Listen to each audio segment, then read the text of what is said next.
The sky was just starting to brighten. Qin Yao, carried a hoe over my shoulder, carefully stepping through the muddy path toward the west side of the village. Suddenly, a timid voice called from behind me, "Mother." I stopped and turned around, spotting two barefoot 4-year-olds carrying water jars, stumbling as they rushed toward me. Their little feet splashed through the mud, leaving them covered in dirt. These were Lu Sanlang and Lu Xinyang, the youngest twins from the Lu family.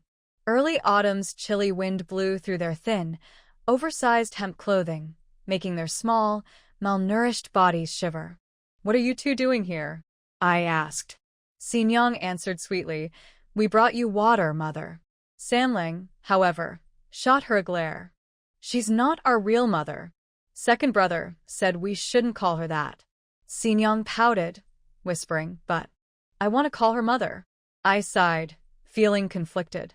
I had only been their stepmother for 2 days, and their wariness was understandable. Still, seeing Xinyang's longing gaze melted my heart. I balanced the hoe on my shoulder and reached out for the jars. "Give me the water and go back home. It's too far for you to follow." Xinyang obediently nodded, her frail neck supporting her oversized head, a sign of her poor health. Sanlang hesitated, but eventually handed over the jar. As I urged them to leave, Xinyang suddenly ran back, grabbing my hand. "Mother, will you stay? Please don't leave us." Her innocent eyes brimmed with hope and desperation. Her words pierced my heart. This little girl, who had lost her birth mother at a young age, simply wanted someone to call mother. I crouched down, gently patting her head. "Xinyang, be good and wait for me at home. I'll come back." Her face lit up, and she smiled shyly, holding onto my finger for a moment before being led away by her brother. Even as they walked off, she kept turning back to smile at me. Her sweetness made my heart ache and soften. I watched them disappear into the village before picking up the hoe and water jar, continuing down the path. The fresh, misty air of the green hills was a stark contrast to the apocalyptic wasteland I had left behind. This second chance at life, even as the struggling stepmother of 4 children in a poor family, felt precious. But as I recalled the original Qin Yao's memories, my mood darkened. My new husband, Lu Ji, was a complete scoundrel. Lazy, irresponsible, and a troublemaker, he had squandered the family's land and wealth, leaving nothing but poverty behind. When I arrived 3 days ago, he had dumped his 4 starving children on me and vanished, leaving not even a grain of rice in the house. The original Qin Yao, already frail from her harrowing escape to this village, had succumbed to exhaustion and despair. Now I had to face the harsh reality. Winter was approaching fast, and the Lu family's crumbling house wouldn't survive heavy snow. We lacked proper clothes, and buying materials for warm outfits would cost money we didn't have. Worst of all, I was starving. The burning hunger in my stomach felt unbearable, and I couldn't help but curse Lu Ji for this misery.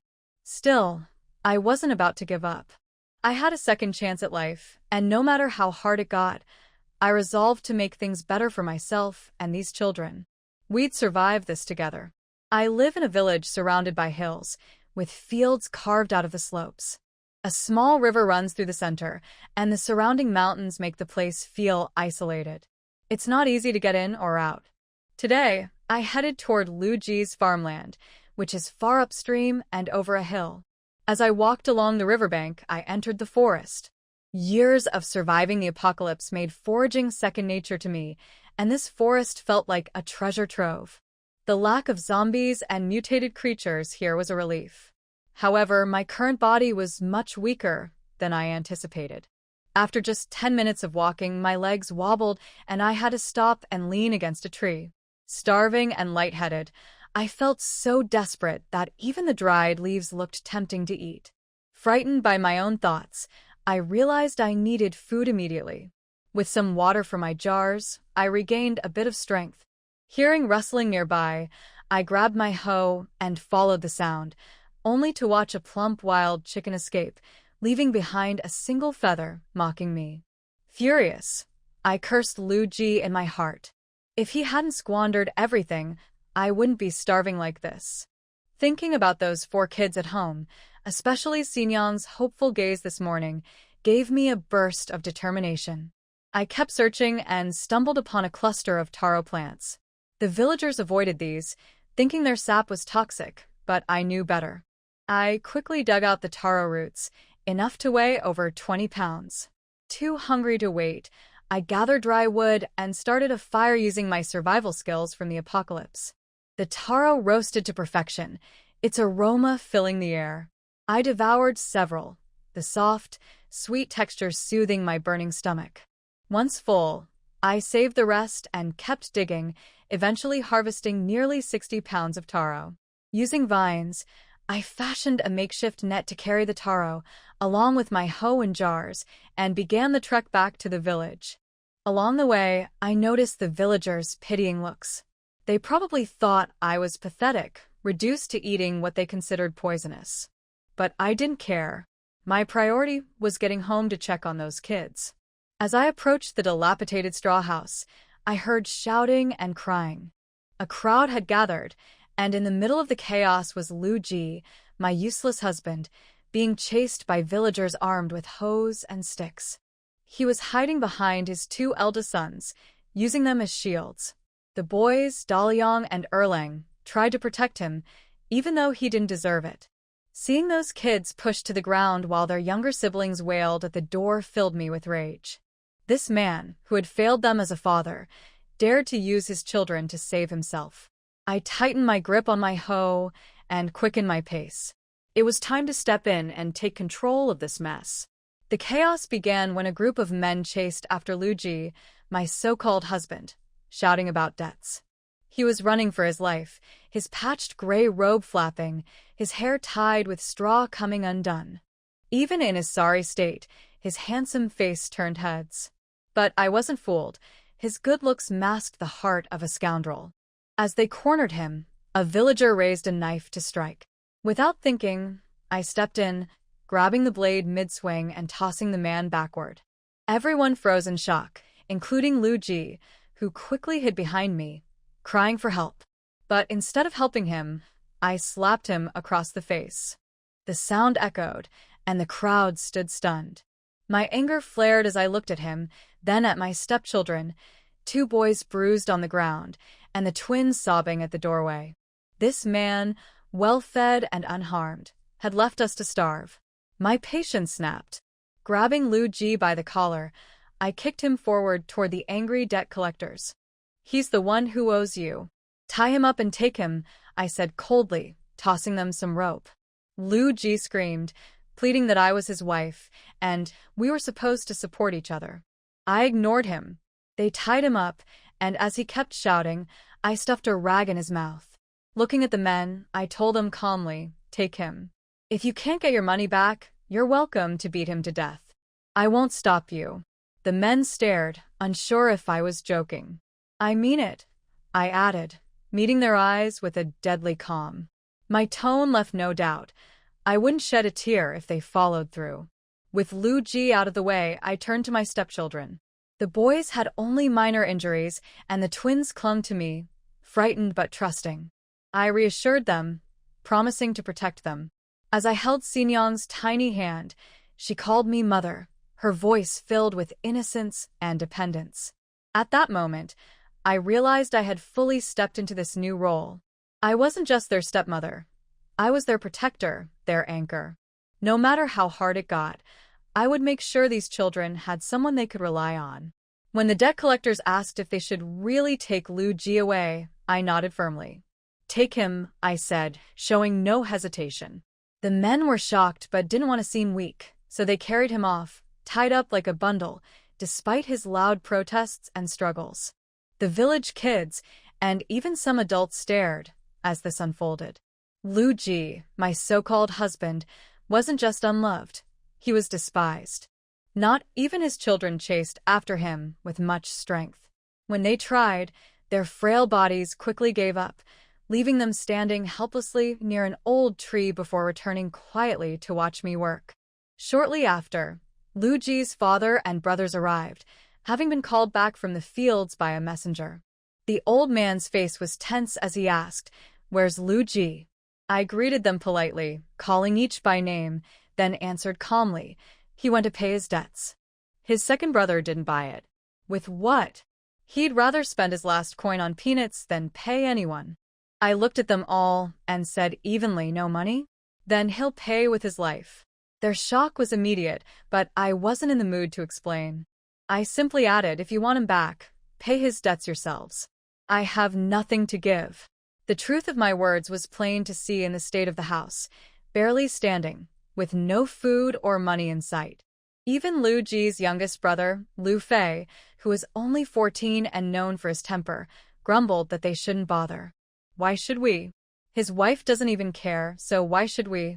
Their father and brothers didn't argue much after that. They knew Lu Ji's behavior better than anyone and likely felt the weight of years spent cleaning up his mess. I didn't regret my decision. If they wanted to save him, they'd have to figure it out themselves. As for me, my priority was ensuring the children, and I survived. Lu Ji's fate wasn't my problem anymore. Lu Ji's father, Lu Laohan, had always been strict, knowing that with so many sons, discipline was the only way to keep the family together. But Lu Ji was a troublemaker through and through, rebellious and defiant, no matter the punishment. His antics had aged his father prematurely, leaving him gray-haired by 40. In an effort to settle Lu Ji, the family arranged for him to marry a strong, capable woman, Mo Sure. Surprisingly, she managed to rein him in for a while, but tragedy struck when she died during childbirth. After that, Lu Ji returned to his lazy, selfish ways, leaving his father deeply frustrated. Now Lu Laohan seemed worried that I, as Lu Ji's new wife, might leave him and the children behind. To my surprise, instead of accusing me, he encouraged me to come to the main family house if I faced difficulties. I nodded and agreed, though I knew he expected me to borrow money to redeem Lu Ji from the debt collectors. That wasn't happening. After they left, I turned to the children, asking if they were hungry. They nodded honestly. I shared the 4 roasted taro roots I had saved, giving each child one. While they ate, I cleaned the cooking area and started another fire, roasting more taro to tide us over. The children hesitated at first, unsure if the food was safe. I reassured them, explaining how raw taro could irritate the skin but was perfectly edible when cooked. Slowly, they began to trust me, and their cautious bites turned into enthusiastic munching. Seeing them satisfied brought me a strange sense of peace. Later, the eldest boy, Daliang, offered to fetch water with me. He pulled out a heavy wooden bucket, and we headed to the village well in silence. Neither of us spoke much. He was shy, and I wasn't one for unnecessary chatter. But his quiet determination to help made me respect him. The village well was bustling, with people fetching water and chatting. I followed Daliang's lead, learning how things worked in this unfamiliar place. For now, survival was my focus. Food, water, and trust. The essentials to rebuild this shattered household one step at a time. It was lunchtime for the villagers, and there were few people around the well. Dalong skillfully tied the rope to the handle of the bucket, threw it into the well, shook it a few times, and the bucket fell into the water. Soon it was full of water. The bucket of water was very heavy, and the boy looked a bit tired. There was no jib or anything like that at the side of the well to give him leverage. It was just a bare well. Qin Yao stepped forward to catch the rope, and with a little effort, she lifted the bucket up. Dalong looked at her in surprise as she lifted the heavy bucket of water, and a glimmer of light appeared in his numb expression. The 2 clay jars that Qin Yao had drunk up in the morning were also brought over. Qin Yao poured the water in the bucket into the jars, filling the 2 clay jars. He used the remaining water to clean the wooden barrel and threw it into the well. Then he shook it in the same way as Dalong had just done, and brought up a full bucket of water. Qin Yao held a bucket in one hand and a pottery jar in the other, and Dalong held the remaining one in his arms. Perhaps it was the first time that he could bring so much water home, and the usually mature boy showed an innocent smile on his face. Maybe because of the food he had eaten, he had gained strength, and his steps towards home became lighter and lighter. Mother! Before Qin Yao and Dalong reached the door of their house, They saw a small figure standing on the hillside, shouting at them excitedly. When he saw her, he immediately ran down and stumbled towards her. Slow down. Qin Yao hurriedly reminded. However, children who grew up in the countryside are all strong. The skinny-looking Si Nyang fell on the road, but got up by herself, wiped her face with her dirty little hands, making it even more dirty, and smiled foolishly, not feeling any pain. Si Nyang leaned against Qin Yao, next to her, and sensibly offered to help carry the bucket of water. Qin Yao breathed a sigh of relief when she saw that she was not injured. She did not ask her to lift her arm and told her to follow her and not to run as she might fall. Si Nyang nodded obediently, and after taking 2 steps, she asked with concern, "Mother, is it heavy? Mother, are you tired? Mother, mother." Qin Yao felt a little helpless. It turned out that this was just a little chatterbox. She tried to answer every one of her questions as patiently as possible. It's not heavy, and it's not tiring. Erlang and Sanlang have already wiped the dirt off the empty water tank. The 3 brothers are not very strong and usually just use buckets to fetch water. This water tank has not been used for a long time. Qin Yao signaled Si Nyang, who was following behind her, to step back and pour the water in the bucket into the water tank. A bucket of water plus 2 clay jars was only barely 1/3 full, and it took 2 trips to fill it up. Looking back at the 4 Liu brothers and sisters standing in a row in front of her, Qin Yao began to assign tasks. The house is too dirty. Erlang and Sanlang, you 2 take the brooms and clean the 2 rooms. Dalong and I will continue to fetch water. Oh, and boil a pot of hot water so that we can wash everything later. Dalong couldn't help but ask worriedly, "What about the land? Other people's wheat is almost planted, but they haven't started yet." In Dalong's eyes, nothing is more important than farming. The weather these 2 days is just right. If you miss the season, the wheat will not grow well. Qin Yao certainly knew that farming was important, but the current situation was that the family didn't even have wheat seeds, so what could they use to plant? There's no rush to farm. Let's first clean up the house where we'll sleep tonight. After saying this, he filled the iron pot on the stove with water, picked up the empty bucket and clay pot, motioned Dalong to follow him, and then walked towards the village. Seeing that her 2nd and 3rd brothers were still in a daze, Si Nyang took the broom and started cleaning the house. It would be right to listen to my mother. Liu Erlang couldn't understand his stepmother's thoughts. The house had been the same for so many years. Why did she have to clean it up? Sanlang tugged at his brother's arm and said, "Second brother, if we don't obey, will our stepmother beat us up?" The 2 brothers looked at each other and couldn't help but recall Qin Yao's fierce look when she caught the knife with one hand just now. They shuddered together and immediately boiled water, swept the floor, and wiped the table. By the time Qin Yao filled the water tank, the floor of the house had already been swept clean by the 3 brothers and sisters who stayed at home, and the garbage swept out was thrown directly under the big tree behind the house.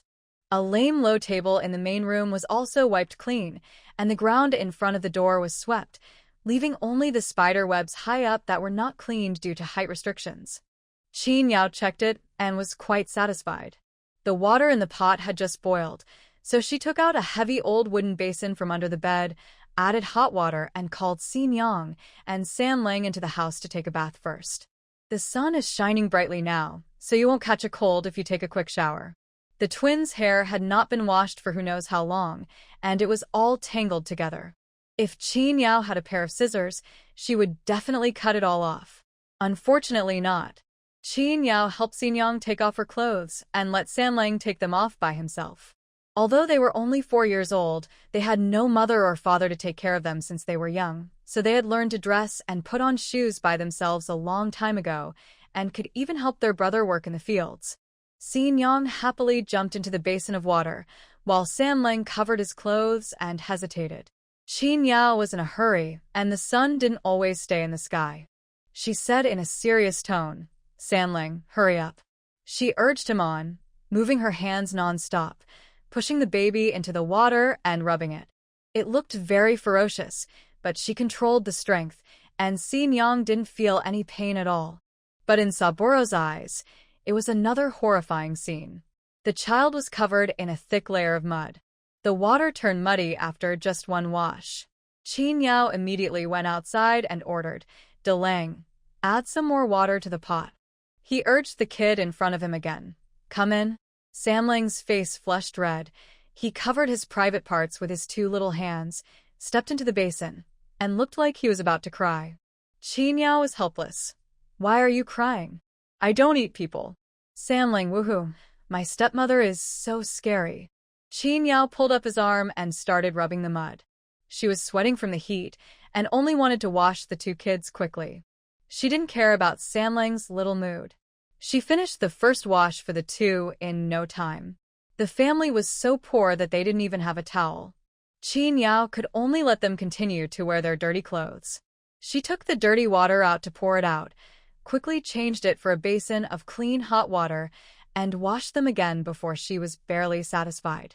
Although the clothes are still dirty, at least there is no strange smell on the body. When it was the turn of the two older ones, Qin Yao helped them prepare the wooden basin and hot water and let them wash themselves. Special reminder: rub your armpits and buttocks more often.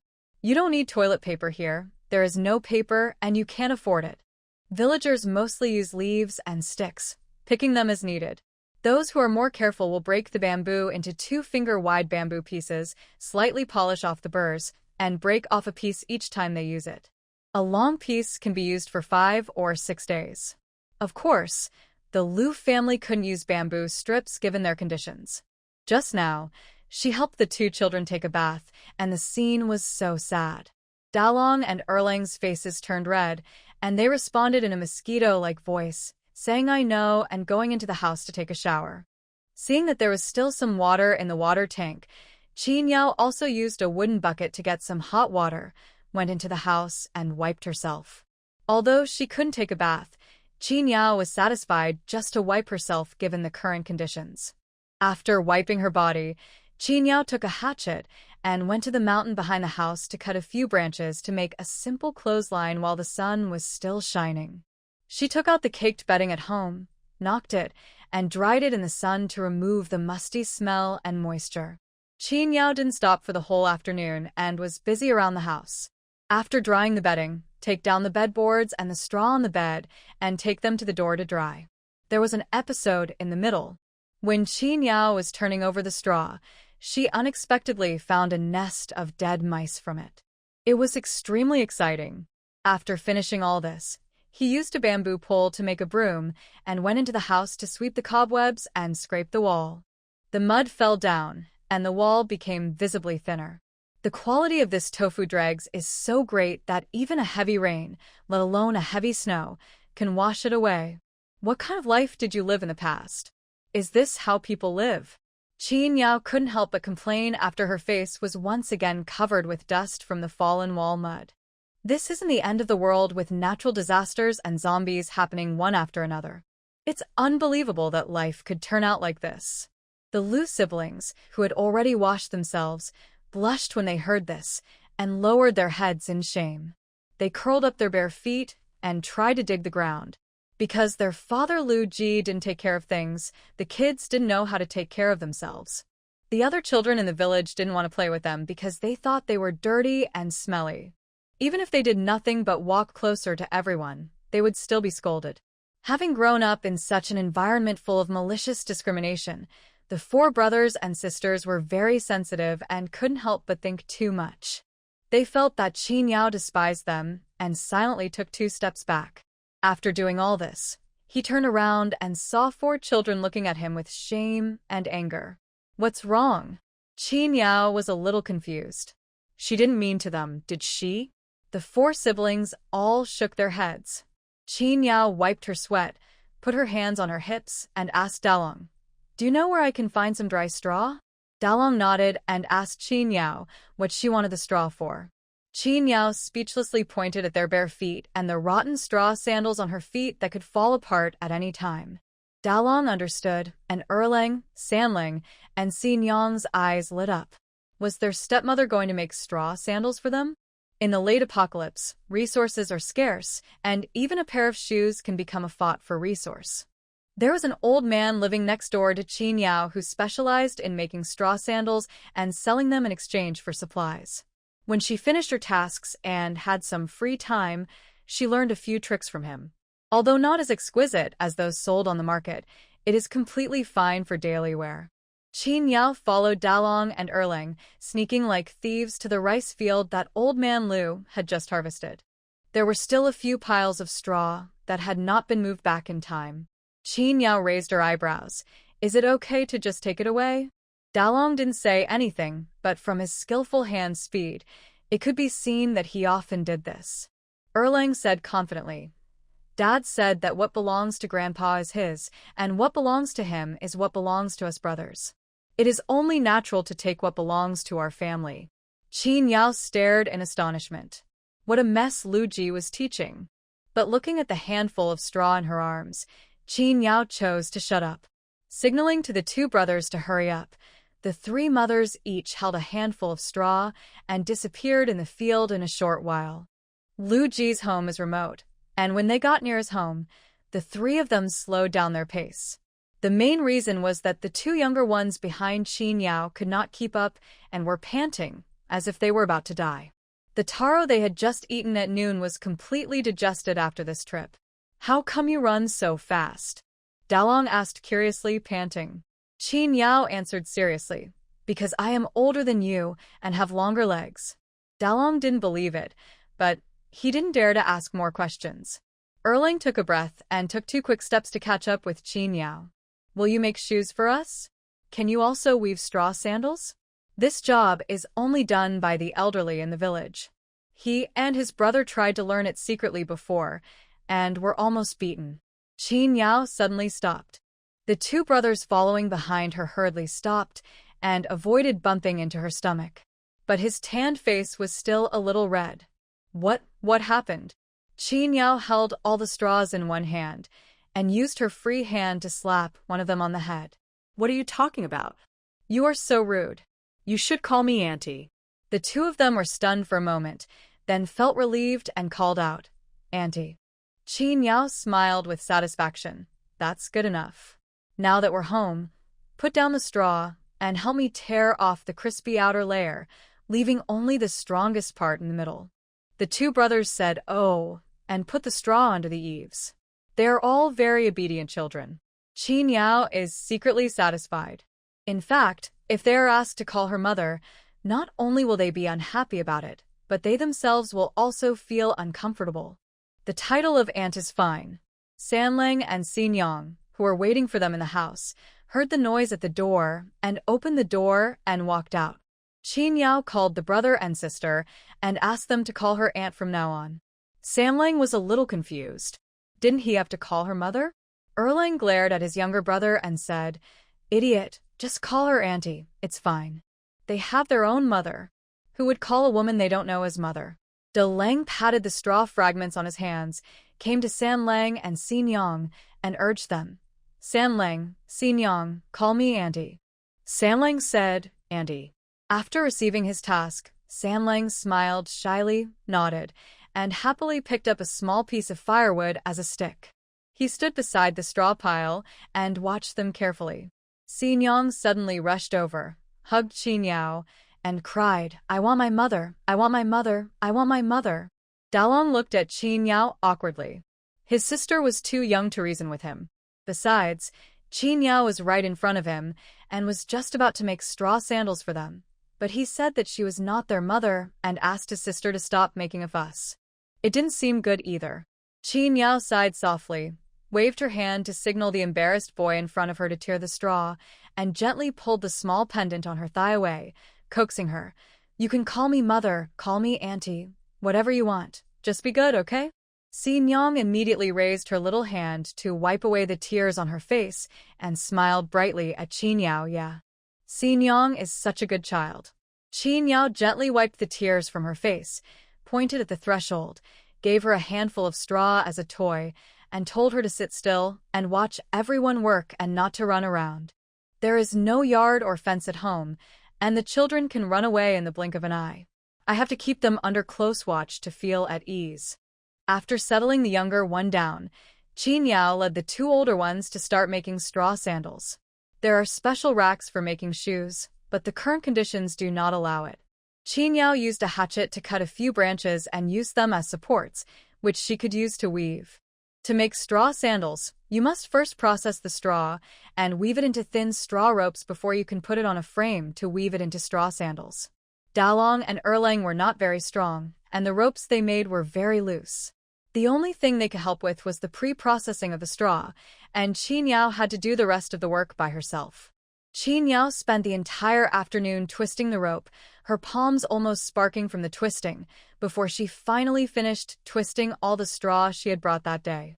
The sun was setting, and the rope was rolled up and placed in the house.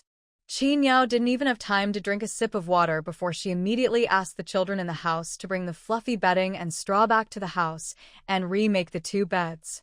In the main house, by removing half of the bedboard and putting down a single bed, the space immediately becomes larger. The low table used as a cooking table is placed in the middle of the room, and this place becomes a multifunctional activity space. The four children slept in a separate room in the small house. Qin Yao brought the bedboards removed from the main house and widened the bed so that the four children would not be crowded when sleeping together. Qin Yao made boiled taro for dinner. Even though she brought back 2 full bags of taro, there were 5 mouths to feed in the family, and they were all starving.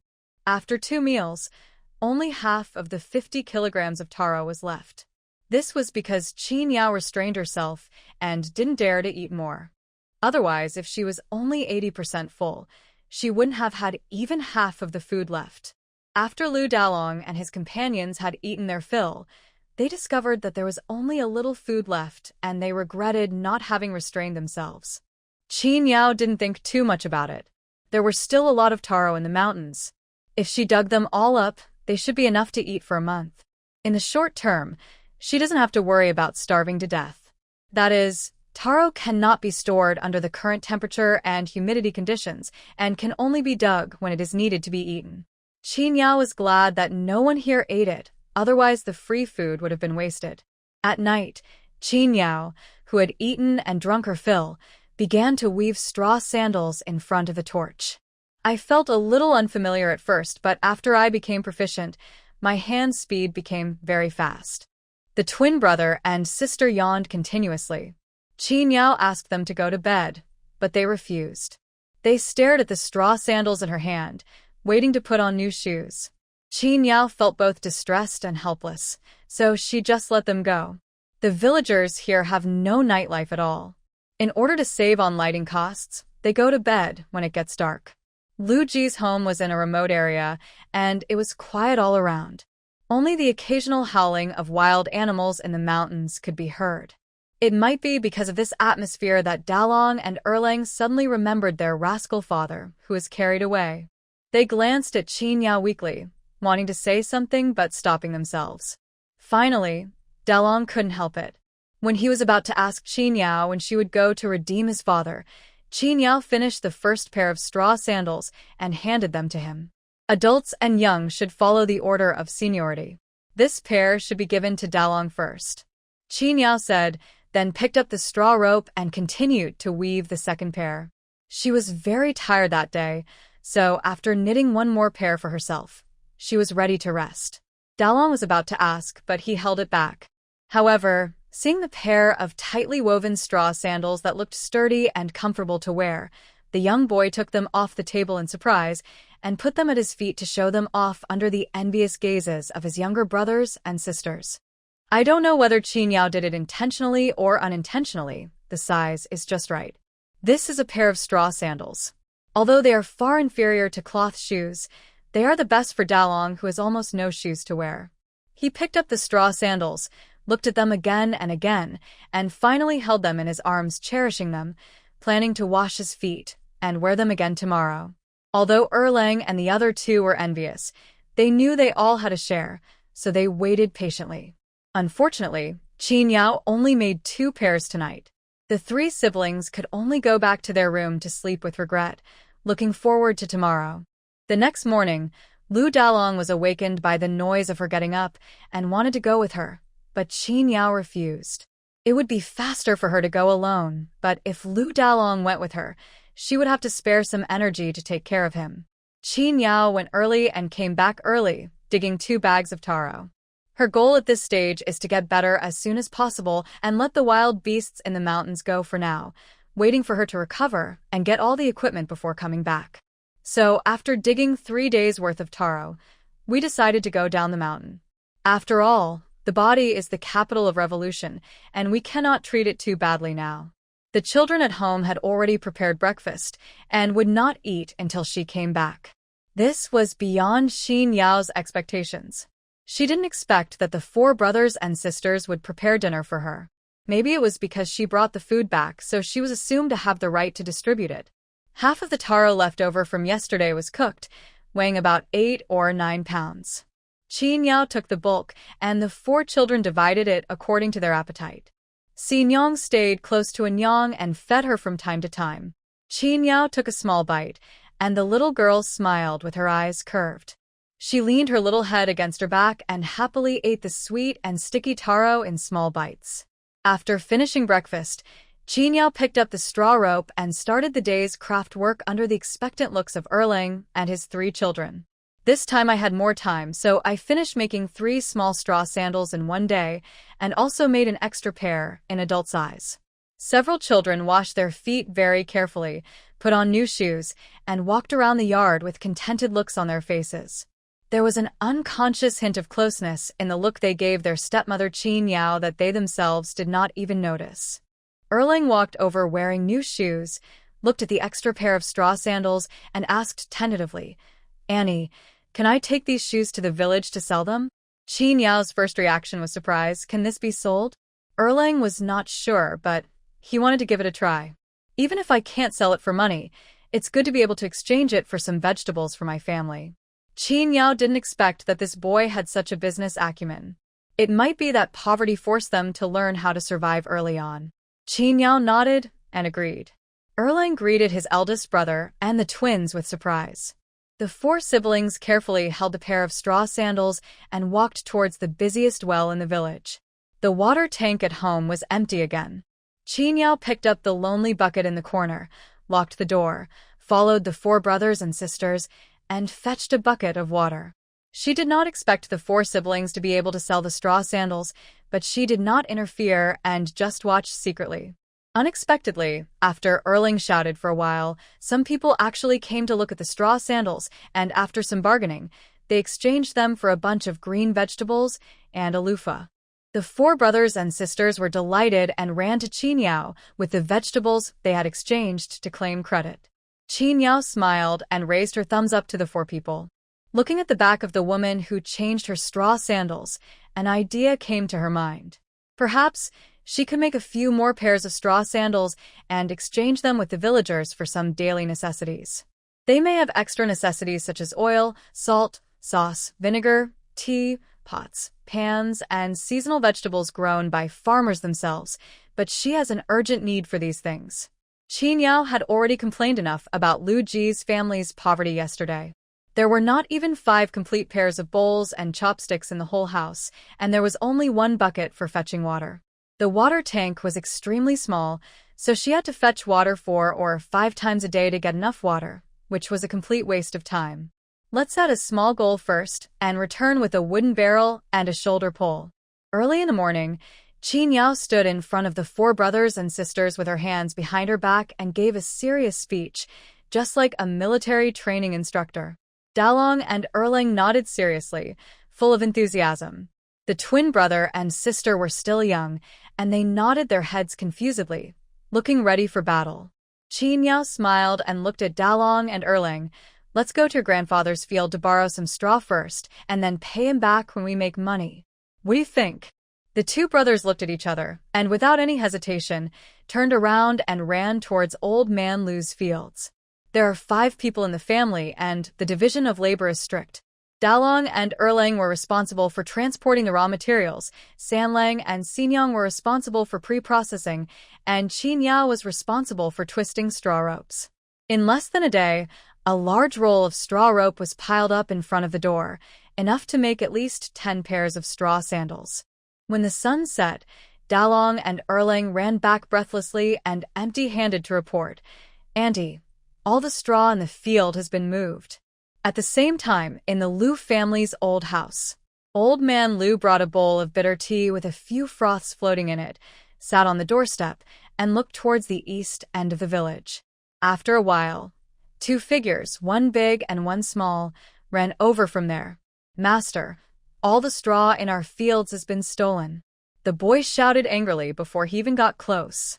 Old Man Liu's eyes, which had been narrowed by the bitterness of the tea, suddenly opened up. "Stolen? Which wicked person stole it?" They were all stolen by Dalong and Erlang from the third family. Someone saw them moving them back and forth several times. Liu Fei replied angrily. Old Man Liu narrowed his eyes again and said, "Oh, that's okay." The uncle and nephew stopped at the door of the house, panting. They looked up at Old Man Liu, who was drinking bitter tea calmly, from 2 steps away. The 8-year-old Liu Jinbao said anxiously, "Grandpa, you promised to make a new bed for me this year." Liu Fei also said, "Dad, do you know what they said? They said that what belongs to you is their dad, and what belongs to their dad is theirs. It is only natural for us to take things from our own family. This makes me so angry. I will go and get our straw back now. You are also my dad, and it is only natural for me to take what belongs to my own dad. Yes, take it back. I need a new bed. The old straw is damp and has been almost eaten up by mice." Liu Jinbao also agreed. The uncle and nephew rolled up their sleeves and walked towards the village. Old Man Liu quickly swallowed the bitter tea in his mouth and shouted, "Stop right there, both of you." The uncle and nephew did not stop until Old Man Liu got angry and shouted again. Then they turned around with aggrieved and unhappy faces. "Your mother has prepared dinner. Go home and eat first." Old Man Liu waved his hand, calling the two back, then got up and went back to the yard, looking as if he didn't intend to pursue the matter. "Dad." Liu Fei finally couldn't help asking, "Did you leave it in the field on purpose for them to steal?" At first he was just suspicious.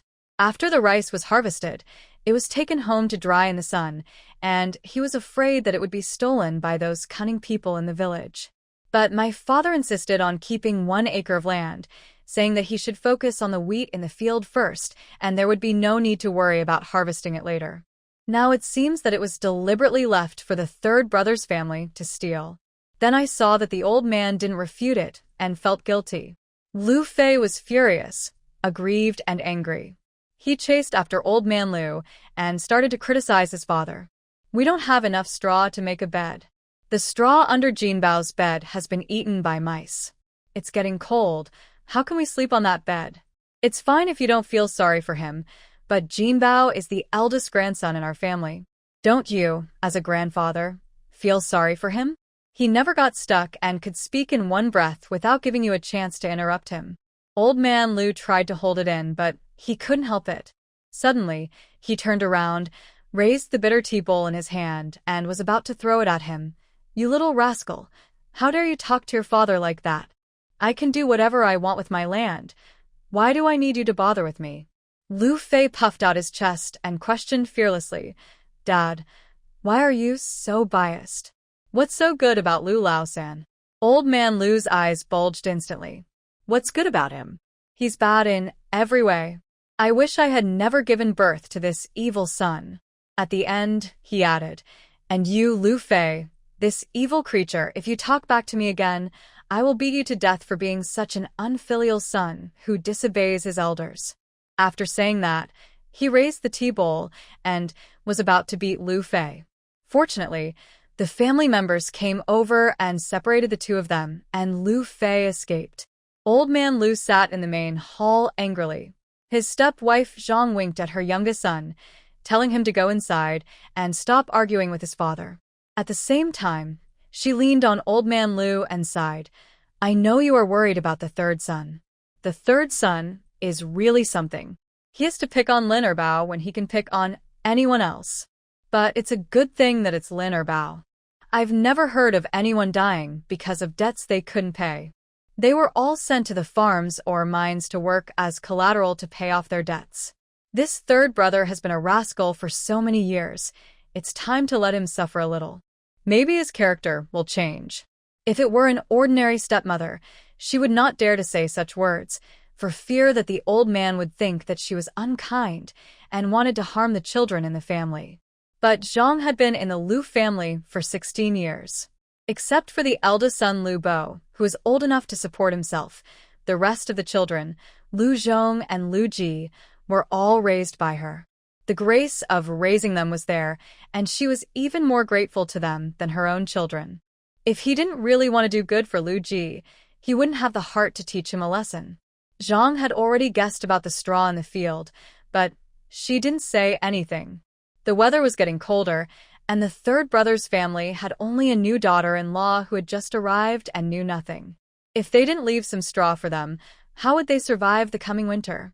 But Zhang was also very angry. Dalong and Erlang were taught by their father Liu Ji to be unpleasant. They didn't know how to greet people and didn't say thank you when they were given things. As for the straw in the field, the two brothers did not even think of telling their grandfather before taking it, and they had to do it secretly. Could it be possible that his grandfather could just watch them freeze to death? And Qin Yao, the mother, has a child who is ignorant, and she is an adult but still so ignorant. It's been 2 days since the third child got into trouble, but she hasn't even come to visit. Could it be that she really wants the third son to die outside and never come back? Zhang accidentally said what she was thinking. Old man Liu was startled and slowly looked at his wife. Is this possible? Zhang was immediately frightened and got goosebumps all over her body. The day when she first met Qin Yao came to her mind again. She looked so delicate and her eyes were timid. She shouldn't be a cruel person. But she was fleeing here. For a girl to walk from the northwest to their central plains is not something that an ordinary woman can do.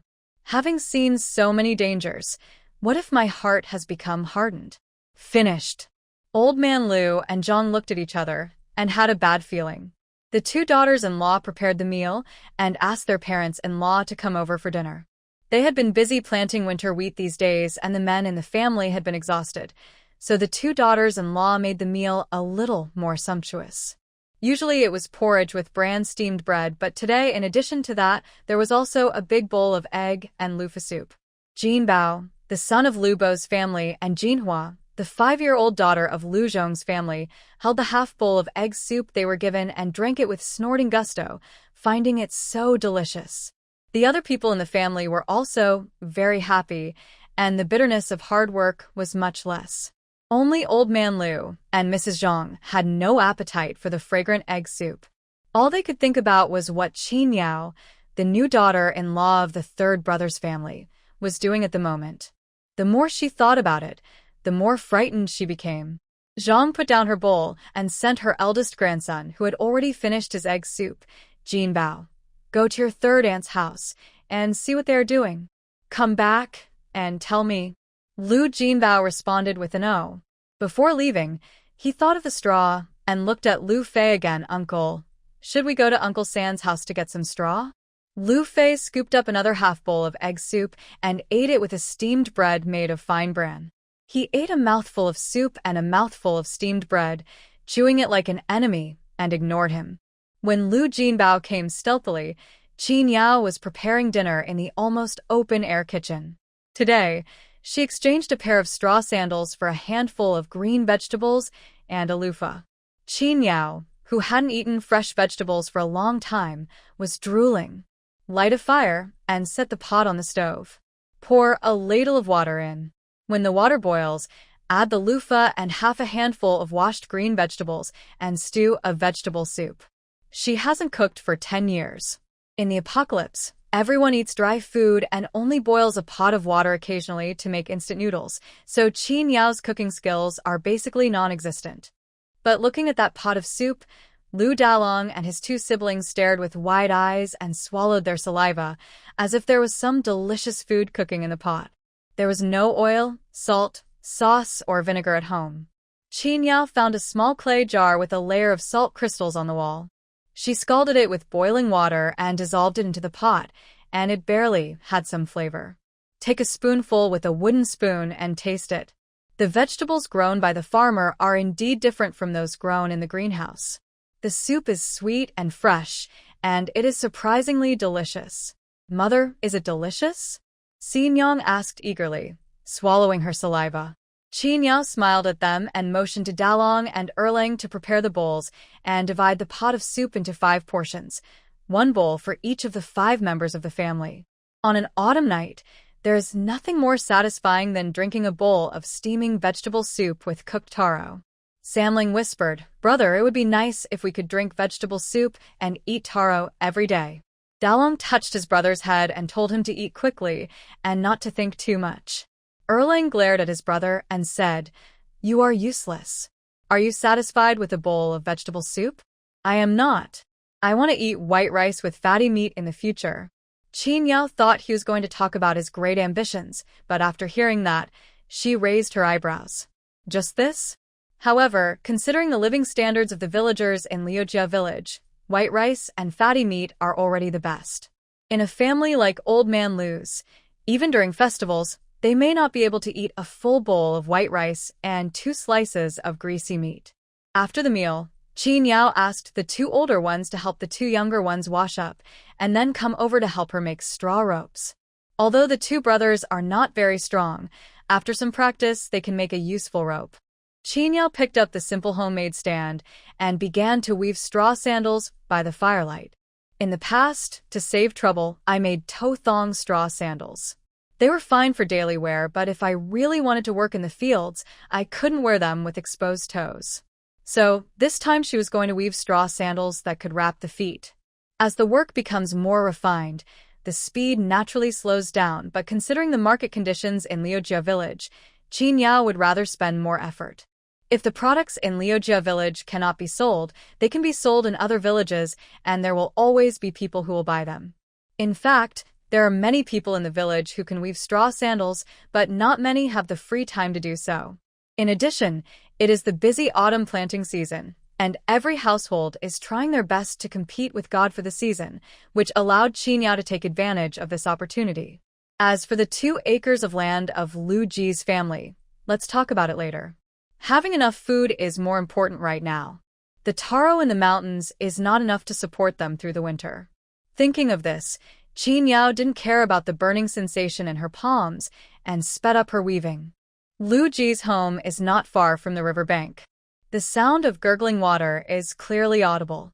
The moon is big and round tonight, and the moonlight shines into the river, creating rippling waves.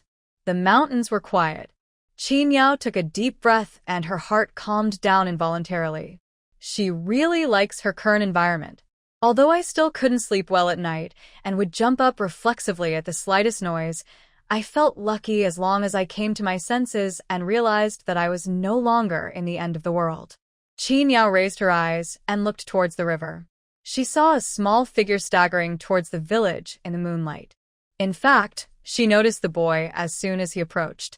It seems to be the child of Lu Ji's eldest brother, and his name should be Lu Jinbao. No one knew what he was going to do. He was hiding in the bushes behind the house. He didn't seem to be looking for them, nor did he seem to be asking for anything. So Qin Yao pretended not to know and waited to see what he was going to do. Unexpectedly, the little guy just squatted there and watched them finish their dinner, and then ran away. Qin Yao felt confused and lowered her head to continue weaving straw sandals. Of course, it is also possible that Old Man Lu discovered that the straw in the field had been cleared out, so he sent a boy to find out what was going on. But the straw has already been woven into sandals, so coming here will be of no use. Except Qin Yao, no one noticed that Lu Jinbao had been there. Dalong and Erlang took good care of their younger siblings and coaxed them to bed. Then they sat around the stove and continued to help with the work by the light of the fire. By midnight, their heads were drooping lower and lower. Qin Yao woke them up and asked them to go to bed. "Auntie, how about you?" Dalong rubbed his eyes, trying hard to resist sleepiness, and asked worriedly. Qin Yao's hands kept moving. "I'll go to sleep after I finish braiding this one. You guys should go to sleep quickly. Get up in the morning and go to the back mountain to collect more firewood. The firewood at home has been burned out." Qin Yao also thought that if they were going to survive the winter, they might have to stock up on firewood now, so she added, "Call me in the morning and I'll go with you." The 2 brothers agreed, But they couldn't hold on any longer, so they went into the house and fell asleep as soon as they put their pillows on.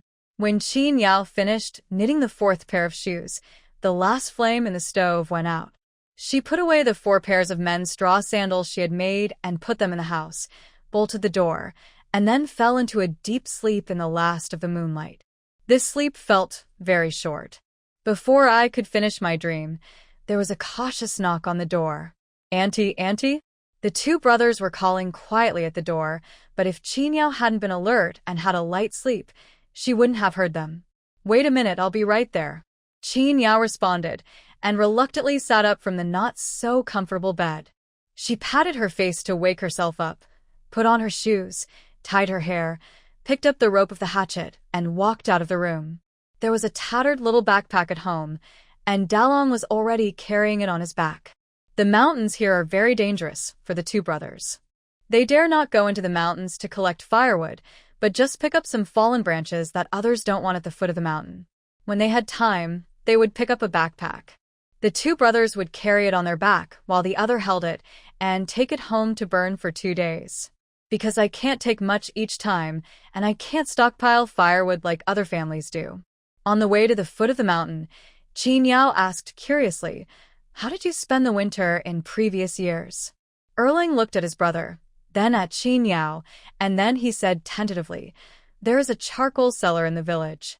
He burns charcoal, and sometimes there will be some charcoal residue left in the kiln. My brother and I go to pick it up."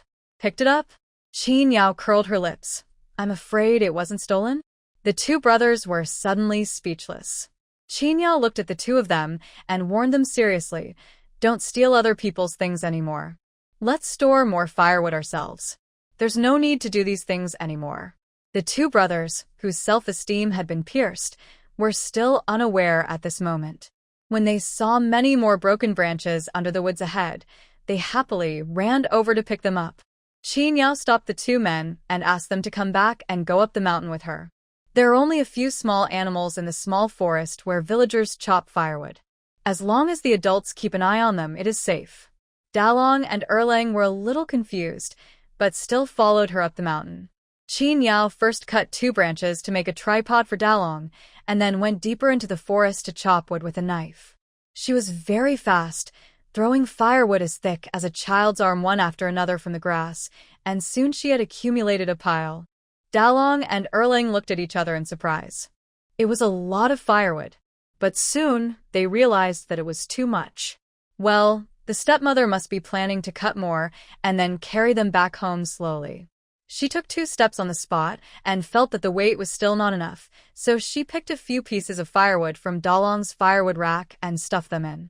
When she felt it was just right, she signaled the 2 brothers to carry their firewood racks and backpacks and go home.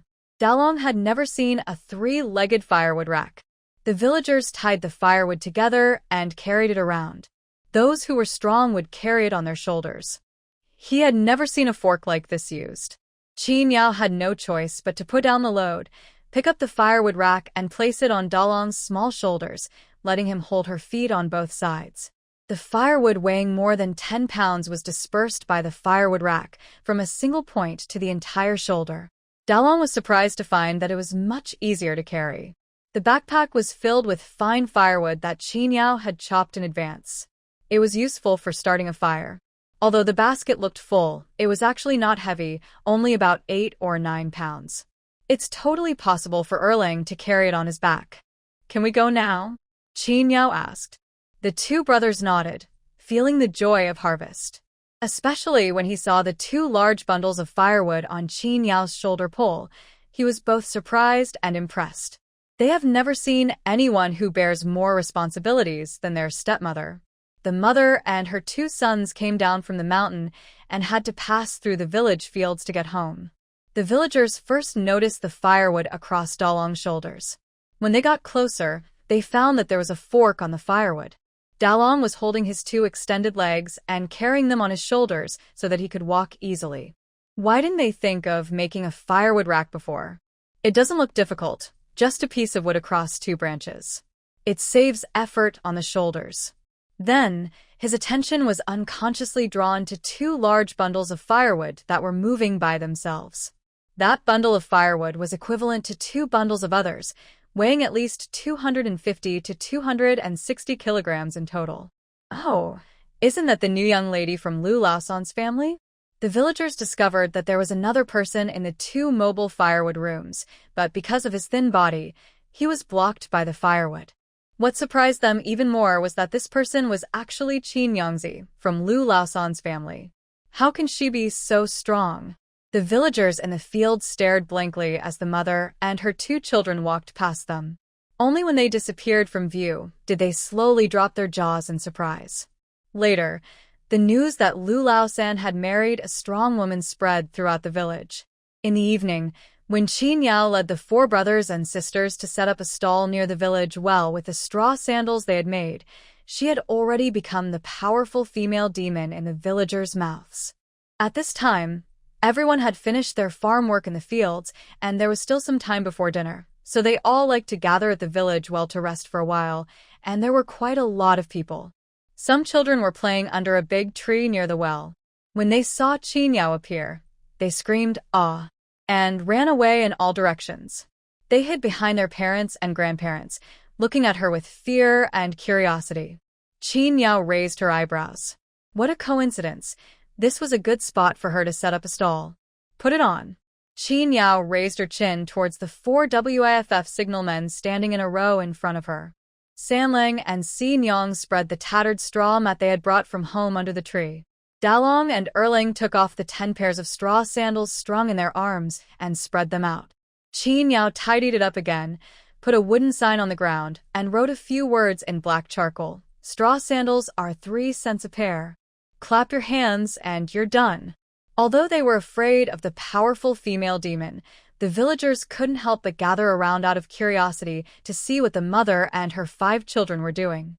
However, the only characters that can be recognized are 3 and 1, and not everyone knows them.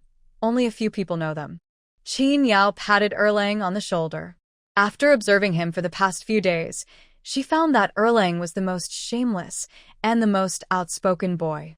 Erlang took a big step forward, took a deep breath, and started to sell. I'm selling straw sandals. 3 cents a pair. 3 cents a pair. For only 3 cents, you can take these finely woven sandals home. The sudden roar startled the onlookers at first, but then they realized that the man was selling straw sandals.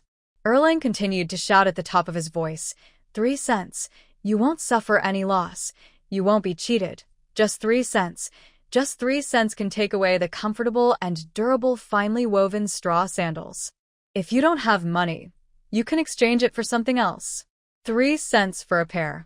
Qin Yao calculated this price after studying the villagers' consumption level and the value of the loofahs and green vegetables she exchanged yesterday. Sure enough, everyone was tempted by the price and even more so by the idea of bartering. Although I was just talking about Qin Yao the female demon, that was just a joke and gossip after all. The price is affordable, so I am not afraid of that. Straw sandals are needed by every household. Seeing Erling calling so hard, a couple of women squatted down in front of a stall. Sinyong immediately picked up the shoes and handed them to them. Aunt Zhou, the shoes my mother made are very good. You should buy a pair. Qin Yao was a little surprised. She thought Sinyong was timid and clingy, but she didn't expect her to actively promote her products. The children were working so hard that Qin Yao, an adult, felt embarrassed to just stand there and do nothing. She forced a smile and took the initiative to explain how sturdy her shoes were and how it took her a lot of effort to make a pair. The woman called Aunt Zhou by Sinyong looked at the shoes over and over again. The shoes were indeed sturdy, and the size was suitable for her man's feet. The man in the family had been working in the fields recently, and his straw sandals had worn out, so she wanted to buy new ones. Madam Qin, I want 2 pairs. Can you give me a discount? Mrs. Zhou asked tentatively. Qin Yao was also straightforward. Okay, for the first order, I'll give you 2 pairs for 5 cents. Having gotten a good deal, Mrs. Zhou was happy. She took out the selected straw sandals and put them aside, motioning Qin Yao to wait for her while she went home to get the copper coins. He quickly trotted back, counted the 5 cents 3 times before handing it to Qin Yao, and happily took the 2 pairs of straw sandals. The business was done with one order, or 2 pairs of goods, and all 4 Lu brothers and sisters laughed. Erling shouted even harder, and Xin Yang, relying on her small size, took the shoes and took the initiative to find people to sell them to, acting cute and pitiful. She specifically looked for those ants because she found that only the ants had money in their pockets. Seeing his sister was so brave, Samling plucked up his courage and followed her. He asked in a low voice, "Do you want to buy shoes?" "Buy a pair." The brother and sister worked together and sold another pair. They looked at Qin Yao with surprise and wanted praise. Although the brother and sister were dressed in rags, their little faces were wiped clean and their hair was tied neatly, making them look very cute. The straw sandals sold better and better. Someone even brought unused bowls from home to exchange for them. 5 coarse porcelain bowls with some cracks on them were traded for a pair of shoes. In one evening, 6 pairs of straw sandals were sold. In exchange, he received 11 copper coins, 5 coarse porcelain bowls, and 3 eggs. Dalong said that 1 egg could be sold for 1 cent, so if he saved up some, he could take them to the town to sell during the market day, and that would earn him several cents. Although the coarse porcelain bowl has a hole in it, it is much more useful than the broken pottery bowls at home. Qin Yao counted out 6 copper coins and asked Dalong which family in the village sold oil and salt. Dalong swallowed his saliva and said, "The peddler has some at home." "Do you know how to sell it?" Qin Yao asked, picking up the remaining 4 pairs of straw sandals and torn mats. "If I had bought some oil and salt, I would have been able to have delicious meals tonight. There is still half a handful of vegetables left from yesterday." Dalong shook his head. He almost never had the chance to buy things from the peddler's house. In the past, when they picked some wild fruits in the mountains and wanted to sell them to the peddler, they were directly driven out. When so many villagers gathered around them today, the 4 brothers and sisters were actually a little flattered, because in the past, the villagers would only drive them away or stay away from them with disgust. But today, everyone gathered around them. Not only did they not look down on them, they also bought their things. Dalong and Erling vaguely realized that it might be because they washed their faces, combed their hair, and put on shoes that they no longer smelled. And all these changes were due to the stepmother. After she came to their house, the house became brighter, the bed became softer, and even they became cleaner. The days that were dark in the past are gradually becoming brighter. Fortunately, Dalong and Erling knew where the peddler's house was. While it was still light and some outlines could be seen, Qin Yao asked the 4 brothers and sisters to wait there. She took the copper coins and the remaining 4 pairs of straw sandals and walked quickly towards the peddler's house. The peddler's surname was also Lu. He was in his early 20s and he often went to the shops in the town to buy needles, thread, oil, salt, and other daily necessities, then sold them in the surrounding villages to make a profit. Normally, he also collects various mountain products and embroidery made by girls and women, sells them on their behalf, and charges a middleman fee. By doing business on both sides, I can earn some money and my family lives one of the better lives in the village. Because he roamed the streets everywhere, people in the surrounding villages called him Lu the Peddler. Lu the Peddler's house is easy to find because he sells goods and has set up a stall in front of his house, so you can see it at a glance. When she got closer and saw the tall courtyard wall neatly built with stones, Qin Yao was deeply envious. But she firmly believes that her own family will soon have won. I knocked on the half-open wooden door, and a young woman's puzzled voice came from inside. "Who is it?" "I'm here to buy some oil and salt," Qin Yao replied. The door creaked open, and Lu the peddler's wife looked suspiciously at the slender, pretty woman at the door. "Who are you?" Although she didn't want to say it, Qin Yao still had to introduce herself. "I'm from Lu Ji's family, at the end of the village. My name is Qin Yao. I just arrived in the village. Sister-in-law, you may not have seen me." "Yunyang, who is it?" Lu the peddler also came over and thought Qin Yao looked familiar. He had met Qin Yao once and recognized her. "Is it Brother Lu's?" Qin Yao nodded. Lu the peddler hurriedly invited her in and said to Yunyang, "Then you have to call me sister-in-law. 3rd brother is older than me." "Sister-in-law, what do you want to buy?" "I just went to town the day before yesterday to buy some goods, and now I have all the goods." Lu the peddler led Qin Yao to a small stall on the left side of the door, lit the oil lamp, and let her choose. Yunyang followed and looked at Lu Ji's young sister-in-law curiously. Qin Yao asked about the prices of oil and salt. Rapeseed oil is 12 won per pound, lard is 23 won per pound, fine salt is 30 won per pound, and coarse salt is 18 won per pound. Qin Yao looked at the copper coins in her hand and felt sad, so sad. He shamelessly raised the 4 pairs of straw sandals in his hand and said, "Brother Lu, can I let you sell these straw sandals? Or you can buy them, and I'll give them to you at a low price. I just sold 6 pairs at the village well today, and all the buyers said they were good." In fact, as soon as Qin Yao entered the door, the couple noticed the straw sandals in her hands, so they were not surprised to hear this. The girls and wives in the village would always ask him to sell their homemade insoles, handkerchiefs, and other items, and straw sandals were not unacceptable. "Sister-in-law, how much are you going to sell it to me at a low price?" Lu the peddler asked politely. The more Yunyang looked at Qin Yao, the more she felt sympathy for her. She looked like a capable woman who could even weave straw sandals, but she married Lu Ji, that evildoer. What a miserable life she had. Seeing Qin Yao's skinny appearance, Yunyang pushed her husband and said, "A pair of straw sandals in town costs 5 or 6 coins. You can help my sister-in-law sell them and give the money directly to her. It won't take up much trouble. What this means is, don't ask for the middleman fee." No. Qin Yao said quickly, "Business is business. Everyone's life is hard, and you have to make money. I sell them at the village well for 3 cents a pair. If you take them, I will give you 2 pairs for 5 cents. How about that?" I heard Yunyang just say that a pair of straw sandals can be sold for 5 to 6 cents in the town, and Lu the peddler can make half of it if he buys the goods from her. Lu the peddler quietly pried open his wife's hand that was pinching his arm. "Okay, I'll sell it first, and then give the money to my sister-in-law. How about that?" Qin Yao readily handed over the 4 pairs of straw sandals in her hand. "Then I'll leave it to you." At the end, he added, "If it sells well, I still have stock. We can make it in sizes for boys, girls, and children." Okay. Lu the peddler took the shoes and asked Qin Yao how much oil and salt she wanted. Qin Yao was short of money, so she could only buy 2 taels of vegetable oil and 2 taels of coarse salt, not more, not less, exactly 6 cents.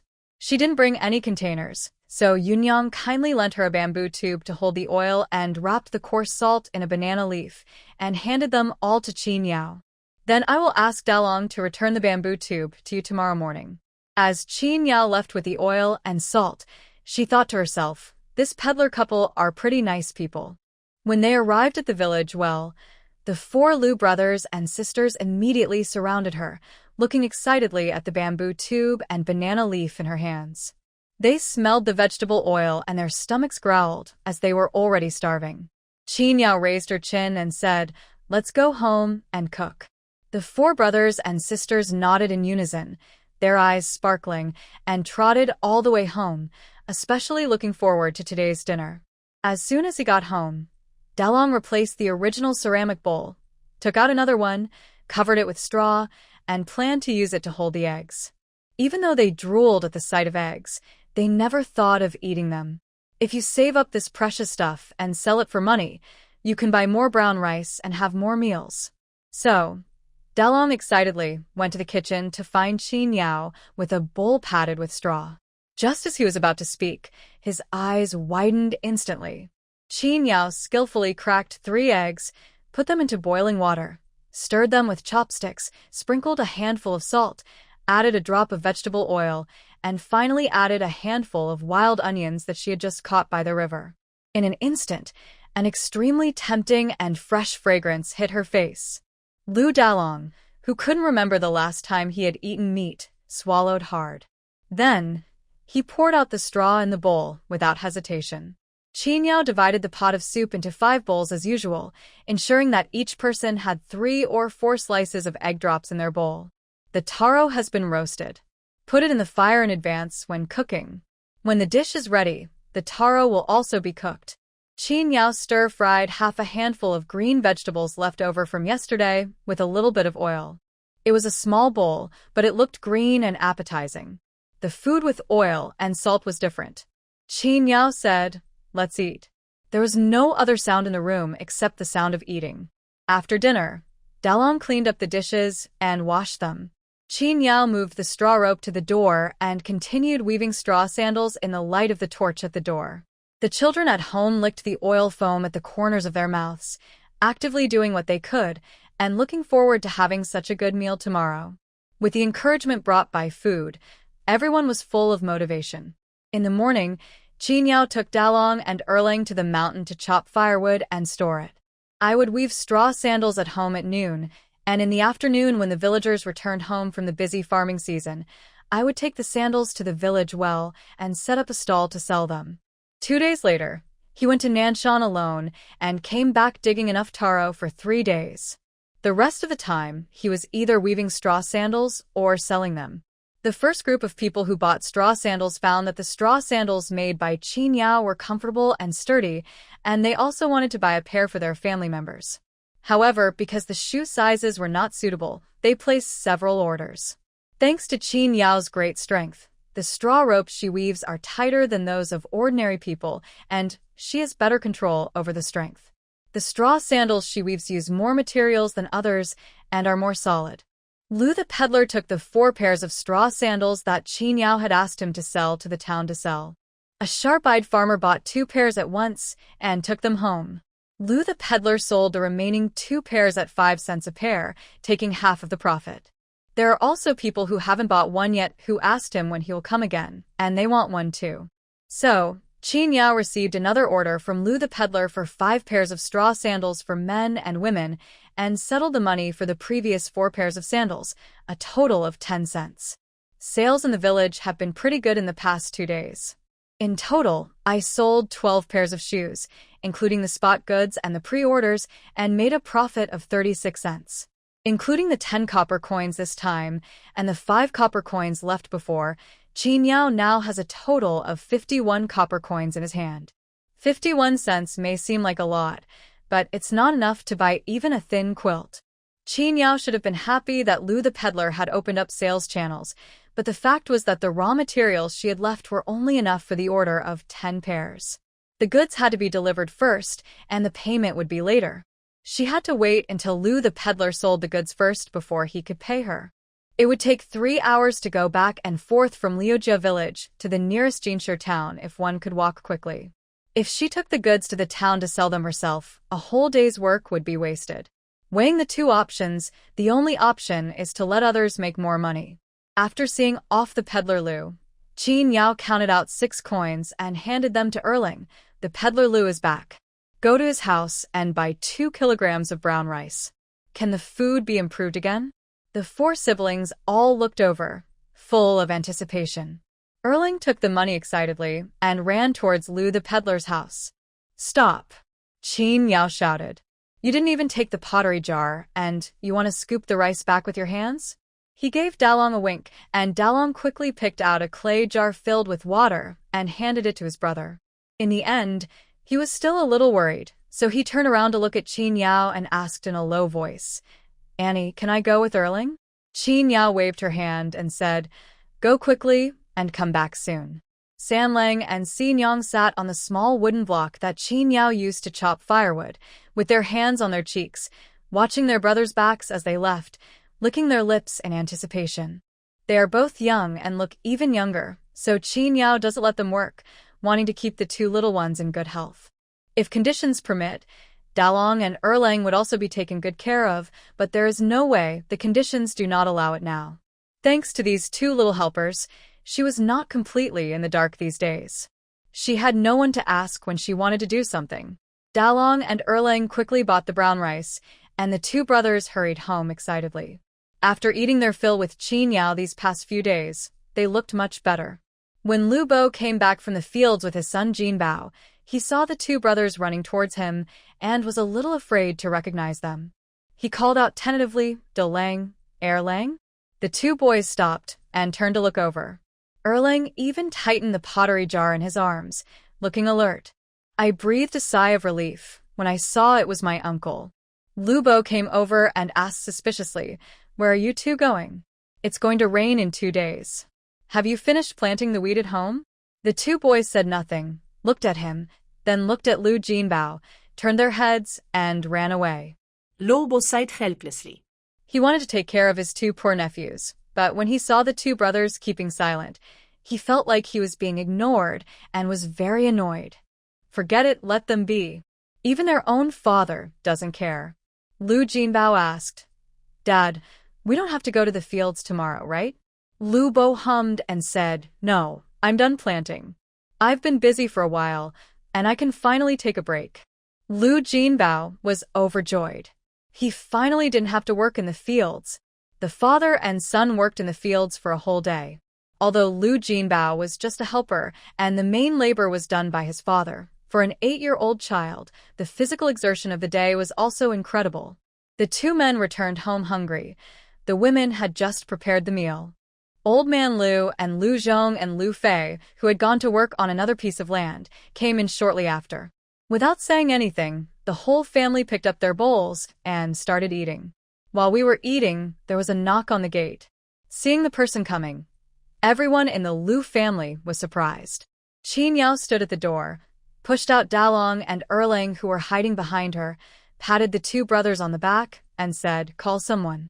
The two brothers were forced to call for help, including Grandpa, Grandma, Uncle, Aunt, second aunt, younger uncle, Brother Jinbao, and Sister Jinhua.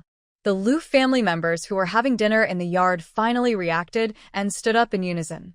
Zhang asked tentatively, Have you eaten, third brother? Qin Yao replied, I ate it. As soon as the words fell, a sigh of relief was heard. It's good that you're not here just for dinner. Qin Yao also took the opportunity to identify all the unfamiliar faces in the yard.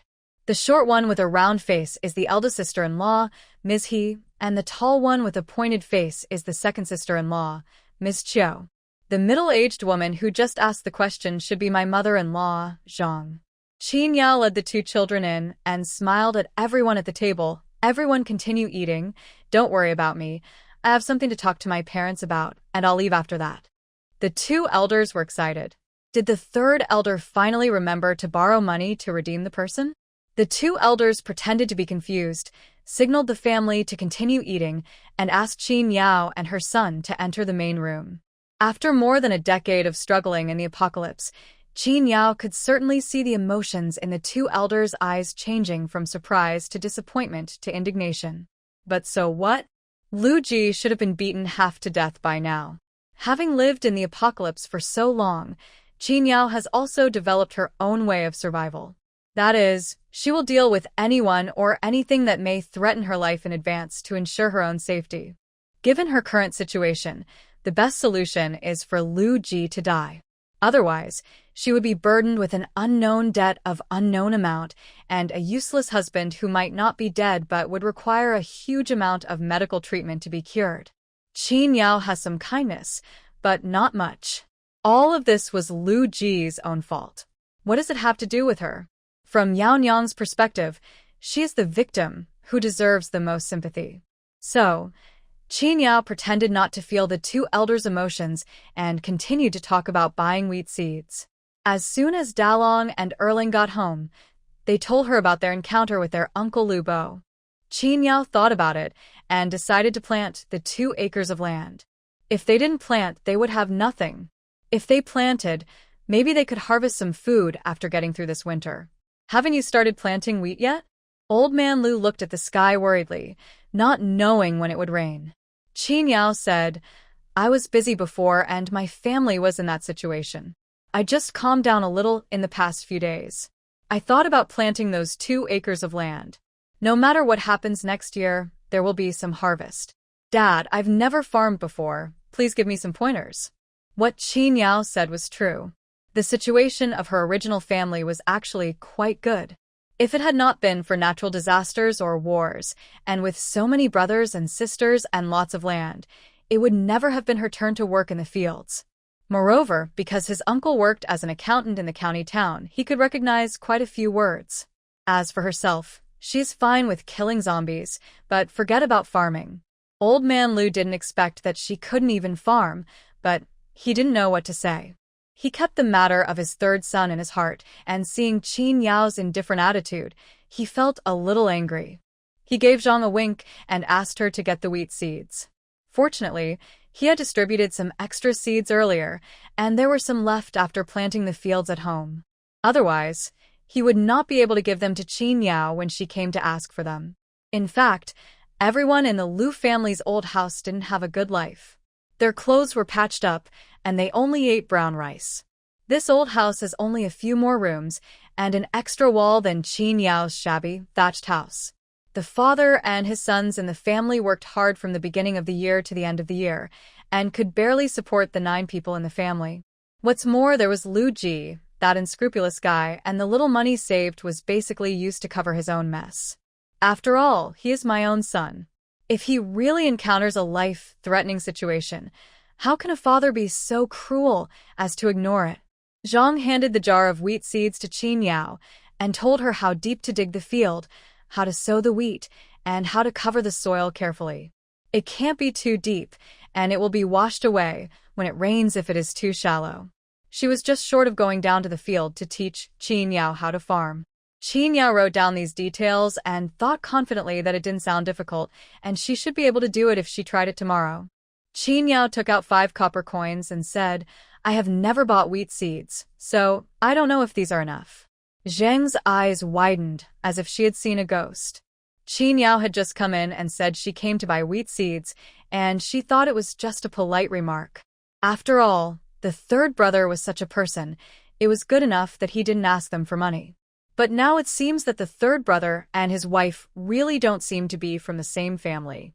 Seeing Zhang's surprised face, Qin Yao didn't care whether it was enough or not.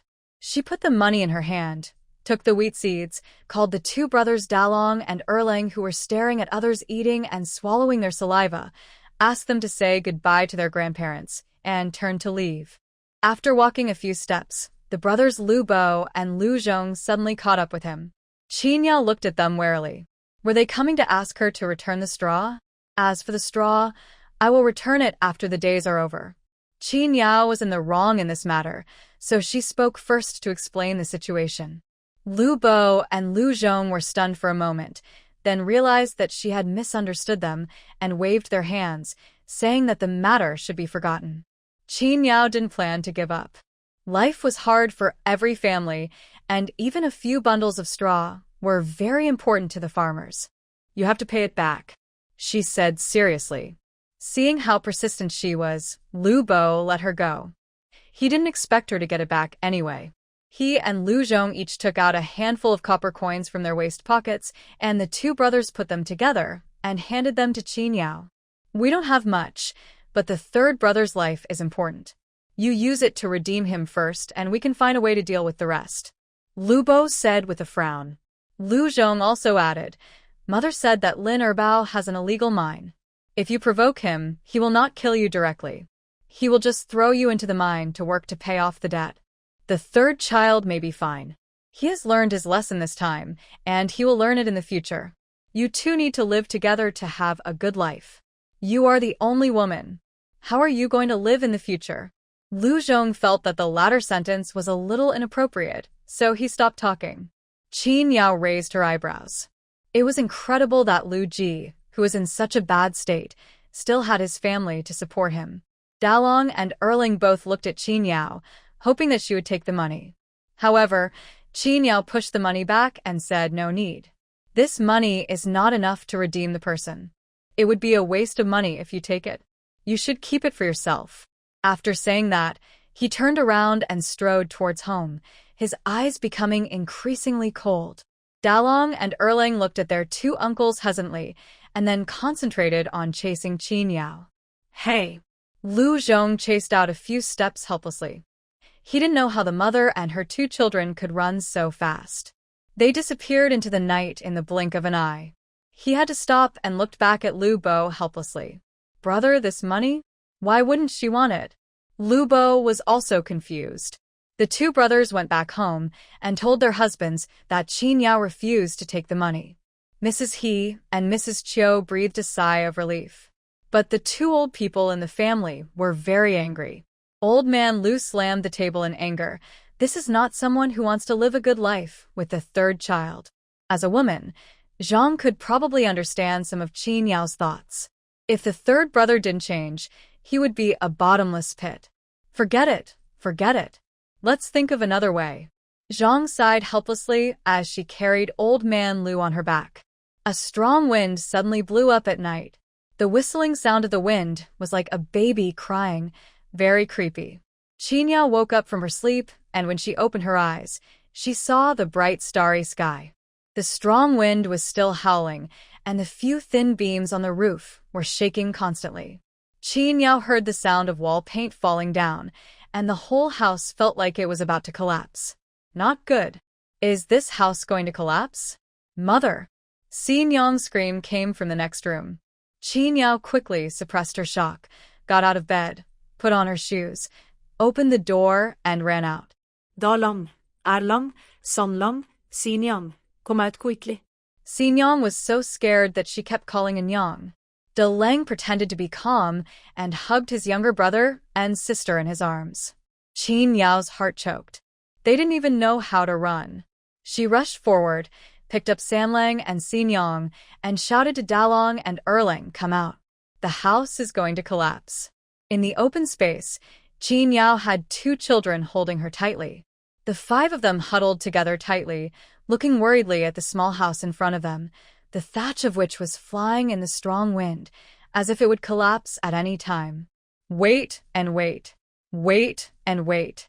The strong wind stopped. The little house that looked so fragile was still standing tenaciously before our eyes. But looking at the thatch scattered on the ground and the empty house with only beams and a few pieces of thatch left, Qinyao didn't know whether to be glad or sad. The house was saved, but it would cost a fortune to re-roof it. Looking at the only 40 copper coins left in her pocket, Qinyao felt that the sky was going to kill her. The 4 little guys didn't know her inner sadness. Seeing that the house didn't collapse, they shouted in surprise, "Andy, the house is fine." Qinyao glanced at the excited Erlang and said, "You call this okay?" Erlang was filled with so much resentment that he trembled all over and covered his mouth in fear. The sky was turning pale, and the mess on the ground was clearly visible. Qinyao rubbed her throbbing temples, signaled the 4 siblings to stay where they were and not move, and walked quickly towards the village.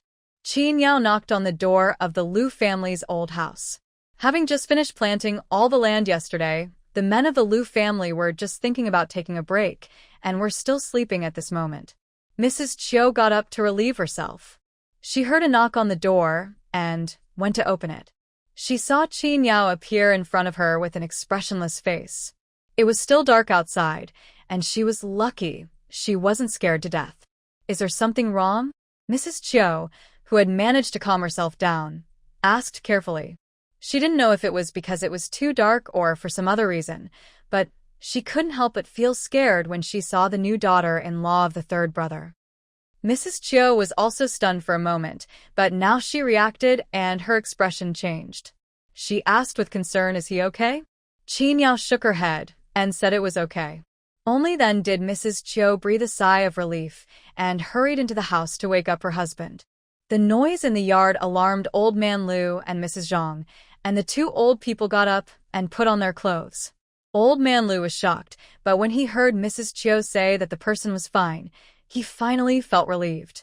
He called his 3 sons, took the tools to repair the roof, and rushed to Lu Ji's house. Qinyao followed behind, looking at the 4 father and sons in a hurry. Her heart, which had been hard for a long time, melted a little. The villagers have a variety of skills, and repairing a roof is no big deal for Old Man Lu and his 3 sons. When they saw the empty roof, they started working without saying a word. Lu Fei picked up all the usable pieces of straw that had fallen on the ground. Lu Bo and Lu Zhong saw that this was not enough, so they hurried to the river bank to cut grass. Old Man Lu went home and carried a ladder, climbed onto the roof, took the thatch pieces that Lu Fei threw up, and spread them again. But it took only one morning for the father and his 2 sons to repair and reinforce the roof. Qinyao was grateful, so she cooked all the brown rice she bought yesterday into porridge and invited the father and his 2 sons to have lunch at home before leaving. Old Man Lu drank the thick brown rice porridge in the bowl, then looked at the mother and son who were squatting in front of the stove and eating taro, and seemed to be hesitant to speak. In the end, he didn't say anything, put down the empty bowl, and led Lu Bo and the others away. But before leaving, he couldn't help but remind Qin Yao, "Hurry up and plant those 2 acres of land." Erling stayed at home to look after the house and the twins. Although they all knew each other in the village, and their home was at the innermost part of the village, making it unlikely that they would encounter beggars, Qin Yao still did not dare to leave the 4-year-old twins alone at home. Qin Yao felt that she had the farming experience she got from Zhang yesterday. "It's just farming. How troublesome could it be?" But I didn't expect that the slap in the face would come so quickly. The 2 acres of land of Lu Ji's family had been dug up by the original body. Qin Yao only needed to dig a hole, sow the wheat seeds, and then bury them. However, after working from mid-afternoon to evening, only 1/10 of an acre of land was sown. Qin Yao looked at the large piece of unplanted land in front of her in disbelief, wondering if she was seeing things. Otherwise, why did she work so hard for an entire afternoon and only plant such a small piece? This is not the point. The point is that she felt that her body, which had just recovered, could no longer bear it. Turning around to look at Dalong, who was sitting on the edge of the field with a sunburned face, both mother and son saw despair in each other's eyes. In this weather, it is cold in the morning and evening and hot during the day. Lu Ji's land is in a remote area. There are only 2 acres of land in the entire valley. There are a lot of insects buzzing around your head. Qin Yao was not fully prepared when she came. She could only cover her head with her coat and hug her head tightly, leaving only her 2 eyes exposed.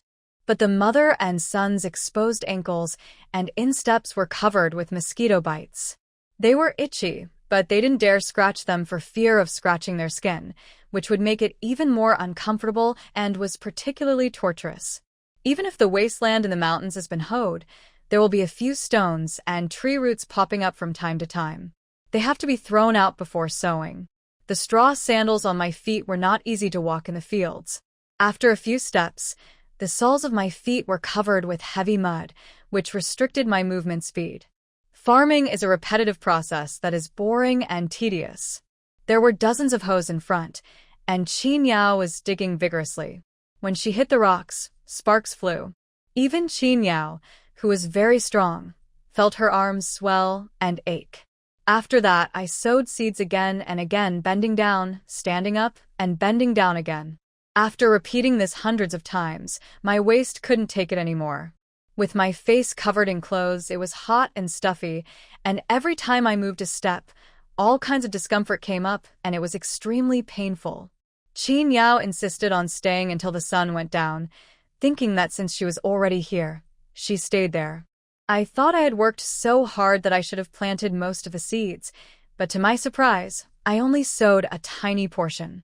Dalong couldn't help it, so he gently scratched the mosquito bite on his foot and looked at Qin Yao with sweat all over his forehead, making her feel like he was abusing a child laborer.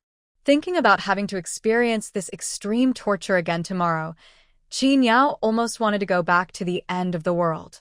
She would rather fight among the zombies and become food for mutated plants and animals than to farm tomorrow. Thinking of how Old Man Lu and his 2 sons went out early and came back late, taking care of the family's more than 100 acres of land all year round, Qin Yao instantly felt all for them. The sun was about to set, and the sound of unknown birds came from the mountains.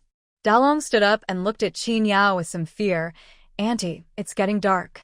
Qin Yao was so tortured by farming that she didn't want to say a word. She waved to Dalong, and the mother and son returned home under the moonlight. It's not easy to go into the mountains. If you want to do your work well, you must first sharpen your tools. The next morning, Qin Yao did not go to the fields, but went to the mountains to dig enough taro to eat for 4 days. She had dug up the taro so many times that there wasn't much left. He chopped a full load of firewood, which, together with the firewood he had stored in the previous few days, was enough for daily use for half a month. The sun had risen to mid-sky. Qin Yao did not rest when she got home. She filled her stomach with some taro, took all the money in the family, 40 copper coins, and walked quickly to the next village. This village is not far from Liujia village. It only takes an hour to walk downstream along the river. Qin Yao walked quickly and arrived in more than half an hour. This is a village larger than Liujia village, called Xiahe village. There is a blacksmith in the village who makes a living by making farm tools for villagers in surrounding villages. In this village, there is a hunter family who is famous in the surrounding villages. All the men in the family are hunters. It is said that they once killed a spotted tiger and are quite famous in Jinshi town. Qin Yao first went to the blacksmith shop, and after some bargaining, he exchanged 30 cents for a worn dagger. Fortunately, the blade was still sharp, and the blacksmith helped to sharpen it with a whetstone, making it barely usable. It was just too light for Qin Yao. She weighed it in her hand and swung it a few times.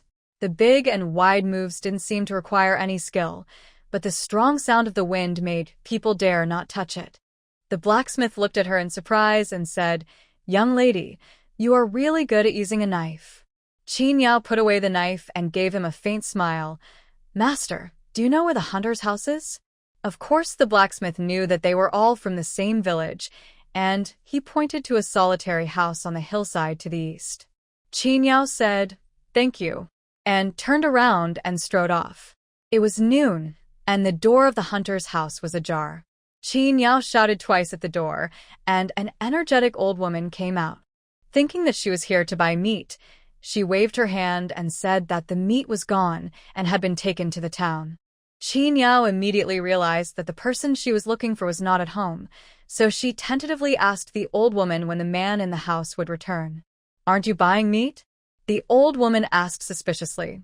Qin Yao nodded. "I came here to borrow hunting tools from your family. I will return 1/10 of the prey as commission. Is that okay?" It was the first time the old woman heard of someone coming to borrow hunting tools. She was stunned for a moment before she reacted and said that she had no say and had to wait for her son to come back. So Qin Yao sat down under the big tree in front of the hunter's house and sharpened her newly bought dagger. Qin Yao waited until the sun set in the west. The hunter family's surname is Yang. There are 2 brothers. The eldest is called Yangda, and the younger is called Yang Heir. They each have a son and a daughter. It seems that they killed a big fish yesterday, so the whole family went together to transport the fish to the restaurant in town to sell, and they returned with a full load in the afternoon.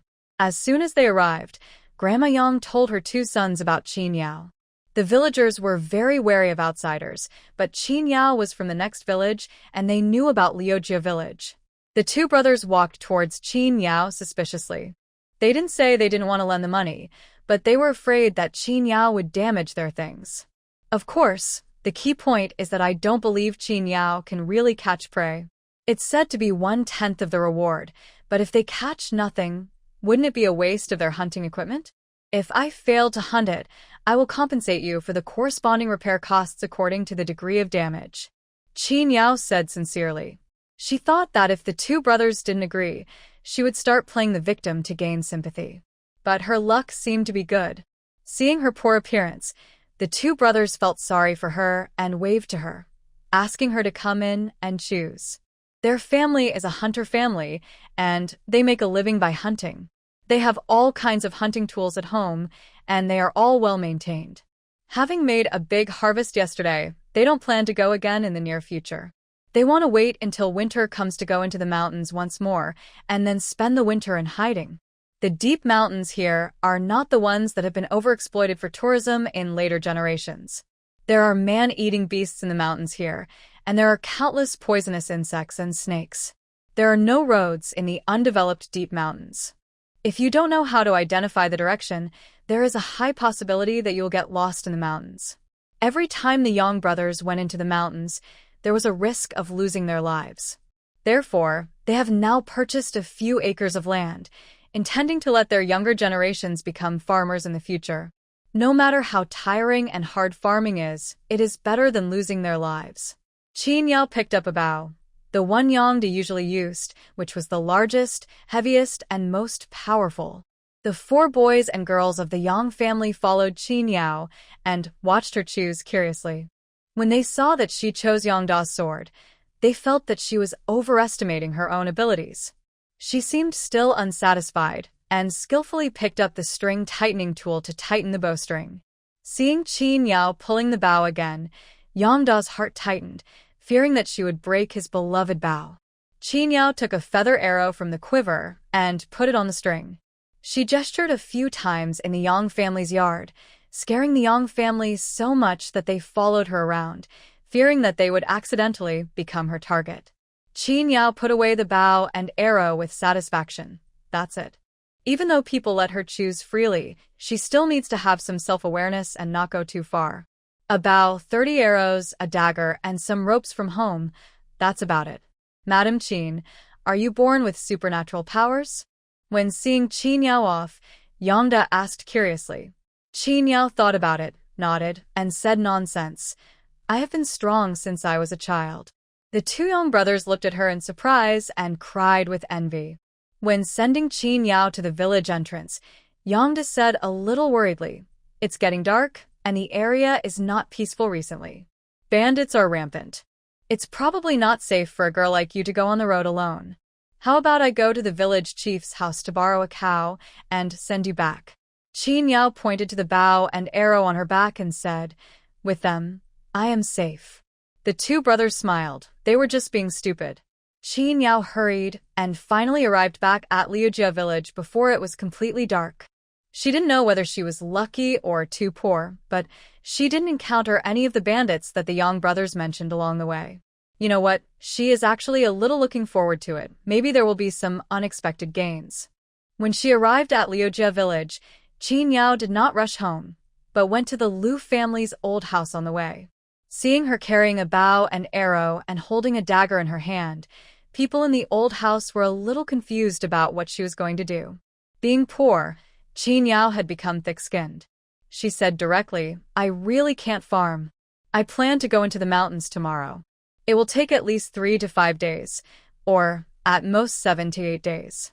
I would like to ask my two brothers to help me plant the remaining wheat seeds at home. There are 4 children at home. I'd like to trouble you two sisters-in-law to help take care of them while I'm away." As he spoke, he took out the only 10 copper coins he had left and handed them to the stunned Mrs. He. "Sister-in-law, the food prepared at home is only enough for the children to eat for 4 days.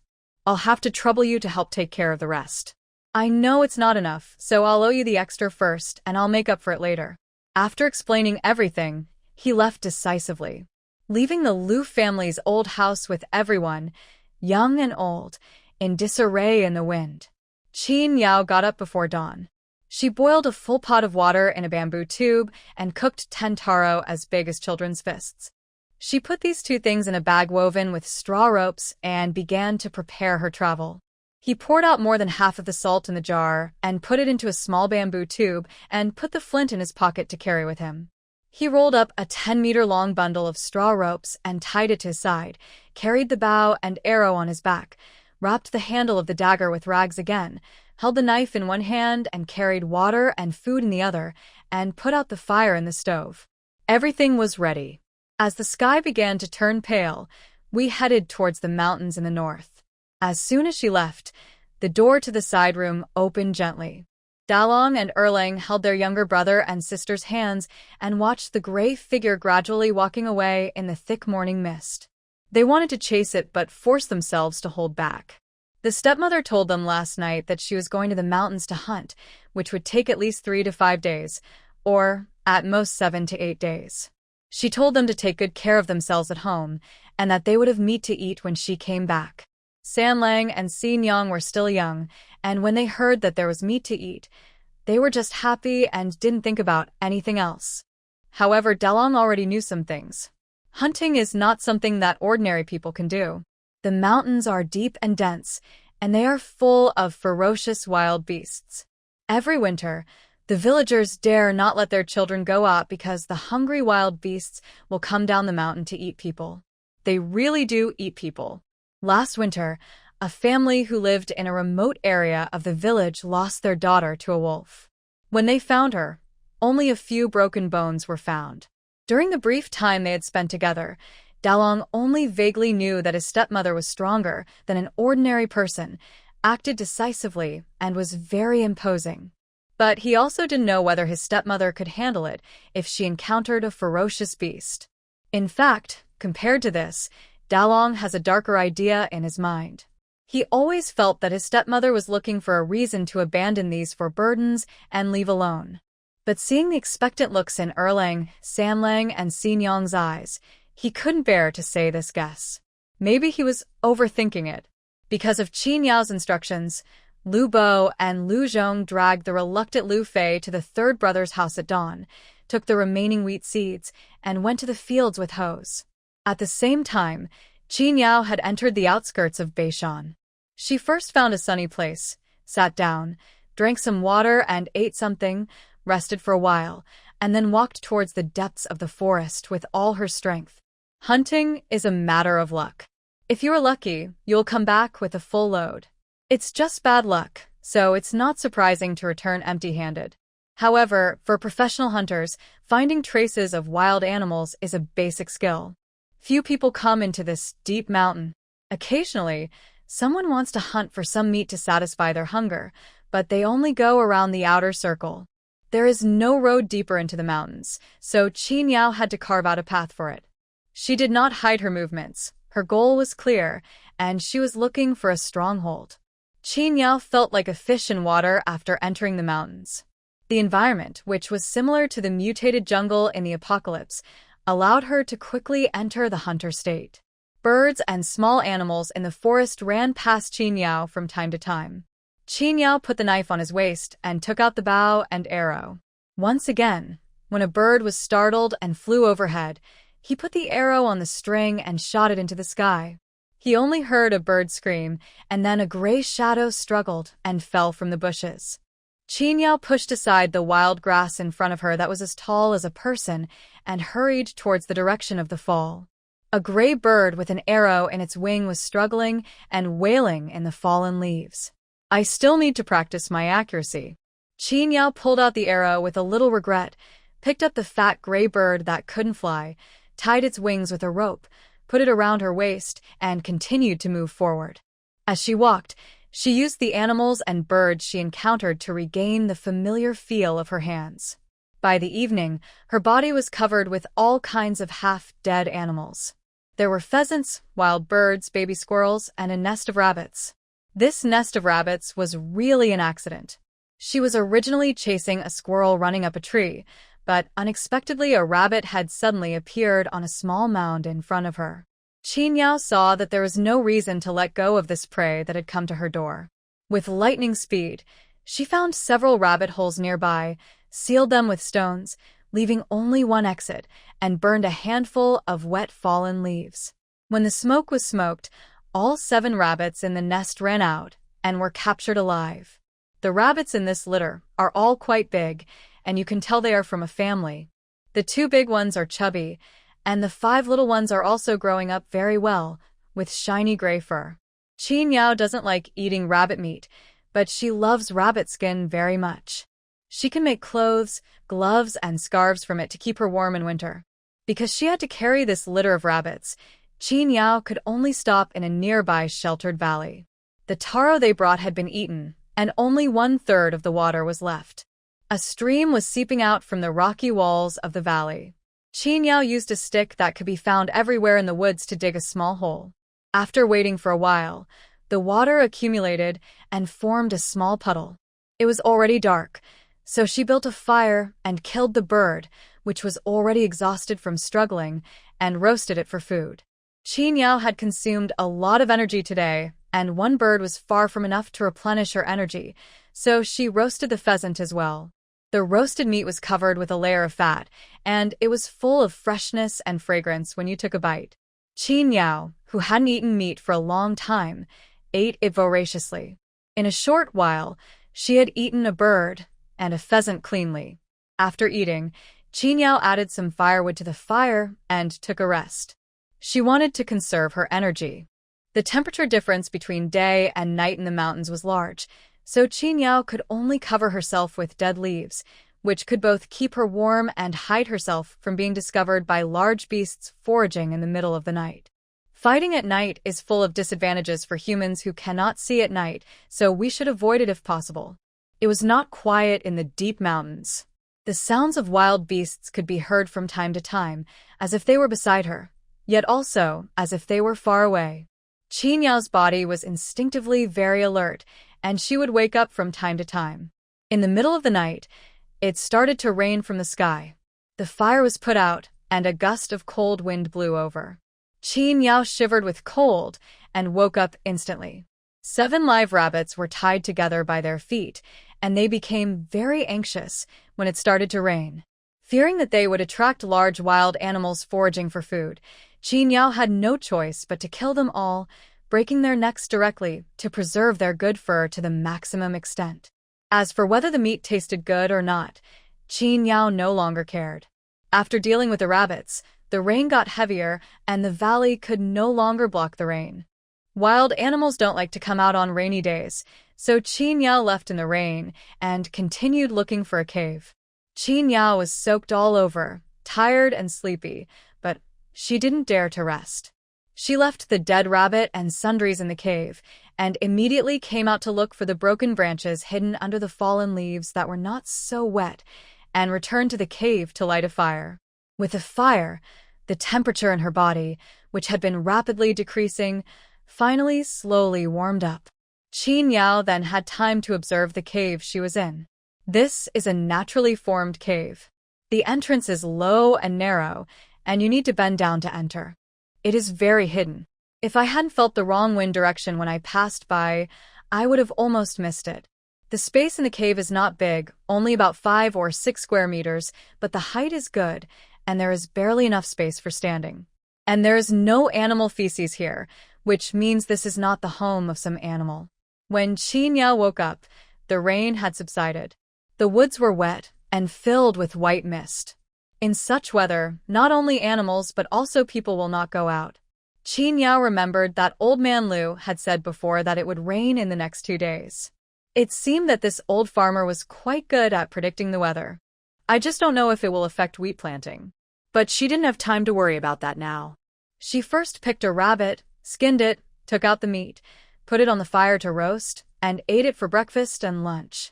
After filling my stomach, I continued to pack up the remaining 6 rabbits. In one morning, Qin Yao cleaned all 7 rabbits. She peeled the skins with high integrity, processed them simply with wood ash, and roasted all the meat together. When she wants to eat it later, she can just heat it up. It is also more convenient to carry it with her. Fortunately, the temperature has dropped. The roasted rabbit meat should be able to be kept for 2 or 3 days, which is just right for her food for the next few days. Qin Yao has a big appetite, and her physical energy consumption is proportional to her food intake. If she eats to her heart's content, these 7 rabbits will be enough for her for 2 days. By noon, the rain had stopped completely. A little sunlight shone through the clouds, and the water vapor on the ground evaporated, creating a very unpleasant smell in the forest. Mosquitoes flew out, and small animals tentatively left their nests and walked around in the woods. Qin Yao covered the cave, took his weapons, and went to look for a water source. Along the way, Qin Yao discovered many traces of wild animals, most of which were wolves and monkeys. There was at least 1 monkey pack and 1 wolf pack nearby. Monkeys are not valuable, and because this animal is similar to humans, the Sheng people are very taboo about it and do not eat or actively hunt monkeys. Most wolves are gray wolves. Their meat is not tasty, but their skins are more valuable. But wolves are social animals, and provoking a wolf pack without complete weapons and equipment is no different from committing suicide. Qin Yao avoided them the whole time. During the season, snakes rarely come out of their holes and are rarely encountered. Qin Yao was too lazy to attack the small snake that passed by. Instead, the snake noticed her and was so scared that it slipped into the grass and swam very fast. On the way to the water source, Qin Yao shot 2 arrows and hit a yellow weasel and a roe deer. After yesterday's practice, she is now very accurate in archery. She deliberately left them with a breath and didn't hit their vital parts. In order to chase the 2 little guys who were staggering to escape, Qin Yao also ran a long distance. Especially the yellow weasel, which was small, agile, and very fast. If it hadn't been dragging an arrow on its tail and being blocked by the branches, Qin Yao would have had to chase it even farther. After being captured alive, the little thing bared its teeth in a particularly ferocious manner and tried to bite Qin Yao, but was knocked unconscious by a slap from her.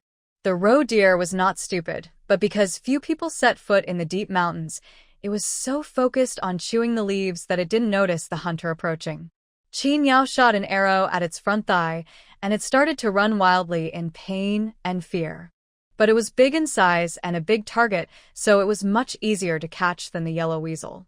Qin Yao cut a thick branch, tied the two prey to the branch, and carried them to the water source. This is a small pond formed naturally in the central depression on the top of the mountain. It should be spring water that seeps out from the ground. The water is very shallow and clear, and there are even fish in it. There were many traces of small animals drinking water by the pond. Qin Yao put down her burden, found a clean place to wash her face, and tried to catch fish. Unexpectedly, the fish here would not hide at all and their movements were slow, so she caught them all.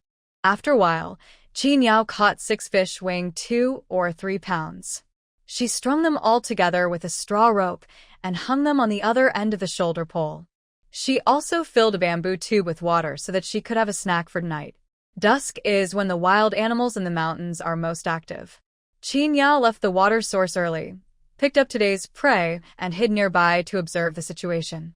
2 kilometers away from the water source, we found a pile of fresh feces, which was obviously left behind by the fish when they came out to swim after the rain stopped. Qin Yao might not be able to recognize all the crops in the fields, but she could tell which animal the feces of various large animals belonged to at a glance. This is the feces left by a black bear, and judging by the size of the feces, it should be that of an adult black bear. Qin Yao was ecstatic, but also a little worried.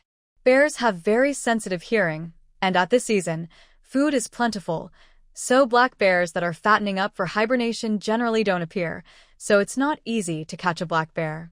But since its trace has been found, Qin Yao does not intend to let it go.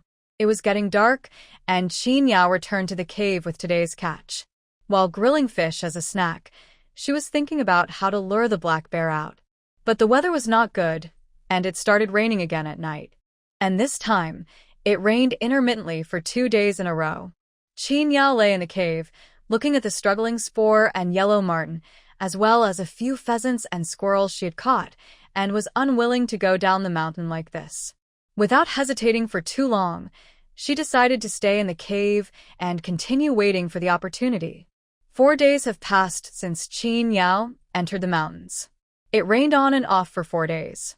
Fortunately, Lu Bo and his 2 brothers had finished planting the wheat seeds left by Qin Yao on the first day. If it had been half a day later, the wheat in these 2 acres of land would have been wasted. Every autumn rain brings a chill. In just 4 days, the temperature dropped several degrees. In the thatched hut at the innermost end of Liujia village, Lu Dalong and Lu Erlang lit a fire. However, there was always wind leaking into the house, and it was still cold even with the fire.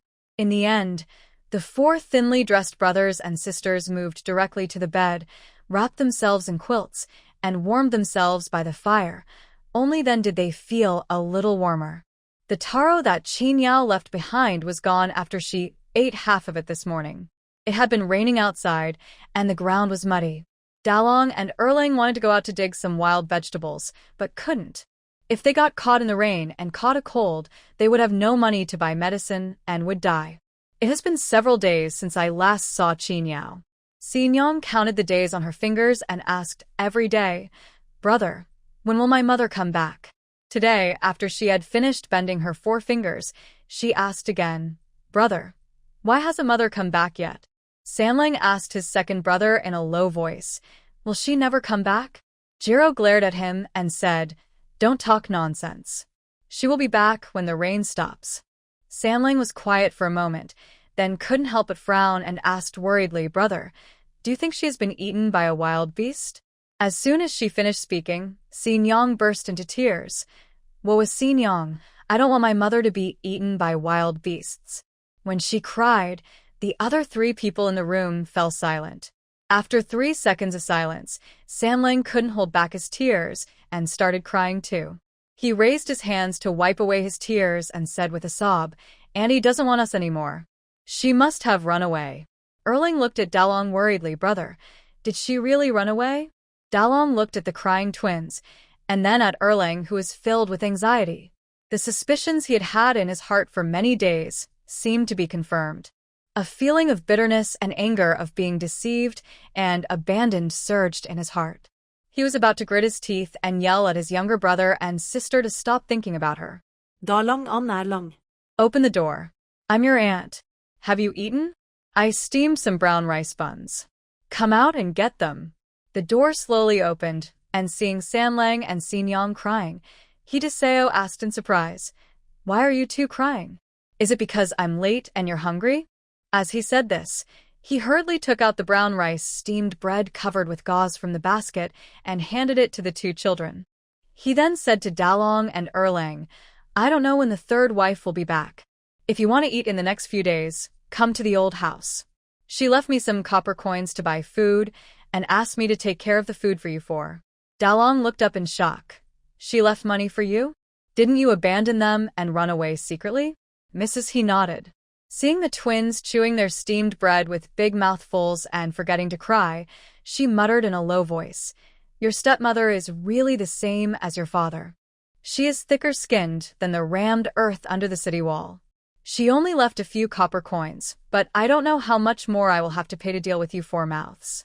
She has been gone for 4 days, and I don't know how long it will take for her to come back. It is not easy to enter the deep mountains. If she is a weak woman." Having said this, she realized that the 4 children were staring at her with wide eyes, as if they were going to bite her if she dared to say anything bad about their stepmother. Mrs. He quickly stopped talking. She tutade, stuffed the remaining 2 steamed buns in the basket to Dalong and Erlang, and reminded them again, "Come to the old house to eat in the morning and evening. I don't have time to bring it to you every day. There is a lot of work to do at home." He muttered softly, he's still very protective of her, and then quickly left with the empty basket. There was indeed a lot of work to be done at home, and she was so busy that she almost forgot about the 4 mouths to feed in the 3rd child's family, which is why she came late. As soon as Mrs. He left, the 4 brothers and sisters, who had sad faces just now, immediately put on smiles. They munched on the warm brown rice buns in their hands, thinking that their stepmother had not abandoned them and she still asked their aunt to take care of them. "Brother, she will definitely catch prey and come back." Erling looked at the clear sky, which was so blue that it made people feel hopeful. He said confidently, "She is so strong. She will definitely be able to do it." "Yeah."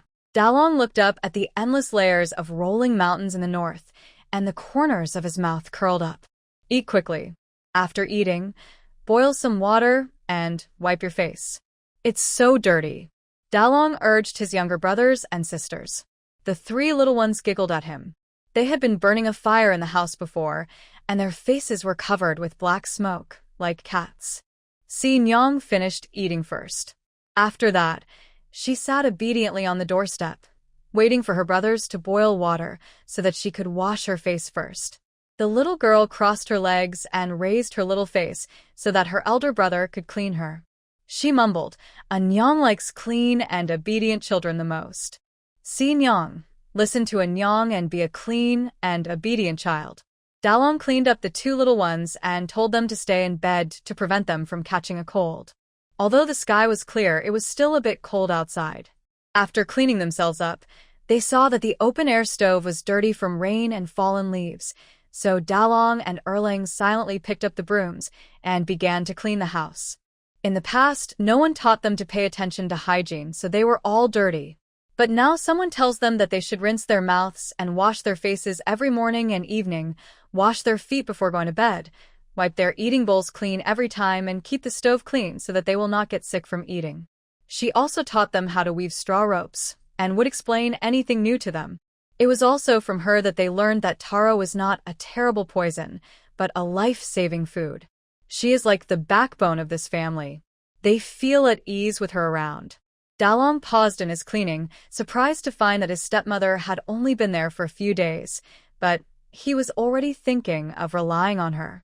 He didn't even remember his biological father, who was taken away. For a moment he thought, if only life could go on like this forever. It's good that the man didn't come back. Brother?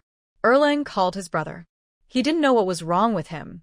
He called him several times, but he didn't respond. Are you thinking about your stepmother too? Erlang asked a little awkwardly.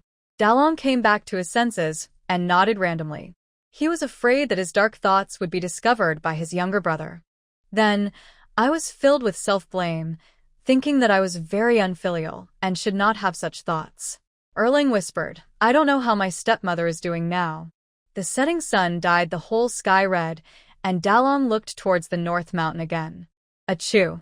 Qin Yao, who was riding on the tree, couldn't control herself and sneezed violently. The knife in her hand trembled so much that she was almost snatched away by the black bear when it stood up. Fortunately, the fighting instinct she had trained in the apocalypse was still there. The moment the bear's paw swung over, her body subconsciously made a dodging motion. However, it was just this dodging that caused the black bear, which had been controlled by her under the tree, to suddenly jump up onto the tree. The man and the bear stood on a branch, less than 2 meters apart, staring at each other in surprise. Qin Yao didn't hesitate at all, took out the arrow, drew the bow, and shot an arrow quickly. It is said that archers can't fight in close combat, but they are just not trained fast enough. The mutated animals and plants in the apocalypse don't care about how far away you are. They will suddenly appear in front of you, when you least expect it. With ammunition in short supply, Qin Yao learned to use the bow close up. Although its power was not as strong as long-range shooting, it was enough to slightly resist the enemy's advance. Moreover, when the enemy is a human, this close-range bow can often catch the opponent off guard. The arrow shot at close range hit the black bear as expected. However, the power was not great, and it only hurt its fur, which made it even more furious. It roared and pounced on Qin Yao. Qin Yao had been waiting for the right opportunity to lure the black bear out. Finally, the rain stopped and the trap was set, and the black bear did appear as expected. Unexpectedly, it didn't fall into the trap. Not only that, after seeing Qin Yao, it seemed to feel her powerful aura, turned around and ran away, and did not fall into the trap she set. Of course, Qin Yao couldn't just watch the black bear she had seduced with great difficulty run away, so she immediately shot an arrow at it, hitting it right in the ace. This successfully angered the black bear, and it turned around to kill her.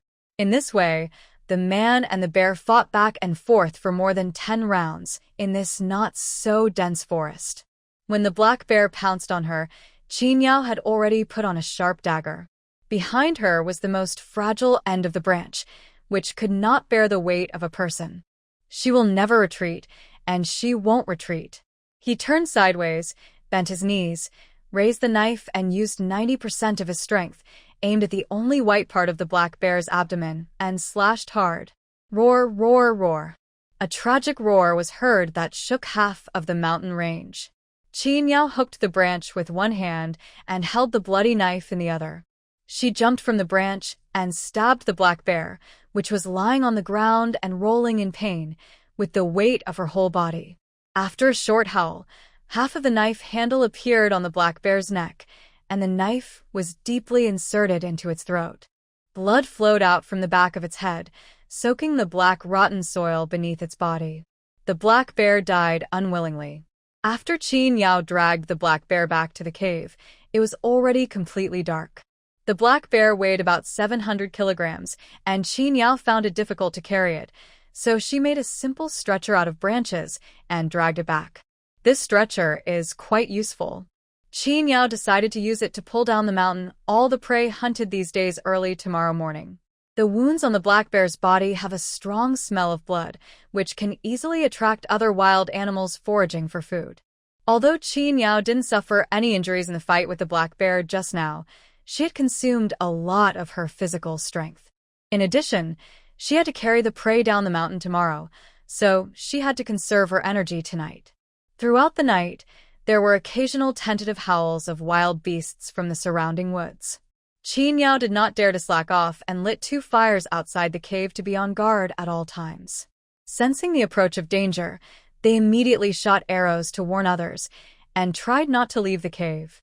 In this way, they finally waited until a ray of orange light appeared on the horizon. Not daring to delay, they quickly ate 2 roasted pheasants, tied the black bear and other prey to the trailer, and set off down the mountain. She did not go in the direction she came from, but instead went around the mountains and headed directly towards Kayong County. The nearby town definitely can't eat the black bear, and she doesn't have the energy to cut it up and sell it bit by bit. It would be better for her to go further away, directly to the county town where there are many rich people, and she should be able to sell it faster. Qin Yao traveled light and walked very fast when going up the mountain. Now carrying nearly 800 kilograms of prey and going downhill, Qin Yao couldn't speed up at all. But perhaps because of the harvest, I was in a very good mood and unknowingly walked out of the forest and came to the official road. It was almost dusk. There is no curfew in Qing State, but the city gates will be closed at the end of Yushi, 7 p.m., and entry and exit are prohibited. Qin Yao dragged the heavy prey and hurried, and finally entered Kayong County before the city gate closed. To enter the city, you need to pay an entrance fee, 1 cent per person. Qin Yao didn't have a single copper coin on him, so he sold a wild pheasant weighing a little over 4 pounds at the city gate and earned 80 copper coins. He paid 1 copper coin before he was allowed to enter the city. When the guards at the city gate saw the black bear on her carriage, their expressions changed from disbelief to astonishment. In less than an incense stick of time, the news that someone had hunted a blind bear and brought it into the city to sell it reached the ears of the owners of 2 restaurants in the city. But is it true? Shopkeeper Fan asked in surprise. The waiter who went to inquire hurriedly nodded. It's absolutely true, boss. I have never seen such a big blind bear in my life. Its head is bigger than 2 of my heads. You should go quickly if you are late. I am afraid it will be bought by the store next door. When shopkeeper Fan heard that his rival was about to arrive, he didn't even bother to be surprised, but immediately rushed to the city gate. Qin Yao was eating at a wonton stall near the city gate at this time. She ordered 5 bowls of pork-filled wontons in one go, each bowl costing 8 cents. She placed the 40 copper coins on the stall owner's chopping board, sat down calmly at the only square table, picked up the bowl, and ate mouthful after mouthful, relishing the meal. The stall owner couldn't cook wontons as fast as she ate them. She ate 3 bowls in a row, and the 4th bowl was still in the pot. The stall owner wiped the sweat from his head and apologized. Please wait, sir. I'm cooking it. I'm cooking it. As he spoke, his eyes would occasionally glance at the prey piled haphazardly on the roadside. 4 pheasants, 2 squirrels, a roe deer, and a weasel were all still alive. On ordinary days, living prey is rare. If a hunter holds a living prey in his hand, it means that he is definitely a hunter with superb hunting skills. The bear had knife marks on its abdomen and neck, and no one knew which one had sent it to see the king of Hades. The stall owner brought the last 2 bowls of wontons to Qin Yao and glanced at the short knife she had placed beside her. The knife was very old, the back of the blade was rusty and uneven, and the handle was wrapped in rags with some dark marks on it. With just one look, the stall owner was sure that it was blood. Looking at the woman sitting steadily at the table, eating from the bowl, the stall owner could not imagine how she subdued the black bear. Qin Yao noticed the stall owner's gaze and raised her eyelids from the bowl. Her eyes, which were clearly black and white and without a trace of impurities, looked at him calmly. The look in his eyes didn't seem like he was looking at a person, but at something that wasn't a person. Perhaps a ghost? The stall owner felt a chill down his spine for no apparent reason and hurriedly lowered his eyes, turning around and pretending to be busy. When shopkeeper Fan arrived, Qin Yao had just finished her 5th bowl of wontons. Her stomach was 8/10 full, and she looked very satisfied. This was her first proper meal since traveling through time. Sure enough, the world is big, but eating is the most important thing. After a full meal, I felt that the world became beautiful again. Girl, did you hunt this black bear? Shopkeeper Fan asked in surprise. He just heard the waiter say that a girl killed the black bear, and he didn't believe it. But now that he has seen the real person, he has to believe it. Hearing someone asking about Xiong, Qin Yao stood up with a knife, walked to her stall, and answered the middle-aged man who asked, "It's mine. Do you want it? I can give you a discount if you take the whole thing away." Shopkeeper Fan looked at Qin Yao, and then at Black Bear, and then looked around. He didn't see any donkey carts, horse carts, ox carts, or other means of transportation, so he couldn't help but ask, did the girl carry all these down the mountain by herself? Qin Yao nodded and continued to promote her prey. "These live animals are still fresh. I killed this black bear yesterday evening. It wasn't hot today, so they are all in good condition." Shopkeeper Fan followed up by asking, "How much do you plan to sell this black bear girl for? How much are you offering?" Qin Yao asked back. As soon as she entered the city, she was attracted by the wontons. She was hungry, so she filled her stomach first. She didn't have time to ask about the price of the prey. Shopkeeper Fan thought for a moment and tentatively gave a number, 80 taels. Qin Yao immediately calculated in her mind. According to the highest living standard in Liujia village, a family of 5 would spend about 20 taels a year. These 80 taels were equivalent to 4 years of good food and drink. Well, that's about it. Bear meat is actually not particularly valuable. It is a bit more expensive than pork and can be sold for 50 or 60 cents per pound. Her black bear weighs 700 pounds, so taking a middle ground, the meat alone should be able to sell for about 40 taels. The main thing is the bear skin, bear gall, and bear paws. 40 taels is not bad. Okay, 80 taels, deal. Qin Yao was even kind enough to give a pheasant as a gift. "Do you want me to send it to you?" Qin Yao asked with a smile, seeing that the shopkeeper and the waiter were at a loss as to what to do with the black bear's corpse. Without waiting for the two men to answer, Qin Yao put the knife and bow and arrow on the bracket, lifted the entire carriage directly, raised her chin towards Shopkeeper Fan, motioned him to lead the way, and walked away. Seeing the heavy, black bear mountain floating in front of him, Shopkeeper Fan was so shocked that his jaw almost dropped. The chef in the kitchen, the waiters, and the shop owners all gathered in the kitchen and looked at the huge black bear in amazement. Many restaurant guests also gathered around curiously and stood at the kitchen door wanting to take a look at the blind bear. Some people only see these big guys once in their lifetime and can brag about them to their children and grandchildren for the rest of their lives. Qin Yao's hands were stained with blood when she moved the bear, so Manager Fan hurriedly asked the waiter to scoop a basin of hot water for her to wash. By the time Qin Yao had finished, the master chef had already discussed with his 2 apprentices about finding a butcher in the east of the city to help with the slaughter. They usually deal with processed meat, so they are a little hesitant to touch such a big, whole piece. Firstly, they were afraid of damaging the skin, and secondly, they needed to preserve all the important parts of the bear as completely as possible so that they could make delicious dishes and sell them at high prices.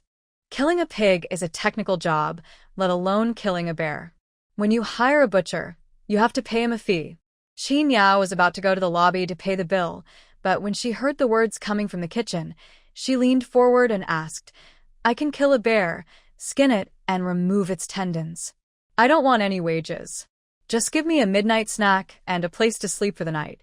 It's getting late, so instead of looking for a place to stay outside, it's better to stay in this restaurant for one night. Save money and trouble." The master chef was a little tempted and immediately urged his apprentice to ask Manager Fan if it was okay. The apprentice ran there and came back soon. Shopkeeper Fan, who was putting up a sign for bear dishes in the lobby, followed and said to Qin Yao, "Girl, let's do this. My restaurant will take all your prey. I'll pay you when I'm done. Also, the price for killing the bear is whatever you want. You can kill it first. The restaurant happens to have quite a few empty rooms. I'll reserve one for you, and you can stay here tonight." Shopkeeper Fan is now certain that Qin Yao is an extraordinary person. He admires these hidden masters the most in his life, and he would make friends with them whenever he meets them, and their accommodation is free. Qin Yao thanked her generously, asked the apprentice for an apron, and went into the kitchen to pick out tools. The master chef had a row of knives of various shapes. Qin Yao found a small and sharp one and started working. She moved very skillfully. She knew exactly where to start peeling the skin, which parts were difficult to peel, and where the bones were. Her eyes seemed to be able to see through everything, and she never made any mistakes. The master chef and 2 apprentices stood by and wanted to lend a hand, but they found that there was no chance for them to get involved at all. Qin Yao peeled off the bear skin completely in just 2 incense sticks of time. The 2 apprentices looked at her with admiration in their eyes. If their master was not still there, they would have wanted to kneel down and become her apprentice again. The bear skin was taken out and hung on a pole in the backyard to dry, and then the shopkeeper would ask someone to come and deal with it. Qin Yao changed to a sharp knife, moved the skinned bear to the yard, cut open its belly, and separated the bones and rarer parts such as the bear's paws and gallbladder. In the front hall, after Manager Fan made some announcements, some people came over to try some hot bear paws. Qin Yao was chopping the meat while the chef was cooking. The whole restaurant was brightly lit and busy. This busy schedule lasted until late at night, when the restaurant closed. The chef cooked a big pot of hodgepodge for everyone, which was a stew of various leftovers. Everyone had a bowl of noodles and a big steamed bun, and they ate it with the soup and vegetables. It was so delicious. Knowing that Qin Yao had a big appetite, shopkeeper Fan also instructed the chef to give Qin Yao 2 more steamed buns. Her appetite alone is equivalent to that of 5 adults. The waiters in the restaurant were stunned. They didn't know how her small body could hold so much food. Wouldn't her stomach be broken? However, after spending this night together, shopkeeper Fan was tired of expressing his admiration for Qin Yao, and he kept calling her Madam Qin, as if they had become close friends. After a busy night, shopkeeper Fan drank 2 glasses of wine to relax. Qin Yao then realized that he was a fan of martial arts novels. If the kitchen chef had not been watching him, he would have almost kneeled down and become Qin Yao's apprentice on the spot. Qin Yao didn't know whether to laugh or cry, and felt that this middle-aged man was a bit cute. The second watch bell on the city wall rang, and everyone packed up and dispersed. Qin Yao was assigned to an ordinary single room. There was some hot water in the kitchen. When the 2 apprentices learned that she wanted to take a bath, they helped her get some hot water. Qin Yao stood by the tub and looked at herself, and was frightened by the disheveled female ghost in the water. Qin Yao hadn't washed or dressed in the mountains for several days, and her body was dirty and smelly. Thinking back to when she had just sat with everyone to have dinner, she felt that they were such nice people who could tolerate this. Hurry up and lock the door, take a shower, and wash your hair. Qin Yao had a set of dirty clothes on her body and couldn't change them, but she could not wear them either, so she could only dust them off, wipe them partially, and continue wearing them. It was already very late, so I poured out the water, returned to my room, and fell asleep as soon as I lay on my pillow. This was the most comfortable sleep Qin Yao had ever had since she traveled through time. The hotel's rooms are spacious and clean, the bedding is soft and warm, the bed is firm and will not shake when you turn over, and there is no torture of the roof rustling in the wind in the middle of the night. When the sky brightened, Qin Yao woke up naturally, washed up simply, took her bow and arrow and dagger, and went to the lobby. Shopkeeper Fan had already gotten up. When he saw her come out, he hurriedly gave her the money. The fee for killing the bear was 50 coins, and the price of 4 pheasants was 20 coins per catty, which made a total of 400 coins. The fur of that yellow weasel is valuable and can be made into brushes. It was worth 800 coins.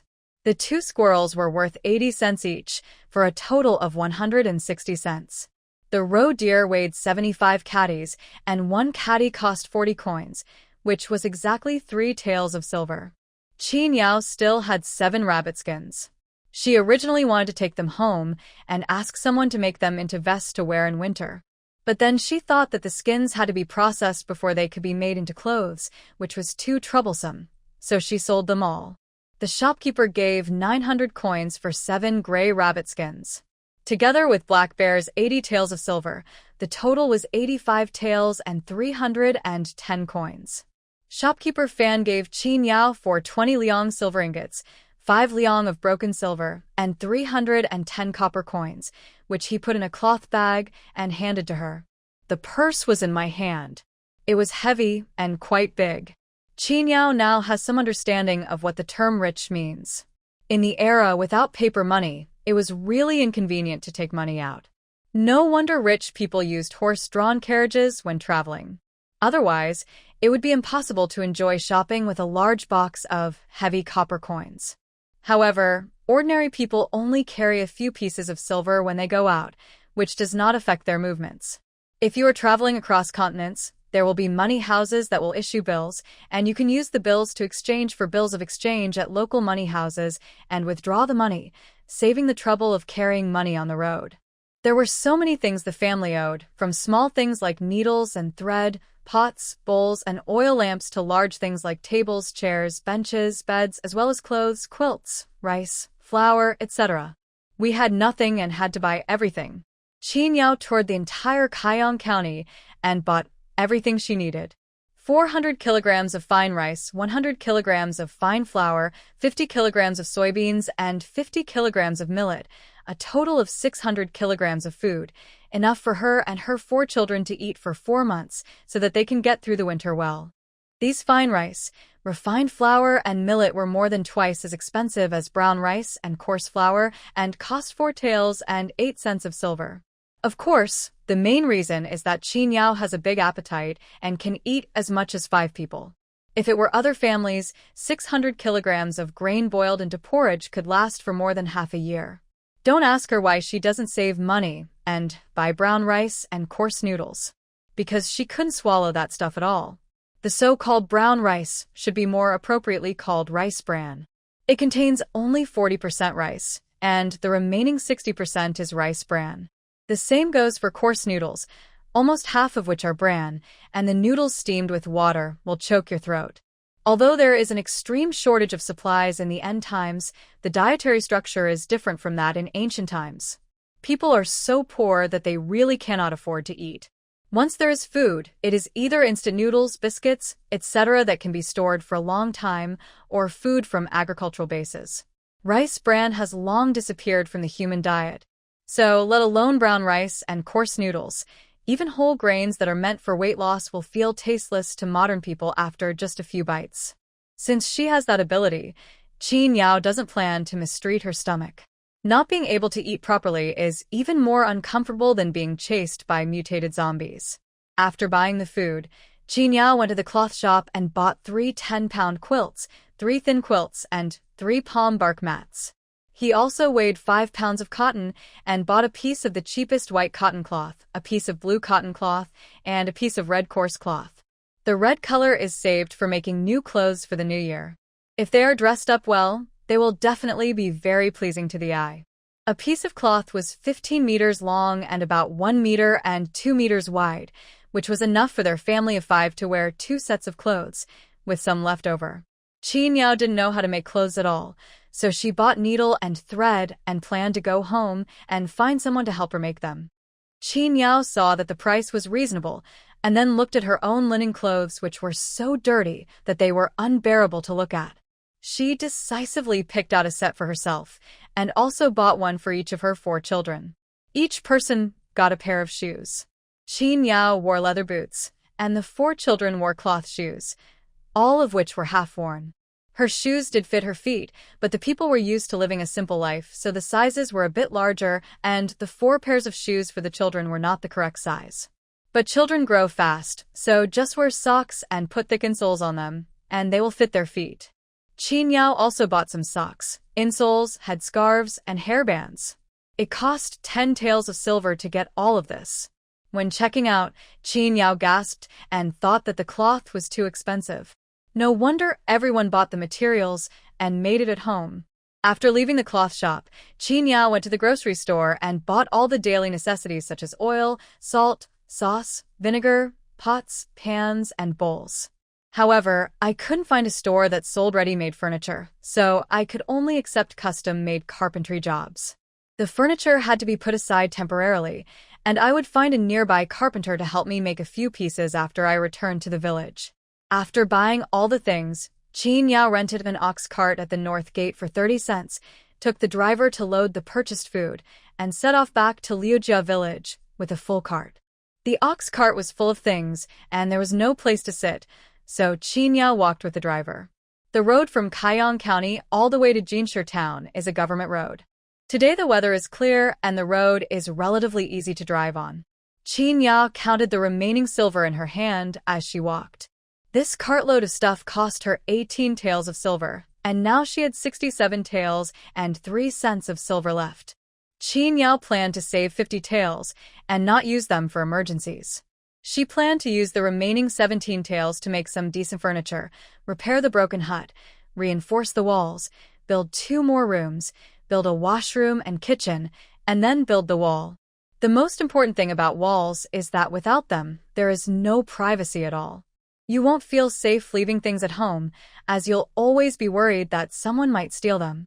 There is also a wall which can protect against wild animals that come down the mountain to look for food in winter, and it can also allow you to sleep more peacefully. The second thing is to repair the existing main structure of the house. However, if you want to cover the tiles, the beams and walls of the house must be reinforced. Qin Yao only had a vague understanding of these things and decided to ask the people in the Liu family's old house when the time comes. She saw that when Old Man Liu and his 2 sons were repairing her roof, they looked very capable. Qin Yao could see that the people in the old house were simply worried about this rascal Liu Ji. I don't know if all the children who can cry out get candy, but Old Man Liu does favor his son Liu Ji. Even he himself may not be aware of this bias. Qin Yao was doing the math, imagining that she would be able to sleep in a sturdy house and on a spacious and warm bed this winter. The corners of her mouth curled up unconsciously, and she walked with the wind. The driver couldn't catch up with her and shouted. Qin Yao then reacted and slowed down a little. She ate well and slept well last night. Today she changed into clean clothes and put on sturdy leather boots. She looked completely different. The dejection on her face was gone. She carried a bow and held a knife, looking quite elegant, like a chivalrous woman. The driver was not talkative. Qin Yao wanted to know more about this place, so she chatted with him. Only then did he learn from the other party that in Kaiyang County there were many rebels from the previous dynasty who had transformed themselves into bandits and often ran down the mountain to rob the people. The local government was incompetent, and the wealthy businessmen were suffering. When Qin Yao heard this, she suddenly became worried about her truckload of goods. The driver saw her worry and finally took the initiative to say, "Don't be alarmed, young lady. They don't like to come to our remote place." The driver said, "These bandits like to go to the neighboring town the most. The official road there leads directly to the city, and there are many merchants along the way.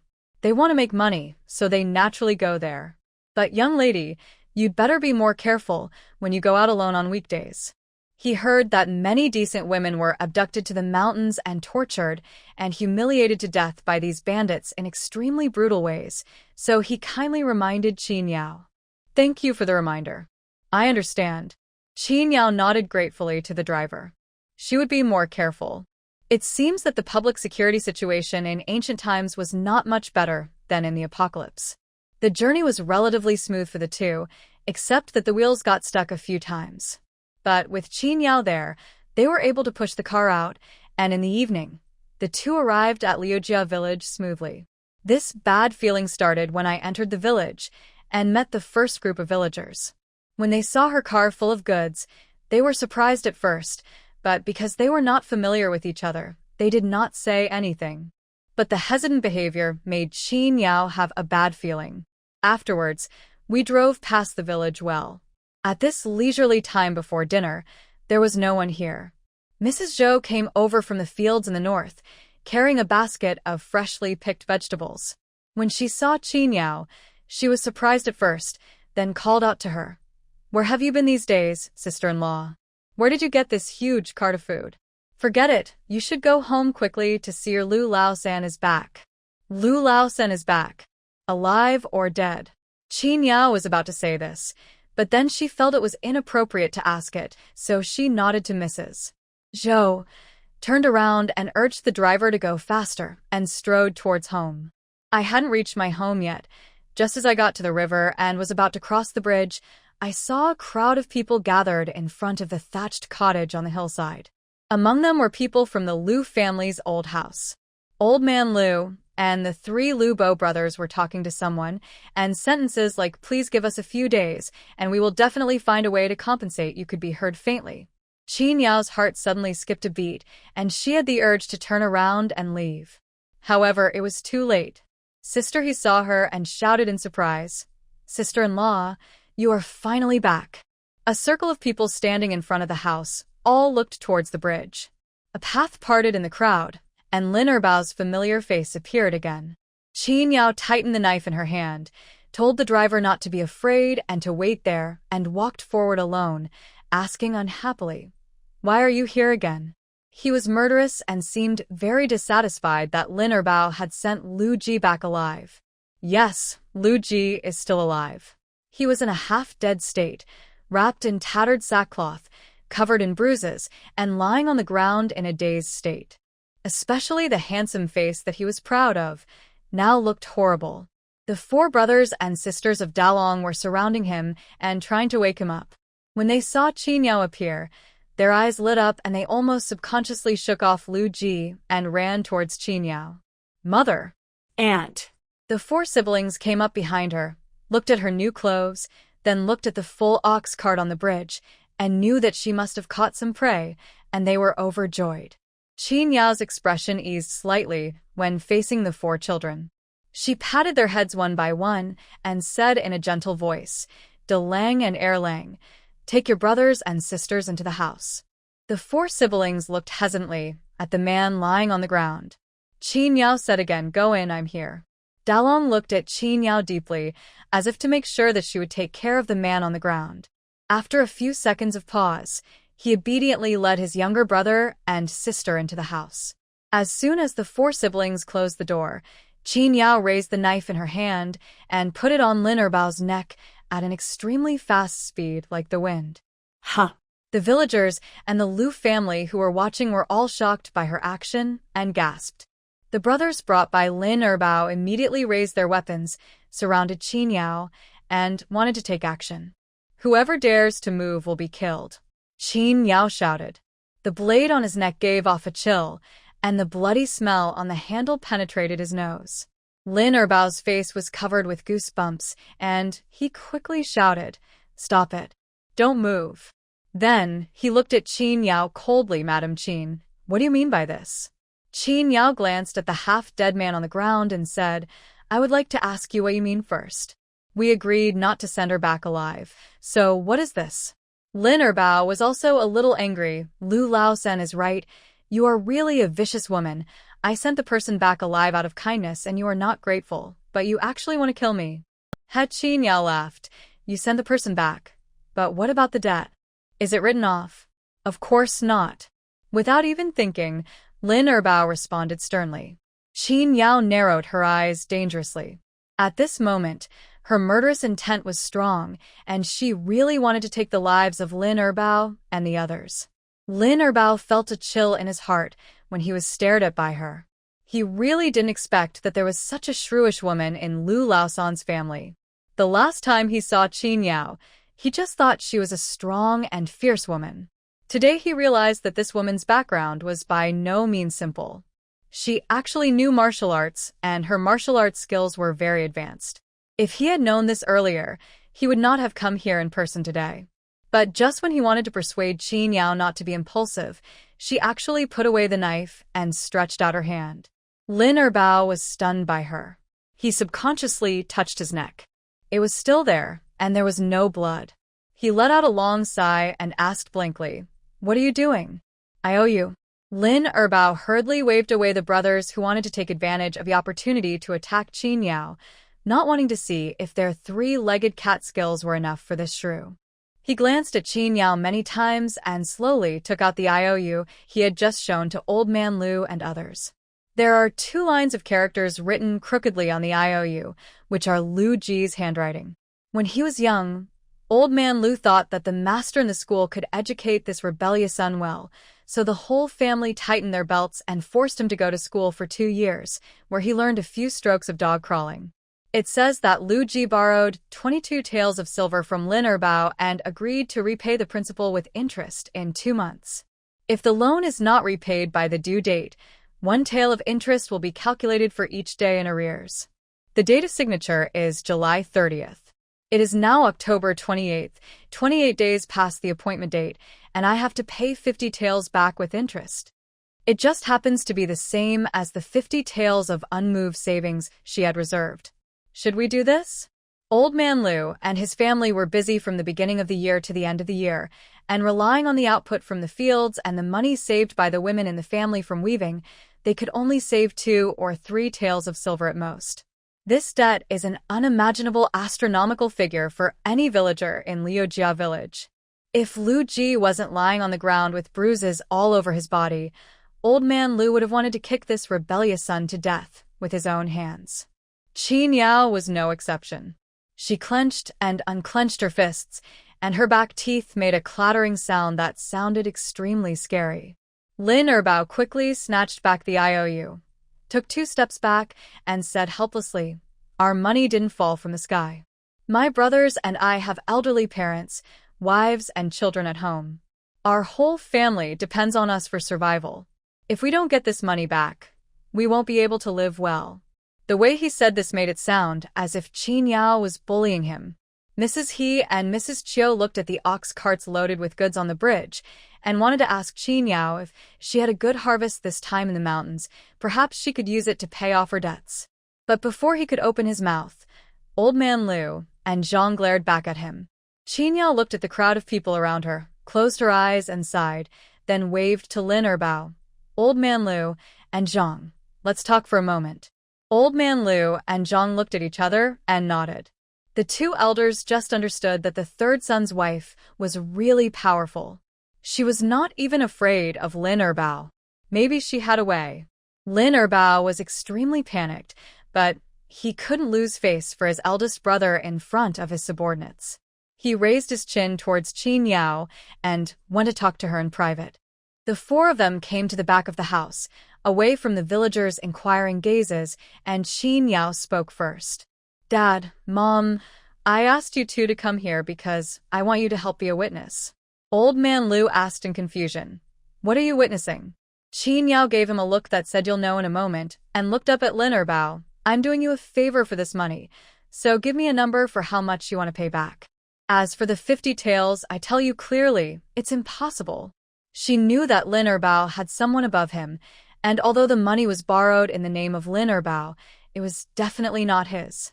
If it had been half a quarter of an hour ago, when Qin Yao said that she wanted to do him a favor, Lin Erbao would have surely been unable to hold back his laughter. But now he suddenly felt that he could consider it. When you are in the world, you are bound to get hurt. What if one day he needs Qin Yao's favor? Such advanced martial arts may be of great help someday.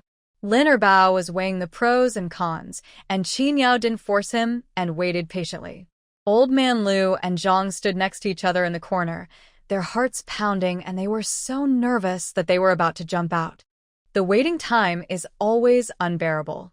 The 2 elders felt that every second was like a year, but in fact only a dozen seconds had passed. Lin Erbao exhaled a breath of turbid air, looked at Qin Yao helplessly, and said, "Madam Qin, what if I can't find you in the future?" Qin Yao raised the corner of her mouth, sneered, and did not answer.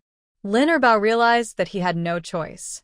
Otherwise, he won't be able to get any money back, and he might even lose his life. Lin Erbao's feeling was not wrong. Qin Yao didn't take Lu Ji seriously at all. She didn't care whether he lived or died. The only thing she cared about was to stay in Liujia village, be a person of status, and avoid being exiled. That's why I talked so much nonsense with him. Of course, 50 taels of silver would not make her give up her current identity and home. Of course, we should talk if we can. Lin Erbao took several deep breaths, his mind raced. He used the abacus for a while, and finally gave a number. 38 taels. This is the lowest. If you can't even pay this, there's no point in talking. Lin Erbao also became ruthless. This number was the bottom line he could offer. Otherwise, he won't be able to explain to his superiors and will still die. Thinking of this, Lin Erbao wanted to cry. It was really bad luck for him to meet a tough guy like Qin Yao in his career. Okay, give me the IOU. Do you have paper and pen? Write another one to prove that Lu Ji has settled the debt with you. Lin Erbao felt relieved immediately. He had paper and pen, but he couldn't write. Qin Yao immediately glanced at him with disdain. Lin Erbao became angry and called his brothers to bring pens, ink, paper, inkstone, and red clay, and stuffed them all at Qin Yao. It looks like you wrote this provocative message, if you have the guts. I didn't expect that he could really write. There happened to be a chopping block for firewood here, so Qin Yao wrote on it. Although the handwriting was not much better than Lu Ji's dog paddling handwriting, it was still words.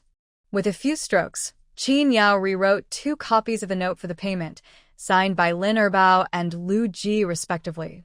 Because she and Lu Ji were a legal couple, she could sign on behalf of Lu Ji. However, after Lin Erbao finished writing his, Qin Yao did not start writing hers. Old Man Lu and Mrs. Zhang were ecstatic about Qin Yao's righteousness and magnanimity just a second ago, thinking that Lu Ji could be saved. Unexpectedly, the next second, Qin Yao said, "Dad, Mom, there is something you must promise me first before I can sign this document." Old Man Lu nodded repeatedly, thinking that even if Qin Yao made an excessive request at this moment, it would not be excessive, and said kindly, "You tell me." Qin Yao said, "I can help Lu Ji pay back the money, but from now on, his life belongs to me. From now on, I have the final say in Lu Ji's family. You must stand by me and not obstruct any decision I make. Otherwise, I will not sign this, and let Lu Ji, the rascal, die outside." The 2 elders' faces changed at the same time. They had to sign. Today, you put aside the past grudges and are willing to pay his debt. Dad knows that you are a good person. Of course, your mother and I will agree to your request. From now on, you have the final say in this family. If the 3rd child still does not repent after this and continues to make mistakes, even if you beat him to death, your mother and I will never blame you. Qin Yao secretly raised her eyebrows. She didn't expect Old Man Lu to be so open-minded. Okay, then with your and mother's guarantee, I'm relieved. After that, he signed the document, took out 2 silver ingots of 20 taels from the purse at his waist, gave one to Lin Erbao first, and for the remaining one, he used a little force to break off a piece from the corner with his bare hands, and then handed the bigger one to Lin Erbao. "Weigh it and see if it's 18 taels." Qin Yao reminded, weighing the small silver nugget in her hand. Lin Erbao looked at the silver ingot with a missing corner in his hand with his eyes almost popping out of his frame. He swallowed hard and took out the mini scale he carried with him to weigh the silver. Not even close. How much? 3 cents. Qin Yao continued with the previous operation and broke off another piece. The smaller the pieces, the harder it is to break them. Qin Yao's trick completely convinced Lin Erbao. "Madam Qin, you should have a good rest. My brothers and I will leave first. We will come back to bother you when we have time." Lin Erbao bowed slightly to Qin Yao, collected the money, called his blindfolded subordinates, and walked away quickly. The villagers were talking about it. Is Lin Erbao leaving now? Lu Bo and Lu Zhong looked at their biological father and stepmother. "Did you pay back the money?" The 2 elders nodded and looked at Qin Yao again. The 2 brothers couldn't believe that Qin Yao actually had so much money to pay off his debts. But now is not the time to talk about this. Lu Ji is still lying on the ground. Just now Lin Erbao and others were there and didn't pay attention to it. Now that the debt collector has left, the whole family has surrounded him. Lu Bo patted Lu Ji's face. "Old third, wake up, are you okay?" The person was not awake, but was groaning in pain because the wound on his face was hit. Qin Yao unlocked the main room and turned around to see the Lu family surrounding Lu Ji in a panic. She said calmly, "It's just some flesh wounds. Carry him into the house first and find a doctor to take a look at him later." After a flurry of activity, Lu Zhong, Lu Bo, and Lu Fei carried Lu Ji into the house. In front of so many people, Qin Yao couldn't ask Lu Ji to lie on the ground, so she reluctantly gave him her single bed. Anyway, she had a straw mat and a quilt today, so she didn't care about the bed covered with straw at all. Old Man Lu sent his grandson Lu Jinbao to call the village barefoot doctor to come and see Lu Ji. When Lu Dalong and his 2 siblings heard the noise in the yard, they dispersed, opened the door, and walked out, looking at Qin Yao first. "It's okay, the debt has been paid off. Go see your father, I'll go unload the goods. After giving the instructions, Qin Yao hurried towards the ox cart that was still on the bridge. The driver watched a drama of debt collection and repayment for free, and when he looked at Qin Yao again, he couldn't help feeling a little scared. But he was not a talkative person, so when Qin Yao asked him to drive the ox cart up, he did as he was told. A cart full of stuff is really mouth-watering. He and Xiao looked over again and again. Zhang snorted coldly. What are you looking at? Can't you see it's getting so late? Go home and cook. By the way, let's do the third brother's family as well. Zhang suddenly added. Second sister-in-law, Mrs. Qiu, didn't say anything and just responded with an O. The eldest sister-in-law, Mrs. He, asked in surprise. Didn't the third brother's family separate? Are they still eating together? Our family's food didn't come from the wind. All the mumblings afterwards were gouged out by Zhang's sharp eyes. Mrs. Qiu ignored her sister-in-law and walked towards the old house. When Mrs. He saw her, she had to hurry up and follow her. The main house was full of people. Qin Yao cleaned up the side room where Lu Dalong and his two siblings slept and asked the driver to unload the things into this room first. 6 bags of grain were moved down first, followed by 3 thick quilts, 3 thin quilts, 3 palm mats, 2.5 rolls of cotton cloth, and a pile of second-hand clothes and shoes. There were also several large clay jars with lids filled with oil, salt, sauce, and vinegar, 2 wooden barrels, 2 large wooden basins, and some miscellaneous items such as needlework, pots, and bowls. Finally, there were 2 10-pound pieces of pork. As soon as they saw the meat, everyone couldn't take their eyes off it. When Qin Yao turned around after paying the driver the money, she heard the sound of people swallowing saliva behind her. Dalang. Qin Yao shouted towards the main house. De Lang, who was watching Lu Ji worriedly in the room, heard this and ran out in a hurry. Auntie? Qin Yao took out a 10-pound piece of pork and said, Give it to your aunt. Tell her that this is the money for the straw and the money for her to take care of your meals these days. The old house has not been divided yet, so no matter who it is given to, it belongs to the 3 Lu brothers. But if this face is given to sister-in-law He, I think she will be happier. Qin Yao didn't care what to do with the meat. Dalong swallowed his saliva, thinking that this piece of meat was too much, but knowing that his stepmother had her own plans, he glanced at the main house with some concern. What about my father? I said he's fine, so I mean he's fine. Send the meat over first. The doctor is here. As he was speaking, Lu Jinbao had already brought the doctor in a hurry. When he came closer and saw the pork in Dalong's hand, his whole body trembled, his eyes were instantly glued to the meat, and he almost fell flat on his face due to carelessness. Fortunately, Qin Yao was quick to pull him up so that he didn't fall. Go. Qin Yao winked at Dalong. Seeing the doctor coming, Dalong felt relieved and took the pork to the old house. I'm going too. Lu Jinbao smiled at Qin Yao to express his gratitude for her holding him and immediately turned around to chase Dalong, shouting as he ran, Wait for me, Dalong. I'll go with you. What are you doing here? I don't need you to come with me. No, I'll go with you. The meat is heavy. I'll help you carry it. I don't need your help. Well, if you feel it's heavy, tell me. Dalong quickened his pace. Lu Jinbao also quickened his pace. The room was not big to begin with, and with 10 people standing in it, including the doctor, it felt difficult to turn around. Old man Lu drove Erlang and the twins out and told them to move into the old house where they wouldn't have to worry about anything. Erlang immediately took the twins and left. He had just seen his eldest brother bring a big piece of meat over, so they would definitely have meat to eat tonight. As for the rascal dad lying on the bed, he might as well be a piece of barbecued pork. How is he, Doc? As soon as Qin Yao entered the room, the others automatically made way for her. The person who was lying motionless on the bed began to tremble gradually when he felt her approaching. Qin Yao noticed it, glanced at the bed, and sneered with an ambiguous meaning. Lu Ji, who was lying on the bed pretending to be dead, couldn't control his inner fear and opened his eyes. The doctor was about to lift his eyelids to check, but he suddenly opened his eyes, which scared the doctor. After he came to his senses, he patted his chest and breathed a sigh of relief. It's good that you're awake. It looks like just some superficial injuries. It's nothing serious. Just apply some medicine to reduce the swelling and rest for a few days. Old Man Lu and others asked Lu Ji about his current feelings and whether he felt unwell anywhere. Lu Ji was gasping for breath and was speechless. His face was covered with wounds and any movement was extremely painful. He felt uncomfortable all over. The doctor was also surprised to see him like this. Normally, people don't just hit people in the face. What did Lu Lao send do to have his face beaten into a pig-like shape?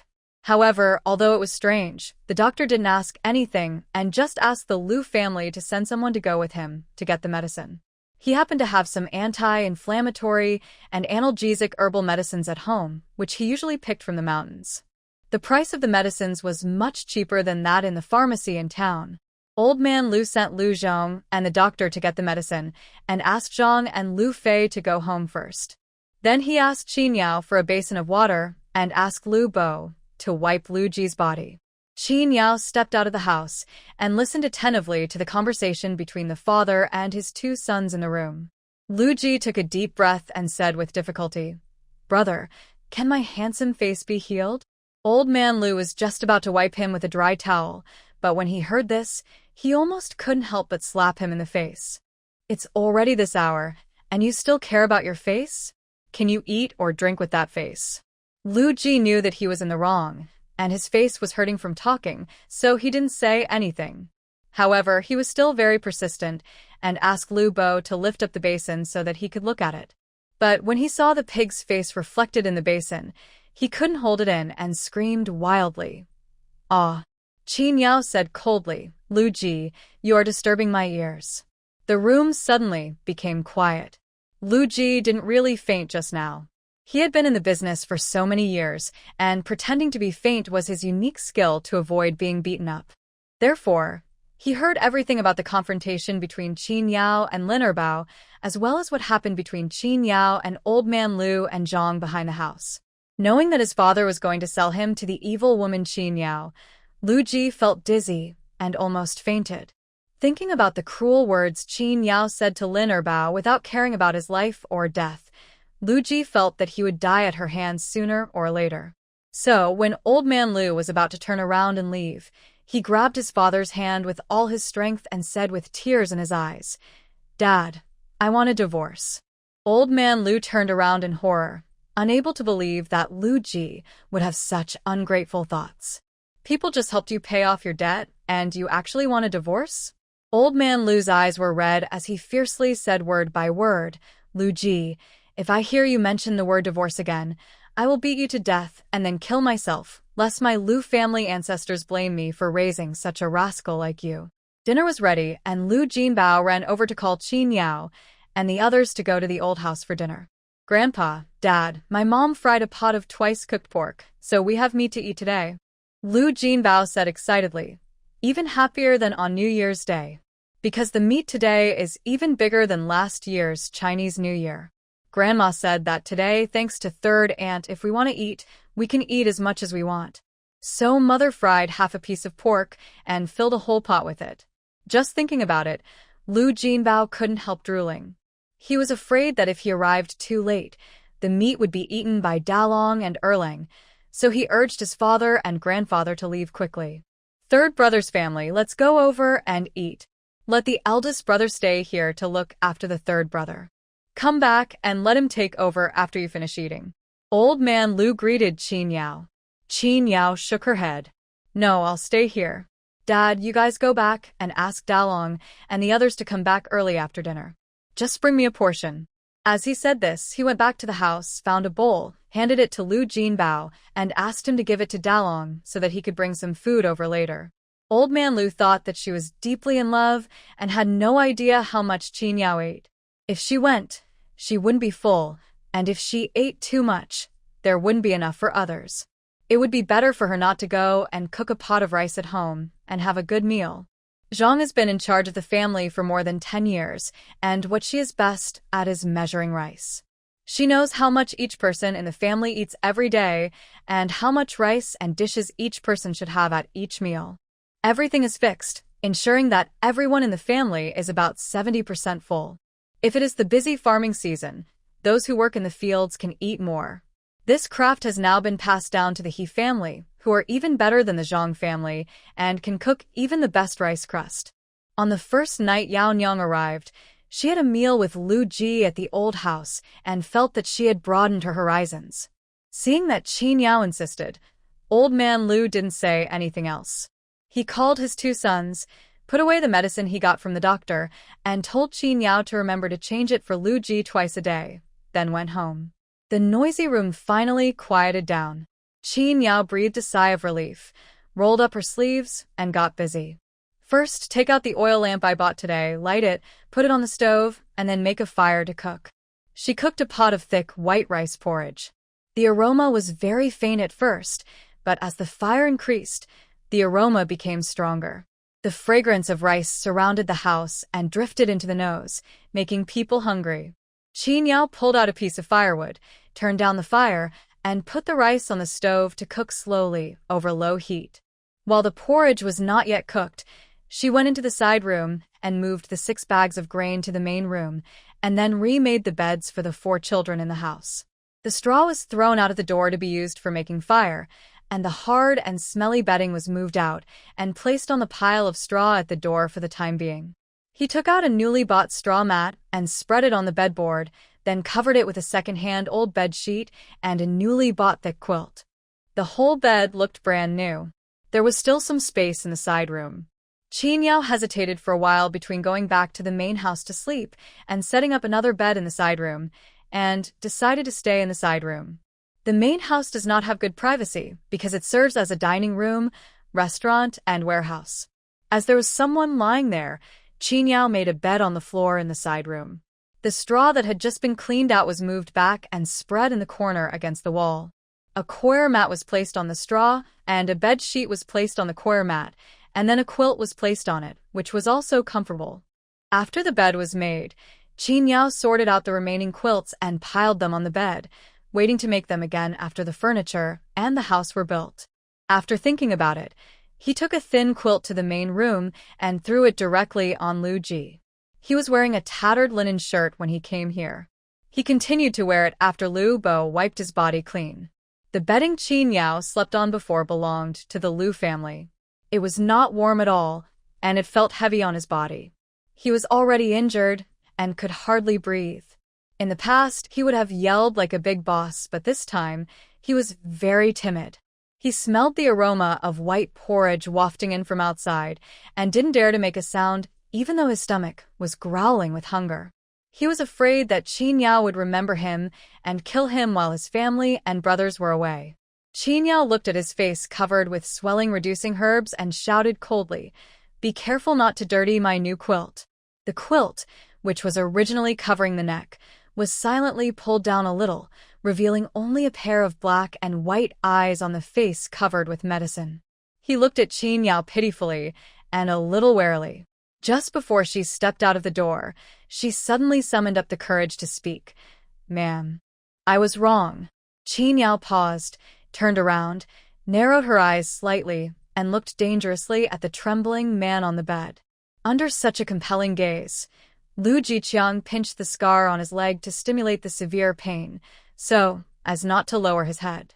He opened his only intact pair of peach blossom eyes and said sincerely, "My dear, I really know I was wrong this time. I promise that from now on I will never live a lazy life again. After my injury heals, I will find a job and earn money to support the family, you and the baby, so that you can live a good life." Qin Yao sneered and raised an eyebrow. "Are you sure?" Lu Ji nodded his head like a rattle. "I, Lu Ji, swear to heaven from now on, if my wife tells me to go west, I will never go east, and if she tells me to go east, I will never go west. If I disobey you, I will be struck by 5 thunders and die a miserable death." Seeing that Qin Yao's eyes were no longer so threatening, he quickly added, "My dear, I know that you risked your life to go into the mountains and hunt in order to earn money to redeem me. Qin Yao, you think too much." The man was stunned for a moment and continued, "I was such a rascal before. I didn't know what was good for me. I am sorry to my wife. From now on, I will definitely treat my wife well. I will do all the dirty and tiring work at home. You just need to rest. That's all." He was too good at talking, and in his excitement, he pulled the wound on his face. The pain was so severe that Lu Ji gasped and almost cried. Qin Yao sighed. You'd better remember what you said. But I remember Lin Bao said just now. You said I was a vicious woman? Tears of pain welled up in Lu Ji's eyes and fell down in fear and shock. My lady, you are innocent. I am sincere to you, and heaven and earth can bear witness to that. How could I possibly slander you? It must be Lin Bao, who framed me. Talking loudly caused more wounds to be involved, and tears were streaming down my face, mixed with the herbs. It was so ugly. Qin Yao raised her hand in disdain to signal him to stop howling. Her eyes had already seen through him. Tell me, what do you want to do? Lu Ji swallowed and unconsciously turned his head towards the kitchen. Qin Yao walked out while saying, From now on, every bite of food you eat, everything you use, and the 38 taels of debt you owe to Lin Bao today will be recorded in my account one by one. When you recover from your injury, find a job and pay me back. Qin Yao particularly emphasized the tone of the latter sentence and repeated what Lu Ji said to him. She took a bowl of porridge, sprinkled it with a pinch of icing sugar, brought it into the house, and handed it to him. Seeing this fragrant white rice porridge, who could still be rational? Without caring about the injuries on his body and face, Lu Ji climbed up, picked up the bowl, and started eating. While eating, he said, I will listen to you, my lady. From now on, whatever you say is what I will do. He gulped down 2 mouthfuls of the porridge. It was so hot and sour, but there was actually sugar added to the porridge. He was reluctant to spit it out. He swallowed it while inhaling. Anyway, after he was full, he closed his eyes and said that he had forgotten everything after waking up from a sleep, but he didn't remember what he had promised her. After dinner, Lu Zhong sent Dalong and his 3 siblings back home and took a look at Lu Ji's situation. Seeing that he was covered with a brand new quilt and drinking thick white rice porridge, I suddenly felt that I had worried in vain. I wonder if the 3rd brother saved the life of a god in his previous life. Even though he is in such a bad condition, there are still people who give him good food and drink. Looking at Lu Ji's crying and groaning expression, Lu Zhong felt so angry that his teeth were itching. It's really frustrating to compare yourself to others. When he came outside, he told Qin Yao in a nice voice that if anyone needed help, just come to the old house to find them, and then he went home. Dalong and his 4 companions brought back a full bowl of dishes, half of which was meat. After putting down the food, Dalong went into the house and glanced at his father. Seeing that he was still breathing, he came out. For little rascal squatted in front of Qin Yao and asked her what kind of beasts she had hunted in the mountains, where she had been, and whether the meat smelled good. Seeing Qin Yao had rice grains stuck to the corners of her mouth, Xin Yang immediately stretched out her soft little hands to help her remove the rice grains. Her eyes were sparkling, and her heart and eyes were filled with only her mother. Lu Ji in the room waited and waited, but Erlang, Samlang, and Xin Yang never came in to see him. When Lu Ji heard the intimate voices of the 4 brothers and sisters and Qin Yao outside the house, his eyes widened. He couldn't believe it. In just a few days, Qin Yao had already won over everyone's hearts. Perhaps he was injured, or perhaps he was angry. Lu Ji felt chest tightness, shortness of breath and dizziness, and fell into a deep sleep. When I woke up, it was already bright outside, and my bladder exploded. Lu Ji called out weakly, "Delang, Delang." The door creaked open from the outside, and 4 small figures walked in like a string of candied haws. The dazzling sunlight shines into the house, bringing light to the dim room. When Lu Ji saw these 4 children dressed in new clothes, he almost didn't recognize them. Last night, Qin Yao boiled several large pots of hot water and washed the brother and sister clean from head to toe, and then changed them into the old clothes she had bought. Although the clothes and shoes were old, they had been starched and washed before being sold, and there was a faint scent of soap berries on the clothes. Qin Yao gave each of the 4 brothers and sisters a headband and tied their hair. She also specially braided 2 small braids for Xin Yang, which hung on both sides of her head, making her look cute and playful. Lu Ji could see that the clothes and shoes on the 4 brothers and sisters were a little big, but they were made of thick cotton cloth, which was much better than the tattered linen clothes they had worn before. Lu Ji suppressed the envy in his heart and nodded. Dalong asked Xinjiang to go out, helped Lu Ji off the bed, and released him. Lu Ji felt better and lay back on the bed. When had Lu Ji ever seen his children be so particular? "Where is your stepmother?" Lu Ji asked tentatively. He had not heard any movement from the evil woman since he woke up, and he didn't know where she had gone. Dalong opened the door completely to let in fresh air and sunlight and replied, "I went to Xia village." "Where are you going? How long have you been gone?" "I don't know." Dalong shook his head and said uncertainly, "I went there early in the morning, so it should be an hour." Lu Ji looked at the familiar yet unfamiliar room in front of him. He couldn't see clearly yesterday because it was dark, and only now did he realize that the house had changed. There were 6 grain bags piled up under the wall at the head of the bed, and a low table on the open space at the foot of the bed, with a pile of bowls neatly stacked on the table. Although it was still the same shabby thatched hut, everything was clean and there was no strange smell. Instead, there was a scent of rice. Lu Ji touched his stomach, and Dalong immediately asked, "Dad, are you hungry?" Lu Ji nodded wildly and thought of the white rice porridge he had eaten last night and couldn't help swallowing his saliva. Dalong asked him to wait, walked out of the door, came to the stove, took out the meat porridge that was warm on the stove, and gave it to Lu Ji. Yesterday's white rice porridge had sugar added to it, which Lu Ji already thought was a luxury, but he didn't expect that there would be minced meat in today's porridge. Oh my God! What kind of life do you women live? Qin Yao is a spendthrift woman. She just wants to spend as much money as she can. She doesn't know how to save money. Lu Ji complained as he sat up against the wall. He happily reached out to take the bowl, but when he looked up, he found that Dalong's 4 siblings were standing on the bed, looking at him dimly. Xinjiang said angrily, "Dad, I'm going to tell Andy that you said bad things about her." Sanlang was his sister's follower, and he shouted, "Tell Auntie." Lu Ji immediately saw the cold look of Qin Yao holding the knife on Lin Erbao's neck. He shuddered and said hurriedly, "No, no, no. Dad is just joking. Sanlang and Xinjiang, be obedient and don't dare to tell your stepmother, otherwise Dad will die." Sanlang and Xinjiang were afraid that their father would die if they told the truth, so they nodded. Erlang glanced at his father and knew that he was just trying to scare the child. He remembered the meat porridge his stepmother had distributed to him in the morning and licked his lips. He was not full yet and tugged at the corner of his eldest brother's clothes.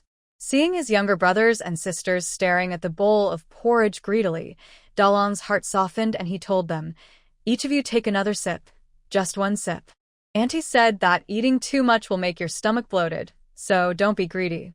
So, Lu Ji watched in amazement as Erlang and his 2 filial sons gathered together, each taking a mouthful of meat porridge, and drank the originally full bowl until only half a bowl was left before passing it to him. Dalong said respectfully, "Dad, drink slowly." Lu Ji was so angry that his lips trembled and he was speechless for a while. But after a moment's thought, he came up with another idea. He took the bowl of porridge, gobbled it up and licked the bottom of the bowl, then threw the empty bowl to Dalong. He waved his hand, motioning the 4 brothers and sisters to gather around him, looking like a father who was very sad for them, and asked with concern, "You must have suffered a lot these days when Dad is not at home. Tell Dad if you have any grievances. I will take care of it for you when I get better." Erling shook his head, not knowing what euphemism meant, and said directly no. Sanlang held his sister's hand in ignorance, and the brother and sister said loudly and seriously, "Follow the stepmother, and you will have meat to eat."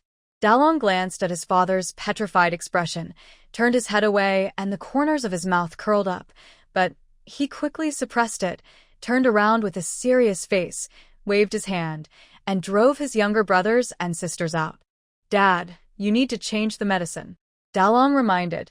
Lu Ji covered his wounded heart and looked at De Lang, who was mixing herbs for him, with satisfaction.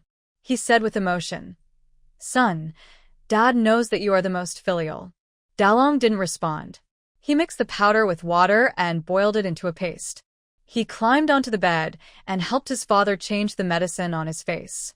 After finishing, I took a small stool and sat at the gate, watching my younger brothers and sisters play with stones. Lu Ji couldn't help but be curious. Delang, what are you doing sitting at the door? Come in and talk to Dad. No, Annie told us to look after the house. Housekeeping? What's so good about this shabby house? Oh, no, that evil woman brought back so much food and valuables. We have to keep a close eye on them to prevent them from being stolen.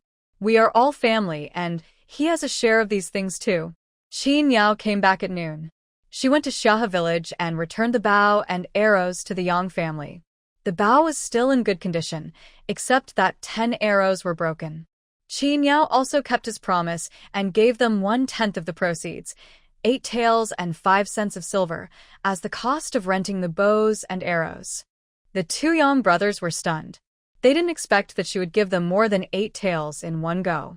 He immediately asked curiously, Madam Qin, did you hunt a big one? Qin Yao faced them without hesitation and said directly, Yes, I killed a black bear. Are you alone? The 2 brothers asked in unison. Qin Yao nodded. Yes. Yang Da and Yang Er couldn't imagine what the scene was like. When the 2 brothers hunted a tiger, it was all out of luck. They happened to encounter a tiger and a leopard fighting each other. After the leopard was chased away by the tiger, the 2 brothers fought hard to kill it while the tiger was still unable to recover. After that, there was no such luck anymore. Yang Er was left with a serious psychological trauma because of this. Now if the 2 brothers go into the mountains alone, they will avoid large wild beasts and cherish their lives much more. Qin Yao asked them if they could help her make a bow. Yang Da put away his shock and agreed readily. Knowing that she was strong, he asked her what kind of one she wanted. Qin Yao didn't ask for much. It'll be fine if it works as well as your bow. Double the pulling force, right? The pulling force of a bow has a lot to do with the material used for the bow body. If it is too soft, it will have no killing power, and if it is too hard, it will break. Qin Yao's requirements may seem not high, but they are actually quite high. Yang Da thought about the materials that could be found nearby, but he still didn't dare to guarantee it. I'll give it a try first. Qin Yao nodded. She didn't force it. After all, given the production level, it was not easy to get a magic arm bow. She gave Yang Da 300 copper coins as a deposit and asked him to start working on it first. When it was done, she would ask someone to let Liujia village know, and she would come to pick it up. After leaving Yang's house, Qin Yao went to the blacksmith's house to have the dagger repaired and also ordered a long sword and a dagger. Alloy materials are not easy to obtain here, and the craftsman's skills are never passed on to outsiders. The blacksmith in Xia village said that he had figured out how to make steel and could make a steel knife for Qin Yao, but Qin Yao did not dare to hold too much hope in a blacksmith who specialized in making kitchen knives. Anyway, she must have weapons. She can't sleep without them. There are indeed no zombies or mutated animals or plants here, and there are no people who want to eat humans. But there are bandits here, and the soldiers and officials will not go to the countryside. If something happens, the common people can only protect themselves. Before leaving, Qin Yao suddenly remembered a small thing, a slingshot. This thing is suitable for carrying around, and is not conspicuous. Combined with her strength, its lethality is no less than that of a bullet at certain times. There is no such thing as a slingshot in Shenghua because there are no rubber bands here. As for the rubber band, she had to find a substitute herself. Before returning to Liujia village, Qin Yao went to a tile kiln to take a look and asked about the prices before going home. After this morning's work, there was only 25 taels of silver left in his pocket. Including the expenses of building houses, walls, and furniture, we are almost back to the time before liberation. As soon as Qin Yao arrived home, the 4 children immediately dropped the stones and mud in their hands and surrounded her. Have the medicine been changed? Qin Yao asked as she walked into the main house. Lu Ji was lying on the bed, worrying about his face. When he saw Qin Yao, his whole body unconsciously became stiff. Dalong said, "The medicine has been changed." Qin Yao nodded and asked Lu Ji as usual, "How do you feel? Are you feeling better?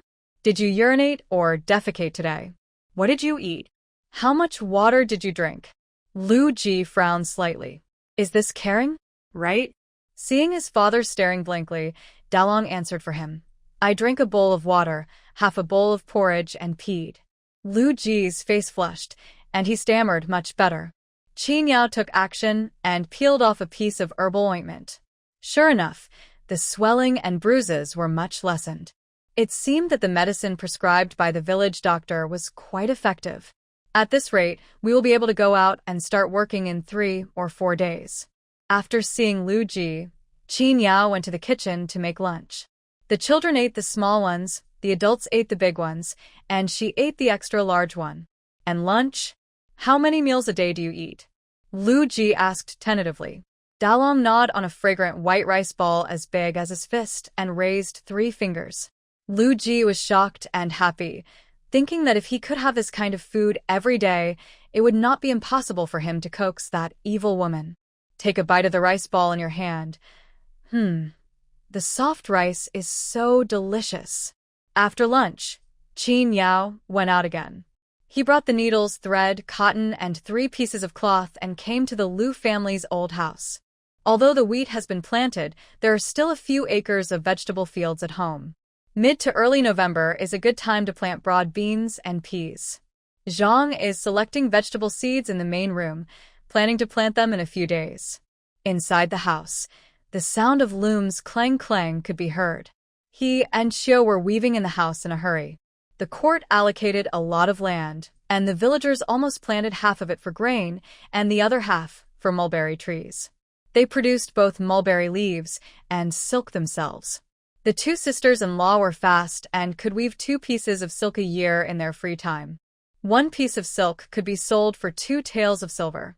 These 4 taels of silver were even more than what the men could produce from working in the fields all year round. Therefore, in the traditional family where men farm and women weave, the status of women is not low. There are 5 hens raised in the corner of the yard. Zhang has raised them for more than 2 years and is reluctant to kill them as long as they can still lay eggs. The weather is good today. The coops are open and the hens are walking around in the yard. There's chicken droppings all over the ground. The men were not idle either. 4 fathers and sons were divided into 2 groups, scooping manure from the outhouse behind the house and carrying it to the fields in loads to fertilize the wheat. Everyone has long been accustomed to this kind of environment and is doing their work as usual. Jinhua, who was squatting at the door playing with stones, was the first to notice Qin Yao. She looked up and called out, "Third aunt." Qin Yao's hands were full, so she touched his head and asked with a smile, "Are your aunt and mother at home?" Jinhua nodded, picked up something, and pointed to the west room with her black little hand. "Mother and aunt are weaving." Zhang in the main room heard the noise at the door, put down her work and stood up, and saw Qin Yao walking in with cotton and cloth. She asked in confusion, "Third master, what are you doing?"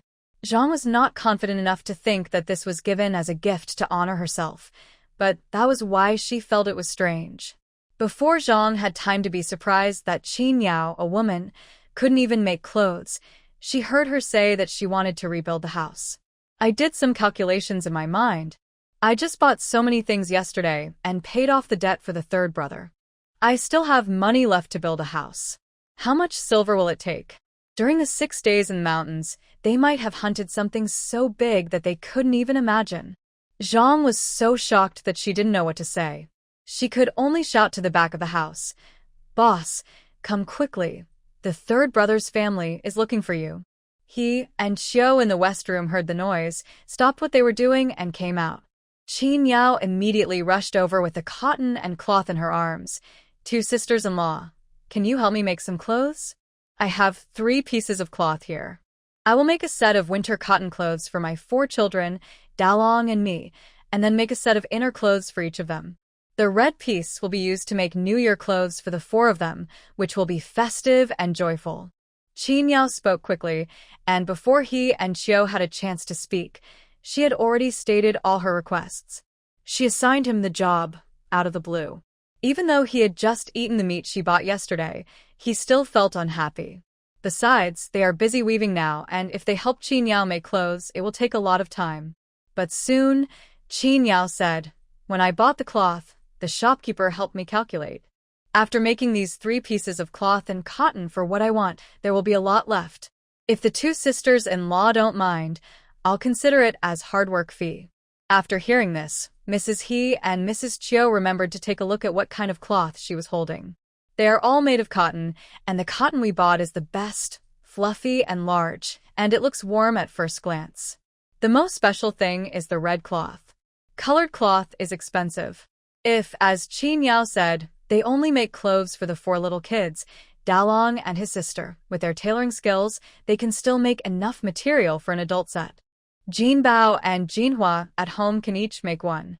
There will be a lot left over from the other 2 horses, enough to make a short shirt for my parents-in-law and my husband. The 2 sisters-in-law looked at each other, smiled, and said that Qin Yao was too polite and reached out to take the fabrics. He quickly took the big bag of cotton and the needle and thread that Qin Yao brought into the house and said politely, "Sister-in-law, you are too polite. You even prepared the needle and thread." Qin Yao smiled and said, "Thank you, sisters-in-law. Thank you for your hard work. Sister-in-law, please don't say that. It will create distance between family members if we say that. My sister-in-law and I can finish it in 2 or 3 days and send it to you when the time comes." Chiu smiled gently. She was quiet in nature, spoke slowly, and had a pleasant voice. My eldest sister-in-law, Mrs. He, is completely different. She is very impetuous. Old man Lu came over. There seemed to be a stain on the corner of his clothes, and he was emitting a smell as he walked. Zhang stepped aside and continued to pick her vegetable seeds, but her ears perked up.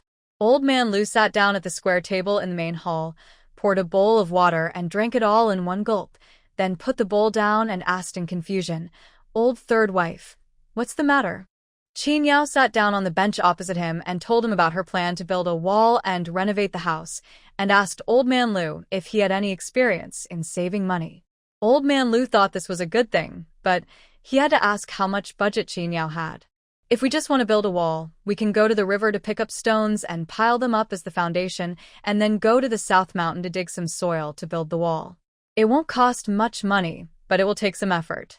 But if you want to renovate the house and put on tiles, you can't save the money." Qin Yao nodded. "I know this. To be honest, I had a good harvest this time in the mountains. After paying off my debts, I still have 7 or 8 taels left. I thought I might as well use the money to repair the house, so that I won't sleep in fear when winter comes." In fact, there were 25 taels left, which she kept back. Zhang paused in her action of selecting vegetable seeds, and he and Xiao in the west room also stopped threading their needles. They were all calculating in their minds how much silver Qin Yao had earned during this trip into the mountains. Just these 3 pieces of cloth and the cotton and needles and thread will cost almost 10 taels. The large bags of fine rice and sundries from yesterday will definitely cost 5 taels. Add the 7 or 8 taels mentioned now, and the 38 taels I paid for the third brother yesterday, that makes 60 taels total. The 2 sisters-in-law looked at each other and took a breath of cold air. Old man Lu was also shocked. He couldn't help but ask curiously, "Old third, what did you hunt this time when you went into the mountains?" Qin Yao calmly replied, "A black bear."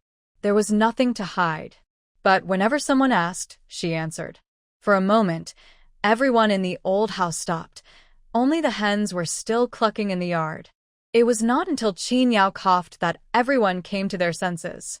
They could no longer remain calm and stood up to surround Qin Yao, asking her how she did it. Qin Yao said succinctly it was like this and then like that, and that's it. Everyone in the old house. "You know what nonsense is." However, they also knew that Qin Yao had no intention of explaining the process in detail to them, so they did not ask any more questions in disappointment. All kinds of imaginations ran through their minds, and for a moment, the way they looked at Qin Yao became full of awe. Qin Yao ignored all this and discussed with Old Man Lu the details of building the house, such as who to find, how to arrange the work, where to buy the materials, how much time it would take, etc. Old Man Lu was in a good mood. He felt that Qin Yao's asking him this question showed that she took him, her father-in-law, seriously. Building a house is actually very easy as long as you have money. During these 2 months, when farmers are not busy, Each family just does small tasks like adding fertilizer to nearby fields, and the village is full of people. The Liujia village has a common ancestor for 4 generations, and the clan is united. Old Man Liu is of a high generation, so he can call many strong laborers with just a call. To country people, building a house is not a technical job. Even if they don't know how to do it, they have seen other people building their houses. In this way, technical jobs have mature conditions. A chief engineer was also needed, so Old Man Liu recommended Uncle Jio, who lived at the entrance of the village. Uncle Jio was experienced and had high prestige, so the guys dared not disobey him. With him in control, there would be no situation where there were multiple styles on one wall. I heard that Qin Yao was going to add 2 more rooms, a kitchen and a bathroom. Although Old Man Liu didn't know what a bathroom was, he still counted it as a room. If we use bricks and tiles, the budget will increase, so he suggested a combination of adobe walls, wooden beams, and tiles. In fact, further south in Kaiyang County, there are wooden buildings built with wood. These wooden houses are warm in winter and cool in summer, and are much more comfortable to live in than adobe houses. Originally, Old Man Liu wanted to recommend it, but when he thought about the high cost of these woods and the fact that they had to be prepared 1 or 2 years in advance, and they were not available for purchase at the moment, he gave up. We'll buy the tiles in Xiahe village. The hillside over Nanshan is full of soil. I'll just tell the village chief and clan leader when the time comes. We use the soil from there to build houses in our village. Old Man Liu drank another bowl of water and frowned in embarrassment. We are still short of wood. The 3rd brother has already divided his forest. His forest has been sold out long ago. You have to buy it from the villagers. Tiles are heavy, so beams are needed to support them. Good beams are not cheap. Qin Yao did not waste any time, and after discussing with Old Man Liu, she cut 2 pieces of meat weighing 1 pound from the remaining meat in the afternoon, and went to report to the village chief and clan leader. All unowned land in the village is assumed to be shared by all villagers, and the same applies to soil. It's fine for daily use, but if you need it in large quantities and need to build a house, it's best to tell the village and give an explanation. At this time, the benefit of having a clear household registration comes into play. If someone is an outsider and wants to use the village's mountains, forests, water, and soil resources, he will not be allowed. The village chief and the clan leader were actually relatives of the uncle and grandfather generations, and they did not make things difficult for Qin Yao, a junior. Apart from being a little surprised to hear that Lu Laosan's family was going to build a house, they happily agreed. Qin Yao also discovered that the villagers of Liujia village were relatively united. Although the villagers hated a scourge like Lu Ji, for the sake of being of the same clan, if someone from another village came in to cause trouble for Lu Ji, everyone would still stand up for him. The first 2 times Lin Erbao came to the village, Lu Ji would have been beaten to death if the villagers had not surrounded him. Precisely because the entire clan was here, even if they were just there to watch the fun, Lin Erbao and the others still had some concerns. If someone really died, the Lu clan would not let them go. Sheng State was a clan society under the feudal monarchy. These villages, large and small, were actually gatherings of members from various clans. 90% of the people in Liujia village have the surname Liu. After walking around the village with Old Man Liu, Qin Yao discovered that her generation was actually quite high. Most people call her aunt, a few call her sister-in-law, and very few call her Lu Sanjia. After leaving the village chief and clan leader's house, Qin Yao went to her cousin's house with Old Man Liu, told them about building a house, and asked them to help. Old Man Liu said that he would provide a lunch for the helpers and give each of them 2 cents a day as a token of his appreciation. Qin Yao didn't understand the situation and wondered if this was too little. Unexpectedly, her uncle and her uncle both agreed happily. The next morning they would bring their tools and call on the idle laborers in the family to go to her house to work. For the villagers who have been struggling to make ends meet, this lunch is equivalent to saving a meal for the family. When the most difficult times come, this meal of food can be cooked into porridge, and the whole family can live 1 more day.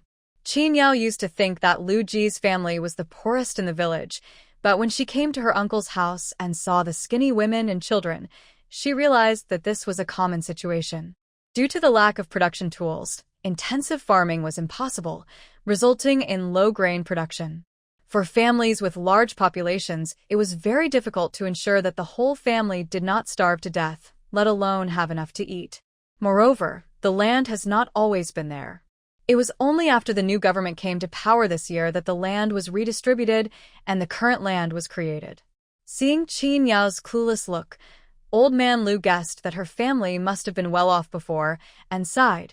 It was only this year that His Majesty redistributed the land to everyone, so everyone no longer has to worry about not being able to survive the winter. In previous years, there would have been nothing to eat at this time of year. Qin Yao was surprised. It's only been a short while since the autumn harvest, and there's nothing to eat. Old Man Lu shook his head with a look of astonishment and continued, "The next step after the autumn harvest is taxation. The head of the village will take people to each village to collect the grain tax. It must be handed in the form of grain. Silver, money, or cloth are not allowed to be used as a substitute. There are only a few acres of land, and the output is only so much. If we pay 1/8 of the grain tax, how much can we have left? Don't count it, it's already amazing to have anything left." The two of them went to several nearby houses, and everyone was happy to come and help, not for the 2 cents, but for the lunch. In this way, there are enough people. Old Man Lu went to talk to Uncle Jiao and said that it was getting late, so Qin Yao should go home and prepare first. The next morning, just after daybreak, Lu Ji, who was still lying in bed dreaming, suddenly heard a noise outside the house and woke up in shock. "Dalang! Dalang!" Lu Ji shouted loudly towards the door, a little panicked. Could it be that some wild animals have come down the mountain to look for food? But he was obviously overthinking it. The tightly closed door was pushed open and Dalong walked in with a confused look on his face. Lu Ji stared at his son speechlessly. "No. What's that noise outside? What are you doing with all that rumbling?"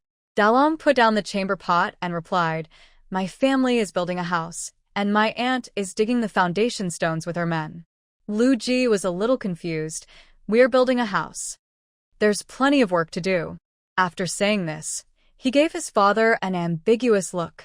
It didn't look like he needed to lie down anymore, nor did he want to go down to the fields to help with the housework. Thinking of this, Dalong ran out to find Qin Yao and said, "Annie, my father seems to be getting better soon."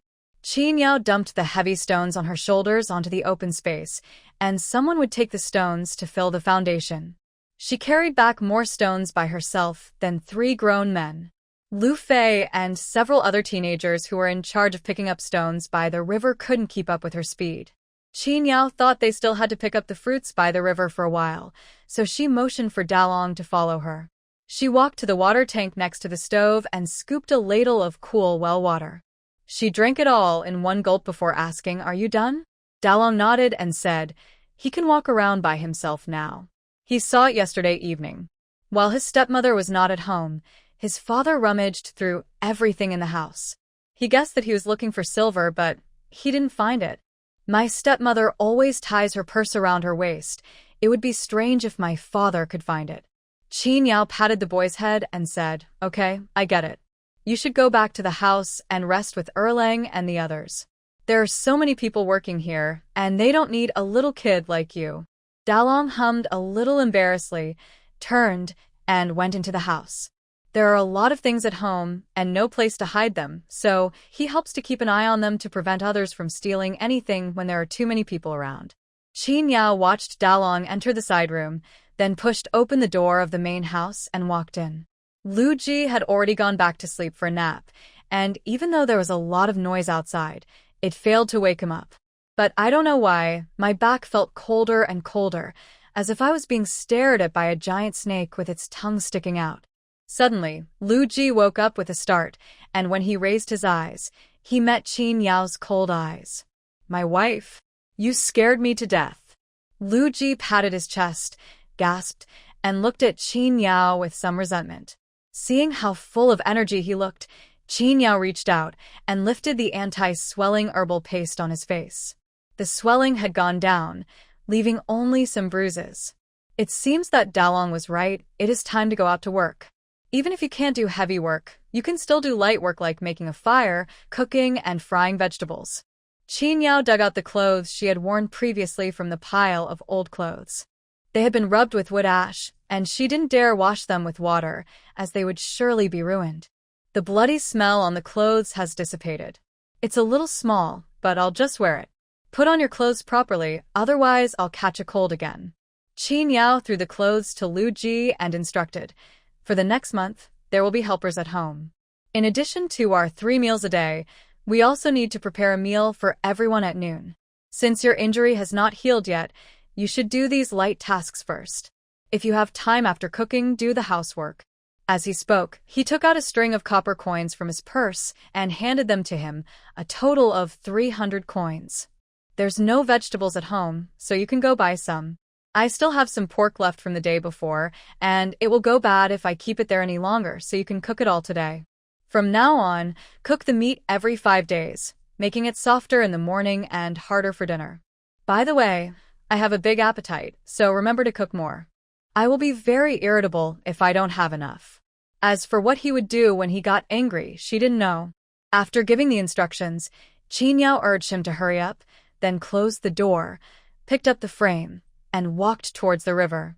Lu Ji, who was still thinking about how to protect his innocence, was stunned for 5 seconds while holding the copper coin that he had been looking for the entire afternoon yesterday. Just give him the money now? A gust of cold wind blew, and Lu Ji shivered all over and sneezed loudly. He hastily put on the ill-fitting linen clothes. After putting 2 layers of linen clothes on his body, he felt better. All the herbs on his face were peeled off, and his face, which had lost its swelling, showed some of his former elegance. He had been lying in bed for 2 days without washing or grooming. His waist-length hair was scattered behind his head, and a few strands of hair hung down in front of his eyes, making him look even more sickly and pale. Lu Ji was thin but not skinny, tall, with a well-proportioned figure. Even in the tattered linen clothes he wore, he looked particularly desolate. Coupled with his battle-damaged face at the moment, his whole body exudes a pitiful sense of brokenness and fragility. However, this temperament could not last more than 3 seconds. The moment he saw the copper coin, his true face was revealed, full of greed. Lu Ji had a good idea in his mind. How much are the vegetables worth? The 2 sisters-in-law in the old house have planted a lot of vegetables. They're all their own land. Can they ask him for money for a handful of vegetables? There are other vegetable fields in the village. Everyone is a fellow villager. A handful of vegetables is not worth much. He can take a handful from this family today and another one tomorrow. Wouldn't the 300 coins be his? Thinking of this, Lu Ji hid all the copper coins at home, locked the door, and came out empty-handed. In front of and behind the house were relatives and villagers who came to help. Qin Yao had already gone to the river and was not here. When everyone saw Lu Ji appear, they greeted him and asked him where he was going and whether his injury had healed.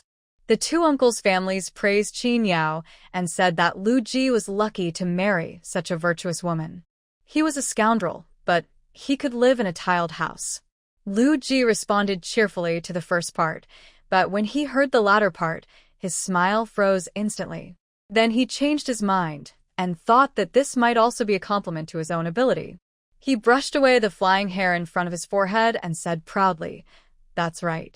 Don't you see who I am, Lu Ji? Apart from anything else, there is no other man as handsome as me in the entire Kaiyang County. The girls and wives who want to be my concubines can line up from Liujia village to the capital. If it weren't for the fact that this woman has a lot of strength and can make money, would I let her into my Lu Ji's family?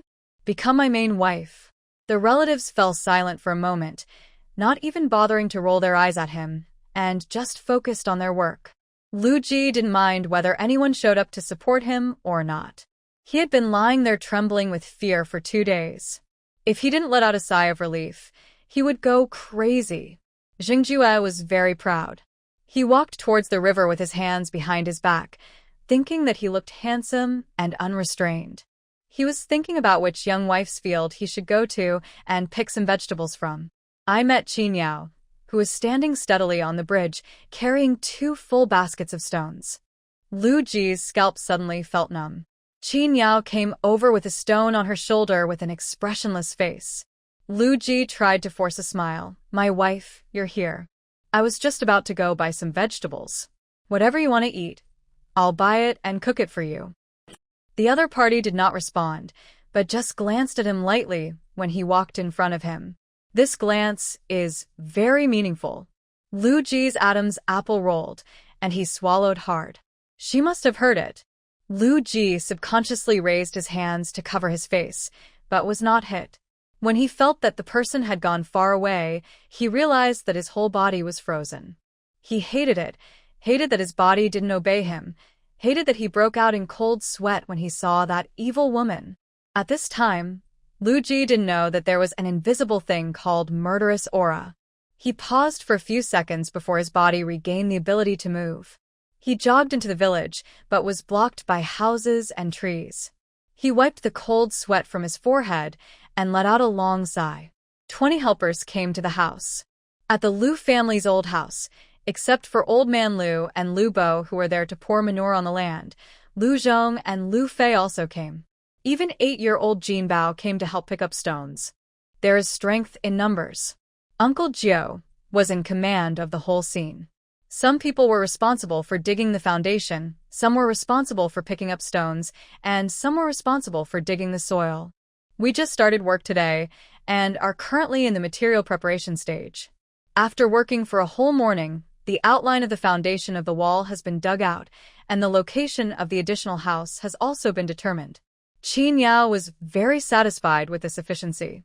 After being busy for the whole morning, she was very unhappy with her lunch. A large pot of semi-thick multi-grain porridge, a mixture of rice and millet, with a few pieces of chopped vegetables the size of fingernails scattered in it. Everyone who worked was given a full bowl. Actually, this lunch looks good, but it has no taste. Qin Yao had been working hard for the whole morning, and she was the main worker. She was so tired that she just wanted to eat something oily. As a result, let's call it vegetable porridge. After drinking a mouthful of vegetable porridge, there is no taste at all. How can I describe the bland feeling? It's like you are working on a high-rise building in the hot summer and you want to eat some ice watermelon to quench your thirst after you finish your work. As a result, you pick up the watermelon expectantly and the watermelon is not sweet, but it is still warm.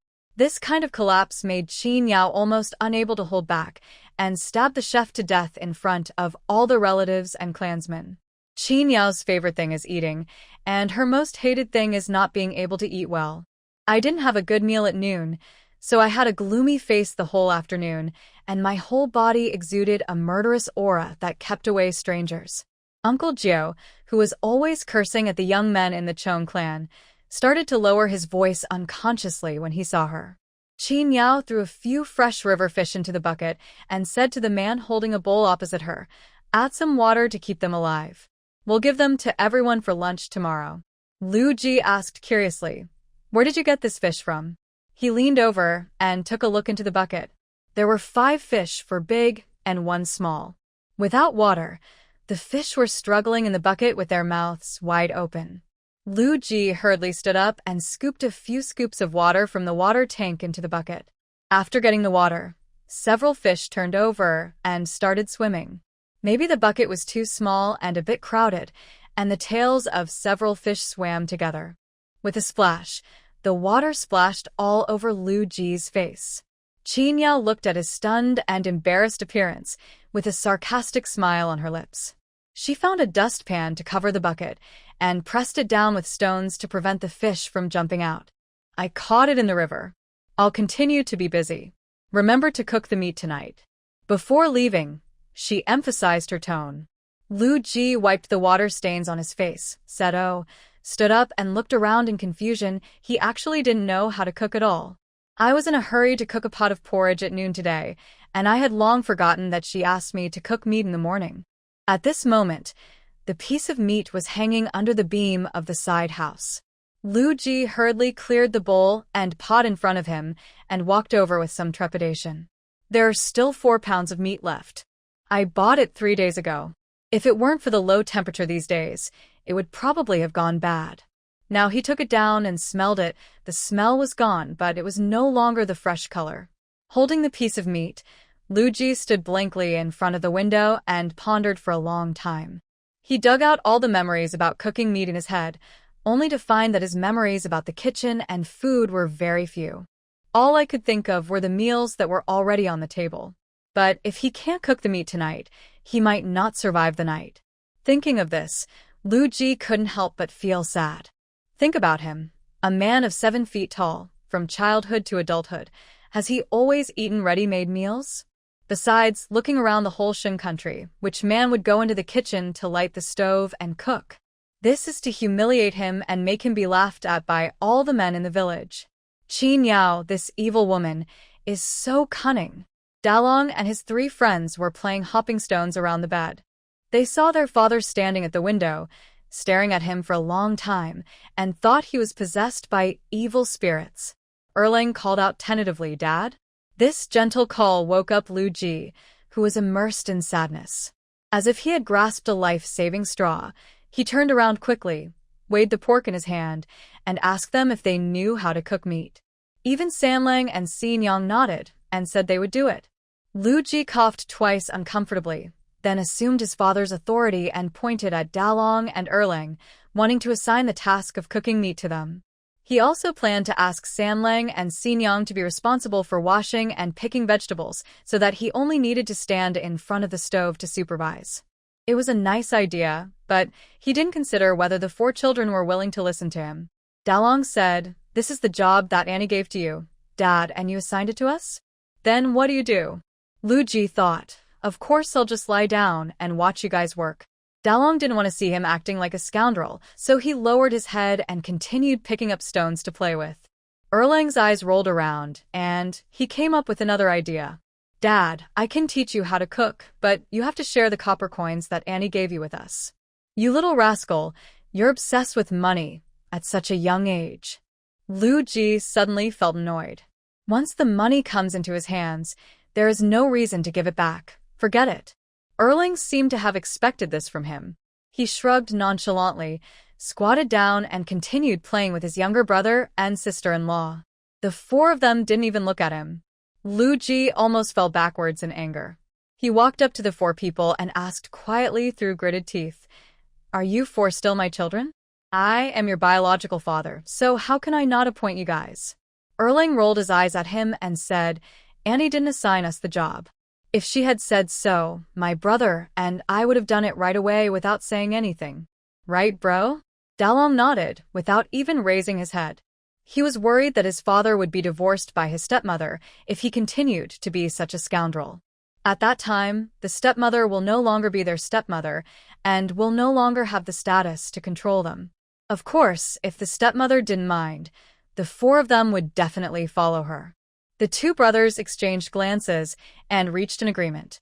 Lu Ji was so angry that he raised his hand to hit the kids.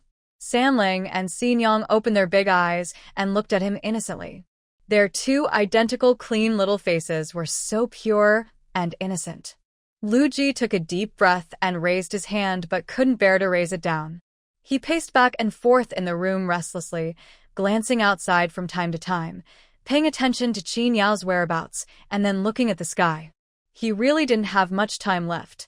What sin did I commit in my previous life to give birth to 4 unfilial sons like you? Lu Ji was helpless and furious, and his voice was the only one in the room. "Okay, give me the money," he said, gritting his teeth. The 4 brothers and sisters looked at each other in surprise, and Erlang immediately said, "1 copper coin per person." Lu Ji's voice seemed to come from between his teeth. Okay, the 4 brothers and sisters all put their palms in front of him. Lu Ji rubbed his aching temples, called them to go to the main house with him, took out the hidden copper coins, and gave 1 to each of them. The 4 children kept their promise and taught him what they knew after receiving the money. Dalong had seen his aunt cooking before, and because she was cooking meat that day, he remembered the process very clearly.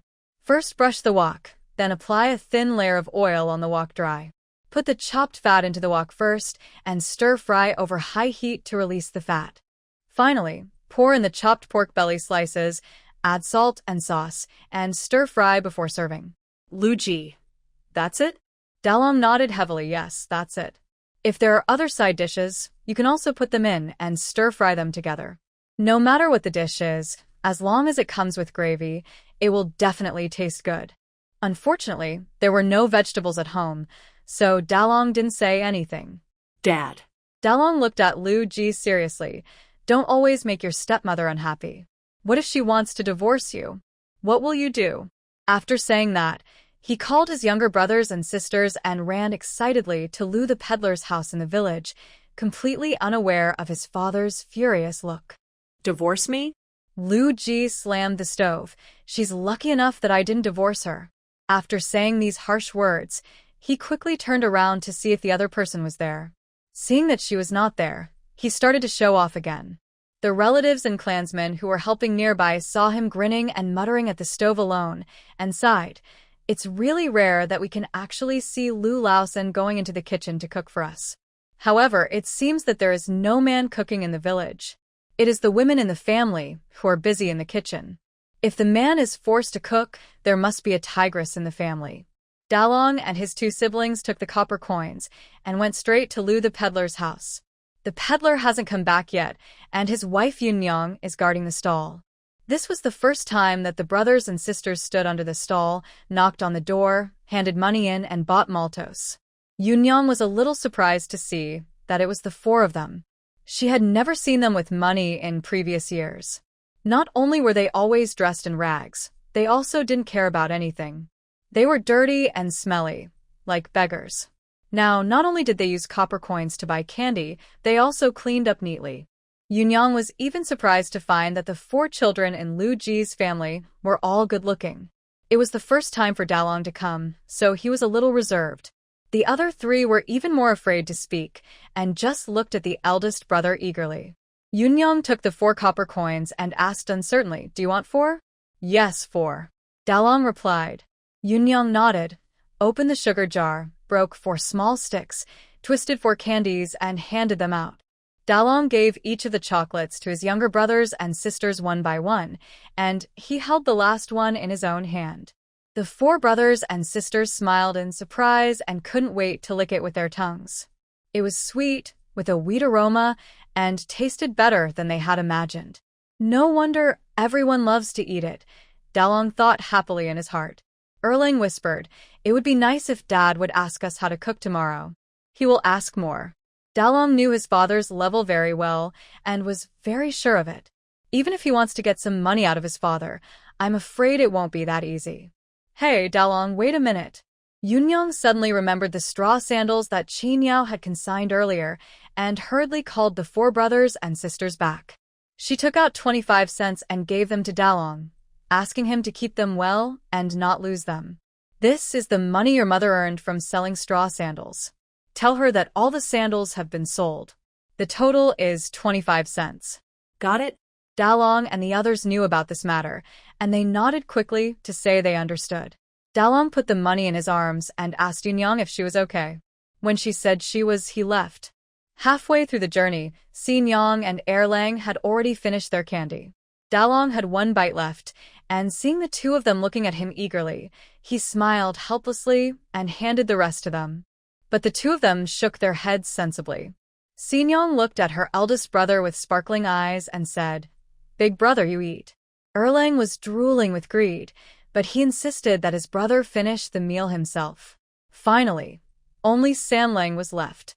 He held the stick in one hand and used the other hand to lightly protect the candy. He licked it twice and stopped eating. Erlang curiously asked him why he wasn't eating, and he said, "I want to eat slowly." A few people just ignored him. When passing by the river, Erlang wanted to stay there and pick up stones with Jinbao, but actually he just wanted to play. Sanlang immediately said that he wanted to play here too. Dalong turned around and asked his sister. Xinyang shook her head, and the 2 went home first. Before leaving, Dalong asked Erlang to take good care of Sanlang and make sure he didn't fall into the river. But now is the dry season, the water in the river has already dried up for the most part, and there are so many people around, so there is no need to worry too much. There are exposed riverbeds everywhere here, covered with stones of all sizes. Lu Fei and Jin Bao picked up these stones. Qin Yao was responsible for carrying all these stones back to Uncle Jiao and his team for use in laying the foundation. She was busy and only glanced at Erlang and Sanlang, who were picking up stones with Jin Bao on the riverbank. It took 20 minutes one way and more than half an hour to go back and forth. On the riverbank, Jin Bao saw the candy in Sanlang's hand and wanted to take a bite, but Sanlang refused. Jin Bao swallowed his saliva, extremely envious, but seeing that Sanlang refused to share with him, he snorted to save face. I don't want it. My mother just bought it for me yesterday, and I'm already tired of it. After saying that, seeing that Sanlang still ignored her, she angrily pulled Erlang to turn over the round pebbles. This stone looks best when used for paving roads, and it is also fun to pick it up. The two children were having a lot of fun while playing and picking it up. Sanlang looked at the wooden bridge, not far away, with some worry. He looked down at the sugar in his hand that was about to melt, twisted it twice, fixed it, and continued to look at the wooden bridge. Qin Yao came back with an empty shoulder pole. Sanlang was too small and huddled under a willow tree. Qin Yao didn't notice and continued to walk through the grass to the river. She put down the empty frame and picked up the stone frames filled by Lu Fei and other teenagers. Seeing her walking past him again, Sanlang seemed to realize that his position was not good, so he moved to the bridge head and stood next to the pier. Another 20 minutes passed, and this time Qin Yao finally spotted him and asked in surprise, Sanlang, why are you here? The little man with his back to her immediately turned around. His big eyes suddenly lit up, and he handed the candy in his hand to her. But unexpectedly, after such a long time, the sugar had melted a little and looked a mess. Without waiting for Qin Yao to react, the little guy lowered his head in disappointment. Are you going to leave the candy for me? Qin Yao squatted down in front of him, put down the carrying pole, reached out to take the Maltose from the little guy's hand, and asked with some surprise. The depressed little guy immediately raised his head and looked at her and nodded. Qin Yao asked curiously, Then you don't want to eat it yourself? Sanlang shook his head and said, You eat. The little mouth moved unconsciously and swallowed saliva.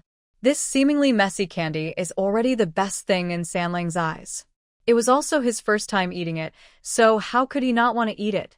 Is it specially left for me? Saburo nodded shyly. Qin Yao looked at the expectant little face and smiled faintly, then let's eat together. Sanlang refused and insisted on giving it to Qin Yao.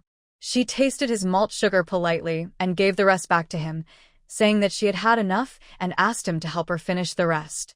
Sanlang did not suspect anything. He took the remaining malt sugar and licked it bit by bit. He followed Qin Yao and gave her a satisfied and shy smile from time to time.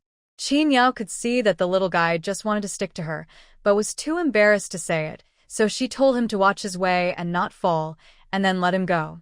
Picking up another load of stones and going home, Sanlang accompanied her all the way to the wooden bridge, then waited for her to come back and followed her to the river, repeating this process over and over again. The Maltose was eaten up long ago, but the happiness continued. The short-legged boy didn't walk very fast, and Qin Yao didn't deliberately slow down for him. There was at least a mile between the two of them, one big and one small.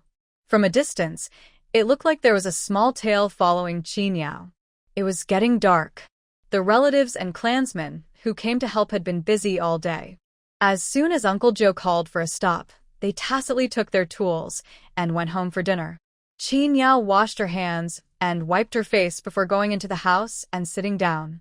Seeing a large plate of greasy fried pork belly and white rice with rice crust on the table, Qin Yao frowned slightly but said nothing. Pick up the bowl and chopsticks, eat. As soon as Qin Yao called for dinner, the five of them, father and son, immediately reached for the plate of meat with their chopsticks. Lu Ji fried all the meat, a total of 4 pounds of meat, without any vegetables to go with it, and it looked very greasy. Qin Yao ate a piece without any expectation, and her eyes lit up. It was actually delicious. After surviving for more than 10 years in the apocalypse, her daily food was either dry food or instant noodles. Qin Yao was not picky about food at all. As long as the food tasted good, she thought it was good. A piece of meat and 2 big mouthfuls of rice. It doesn't feel greasy at all, and the crispy rice crust is also very fragrant. Qin Yao ate 5 bowls in a row before putting down her bowl and chopsticks. She wiped her mouth with satisfaction and said to Lu Ji, "The nutrition should be balanced. Add some vegetables next time." After Lu Ji had passed the test, he felt relieved and agreed. They cooked white rice, but the 4 children were so full after eating only half a bowl. Lu Ji ate a little more, 1.5 bowls, but was still not full. Looking at Qin Yao's appetite, it was 4 times their total. The 5 father and sons were stunned. Only then did Dalong and Erling realize that their stepmother had been restraining her appetite. Now that there was food at home, she could no longer bear it and ate to her heart's content. After all, she did so much physical work during the day, and she consumed a lot while eating a lot. After the meal, Qin Yao raised her chin towards Lu Ji, who had no self-awareness at all, and asked him to clear the table. She then instructed him, "Boil more hot water. I want to soak my feet." Lu Ji's eyes widened. He still had to help her wash her feet? Qin Yao had just eaten and was in a good mood. She asked in confusion, "You don't even know how to boil water?" Lu Ji was angry but dared not say anything. He stood up to clean up the dishes and went to boil water reluctantly. Dalong offered to help, worried that his father really couldn't even boil water. Before leaving, he gave the 25 cents he earned from selling straw sandals to Qin Yao before leaving. Erling asked Qin Yao if she could teach him and Lu Jinbao how to catch fish. The fish in the river are more agile than the rabbits on the ground. They can often only see the shadows of the fish, but cannot even grab the scales when they want to catch them. Today, Lu Jinbao saw with his own eyes that Qin Yao caught several fish in the river while carrying stones. The child cried because he was greedy and wanted to catch some too. Unfortunately, the fish ran away as soon as he got close to them. Even though the river was not deep during the dry season, he couldn't catch the fish. But he was a little afraid of Qin Yao and didn't dare to tell her in person, so he asked Erlang to help test Qin Yao's intentions. "Do you want to catch fish to eat?" Qin Yao asked. Jiro nodded frantically. Qin Yao agreed. "I'll teach you when I'm free tomorrow. But let me make this clear first. I can teach you how to catch fish, but you are not allowed to go down to the river to catch fish on your own. You must be accompanied by an adult, otherwise I won't teach you. It is the dry season now, so there is no danger from the sudden drop in water volume, and there are always people by the river. But if it comes to the flood season in spring and summer, it will be too dangerous." Thinking of the fact that people here believe in ghosts and gods, Qin Yao added, "You have to swear to heaven. It's not just a matter of you saying yes." Erlang didn't take it seriously at first, but now seeing Qin Yao even swore, he realized that Qin Yao was serious. He quickly responded, "Okay, I'll tell Brother Jinbao." "The hot water is ready," Lu Ji shouted in the kitchen. Qin Yao stood up and called the 3 children beside her to go to the kitchen to wash their faces and feet. There were 2 basins at home, and Qin Yao naturally used one alone. Dalong and Erlang will take care of their younger siblings, Qin Yao will pour hot water for them, and the remaining 4 siblings will do it themselves. Lu Ji watched his 4 children queuing up in an orderly manner to wash their faces and feet, making clicking sounds as if they were watching something strange. Qin Yao glanced at him, looked at his messy long hair, and sincerely suggested, "You'd better wash your hair." It wasn't that cold that day. If it were later in the day, I would easily catch a cold if I didn't have a hair dryer to dry such long hair immediately. It's not that I care, I just feel bad about the money. It was dry and frizzy, and the hair quality was very poor. She might as well cut it off and grow a new one. Qin Yao did it as soon as she thought of it. She dried her feet with a foot cloth made from old clothes, poured out the water, put the basin under the eaves, got up and went into the side room, and took out a pair of scissors from the pile of sundries she had bought before. With a few clicks, without any hesitation, all the dry hair that was almost as long as the calf was cut off, leaving only a little length below the shoulders. "Throw the cut long hair into the stove and burn it." The flames suddenly ignited, and the father and his 5 sons were so scared that they all took several steps back. Looking at Qin Yao's medium-length hair, they were greatly shocked. It is said that one's body and hair are given by one's parents. If children damage them easily, it is a great act of unfilial piety. Not only did she finish cutting her own hair, she also waved at them, hoping that they would follow her lead. Qin Yao asked doubtfully, "Don't you want to cut it?" The five of them, father and son, looked horrified. "Do you think we think so?" Qin Yao shrugged. "It's up to you." Anyway, she is comfortable now. It was late. After a day of hard work, Qin Yao was tired. She smiled at the four Dalong brothers and sisters and said, "Good night." He turned around and went back to the room, closed his eyes, and fell into a deep sleep. Lu Ji immediately boiled a pot of hot water and washed his hair clean. It seems that Qin Yao would not attack him just because she dislikes his messy hair. The doctor still had 2 sets of medicine. Lu Ji washed his hair, and while warming his hair with the remaining fire in the stove, he applied the medicine on his face by feel. De Lang coaxed his younger brother and sister-in-law to sleep, then tiptoed out of the side room, squatted in front of Lu Ji, and asked curiously, "Dad, why did they only hit you in the face?" "This is a long story, let's talk about it next time." Lu Ji hesitated and didn't want to talk about it. Dalong could only say oh and help him spread the herbs evenly, bringing some comfort to Lu Ji's heart, which had been hit hard today. The father and son washed their hands and went back to their rooms to sleep. Remembering that he had to get up tomorrow morning to make breakfast for Qin Yao, Lu Ji tossed and turned and couldn't fall asleep. He was afraid that he would not be able to get up, but he was also afraid that if he really got up, he would become a house husband from then on and have no status at all. But if he left, he didn't know where to go, and the 300 copper coins in his hand wouldn't last long. Moreover, now that the family has white rice and meat for every meal, he really feels a little reluctant to give up such a life. If every meal can be of this quality, then it's not impossible for him to just cook at home with a little compromise. Anyway, it's better than farming in the fields.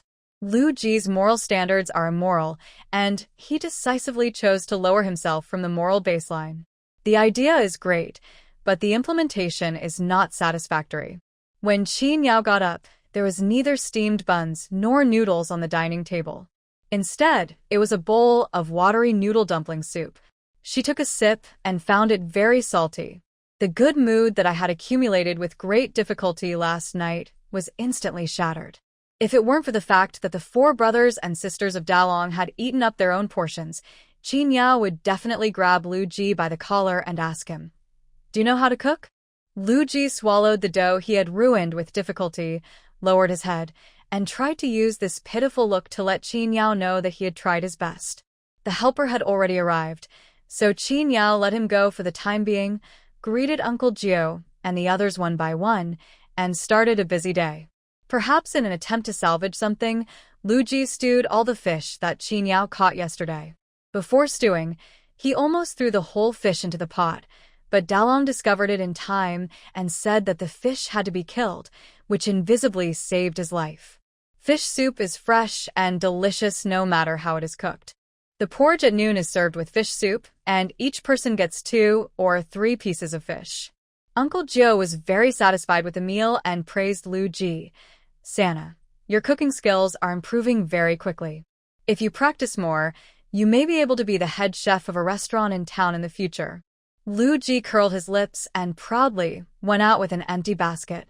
Let him see which restaurant he should go to pick up some vegetables for dinner today. We took a half-hour break at noon, and everyone gathered around the construction site to chat. Several children ran over and called Qin Yao. Qin Yao looked up and saw Lu Jinbao and Lu Fei looking at her anxiously and expectantly. These boys are waiting for her to teach them how to catch fish. Qin Yao locked all the doors, said something to Uncle Gio, and went to the river with a hatchet in hand, surrounded by a group of children. Third sister-in-law. Lu Fei called Qin Yao somewhat awkwardly. He hated Lu Ji, but he admired Qin Yao, his third sister-in-law, very much, so he took the initiative to come and help this time. Old man Lu said that since his family members were helping him, they didn't care about these things and didn't want the 2 cents a day as wages. Lu Fei didn't eat lunch at his third sister-in-law's house because when he thought about eating the food Lu Ji cooked, he felt uncomfortable all over. At noon, he ran straight home and had a quick bite at home. For this, The sister-in-law complained a few times, but she also knew his temper, so she left half a bowl of breakfast for him so that he could heat it up and eat it himself when he got home at noon. 3 meals a day is a luxury for ordinary people. The old man only eats 2 meals a day. Qin Yao's work was very physically demanding, so old man Lu asked her to make lunch for the helpers to fill their stomachs.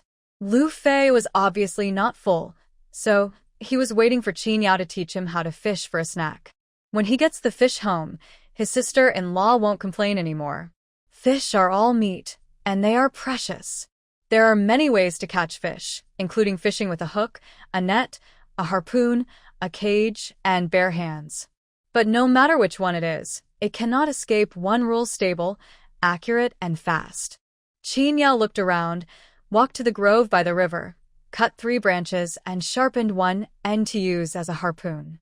Lu Fei, Jin Bao, and Lang were all eager to try, so Qin Yao handed the harpoon to them. The first step is to find the prey. There were more fish in the place where I caught fish yesterday. What is the basis for my judgment? Come and see. When Qin Yao said she would teach, she really meant it, without holding anything back. She started by finding fish. After teaching the theory, I took these kids to practice. The younger ones were only allowed to stand on the riverbank and watch. Lang led his younger brothers and sisters, and they were filled with envy when they saw that his elder brother and uncle were able to go into the river. I just hope they finish their fork quickly, so it can be my turn. The stepmother said she would teach him. Once you have found your prey, the next step is to get closer. This step is very important.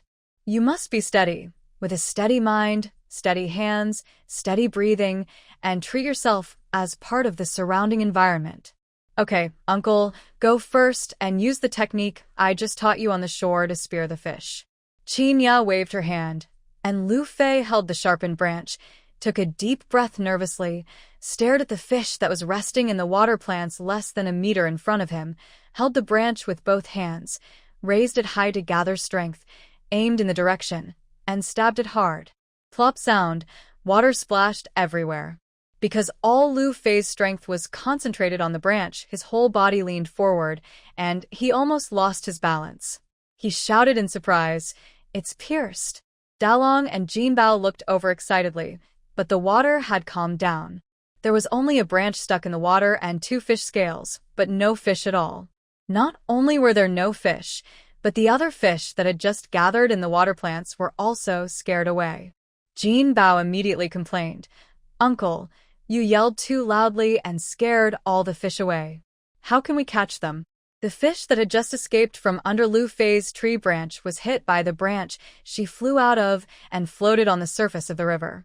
Dalong and the other 2 immediately let out low exclamations of surprise and looked at Qin Yao with admiration. Qin Yao picked up the branch and the fish together and threw the still-breathing fish onto the shore. Lang and his 2 companions immediately ran over and took the fish away, delighted. Qin Yao looked back at the frustrated Lu Fei, her tone still calm. Remember one word: steady. Hunting is something that requires patience. You can't rush it. Seeing that the helpers in front of the door had already started working, Qin Yao told them another trick. Use the prey's mindset to think about what they will do next when they encounter a hunter, so as to make plans in advance. The same is true when fighting against the enemy. However, Qin Yao did not say this, so as not to scare the children. The 3 of them watched Qin Yao leave, looked at each other, encouraged each other, and then practiced separately. Lu Fei and Jin Bao thought that they must catch a fish today, otherwise they would not go home. Dalong looked at the 2 people who had already gone to look for traces of the fish, and did not move for a long time, recalling over and over again in his mind what Qin Yao had just said.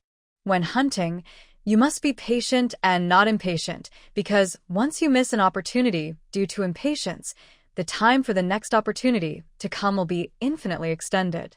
Also, you need to put yourself in your prey's shoes. Dalong stared blankly at the waves in the river, imagining what it would be like if he were a fish. Qin Yao didn't have to pick stones today. She wanted to go buy wood. Uncle Gio said that the foundation of the wall can be dug today, and the foundation of the new house will be dug tomorrow, so we can start building the house the day after tomorrow. The mud house was built very quickly, and Qin Yao would go and get all the wood in the next 2 days. Old man Lu had said before that there was a family in the village who had wood at home, so Qin Yao took the money and went to find the owner, spending 4 taels of silver to buy the wooden beam she needed. Erling, where is your elder brother? Qin Yao asked puzzledly. Erling had already washed his hands and was scooping water for Sanlang and Xinyang to wash. Hearing this, he replied, still catching fish in the river. Qin Yao asked curiously, did they catch any fish today? Xinyang rushed to say, Big brother didn't catch him, but my uncle and brother Jinbao did. Qin Yao raised her eyebrows. So, Dalong didn't plan to go home for dinner until he caught some fish? Just when she was about to go to the river to call the child back, he came back by himself. In his hand, he still held the branch that Qin Yao had made for him, but his hand was empty, without any sign of the fish. Det, auntie. Dalong called people listlessly, placed the branch carefully under the eaves, washed his hands dejectedly, and then went into the house to eat. Lu Ji poked Dalong's arm with his chopsticks in a gloating manner. What's the matter? Didn't you catch any fish? Xinyang said that Lu Fei and Jin Bao were both caught. Aren't you two together? Since you didn't catch any, why didn't they give you one? Are you just going to come back empty-handed? Dalong was already unhappy because he didn't catch any fish. After hearing what his father said, he became even more silent. Lu Ji wanted to say more, but Qin Yao glanced at him, and he shut up and started eating. Qin Yao said to Dalang, if you can't catch him today, try again tomorrow. You will catch him eventually. Don't worry. Dalong raised his head from the bowl, looked at her with his black and white eyes, and nodded. There was no meat tonight. I don't know where Lu Ji went to buy eggs, but he fried a plate of eggs and cooked a bowl of vegetables. Not to mention the appearance, Qin Yao was already thankful that the food was just the right amount of saltiness. Judging from the meals Lu Ji prepared these 2 days, this guy can't cook at all. But people can learn even if they don't know how. So, after the meal, Qin Yao made some suggestions and requirements on Lu Ji's cooking skills over the past 2 days, hoping that he could continue to improve. She spoke in a friendly manner, but in her hand she was wiping a short knife that had not been used for several days and was a little dusty. How could Lu Ji dare to say no? I could only say repeatedly, yes, yes, yes, my lady, you are right. After Dalong and his 2 sisters finished washing and went back to sleep, Qin Yao came to the stove and said to Lu Ji, who was applying medicine on his face, come with me to Xia village tomorrow and buy some tiles. There was no light outside the house, and the night in the countryside was so dark that you couldn't see your hand in front of you. A person suddenly appeared behind him, and Lu Ji was so scared that he almost stuck the medicine in his hand into his nostrils. He turned around suddenly and saw that it was Qin Yao. He breathed a sigh of relief and said flatteringly, my lady, you are so silent that you scare people to death. Qin Yao left after she finished speaking, not even bothering to glance at him. Lu Ji snorted at the departing figure, but immediately became worried about tomorrow's lunch. Now that they are all gone, who will prepare lunch for the helpers? Qin Yao had arranged this matter long ago. When she went to the village to buy wood in the afternoon, she stopped by the old house and asked her sister-in-law He to prepare lunch. Although he had not dealt with Qin Yao much, she never suffered any loss every time she dealt with Qin Yao, so she gladly agreed. The next morning, after eating the tasteless noodle dumpling soup prepared by Lu Ji for breakfast, Qin Yao separately served the food for lunch and placed it on the stove. She instructed Dalong and Erlang, locked the door of the main house, and took a short knife for self-defense and headed for Xia village. Lu Ji has always been a person who cannot sit still. He is feeling suffocated staying in the village these days. I can go out today, and even if I have to follow that evil woman Qin Yao, I can't help but feel excited. Maybe because Qin Yao saw how bad his cooking was these past 2 days, she didn't do anything to him. Lu Ji became bolder and talked a lot along the way. Madam, why do you always carry this broken knife? My lady, you are naturally beautiful. This knife is simply not worthy of your temperament. Qin Yao ignored it. Madam, I heard from Dalong and the others that you hunted a black bear in the mountains last time. You sold the bear for a lot of silver, right? About 100 taels? But it's all my fault. If you hadn't paid off my debt, you wouldn't have to take the risk of going into the mountains. Qin Yao still ignored it. It was not until Lu Ji had been talking for an hour and had no intention of stopping that Qin Yao glanced at him irritably and asked, "Can't you just shut up?" Lu Ji immediately pursed his lips. The wound on his face healed quickly, and now only a little blue mark remained. He looked sloppy and nonchalant, and his demeanor made him look a bit ruffian. However, this kind of ruffian is not ruthless and careless, but rather inexperienced and timid. It's obvious at first glance that he has an unclear understanding of himself and thinks he has superior temperament and unparalleled handsomeness. "Let me ask you, do they all say that you're good-looking?" Qin Yao asked. Lu Ji immediately laughed and asked in surprise, "Madam, how did you know? Did they finally realize how good-looking he was and decided to treat him well?" Qin Yao sneered and said with certainty, "They are flattering you to death." Liu Yi. "Hurry up," Qin Yao urged coldly. Lu Ji hurriedly followed with resentment. She was definitely jealous of his beauty. Qin Yao suddenly remembered something and pointed at his face. "Why did Lin Bao only hit you in the face? What did you do during the days you were taken away?" Mother-in-law Zhang said that Lin Bao didn't care about his life and only sent people to work in the mine to pay off his debts. Logically speaking, there was no reason for Lu Ji to be beaten into a pig's head. Unexpectedly, she would suddenly ask this question. Lu Ji's expression froze and he said perfunctorily, "They are jealous of my handsome appearance." Because this face was so attractive to women, the young girls and wives in the mine would send him delicious food from time to time, and the supervisor's wife would even ask the supervisor to assign him some easy work to do.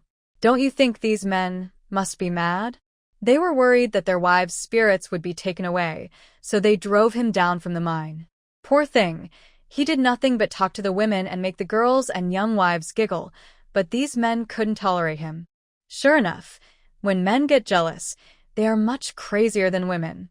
Thinking of this, Lu Ji spat at the bushes beside him, as if he was spitting at the faces of those ugly men in the mine.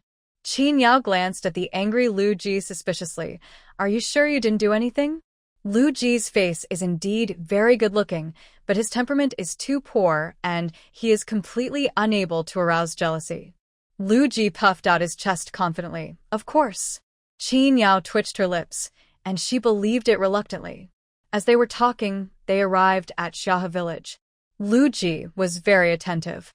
He took the initiative to talk to the villagers, asked for the specific direction of the tile kiln, and enthusiastically led Qin Yao there. There must be something wrong when something is abnormal. Qin Yao has never seen him so active when cooking.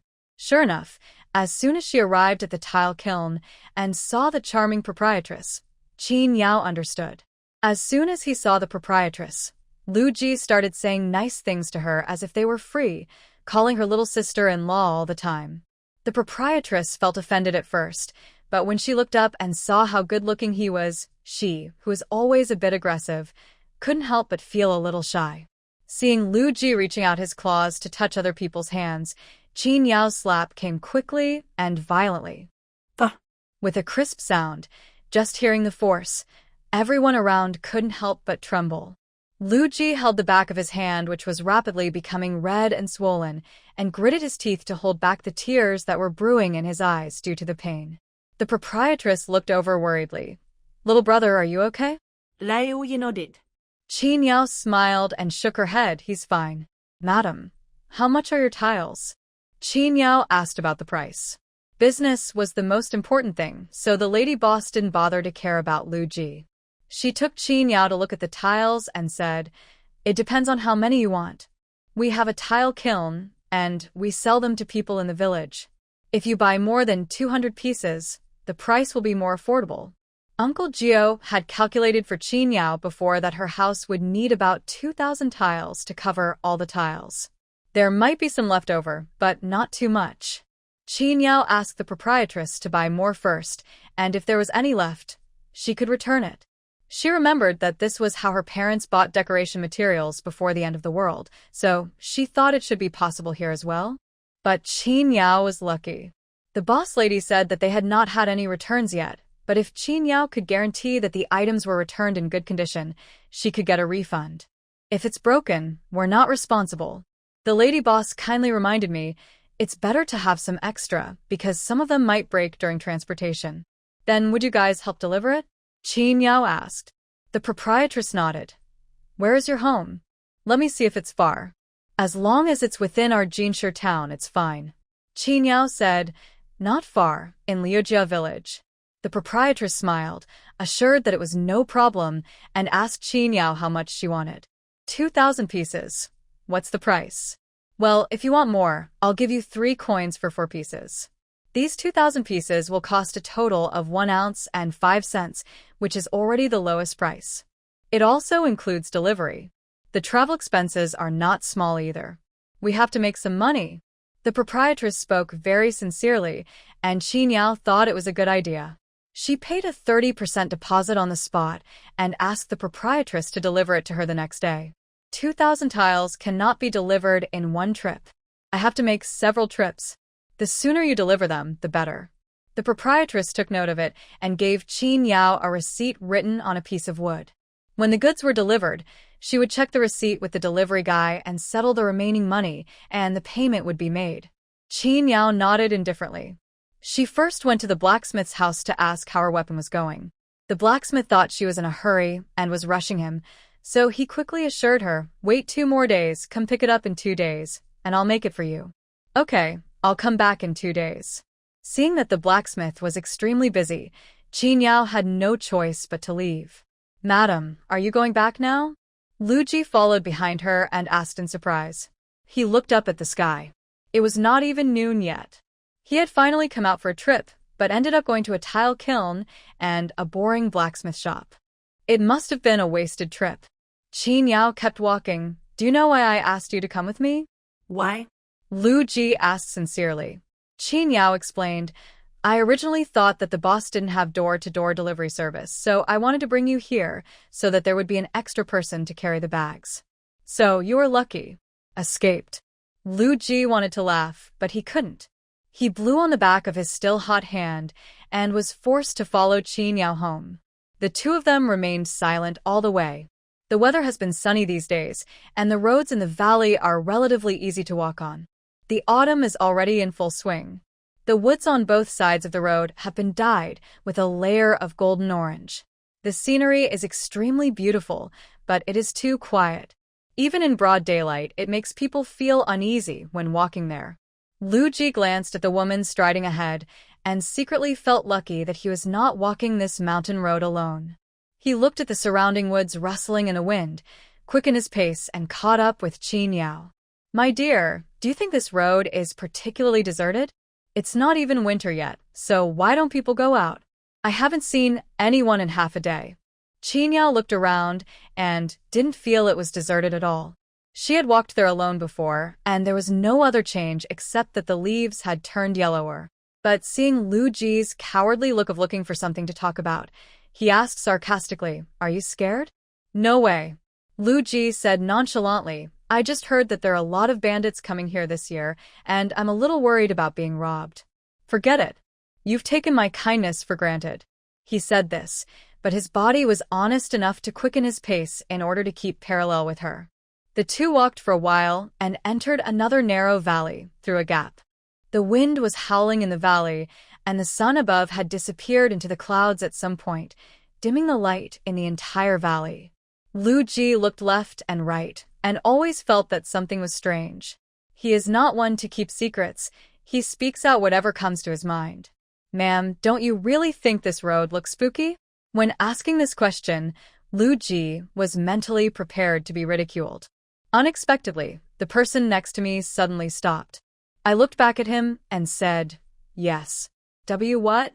Lu Ji's hair stood on end instantly. Just as he was about to ask her if she was deliberately scaring him, before he could even say anything, he heard footsteps coming from the hillside on the left. Lu Ji was stunned when he saw 5 or 6 robbers rushing down the mountain and blocking his way. There really are robbers. It's over, it's over. What should I do now?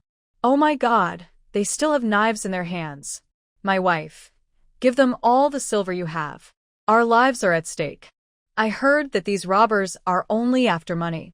If we take the initiative, maybe we can still have a way out. Lu Ji said tremblingly. According to common sense, he could still think of this at this time.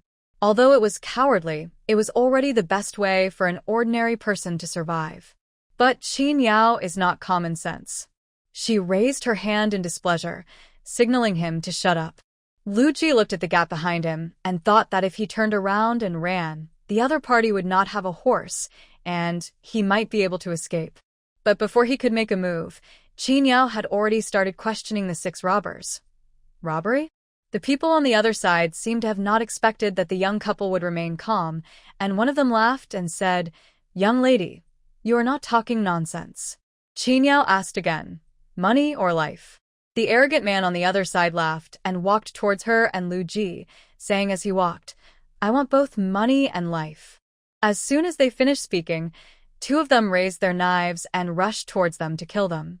They were numerous and desperate, so they would never make the mistake of leaving someone alive and causing trouble for themselves. Okay. Qin Yao understood. In that case, she had no more worries. His originally calm eyes became extremely sharp.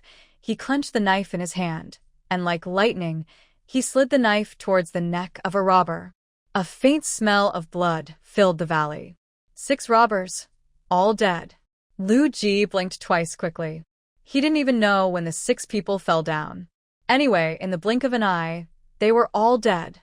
Qin Yao wiped the knife clean on the robbers' bodies. The 6 robbers died with their eyes wide open, and the light in them had long since disappeared. The clothes worn by the 6 people were all tattered linen clothes, which looked even worse than those worn by Lu Ji. Qin Yao glanced at them with disdain and reached out to touch something on their bodies. Unfortunately, they were so poor that they didn't get a single penny, but the knives in their hands looked pretty good. Qin Yao put away all 6 knives, stood up, looked around, and threw all 6 bodies into the overgrown ditch on the right, allowing them to return to the embrace of nature. There were many wild animals in the forest, and they were cleared out in just a few days.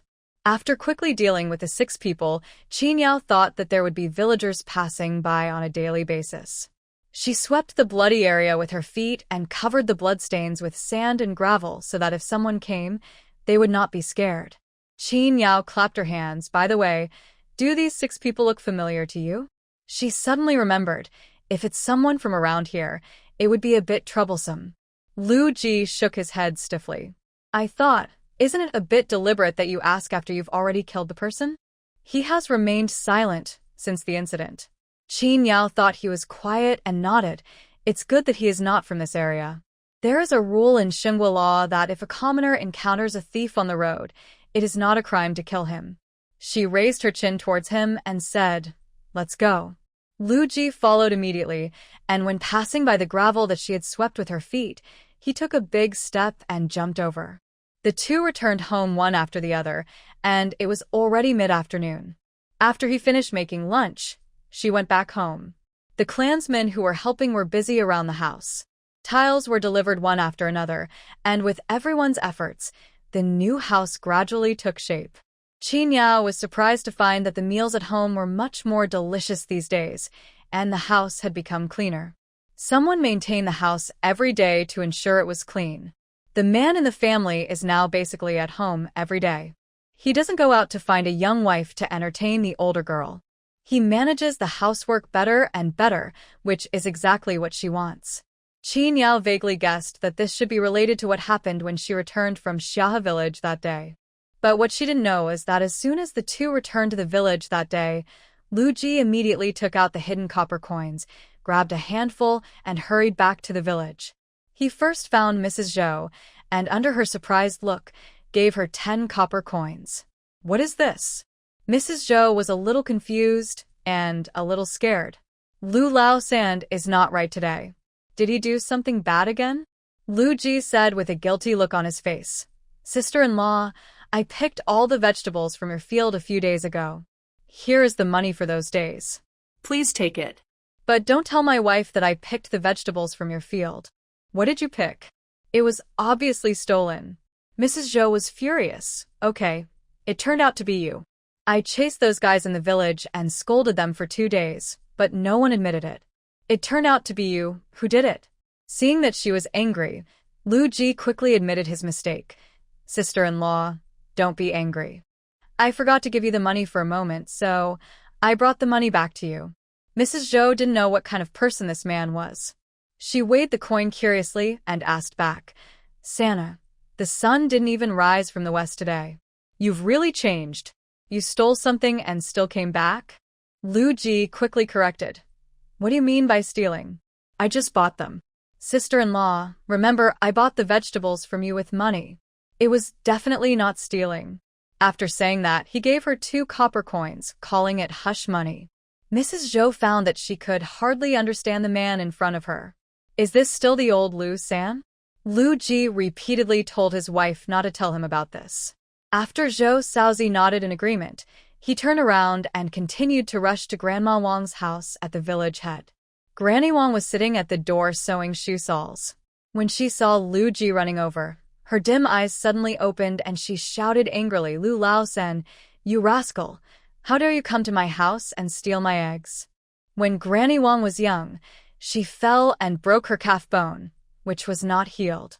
From then on, she suffered from a chronic illness and her legs and feet have become somewhat unsteady. 2 years ago, the world was in chaos. His son was conscripted and died on the battlefield. His daughter-in-law remarried and ran away, leaving behind only a little grandson. The two depended on each other for survival. Granny Wang couldn't do heavy work, so she raised a lot of chickens and ducks and made a living by selling eggs. This is how the grandparents and grandchildren survived. Eggs were Grandma Wang's life. Who would have thought that Lu Ji would come right after she went out to catch insects for the chickens and ducks as a snack? The grandson was young, and Lu Ji tricked him into opening the door and letting him into the yard. In just a blink of an eye, he took away 5 eggs. My little grandson counts the chicken and duck eggs at home several times every day and remembers the number clearly.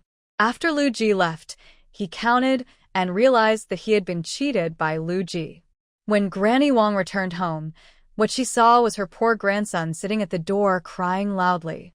When she heard him say that it was Uncle Lu who had cheated him, she was furious. She wanted to go find Lu Ji, but she was afraid that this boy might be reckless and might hurt her old bones without knowing the severity of the situation. After hesitating for a long time, she decided not to go. But she didn't expect that even if she didn't go to cause trouble for Lu Ji, the shameless Lu Ji would come again. Granny Wang picked up the hammer placed by the door and looked as if she would fight him to the death if Lu Ji dared to come near her. Lu Ji hurriedly said, "Don't get excited. I came here to give you money for the eggs. I left in a hurry that day and forgot about it. Don't get me wrong. I am not that kind of person."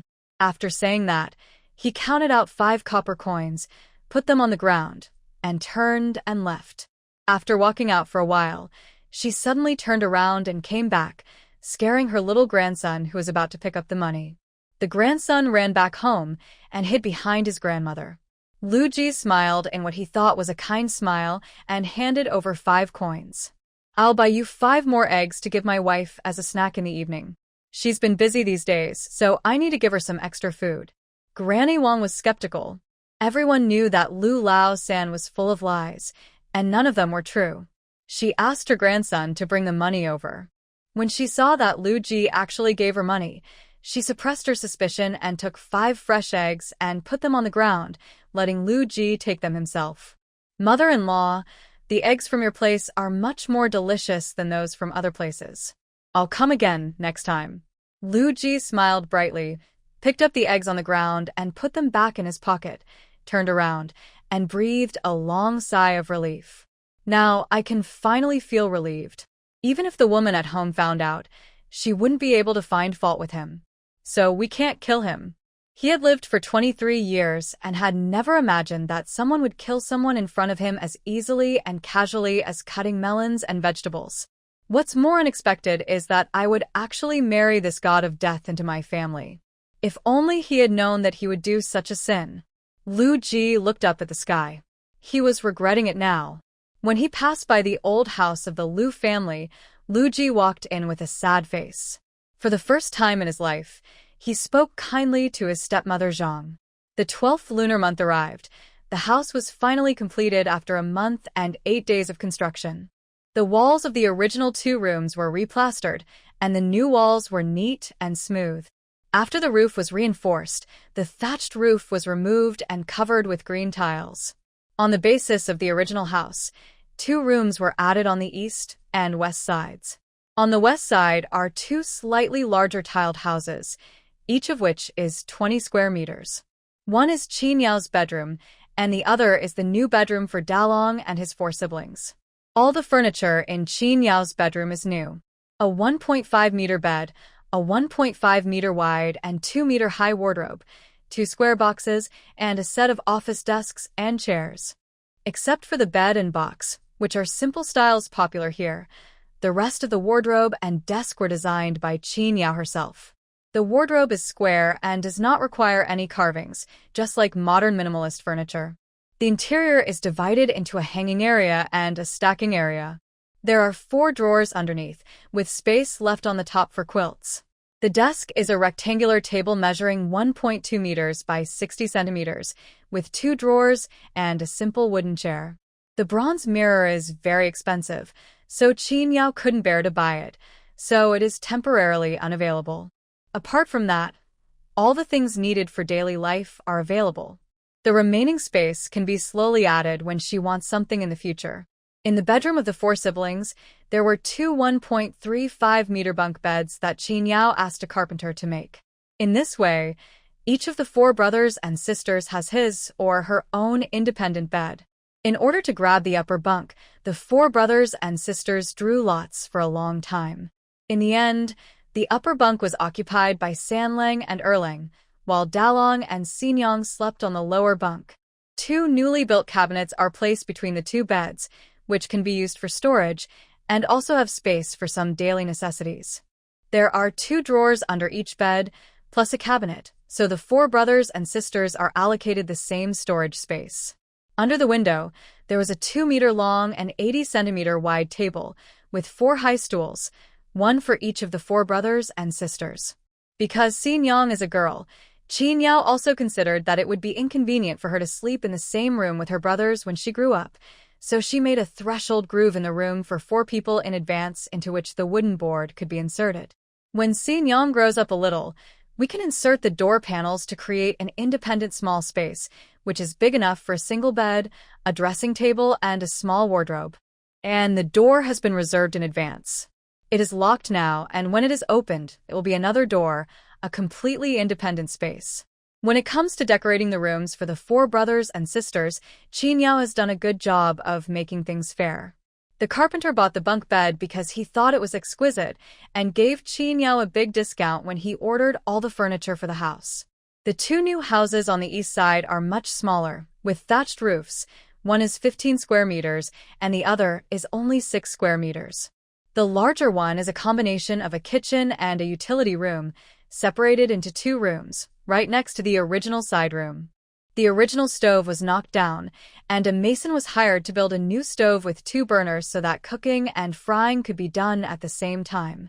Qin Yao specifically asked Lu Ji if he had any opinions. He shook his head and said no, this was good, and there was no need to change it. I bought a new water tank and placed 2 of them in the kitchen together with the old one. Filling it with water once is enough for the whole family to use for 3 days. It is much more convenient than filling it several times a day before.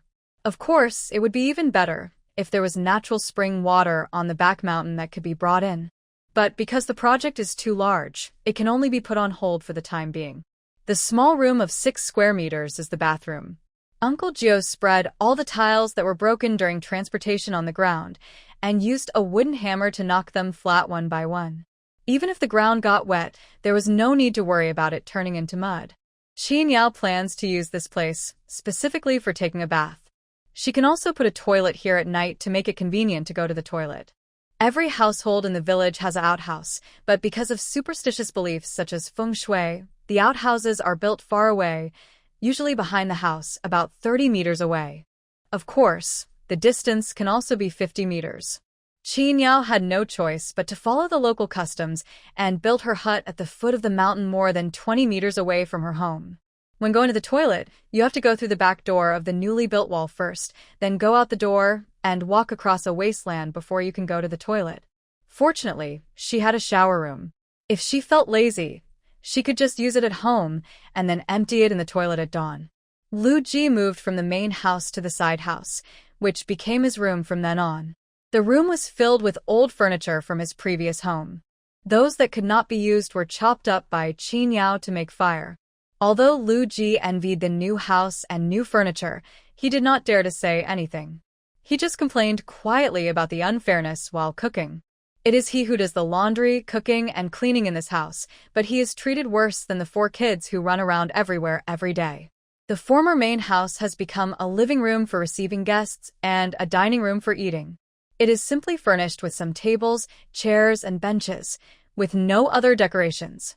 Now all the furniture in the new house is of natural wood color, and the green mud floor has been pounded tightly with hammers. The floor is bright and smooth, and the whole house feels warm and bright. A new 2-meter-high wall was built to protect the entire yard in the middle, dividing it into 2 yards, front and back. The front yard was very spacious, and a lot of the previous vacant land was enclosed in it. Old Man Lu specially used the stones he picked up to enclose 2 vegetable plots. Zhang also gave him a bag of vegetable seeds and told Lu Ji to grow some vegetables for himself, as it was not right to spend money to buy them every day.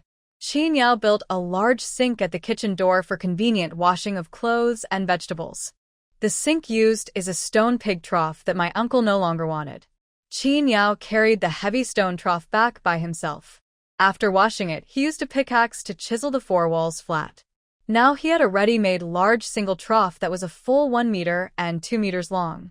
Uncle Gio helped find 4 short wooden pieces to make a support, 80 centimeters off the ground. He placed the stone trough on it, fitting perfectly into a perfect wash pool. It must be very comfortable to use it for washing dishes and clothes. Qin Yao dug a hole in the middle of the stone trough for drainage, which can usually be blocked with a wooden plug to store water. After the sink was finished, the tribesmen who came to help said it was very useful and planned to go back and make one for the women in their own family so that they wouldn't have to carry a large basin of water to empty it, which would be very tiring. In order to match the sink, Qin Yao moved one of the 2 water tanks in the kitchen over, making it more convenient to use water. If it rains, the accumulated water in the sink can also be used to water the vegetables. The backyard is a little smaller and is currently vacant. After the entire new house was built, Qin Yao finally felt some convenience in life. Old Man Lu, the village chief, and the clan leader were sitting in the main hall, surrounded by the clan's prestigious elders. Listening to their praise, he looked up at Lu Ji, who was entertaining the guests with Qin Yao in the yard.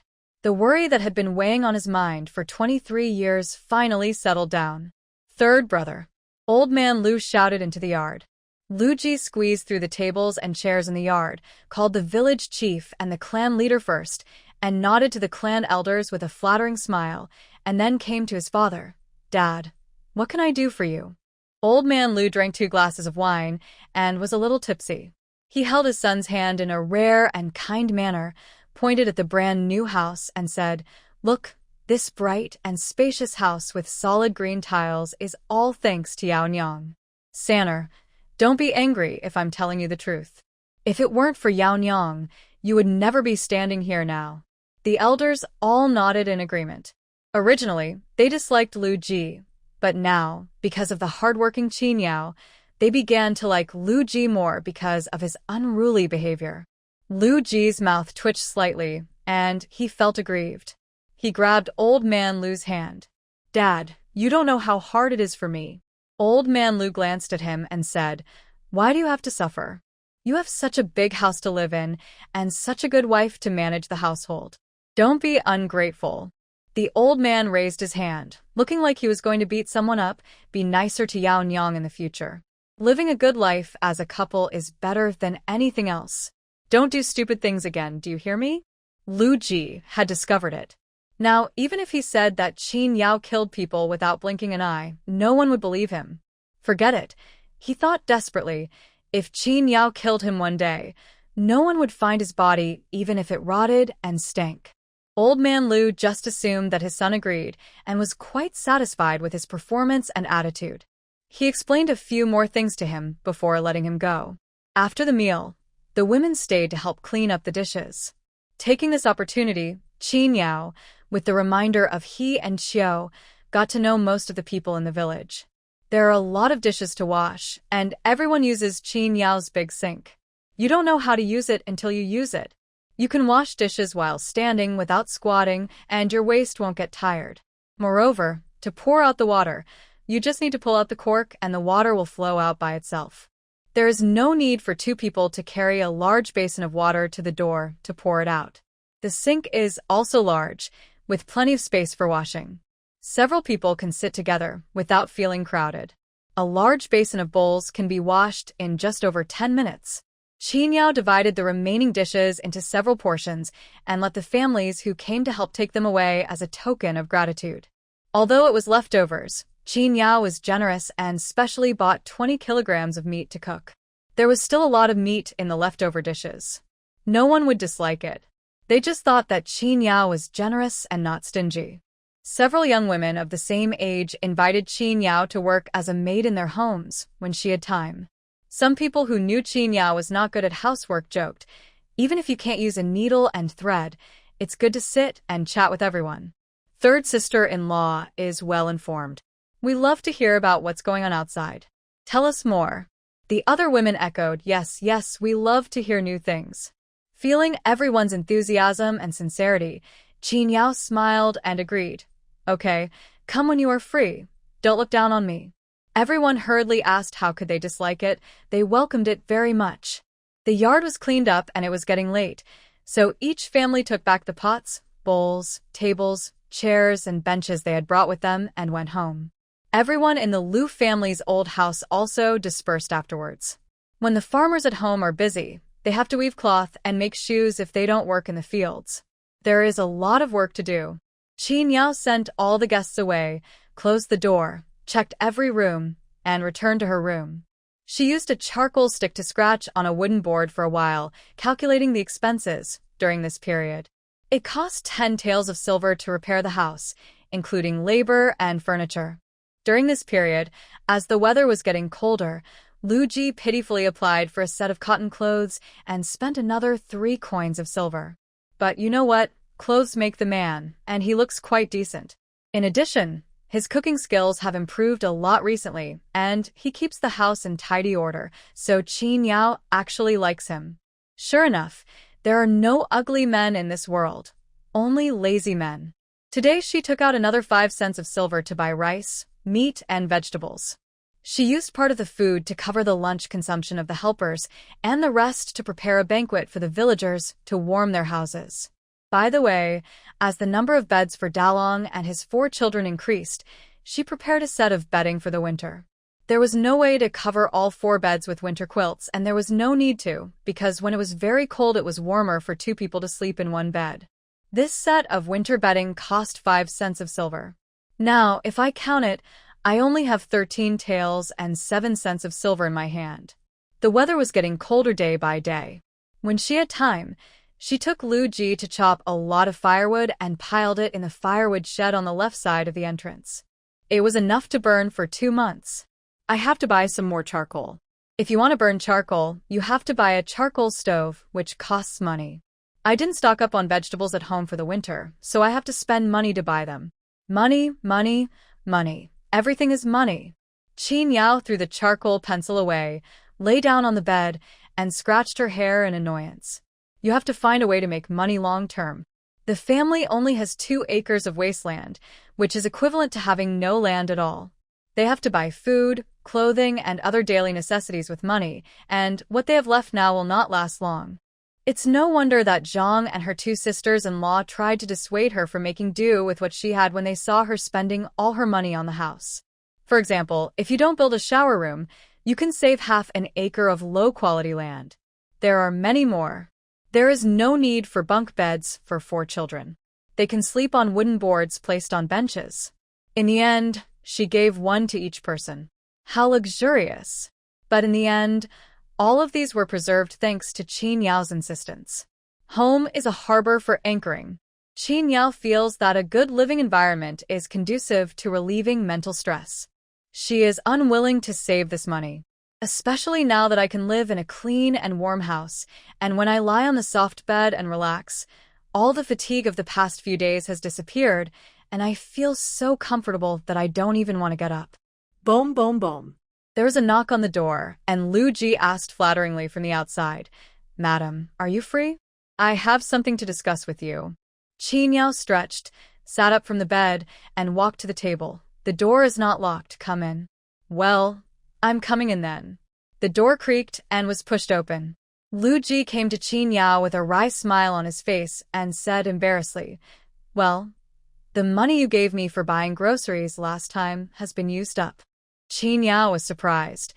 It ran out so quickly?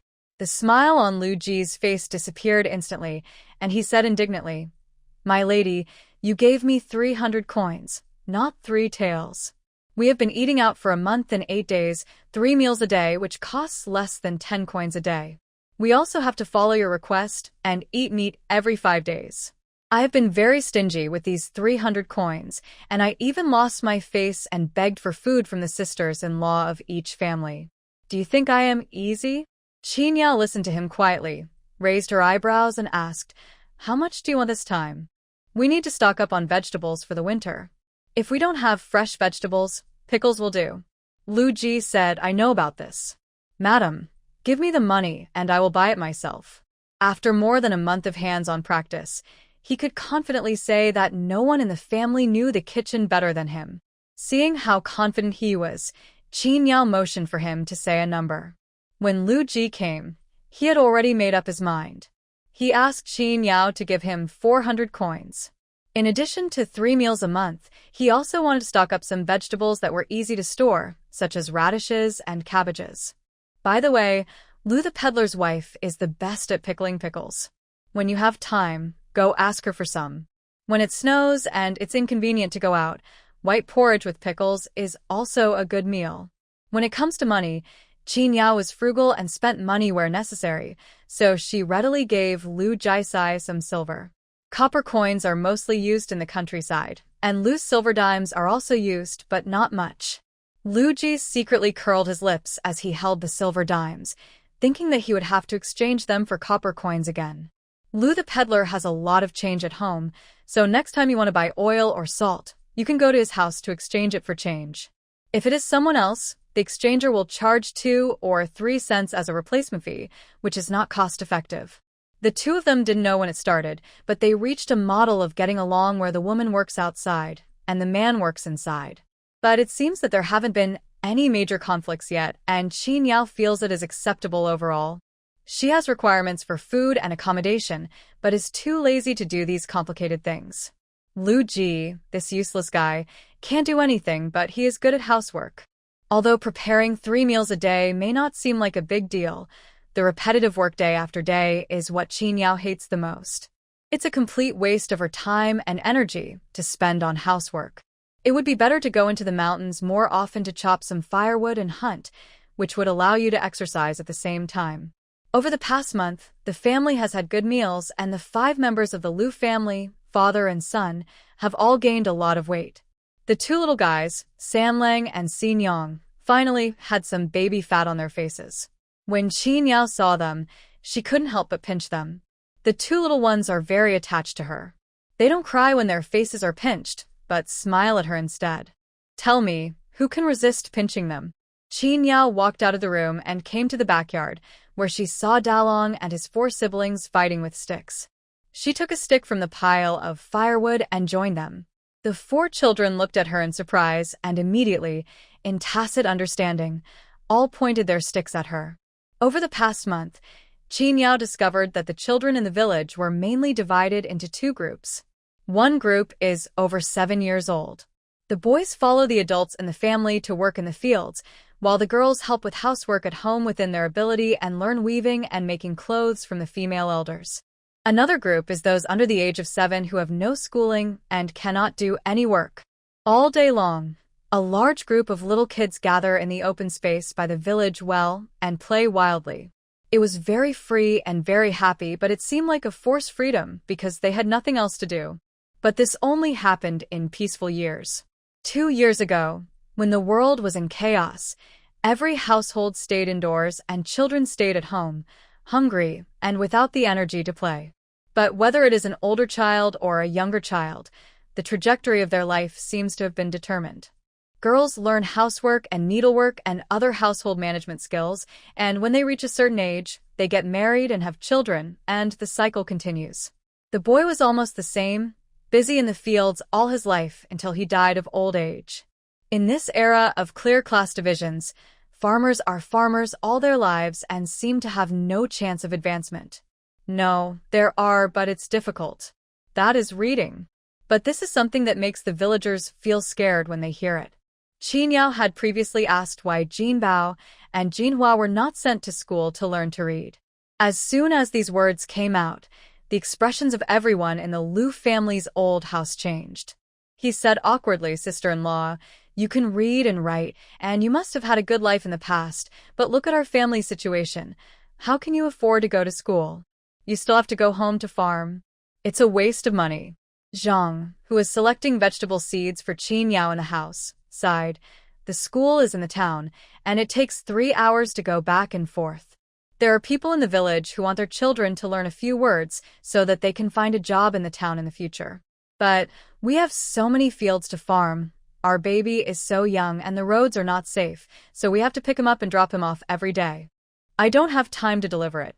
It costs 4 cents a day for the round trip. I took it home less than half a month after delivering it.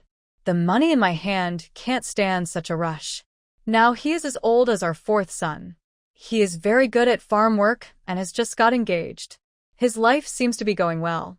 The implication is that even the wealthy ones in the village cannot afford to send them to school, let alone families like them who are still struggling to make ends meet." Ms. Chiu said that this is only the travel expenses and repairs to school, and does not include other hidden costs of studying, such as pens, inks, paper, and inkstones. These are consumables and must be supplied for a long time. Read? Ordinary people wouldn't even dare to think about it. Looking at it this way, it was a great blessing that Lu Ji was able to study in the town for a year and a half. It turned out that she was lost in thought and suddenly knocked off all the small wooden sticks of the 4 siblings without paying attention. The 4 children looked at her aggrievedly and unconvinced.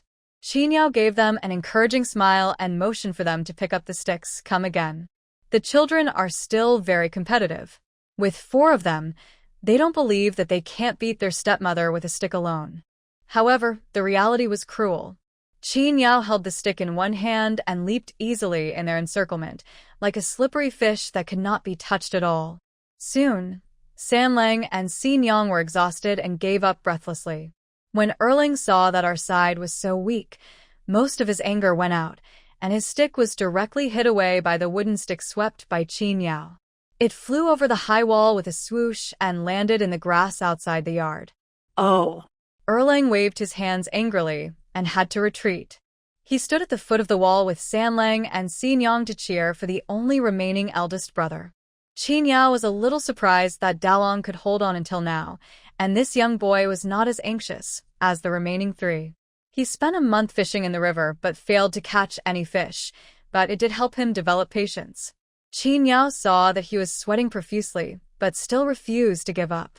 He dropped the stick but immediately picked it up and rushed towards her, suddenly changing from defense to offense.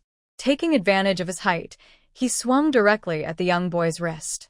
Unexpectedly, he actually grasped her intention in advance and dodged to the side in panic. Try again to test his potential. A knock on the door. Today's fight has to be put on hold for the time being.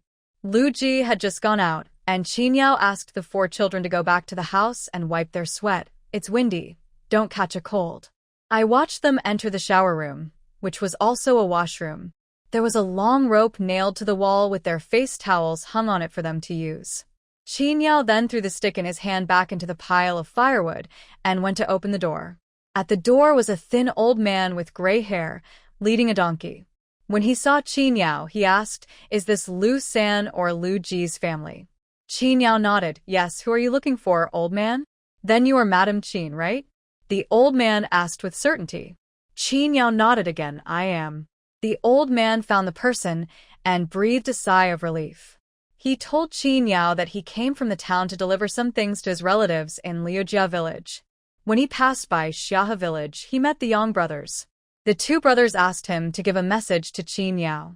They said they have already made what you want and asked you to go to Xiahe village to find them when you have time. Having said this, the old man led the donkey and was about to leave. Qin Yao suppressed her surprise, called him over, and went back to the kitchen to get him a bowl of hot water from the warm pot. Thank you for helping to pass on the message. Drink some hot water. It's cold. Warm yourself up so you can continue on your journey. The old man did not refuse. He happily took it and drank it, then handed the bowl back to Qin Yao, waved his hand, asking Qin Yao to stay, and turned to leave. Lu Ji came from the riverside holding a jar of pickles, glanced at the old man suspiciously, walked to the door of his house, and asked curiously, Madam, what is that old man doing in our house? Begging? Not really. Besides, he was leading a donkey, so he must be rich. Qin Yao asked him to come in, and after closing the door, she said, A messenger. I'll go to Xiahe village tomorrow morning and bring back some things. As he said this, he didn't care what was in the jar of pickles in his arms and went straight into the storage room next to the stove. He opened the lock and took out the 6 knives that had been hidden inside. Lu Ji had just put away the vegetable jars when he saw her take out the knives. He was shocked, and the memories that had already faded came to his mind again.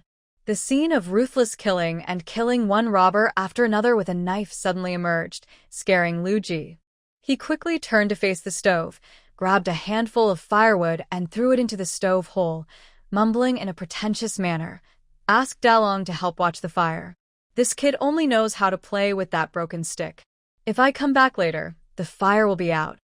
He didn't stop until he heard the door of the bedroom opposite close, and then he patted his chest with a feeling of having survived a disaster. But what was the purpose of taking the 6 knives from Xiahe village? Of course, they were to be sold. Qin Yao found a backpack, broke the 6 knives and put them inside, stuffed them with straw, and laid a layer of firewood on the surface to ensure that they would not be discovered. If you carry a knife with you, it will be very troublesome if you cannot tell your origin when you are checked into the city. In addition, there were people who were tattooed and exiled to the border and would carry weapons with them. It was a farm knife called a penknife. The blade was like a hatchet, short and wide, and the handle was hollow cylindrical. It could be mounted on a wooden stick or a gun barrel and used as a weapon. The knives that Qin Yao seized from the 6 robbers had obvious signs of damage on them, and the shapes of the knives were basically the same as official knives. She originally wanted to take it back and use it herself, but the iron smelting technology in ancient times was not yet fully developed, and the knives were not durable. For example, the short knife in her hand was already very blunt after only cutting 6 necks. Now, when I saw its shape and mark, I instantly gave up the idea of using it.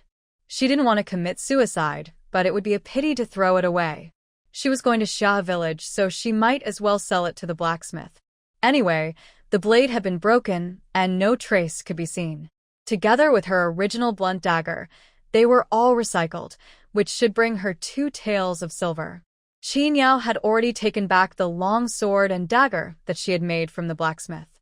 She also brought back the slingshot body and marbles, except for a rubber band. After living in the apocalypse for many years, Qin Yao has developed the habit of carrying weapons when going out. The sky is just beginning to get light, and the chill is strongest in the early morning. In such cold weather, those who had cotton-padded clothes had already changed into thick cotton-padded clothes, but Qin Yao only had 2 sets of cotton clothes. After eating the steamed buns, I blew a breath into the air. White mist lingered, and then quickly dissipated with the wind. She guessed that the temperature was almost below 0. Qin Yao got up early and didn't meet anyone on the road. She walked alone with a backpack on her back for an hour and a half and successfully arrived at Xiahe village. The blacksmith shop had just opened, and Qin Yao was the first customer of the day, but she was not here to buy anything, but to sell something. Qin Yao and the blacksmith were acquaintances, and knowing that she had some skills, the blacksmith only looked at the quality of the knife materials, confirmed that they were correct, threw them into the pile of materials, and gave Qin Yao the money. The total amount was 1 tael and 8 qian of silver, which was a little different from the 2 taels Qin Yao estimated. But it was not easy to talk about such stolen goods, so Qin Yao collected the money and went up the hill to Yang's house. Seeing her, the daughter quickly ran into the yard and shouted, "Dad! Lady Qin is here." Ever since the little girl learned that Qin Yao had killed a black bear, she has admired her very much. After notifying her father, she immediately rushed down the hill to pick her up. The 14-year-old girl, whose name is Fong, is full of energy and has a bright smile, which makes people happy just by looking at her. Qin Yao nodded at her, and the girl enthusiastically led her into the main room and sat her down. The main hall in Shaha village is different from that in Liujia village. The ground in the middle of the main hall is raised to form a square platform with a fire pit in the middle of the platform. In winter, people cook by the fire. Qin Yao sat down on the wooden bench beside the fire pit, and Yang Fong brought her a cup of hot tea. Qin Yao drank tea and sat by the fire, feeling warm all over. 2 rows of rabbit meat are hung on the beam, slowly being smoked over a fire. Some of it is sold, and the others are cut off for cooking at home when one wants to eat meat. Yang's wife came over with a kitchen knife to cut the meat and smiled as she invited Qin Yao to have breakfast with her, but Qin Yao quickly stopped her. "I just came from home after eating. Don't worry about me. I'll just sit for a while, and then I'll go back with my bow and arrow. Stay and eat." Jange also steht. Qin Yao refused again, and everyone saw that she was really not hungry, so they gave up. Yongda and his son came in with the finished bows and arrows, and everyone's attention was immediately shifted to the bow that was longer than ordinary bows and arrows. Yongda handed the bow over.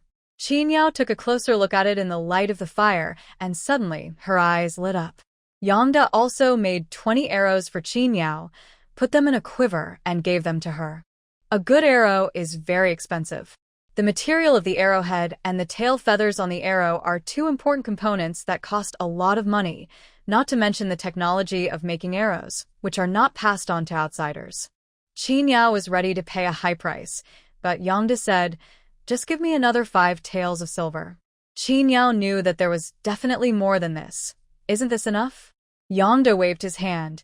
"The materials used are not the best, and the arrow feathers are a bit complicated, but I used bird feathers that I made myself, so it didn't cost much, and 5 taels is enough." Qin Yao was not the type to be pretentious. Since the other party was willing to sell it to her, she said thank you generously, gave him 5 taels of silver, and took the bow and arrow. On the way back, she would look at it from time to time, as if she had obtained some treasure.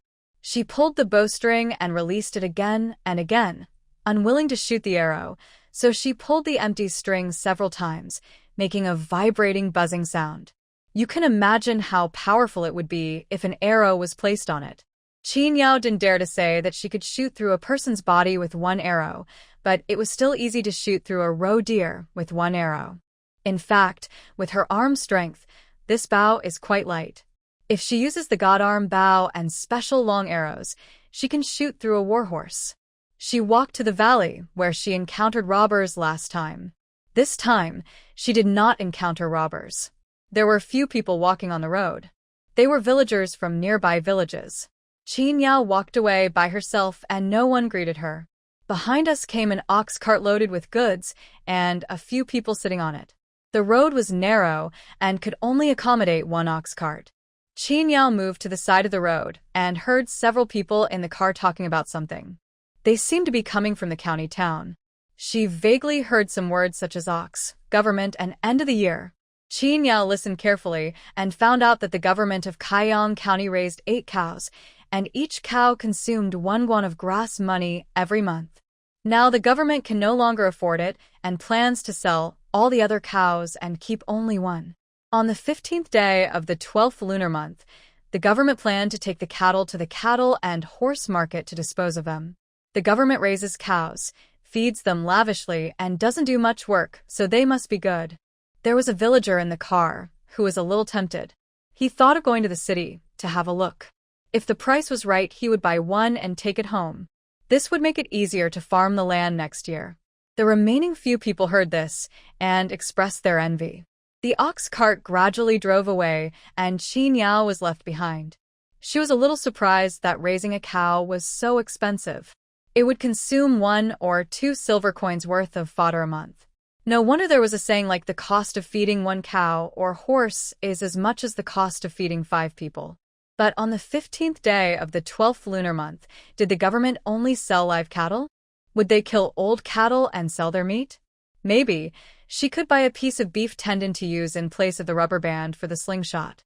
Thinking of this, Qin Yao's heart moved.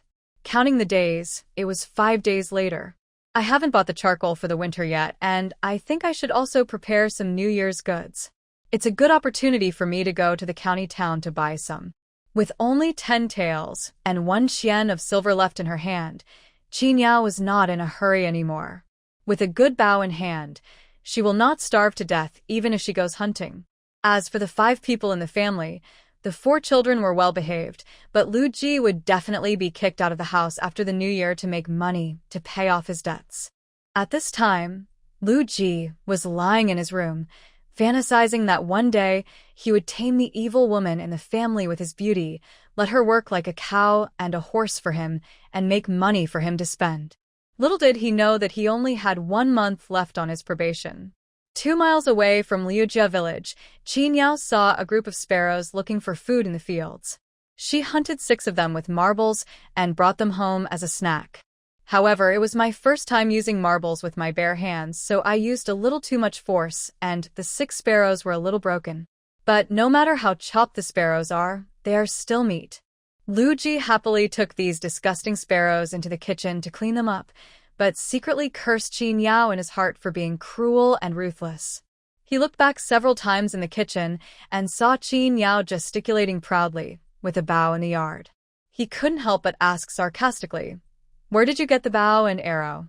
It must have cost a lot of money, right?" Qin Yao was in a good mood. She turned around and pointed the bow and arrow at him, and smiled. "I bought it, not much. 5 taels. 5 taels? Lu Ji couldn't control his shocked voice at all. Qin Yao nodded. "Why, do you have any objections?"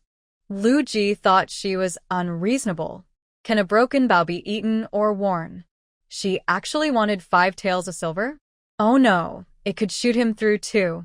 Seeing the bow in Qin Yao's hand bending more and more, Lu Ji swallowed hard and smiled what he thought was a gentle and doting smile. "No problem, as long as you like it, my lady." When Dalong and his friends learned that Qin Yao had a new treasure, they surrounded her curiously, wanting to touch it, but they didn't dare to.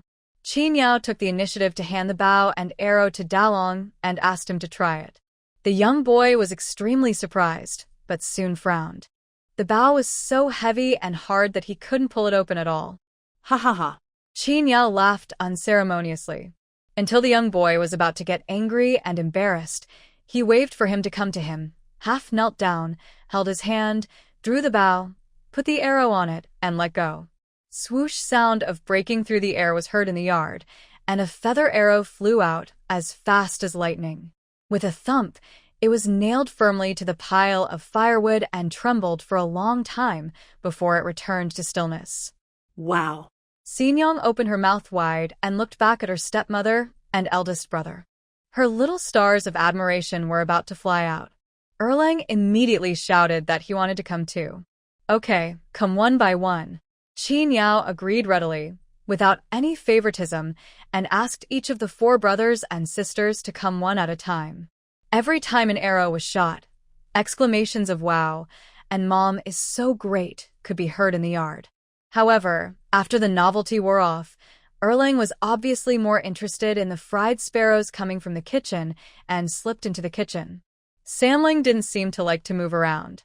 He sat obediently on the small wooden stool under the corridor, looking at Qin Yao, Dalong, and Xingyang, who were still in the yard with bright eyes, and clapped his hands from time to time to create atmosphere for them. Dalong became serious. Since he couldn't draw the bow, he thought about running over to pick up the arrows on the pile of firewood, only to find that I couldn't pull it off at all. Auntie? The young boy looked at her with pity and annoyance. Qin Yao strode forward and pulled out the arrow easily. But then there was a loud crash, and the neatly stacked firewood pile collapsed due to the remaining force from her pulling out the arrow. What's wrong? What's wrong? Lu Ji ran out in a panic, holding a spatula and dragging Erling, who was still holding sparrow meat in his hand, thinking that the newly built house was going to collapse. Xin Yang used her whole body to support the bough that was taller than her. She looked at the scattered firewood behind her mother and brother and said innocently, "Father, the firewood collapsed by itself." Lu Ji looked at the ground and said, "Xin Yang, are you sure the firewood collapsed by itself?" Yuanbao Tower, that he had painstakingly built over several days, was no longer in its original state, with dry firewood scattered everywhere. The family of 6 worked together to stack the firewood again. Qin Yao was mainly responsible for command, with the 4 children playing auxiliary roles, and the main force. Lu Ji gritted his teeth secretly, his gums almost swollen. Perhaps because she realized that his resentment was too deep, Qin Yao did not add insult to injury and scold him. By the time the firewood was piled up, it was already dark.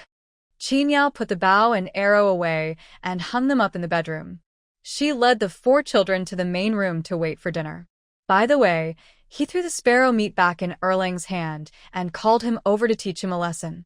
You are not allowed to pick up your chopsticks before the adults in your family call for dinner. You are not allowed to eat a piece of food just because you are greedy before the food is ready. Don't eat secretly just because you are greedy. Of course, when only our family is here, we don't have to follow these rules, but in the future, if there are outsiders around, we must follow the rules. Do you understand? These words were not only said to Erling, but also to the other 3 children. At the previous warm house feast, before the food was ready and served from the kitchen, Dalong and Erling secretly took the twins to the kitchen, and each of them stole a piece of meat. The 4 of them seemed to be afraid of being discovered by the adults, so they did not rush into the kitchen at once. Instead, they lined up one by one, ate only one piece of food, and then ran out. Since he was the host child, the people helping in the kitchen couldn't say anything. When the 2 sisters-in-law, Mrs. He and Mrs. Chiu, saw that the children were not following the rules, they each gave their own children a small piece of meat. Jinbao, Jinhua, and Dalong and his 4 siblings, 6 children, were all smiling happily. When other children in the village saw this, they kept shouting with envy. Some parents couldn't bear it and slapped the children. The whole yard was filled with the crying of children. He and Chiu immediately stopped saying anything, quietly cooked the dishes, and served them on the table. Only when they had food did the crying stop. Qin Yao witnessed the whole process at that time, and she thought that she must correct the bad habits of these 4 siblings afterwards. Qin Yao didn't care what other people in the village thought of her child's behavior. Perhaps they thought it was nothing. After all, they were taking their own things. But what if he still does this when he grows up, and what if the food he steals is not his own? Erling didn't take it seriously at first, but when he saw Qin Yao's expression become serious, he stood up straight with his little hands stiffly on his thighs. His little face unconsciously tensed up, and his 2 peach blossom eyes, like Lu Ji's, looked around in panic, unable to help feeling terrified. Dalong and the twins were originally sitting, but they stood up unconsciously. Sanling was timid and afraid of being beaten, so tears had already welled up in his eyes.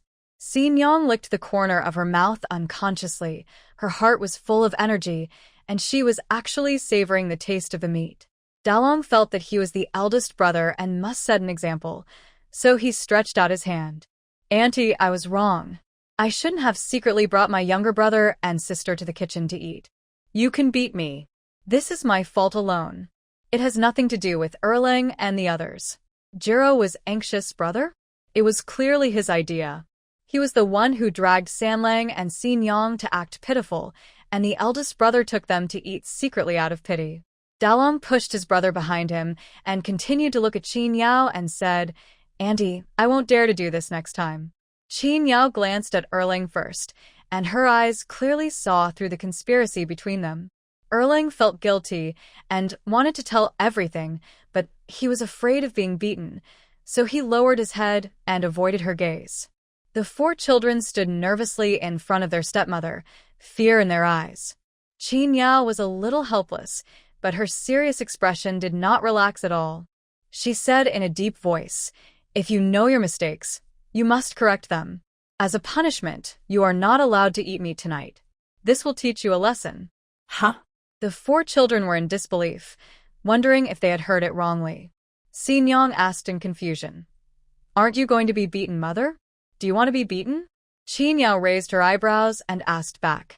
Xingyang waved her hands quickly, shaking her head like a rattle. No, no. Qinyao gently flicked the little girl's pigtails that she had braided herself. "I can't bear to hit such a cute girl. Isn't that right?" Xingyang was stunned at first, then she reacted and asked in surprise, "Mother, you are not angry anymore?" Seeing Qinyao nodded and said that she had never been angry with them, the little girl immediately rushed over, nestled in Qinyao's arms and said softly, "Mother, fourth mother was wrong. I will never do that again." The tears that had been welling up in Sanlang's eyes could not flow out after all, and the child burst into laughter, looking a bit silly. Dalong and Erling looked at each other and breathed a sigh of relief. Erling thought about it and finally plucked up the courage to speak up and say that it was his idea. "I knew it a long time ago," Qinyao said lightly. He also said, "You will only confess if you are not beaten. If you are really beaten, will you not confess?" No. Erling wanted to refute, but his behavior just now was indeed like that, and he couldn't say anything to defend himself for a moment. Seeing that another one was about to cry, Qinyao waved her hand. "This won't happen again." She picked it up high and put it down gently, which made Lu Ji, who had been hiding at the kitchen door and watching nervously, breathe a sigh of relief. Although he was very afraid of this evil woman, if she dared to hit his child, he might rush out to protect him. After all, he is tough as nails. If he gets beaten up by a few kids, it will be a lifelong problem. Fortunately, no one got beaten, and he didn't have to be beaten. "I didn't do any heavy work today, so white rice was too much of a luxury, so Lu Ji arranged for us to have white porridge for dinner. Of course, if possible, he would like to have white rice every day, but people who have been hungry have a problem. They dare not eat when they have food, for fear that they will not have food in the future. White porridge is also good. At least it can be eaten for a longer period of time than white rice and can prolong the satisfaction." He also fried 2 other dishes to go with the rice. If it were someone else's house, they wouldn't dare to cook every day, but after more than a month of observation, Lu Ji discovered that this evil woman at home liked to eat fried dishes the most. As long as it suits her taste, she doesn't care how much oil he adds. Then he became bolder. When other people cook, they use a brush to brush a thin layer of oil on the wall of the pot, but he is different. He takes the oil can and directly scoops a spoonful of oil into the pot. The oil is sizzling, and even if someone doesn't know how to cook, the food will not be bad after just a few stir-fries. Throw in a few cloves of garlic and sauté until fragrant, then add the vegetables. Stir-fry over high heat for a few times, add salt, and serve. The highlight of tonight is sparrow meat. These days, following Qinyao, the food was good, and they only had meat once every 5 days, so when Lu Ji saw meat dishes again, he was able to restrain himself and not show his face. But today, when this small bowl of fried spicy sparrow was served out of the pot, he swallowed his saliva countless times. Finally, the food and dishes were all laid out. Qinyao picked up the chopsticks, and immediately 6 pairs of chopsticks appeared on the table and went straight to the small bowl of sparrow meat. After enjoying this delicious meal, Lu Ji opened his eyes and saw 4 kids holding white porridge, staring at him eagerly and drooling. Oh, I almost forgot. Their stepmother punished them by not allowing them to eat meat tonight. All the chopsticks they stretched out just now were hit back by Qinyao, and they were only allowed to eat vegetables. Lu Ji made 2 sympathetic tisk-tsk sounds and happily started to eat his dinner. A small bowl of sparrow meat. He just thought it would not taste good if so many people shared it, but who would have thought that it would only be shared by him and the evil woman Qinyao? Half a bowl per person. That's enough. He's not greedy, Lu Ji thought happily. Qinyao also felt that today's dishes were particularly delicious. She ate one bite after another, and the freshness and fragrance made her feel like she was back to the time before the end of the world, when she had just returned home for the winter break from college. Her parents cooked a table full of her favorite dishes, which were delicious and tasty. But since then, eating stir-fried dishes has become a luxury. Dalong and his two siblings drank thick white porridge and munched on crispy vegetables. This meal, which was originally very good, tasted bland to them. Erling thought to himself, it was all because of the stepmother who fed them too well that they felt that white porridge with vegetables was tasteless. They were just like the young masters of the landlord's family who were not satisfied even after eating dragon meat. Facing 4 pairs of eyes that were as bright as light bulbs and filled with desire, Lu Ji had no conscience and wanted to give each of them a small piece to taste. Otherwise, wouldn't it be a pity that he could cook so well for once but no one knew about it? Unexpectedly, Qin Yao's cold eyes swept over him as soon as he picked out a piece of meat. "You don't want to eat anymore, do you?" She held the bowl in front of him and said, "Give it to me if you don't want to eat it." As he spoke, he picked up the only 5 pieces of sparrow meat left in Lu Ji's bowl and put them into his own bowl with a few chopsticks. He ate one piece at a time. It was so delicious. Lu Ji immediately glanced at the 4 kids with annoyance and said, "See, Daddy has nothing to eat either." The 4 siblings bit their chopsticks, the hope in their eyes completely extinguished. Sanlang and Xin Yang were so greedy that they started crying. The 2 little crybabies wiped away their tears and choked while drinking porridge and eating vegetables. They knew they were punished because of their mistakes, so they didn't dare to shout. Even Lu Ji, a man of stone, couldn't bear to see this. I looked up at Qin Yao, who was eating with such relish that a small pile of bones soon formed in front of her. She finished 3 large bowls of porridge and put down her bowl and chopsticks in satisfaction. Erling couldn't help himself and asked weakly, "Auntie, can I have a bite of the remaining bones?" Qin Yao stared and said, "Lu Erling, don't be too outrageous." No. Qin Yao swept all the bones into a bowl, handed it to Lu Ji, and asked him to take it to the kitchen to burn the fire. Erling watched all the bones enter the stove hole before he let out an "oh" and gave up the idea. But the good thing was that Qin Yao and Lu Ji had already eaten all the meat, so they couldn't see it, so it wasn't that painful. The 4 brothers and sisters finished their dinner one after another and were fully recovered. They chattered and played their own little games in the main room.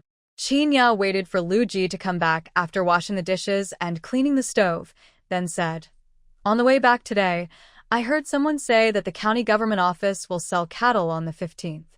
I want to buy some beef tendons and buy some New Year's goods and charcoal. Let's go to the city together. You should get up early that day." Going into the city? Lu Ji was pleasantly surprised and quickly responded, Okay.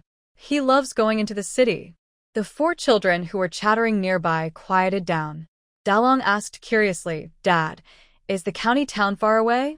Erling also asked, "Dad, is the county town fun?" Lu Ji replied, "Of course it is far. It takes more than 2 hours to walk from our village to the county town. We have to set out before daybreak. But there are so many fun things in the county town, including restaurants, gambling houses, and rouge houses." Erling asked excitedly, "Dad, what is Rouge House? Is it a place that sells rouge? Have you ever been there?" When Lu Ji heard his son's words, he couldn't help laughing. "Silly boy, Yanzilu definitely doesn't sell rouge. It sells meat." The voice stopped abruptly, and Lu Ji suddenly realized that he was about to say something inappropriate for children. He coughed twice and stopped talking. Nothing.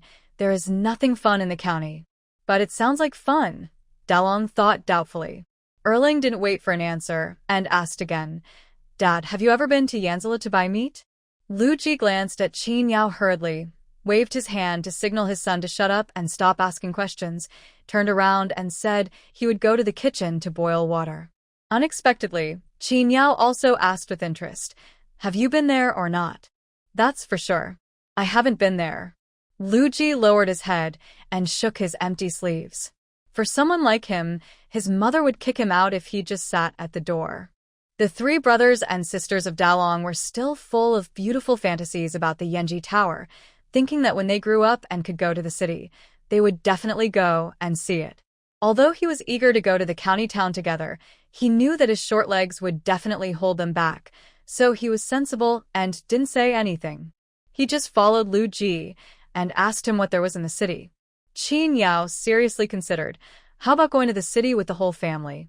Kaiyang County is actually not very big, with a permanent population of only 2 or 3,000 people, but considering the current total population of Xinghua of 60 million, it is already a very large place.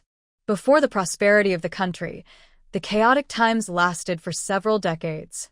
Years of war caused the population to drop sharply. Now, the country has begun to recuperate. In fact, you rarely meet people when walking on the street. The day Qin Yao arrived in Kaiyang County, the number of people she met in the city was the largest since she came here. There are many people in the village who have never left the village in their entire lives. For most of them, the farthest place is the provincial capital. This is because they migrated such a long distance just to survive during the war. Thinking about it this way, for the 4 children who have never left the small mountain village, going to the city may have a different meaning. If you can't walk, you can take an ox cart. It's nice to let the children see the world. Thinking of this, after the father and his 5 sons came back from the shower room, Qin Yao said, "Lu Ji, go borrow the ox cart from the village chief. On the 15th, our whole family will go to the city together and take Dalong and the others to have a look around the city." When the 4 brothers and sisters heard this, they were overwhelmed with joy and stood there in a daze. Lu Ji also paused for 2 seconds before reacting. He was a little surprised that Qin Yao would make such a decision. The careless man rarely restrained himself. He looked at her deeply and then agreed. The children were so happy that they did not want to sleep the whole night. They squeezed into one bed and whispered about their various fantasies about the county town. Finally, the 4 brothers and sisters decided that when they arrived in the county town, they would use the copper coins they had received from their father to buy a string of candied haws to eat together. Let's see if the candied haws are as delicious as Lu Jinbao said. Si Nyong specifically instructed, save one for a Nyong because it was a Nyong who took us to the city. Every autumn when the grain is harvested, the village head would select a few able-bodied men from each village to transport the grain of the entire village to the county town. This year, Lu Bo served as the captain of the Liujia village grain transport team. He went to Kaiyang County and bought a candied haws for Jinbao and his niece Jinhua. The brother and sister showed off in the village.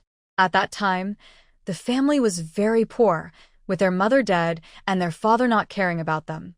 So the 3 brothers and sisters of Dalong yearned for the candied haws. This time, Dalong and his 2 siblings could not only eat candied haws, but their father and stepmother would also take them to the city to play. The next day, the 4 brothers and sisters got up after a good sleep, said something hurriedly to Qin Yao who was working out in the yard, and then swarmed down the hillside towards the village well. Lu Jinbao and Lu Jinhua were playing there. The 4 siblings walked over and said they would go into the city in a few days.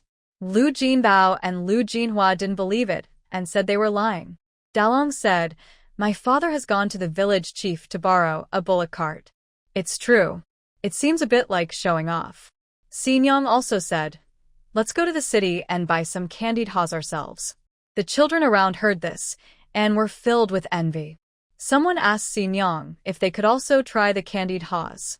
Also, please ask Dalong and Erling to tell them if they see anything delicious or fun in the city. The 4 siblings had never been surrounded by so many people of their age before, and no one wanted to play with them before. Except for Jinbao and Jinhua, I occasionally talk to them because of their relationship as relatives. In fact, children are the most snobbish. They don't understand the concealment and hypocrisy of adults. They speak directly and often do not hide their malice at all. Now the 4 Lu brothers and sisters live in a tiled house. Their parents took them to the county town, and they all stay here again. But children don't care about so many things, and when they are nice to you, they are genuine. Soon, Xinyang followed her cousin Jinhua and other little girls in the village to playhouse. The 3 older brothers went to the river with Lu Jinbao and other boys. Each of them broke off a branch and threatened to catch fish. The river water is now much colder than it was a month ago, and they only dare to stand on the rocks. Dalong had never been able to catch any fish before, but this time, he actually did. Dad. Auntie. The 3 brothers ran back home in a hurry, holding the forked fish in their hands. Dalong said excitedly, "I caught a fish." Lu Ji walked up to take a look at the 3 small fishes, which were 3 fingers wide, and said, "First, fry them until they are crispy, then add some water and some vegetables, and stew them into a vegetable and fish soup. Then, we can have meat again tonight. He was so greedy that he sipped his saliva. Fortunately, he has a good-looking face, otherwise anyone else would find him ugly. Qin Yao was not surprised. Dalong was patient and did not give up even when he failed to catch any fish. After repeated attempts, it was certain that quantitative changes would lead to qualitative changes. But since the children are happy, we still have to praise them. Qin Yao smiled at Dalong and said, "Whether we can have meat every day in our family from now on depends on you." The young boy scratched his head embarrassedly, then nodded vigorously. Yeah, he will try his best. In the next few days, Qin Yao specially called Dalong and Erlang to join her when she got up early to exercise every day, run around the village twice and come back. She herself was neither blushing nor out of breath, but the two younger ones were so tired that they were panting, and they were a long way behind her. Qin Yao was already sitting at the door of her house eating steamed buns before the two of them went up the bridge. After running in the morning and taking a break after breakfast, the four brothers and sisters sat in a row in the main room. Qin Yao took out a board, took a burnt stick from the stove, and started teaching them one sentence and 3 words every day, starting from the first word of the 3-character classic. Lu Ji secretly raised his eyebrows, knowing that Qin Yao could read, but he didn't know that she actually planned to teach the children to read. It's not that he doesn't know the benefits of being literate, but that he understands the truth. If you can't give him everything, it's better not to let him know this from the beginning. If you remain ignorant, you won't suffer for not getting more in the future. For a family like us, why should we learn to read? It is not necessary. Lu Ji took a bowl of rice soup and leaned against the kitchen door, drinking it while muttering. Qin Yao had good hearing and heard everything. She reminded Dalong and Erlang, who were disturbed, to concentrate, and raised her head to glance at Lu Ji dangerously. Knowledge that can be used in all aspects, you say it's useless? Lu Ji lowered his eyes and drank the soup without saying anything. As for studying, it is not necessary to achieve success in order to be considered as studying, right? Then he started to make fun of Qin Yao's handwriting. From the sound of it, it seemed that his handwriting was better than hers. This guy has not been punished for a few days and is starting to become arrogant again. Qin Yao raised the fire stick in her hand and threw it over, hitting Lu Ji's knee accurately and almost making him kneel down on the spot. Now the man is obedient. There was no paper or pen at home, so Dalong and his 2 siblings each held a small stick and practiced on a wooden board. It said that new brains are very useful. The 4 brothers and sisters learn very quickly. But I forget it quickly. Qin Yao gave me a test the day before going to bed, and I was able to read and write everything. When I woke up the next morning, I had forgotten it. Reading is all about repetition and reinforcement, so Qin Yao relearned everything from the second and first days on the 3rd day. Erlang began to complain, saying that he would rather run laps. Qin Yao never indulges, then go ahead. Jiro. I'd better study. Lu Ji, who was squatting in the kitchen warming himself by the fire, couldn't help but burst out laughing. When they returned to the room that night, Erlang and the twins lay on the bed complaining that it was difficult to learn to read. De Lang hurriedly pulled them up and said seriously, "Others would beg for such an opportunity, but we have it. Our stepmother taught us martial arts and reading and writing. If Jin Bao and Jin Hua knew about this, they would envy us so much. But you don't want to learn." Erlang and the other 2 thought it made sense, so they decided to persevere. If they could really be as powerful as their stepmother and hunt bears, that would be awesome. With this in mind, the little ones adjusted their attitudes and studied hard. When they woke up the next day, they would hide in the house and remind each other what they had learned the day before to strengthen their memory. In the few days before entering the city, the 4 brothers and sisters had already learned these 4 sentences. Man is born good. Natures are similar, but habits make them different. But the meaning of these 4 sentences is a little difficult for them to understand. Seeing Qin Yao worried about this, Lu Ji was bored and reminded her, "Why not start with the objects in our home? They are easier to remember and understand." Qin Yao immediately looked at him. "Yes, you are right. Lu Ji, you will teach from now on." I will be responsible for assessing your learning results every week. It was only after Qin Yao came that the family members understood the concept of a week with 7 days. Although they didn't understand the reason, Lu Dalong and his two siblings were already used to this saying, believing that what their stepmother said couldn't be wrong. Lu Ji naturally understood it and slapped his mouth in annoyance, saying, "Tell you not to talk too much." He agreed obediently. At 4 o'clock in the morning, there were rustling noises coming from Qin Yao's house. Lu Ji yawned and walked to the kitchen in the dark with sleepy eyes. He found the flint, lit the oil lamp on the stove, started the fire, and heated up the 10 extra multi-grain steamed buns he had made last night. This would be today's breakfast. Qin Yao packed her luggage, walked out of the room, and knocked on the door next door. Dalong, Along. Tell your brothers and sisters to get dressed. It's cold in the morning. Put on your clothes. A new cotton top, a newly made thick cotton coat in the middle, and a second-hand old clothes on the outside. When the temperature rises, take off the outermost layer of old clothes. At the same time, it also protects new clothes. If they get dirty, you won't have any to wash in the hot winter. Lu Ji had taken the rotten linen clothes to the river to wash them once, and they had now rotted into rags. But as long as it can still be used, poor people will not throw it away. Now it has become a rag, footcloth, etc. in the home. When Dalong and the other three got up, they were extremely excited. After a lively wash-up, the steamed buns were ready. The family of 6 had breakfast, locked the door, and walked towards the village chief's house with torches. Lu Ji had already agreed in advance to borrow the ox cart. The village chief's youngest son had already gotten up, set up the ox cart, handed it to Lu Ji, and gave him some careful instructions. It was not easy to borrow this car, and it all depended on Qin Yao's face. If Lu Ji wanted to borrow it, the door would not be open for him, and he would be directly kicked out. The ox had been fed well by the village chief's youngest son. The speed of the ox cart was not very fast, but it was much faster than a person walking. It took less than 2 hours to reach Kaiyang County. Dalong and his 4 companions held the handrails on 3 sides of the car. They were very excited to get on the car at the beginning, but they were shaken to death at the end. Lu Ji's driving skills were not very good. The cow walked fast sometimes and then stopped to eat some grass on the roadside. In this way, the family of 6 finally arrived at the gate of Kaiyang County. It's a cloudy day today. Even though the sky is bright now, it still looks foggy. But this cannot stop people's enthusiasm, because today is a big market day, the New Year is approaching, and there are a lot of people coming to the market to buy New Year's goods. Combined with the government selling cattle, these 2 things attracted people from all directions, and long queues formed at the entrance to the city.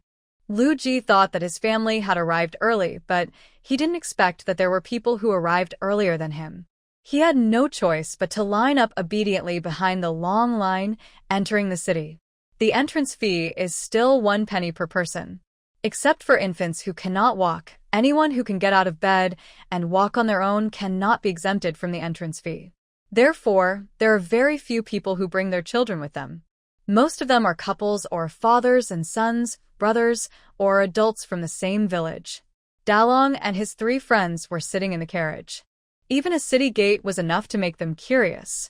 Looking at so many people around, speaking in all kinds of dialects, and it was so lively that I could hardly keep my eyes from seeing it all. After waiting in line for 10 minutes, it was finally Qin Yao's family's turn. What Qin Yao didn't expect was that the 2 officers at the city gate actually recognized Lu Ji and called him by his name. Lu Ji also acted like a good brother to the 2 men. He exchanged a few words with them, handed over 6 copper coins, and led Nyo into the city. By the way, because of the ox, it cost 2 more cents, which is called the carriage and horse management fee. However, the money was not paid in vain. After paying, one could park the carriage and horses in the livestock shed at the city gate, which would be guarded by special officials. Of course, parking fees need to be paid separately. Generally, the parking fee is a uniform 5 cents regardless of the length of time. We haven't even entered the city yet, and we've already spent 13 cents. The advantage is that there is no need to worry about important property such as ox carts being tied outside the city gate and being targeted by thieves, thus eliminating some of the risk of loss. After the ox cart stopped, Qin Yao asked the four brothers and sisters to get off. Dalong and Erlang are old enough to follow the adults by themselves, but Sanling and Xinyang are still young, so Lu Ji and Qin Yao each hold one and lead them through the crowd. Dalong and his three friends entered the city. Their eyes were full of curiosity, but also a little reserved. They found that the people in the city were well dressed. Their clothes were colorful and had delicate embroidery on the collars. The gentlemen were accompanied by servants, and the ladies wore silks and silks. There were strong women beside them to separate the crowd, so as to prevent the master's house from being rushed by the servants. From the moment they entered the city, ordinary people like them walked along the streets because the commercial roads in the middle were occupied by these privileged classes. Ordinary people were afraid of bumping into these people, so they naturally avoided them again and again. However, after passing the busiest section of the road, more and more people were walking in the center of the street. East Street and West Street are like two places. There are many restaurants and shops on the East Street side, and street stalls are everywhere on the West Street side. It was no longer so crowded. Qin Yao finally had the opportunity to ask Lu Ji, "Are you familiar with the guards at the city gate?" Lu Ji raised his eyebrows in disbelief. "I also attended the county academy after all. It's strange to know someone there. Don't students in the academy only have 2 days off every month?" Qin Yao immediately caught the loophole in his words and asked back, "Where do you find the time to make friends with these people?" Lu Ji stopped talking immediately. Qin Yao's eyes darkened, and she glanced at him with a cold warning. Lu Ji then muttered, "I helped them a few times, so we got to know each other." As for what kind of help he would provide, Qin Yao could already guess. "What's that look?" Feeling that Qin Yao was looking at him in an unpleasant way, Lu Ji asked back. Qin Yao shook her head slightly and said nothing more. Lu Ji glanced at her suspiciously. Could it be that she knew that he knew the official and was afraid? Apparently, he was overthinking it. Qin Yao just found the place where the cattle were sold, told Dalong and Erlang to follow closely, and rushed over first carrying Sanlang and Xinyang. The government's cows were going to be sold, and everyone wanted to buy them. People gathered in 3 layers around the vacant lot, waiting for the government to lead the cows out so they could offer their prices. Many wealthy families also sent people over to wait and buy cattle. Although these people were slaves and servants, they were dressed much better than most of the people here. They had ruddy complexions and were taller in stature. If you didn't know them, you would think they were rich peasants. Lu Ji was tall and good-looking. He wore a newly bought green cotton coat and walked with his back straight, carrying himself like a noble scholar.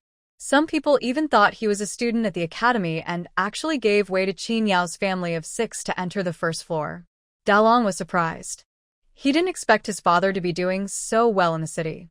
Qin Yao looked at Lu Ji's pretentious appearance and realized that he was obviously used to doing such things, relying on his excellent looks. Anyway, he didn't reveal his identity, so these people misunderstood him. Several managers sent by wealthy families even came forward and politely asked Lu Ji if he also wanted to buy a cow. This polite and tentative look made Lu Ji feel relieved after being depressed for a long time at home. He didn't care if he had any money in his pocket and said, "Let's take a look first. If they're strong, I will definitely take a few back." Qin Yao clearly saw that several managers who were spying on Lu Jixing became wary of him, and they really regarded him as a competitor. When the time was almost up, 2 men in jailer uniforms came out to maintain order. Someone else opened the door of the cowshed behind him and let out the cows one by one. First, each cow is displayed, then marked with a wooden sign, with the price written on it, and the buyer is expected to pay for it. Of course, everyone wants to bargain. Qin Yao didn't see the cow being slaughtered, and knew that what she wanted was not there, so she kicked Lu Ji, who was about to go forward to see the cow. "Let's go to the slaughterhouse," Qin Yao said. Lu Ji endured the pain in his calves, first shook his head at the cows, making an expression of dissatisfaction, then turned around and followed the 5 of them.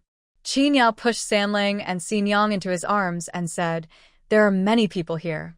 Please take care of the children and wait for me." The slaughterhouse is busiest in the morning, as most of the pigs, cattle, and sheep in the city are slaughtered here at this time.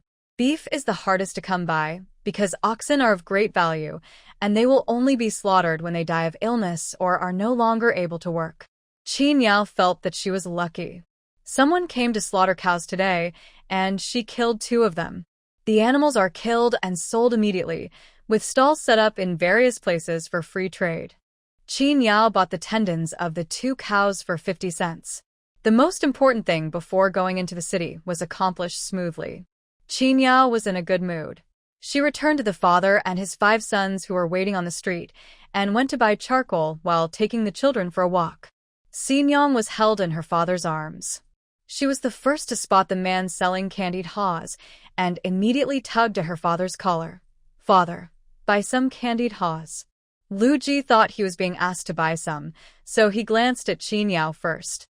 When he saw her nod, he stopped the man selling candied haws, put Sanlang and Xingyang down, and paid for one for each of them. After the purchase, he reminded Qin Yao, "Remember to give me the 8 cents later. This is our family's grocery money." Qin Yao hated seeing him being so stingy and nodded impatiently. Dalong and his 2 siblings were overjoyed. They didn't expect their father would pay for it.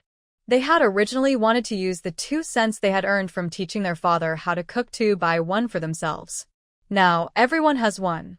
Happiness comes so suddenly, and everyone's smile is so bright.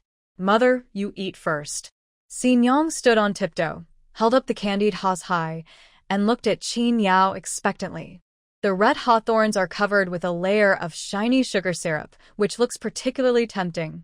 Since her daughter meant well, Qin Yao did not refuse. "When I took a bite of the first one, the sugar coating was crunchy and mixed with the sour and crispy hawthorn. It tasted pretty good." "Mother, is it delicious?" Xingyang asked expectantly. Seeing Qin Yao eating, she was happier than if she were eating it herself. Qin Yao nodded and said, "It's delicious." She motioned the little girl to try it quickly. Xingyang was a small person with a small mouth, so she couldn't bite the hawthorn. The sugar stimulated her and made her drool. In the end, she could only lick the hard sugar coating to melt it before she could take a small bite of the hawthorn. This was a sweet and sour taste that she had never tasted before. Xingyang's eyes lit up and she exclaimed, "Wow." This little girl was so adorable that Qin Yao picked her up. Sanlang followed her for a while holding the candied haws. Seeing that the ant didn't notice him, the little guy felt disappointed. Qin Yao suddenly turned around and picked him up. The disappointment on Sanlang's face instantly turned into surprise, and he handed the candied haws to her mouth like offering a treasure. Qin Yao also ate one. Unexpectedly, Dalong and Erling followed suit and insisted that Qin Yao taste theirs as well. Qin Yao smiled. She was not polite. Who could refuse snacks?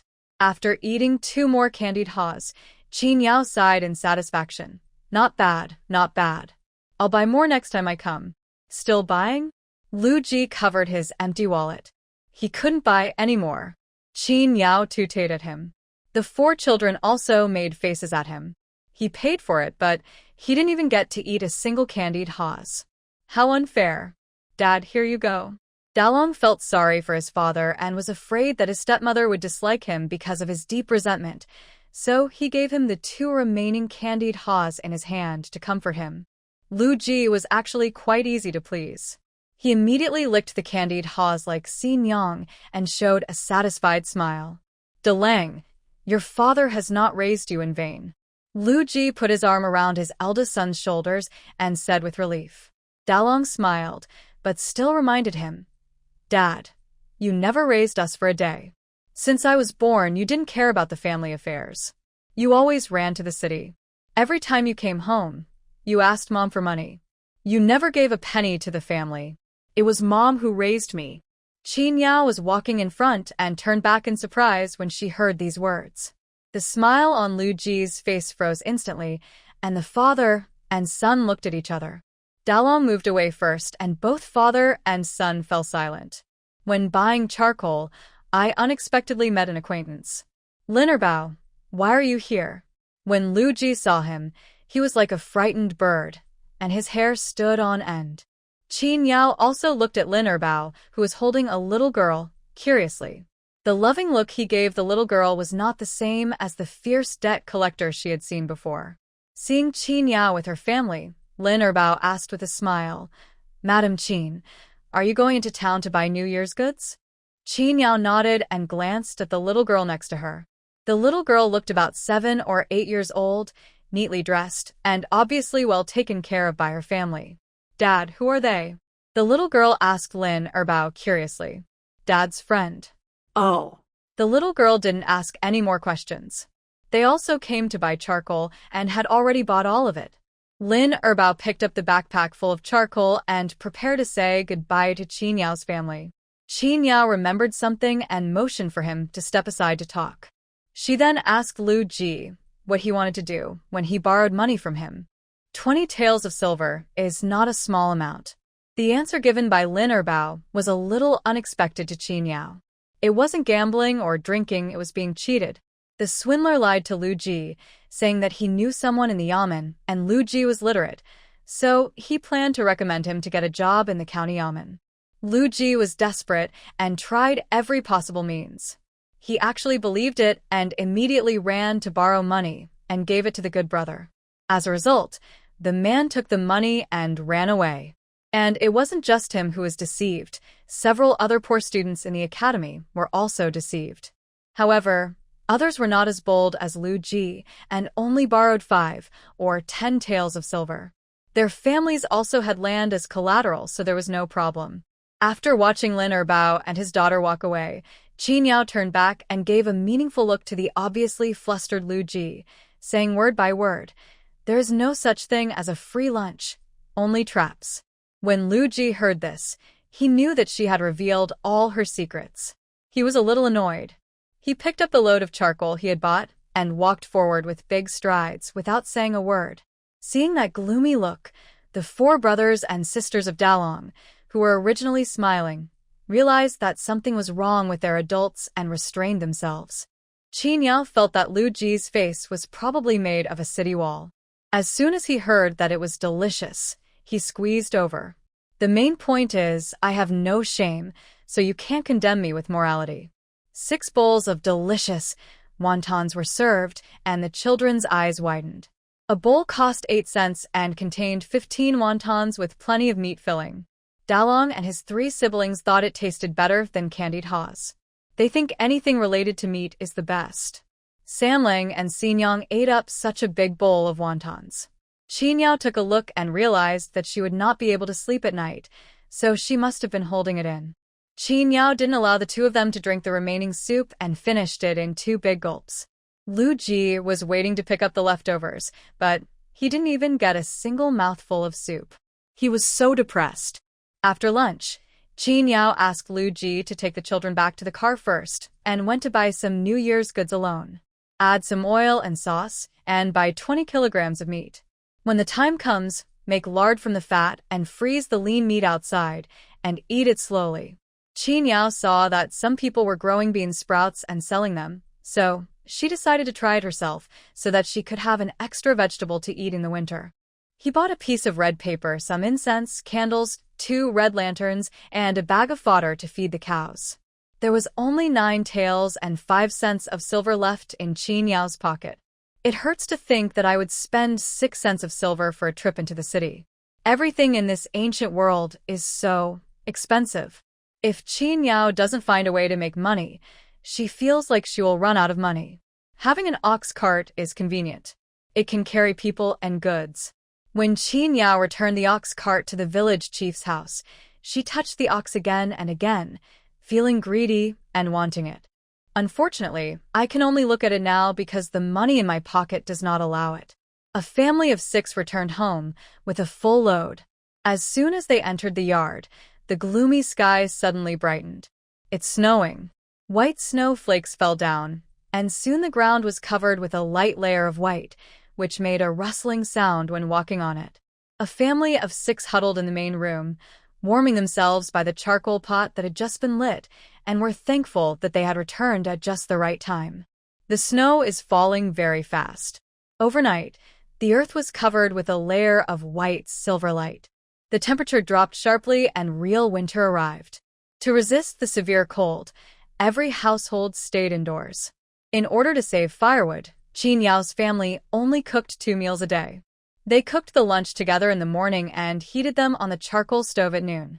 There was no condition to burn a charcoal stove in every room, so the whole family gathered in the main room after getting up. 5 people, including father and son, learned to read.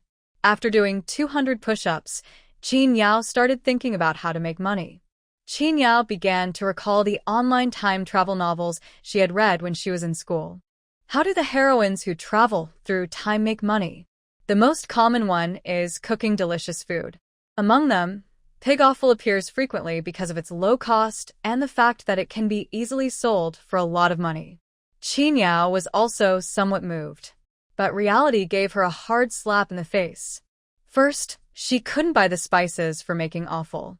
The spices here are extremely expensive. Star anise, Sichuan pepper, and the like are not available for sale in the entire Kaiyang County.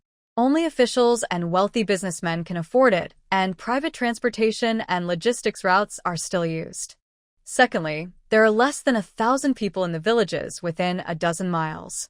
The villages and towns are scattered, and the nearest town, Jinshi, is 3 hours away. There is no mature market at all. Starting in a small mountain village, there is no way out. One last point. So funny.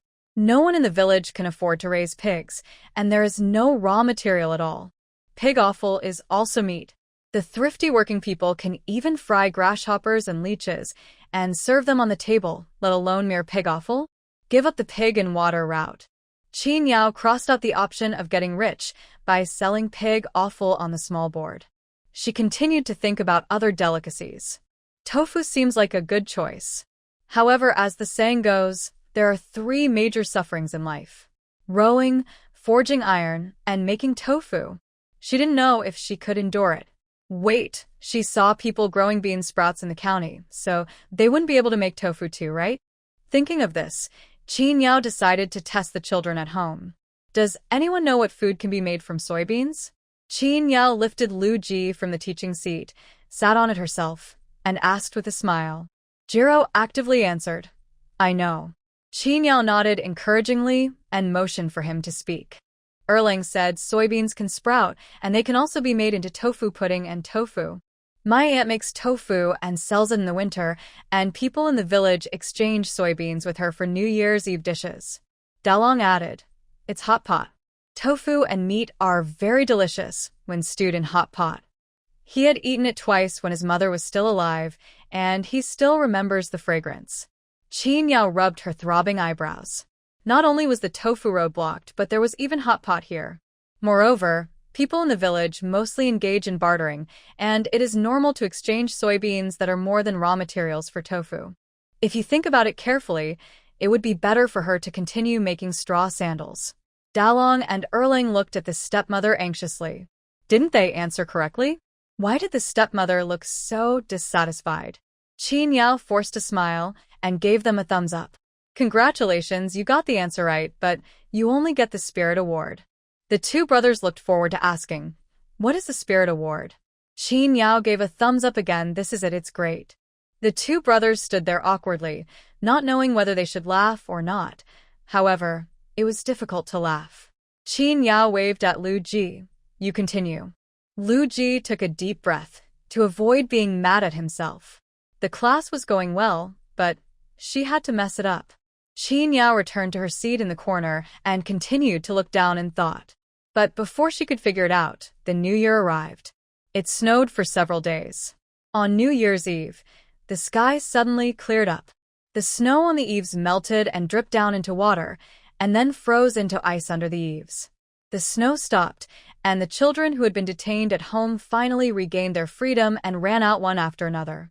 Some were playing snowball fights, smashing icicles, and some were making snowmen. It was cold in the house, and it would be warmer if they went out for a run.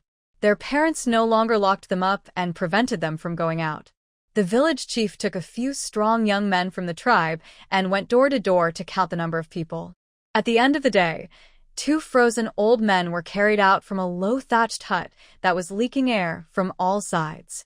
He was wrapped in a straw mat and carried to a barren mountain by the young and middle-aged men of the village, where he was buried under yellow earth and ended his life there. But compared to last year, only 2 elderly people froze to death this year, and no children or young people were frozen to death, which is much better. In Qin Yao's memory, the Spring Festival is a very lively day with loud gongs and drums and a joyous atmosphere. But due to the scarcity of supplies, the way the people of Liujia village celebrated was very simple. Each family tries their best to prepare the best meal. Then the whole family sits together and finishes the meal, and it is considered the New Year. The performances of watching lanterns and dragon and lion dances did not appear. It would be great if we could have a full meal and good weather in the coming year. Mother, do people in the city put this up during the New Year? Xin Yang asked curiously. Today the children all wore new red coats and looked very happy. Xin Yang was also rosy, and her chubby little face looked like 2 red apples against the red background, making people want to take a bite. Qin Yao explained, "This is the word fu. It should be pasted upside down, which means that good fortune has arrived. I don't know if people in the city celebrate the New Year this way, but from now on, this is how we will celebrate the New Year at home." The clan leader's son went to the county academy to study for 3 years. This morning, he set up a long table in his yard and wrote couplets for the villagers.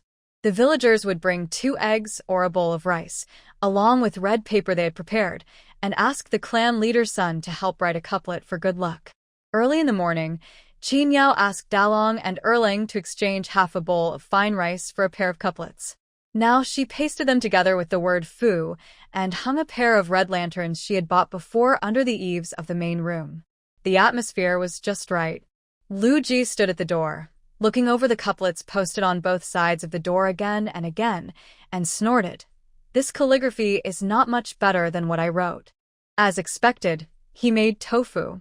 In the morning, when Qin Yao asked Dalong and Erling to write couplets, she also sent 2 kilograms of white flour to the old house as a New Year's greeting to the 2 elders.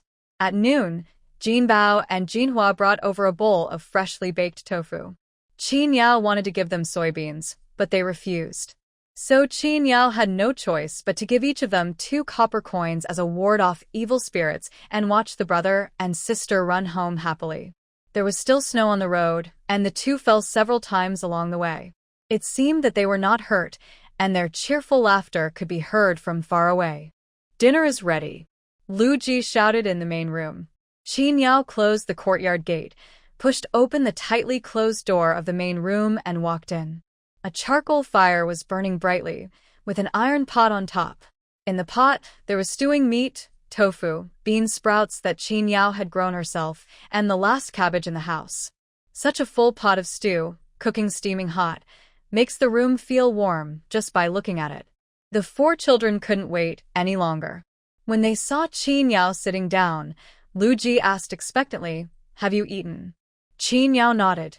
"Eat it."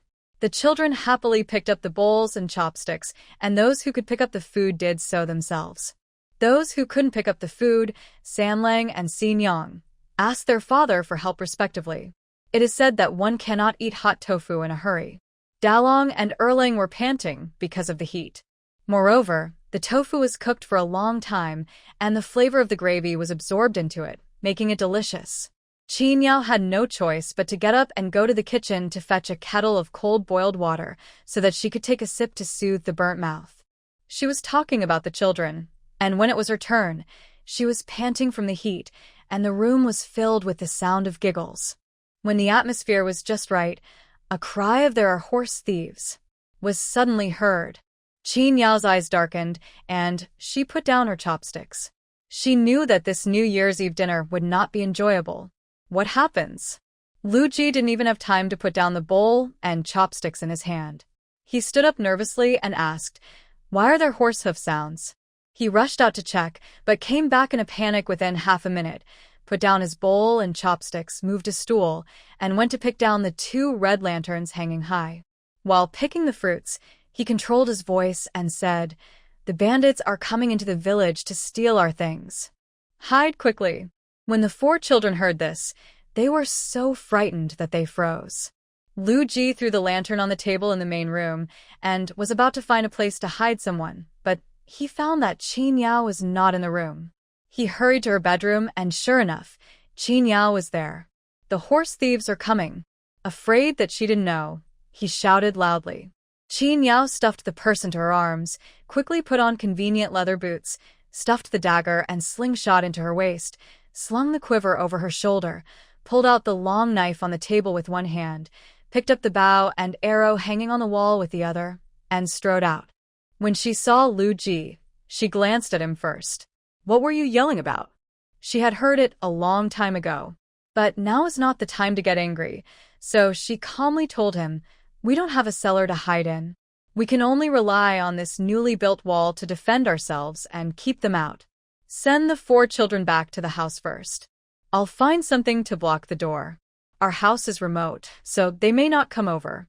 As he said this, he slung the bow and arrow over his shoulder, put the long sword on the sink, and went to the firewood pile to find a large piece of firewood to block the front and back doors. Lu Ji was stunned for just a moment. Then he reacted immediately. Seeing that she was not panicking, he felt a lot more calm. He drove the 4 frightened children back into the house and told them to close the doors and windows and stay put. No one expected that the horse thieves would come at this time and thought that the heavy snow could stop their movements. But thinking of the frozen corpse that the village chief and others carried away to bury this morning, it is not difficult to guess that the horse thieves' current situation must have reached the end of their rope. That's why they can't wait for the snow to melt, and as soon as the sky clears up, they can't wait to go down the mountain to plunder. If you encounter such evil ghosts, there is no guarantee that they will not kill people. Qin Yao suddenly laughed at herself. What's the guarantee? She would definitely kill people. For those starving people in the apocalypse, everything they saw was food. Qin Yao saw Lu Ji locked the door and settled the children and walking towards her, so she asked him to bring the ladder and use it to check the situation below the mountain. The terrain on her side was high, and there was no obstruction in front of the door. She could see at a glance a large group of people and horses rushing into the village with strange shouts, splitting into 4 waves at the village well and rushing in different directions. The villagers' screams of fear echoed throughout the village. The wall was low, and the horse thieves jumped in on their horses and searched the yard for anything valuable. Unable to find it, 2 or 3 of them broke down the door and went straight into the house. With one hand they stuffed the villagers' New Year's Eve dinner into their mouths, and with the other hand they threatened the owner with a knife, forcing him to hand over the valuables.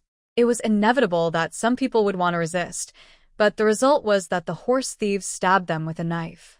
The woman screamed, and the child cried helplessly in fear. Qin Yao frowned as she watched the 2 horse thieves riding their horses excitedly towards her house. She took out her bow and arrow, pulled out the arrow on her back, and put the knock on it. "Is it coming for us?" Lu Ji asked in horror, standing under the ladder. He could not see anything and could only hear the chaotic sounds coming from the village. He imagined all kinds of terrible scenes and scared himself. Qin Yao hummed, "2 people are riding horses towards our house, with bows and arrows and knives in their hands." Lu Ji's scalp tingled, and he hurriedly asked, Can you do it?" Qin Yao nodded. At this moment, Lu Ji thought she was extremely beautiful as she stood on the wall and calmly drew the bow. "Then, what can I do?" he asked, swallowing. "Run?" He never thought about it. With Qin Yao, this fierce woman, at home, there is no place in the whole village safer than with her. Qin Yao said softly, "I'll call you if I need you. If you're scared, you can take the knife from the sink." Lu Ji responded with an "oh" and hurried to look for Qin Yao's knife. When he found it, he immediately grabbed it. His hand felt heavy, and he had to hold the heavy sword specially made for Qin Yao with both hands before he could swing it. However, this heaviness also gives people a sense of security. Lu Ji took a deep breath and stood by the door. An arrow used by the opponent to test was shot out first, drawing a parabola in the air and coming through the air with a chilling chill. The arrow penetrated the window of the main room and went in.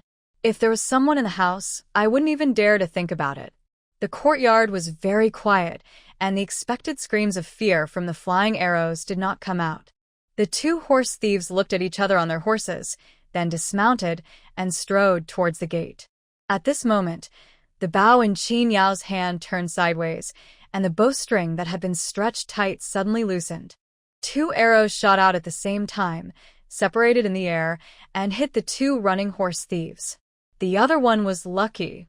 Just then, a cold wind blew down from the top of the valley, and the arrow slightly deviated from its intended trajectory and hit the horse bandit's left shoulder. Run? It's too late. Qin Yao shot another arrow, and the bandit crouched on his horse to try to dodge. However, he didn't expect that the arrow seemed to have eyes. A sound of flesh piercing through the arrow rang in his ears, and then a person fell off the galloping horse. His body trembled a few times, and he was dead. It took only 3 arrows to kill 2 people, which made Qin Yao very sad. A good bow is hard to come by, and sharp arrows are even harder to find. When Lu Ji heard no movement outside the door, he put the knife by the door first, then ran into the main room, retrieved the arrow that fell inside, and handed it to Qin Yao on the stairs. "What are you doing for me?" Qin Yao asked with a frown. Lu Ji raised the arrow towards her again and said, "Shoot." At least he could replenish the quiver. Qin Yao sighed helplessly, picked up the arrow with messy tail feathers, took a look at it, and threw it back. "It's no longer useful. Go to the door and pick up the 3 arrows I just shot." Qin Yao assigned a new task. Lu Ji's mind was shaken, and he suspected that he had heard it wrongly. Now, Qin Yao glanced at him. "What else?" Lu Ji took a big step back. "Wouldn't it be suicide if you went out?" Seeing his cowardly look, Qin Yao said coldly, "There are no bandits outside, and no one is coming for the time being. Besides, I am here to cover you. What are you afraid of?" Seeing that she was getting more and more impatient, Lu Ji finally said, "Okay." He moved the wood behind the door and looked at Qin Yao again before opening the door. As soon as he went out, he almost slipped on the snow.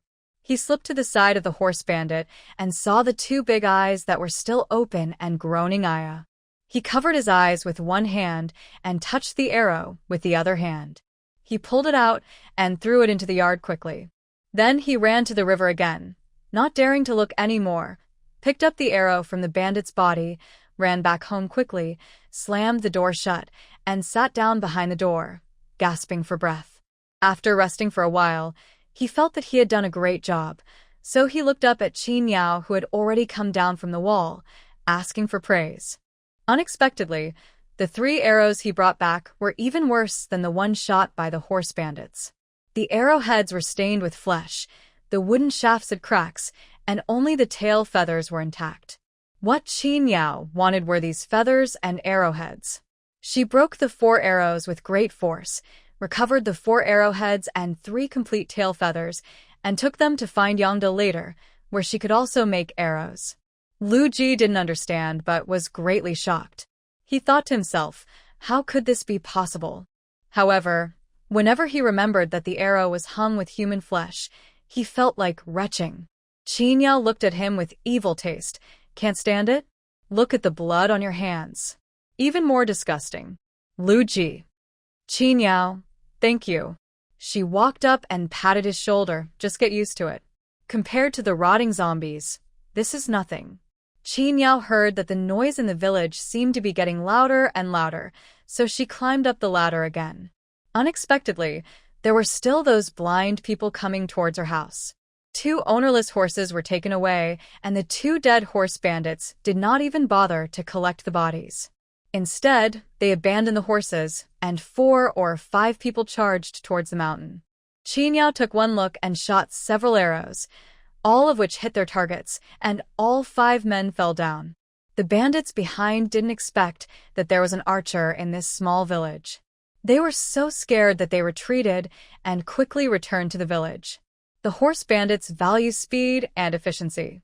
Qin Yao saw that it was difficult to defeat them, so he decisively chose to give up and continued to wreak havoc in other people's homes in the village. Lu Ji just remembered at this moment, "My father. It's over. Will my father and the others be okay?" He didn't hear Qin Yao's reply. He looked up at Qin Yao on the wall and called out weakly, "Madam?" Qin Yao looked at the village on fire and the summoning bell that kept ringing amid the calls of the clan leader and the village chief. She pursed her lips and jumped down from the wall. "Madam, Lu Ji looked at her expectantly. Qin Yao took the knife behind the door and locked her cold eyes on him. If someone crosses the wall, take the children and run to the back mountain. Don't even think you can handle them. Yes, I understand. You should go quickly. Lu Ji urged. Qin Yao raised the knife and waved it in front of him unhappily. The rustling sound of the knife passed before his eyes, and Lu Ji shrank his neck in fear. You are very generous to others, she sneered. Lu Ji resisted the urge to kneel down and smiled flatteringly. My dear, please be careful. The children and I will be waiting for you to return safely. You probably want me to die at the hands of the bandits. That would be great. Qin Yao sneered. Didn't she know his little tricks? Reminding him to close the door, Qin Yao quickly rushed to the village with a bow and arrow on her back and a heavy sword in hand. Lu Ji blocked the door and climbed up the ladder to the top of the wall. He watched her move as nimbly as a leopard, crossing the bridge in a few steps and disappearing into the village. He sighed helplessly. You have wronged me this time. He had only seen her kill people, but he didn't expect that she would save people today. Qin Yao entered the village smoothly, and the first thing she saw was the billowing black smoke from the roof of the house of Lu Dafu, a wealthy man in the village. His family was the richest and became the main target of robbery by horse bandits. But in contrast, the pressure faced by other ordinary families has been reduced a lot. Qin Yao didn't care about the irrelevant people. With a clear goal in mind, she went straight to the Lu family's old house. Along the way, they encountered two groups of bandits who had just robbed the villagers and were coming out of the yard. They started hacking and killing them with their swords. The knife that Lu Ji needed both hands to wield, she danced with one hand in a dazzling manner. Before the bandits could even fight back, the knife in her hand had already been taken away. When they were almost at the Lu family's old house, they encountered the two brothers Lu Bo and Lu Fei, who were fighting with horse thieves. They rushed forward, swung the back of their swords, and hit them with great force. The three horse bandits who were trying to steal things were forced to retreat several steps. The bags of grain that were being pulled by both sides fell to the ground. Qin Yao kicked them aside, raised his knife, and quickly killed the three horse bandits. Each cut was made to the neck, and because the cotton clothes on the body would provide resistance, the cut would not necessarily be fatal. The exposed neck is the most convenient place to stab. Qin Yao dealt with the horse bandits and looked back to see Lu Bo and Lu Fei staring at her in amazement. They forgot to take action and shouted, "Take the food and go home." The gate to the courtyard had actually been broken down, and Old Man Lu and Lu Zhong were holding the bedboard against the door frame. The women hid in the house holding their children. They were so frightened that tears unconsciously flowed down their faces. Jin Bao and Jin Hua covered their mouths, huddled in their mother's arms, trembling, and dared not make a sound. When Qin Yao appeared with weapons, Lu Bo and Lu Fei, the whole family was excited, as if they had seen a savior. "Sister-in-law, why are you here? How are the children at home? Are you all okay?" Mrs. Chiu asked anxiously, worriedly. Qin Yao shook her head. "We are fine. We live far away, and there is a new wall." Qin Yao looked around. The yard was in a mess. The New Year's Eve dinner that had just been set out in the main room had fallen to the ground. The few hens that were kept in cages were gone, leaving only broken cages. Fortunately, everyone was safe and sound. Some of them had minor skin injuries, but nothing serious. There were many people at home, so the bandits came in and just robbed things without fighting. The main reason was that Old Man Lu had experienced this before and had some experience, so he just protected his own family and did not stop the knife-wielding bandits from taking things. As for why Lu Bo and Lu Fei chased him out the door, it was because the young men were hot-tempered and refused to listen to advice and almost angered Old Man Lu to death. But now the food has been taken back, and the 2 bags of coarse grains are the only 2 bags of food left. Has everything else been stolen? Qin Yao asked with a frown. Zhang nodded solemnly, and even her new outer clothes were taken away. It sounded even scarier in the next room, with women and children screaming for a long time. Qin Yao looked at Old Man Lu and the others who were blocking the bed. The village chief and the clan leader have rung the bell for the assembly. Leave 2 men at home to protect the women and children. The rest of you should take the weapons you can use and follow me. If we let the bandits go like this, they will come back again next time. It will get worse." Qin Yao's next words frightened everyone in the room. Lu Bo and Lu Fei immediately stepped forward and decided to go with Qin Yao. He was anxious and whispered, "We can't beat them. Now that the whole family is fine, why don't we hide at home and wait for them to leave on their own? Why do we have to fight the bandits?" What she said made sense, and old man Lu agreed in his heart, but he still looked at Qin Yao, wanting to hear what she had to say. Qin Yao said, "We are the weaker party. If we endure it now, the stronger party will think it is easy to bully us. Then they will definitely come after us next time when there is a shortage of food. Because the people of Liujia village have too much food and don't know how to resist. If they touch it, they will grit their teeth.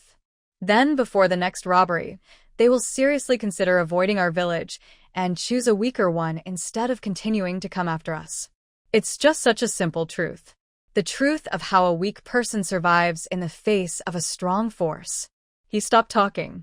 She felt despair at the thought of the next disaster like this. There was still a hatchet and an axe left at home.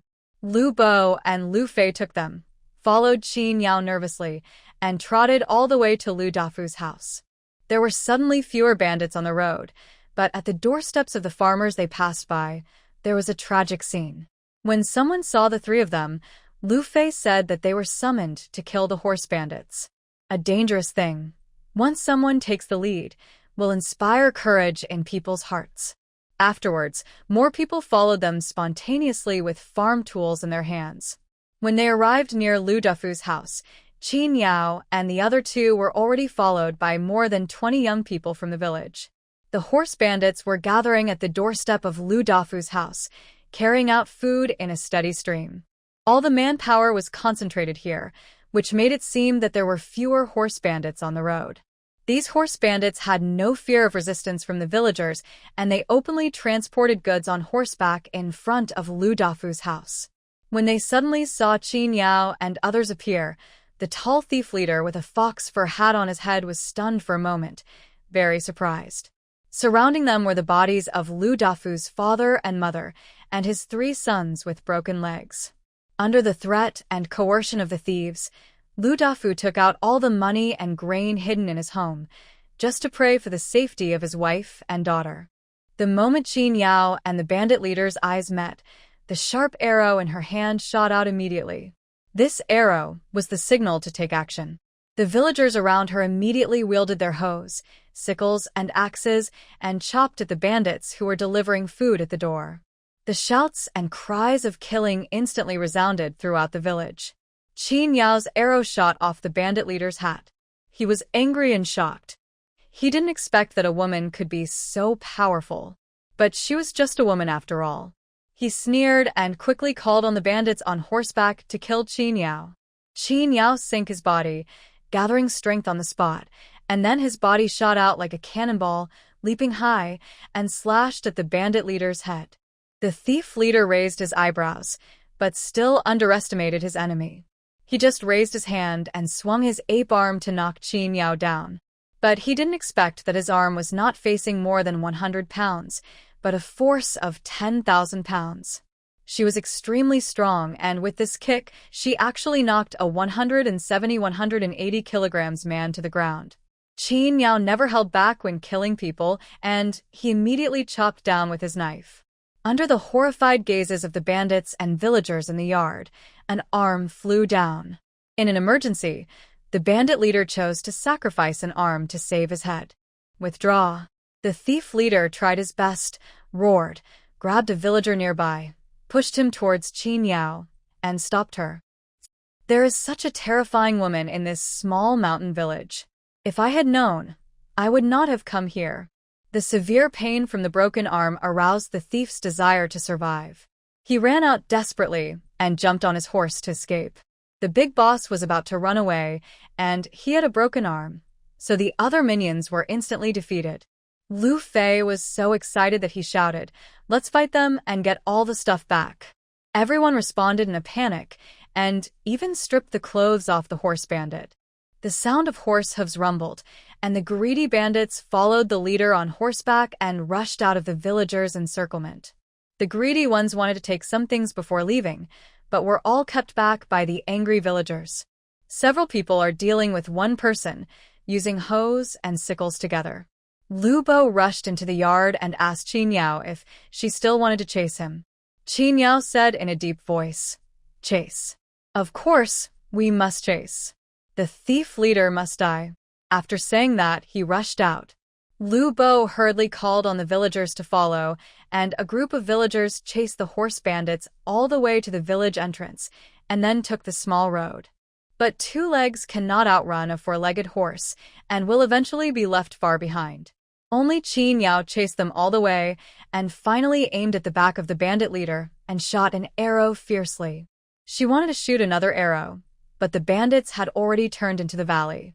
She raised her bow and aimed for a long time, but finally put it down. After being hit by her arrow and having his arm broken, there is no chance of survival. Lu Fei led two teenagers of his age and chased after them breathlessly. Third sister-in-law, are you still chasing? Qin Yao looked at the entrance to the valley in front of her and shook her head. Looking back, Lu Fei's face was covered with the blood of the horse bandits. The corners of his mouth couldn't help but rise. "Young man, you did a good job today." Lu Fei couldn't laugh at all. He was so bloodthirsty just now that he didn't feel anything at all. Only now did he remember that he might have killed someone, and he felt a little scared. Qin Yao saw the young man's panic, patted him on the shoulder, and went back to the village entrance together.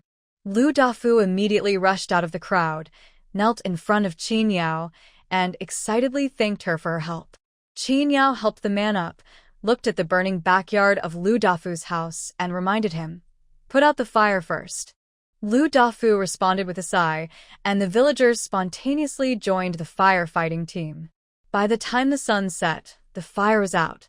Every household sent out representatives to gather in the ancestral hall. Those who couldn't get in also crowded the entrance of the ancestral hall.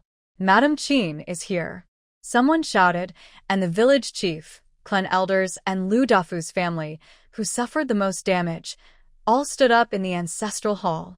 Qin Yao went home to change her outer clothes, told her family that the horse thieves had left, comforted the 4 frightened children, ate the pork, tofu, and cabbage porridge that Lu Ji had diligently served her, and then went to the ancestral hall carrying a red lantern.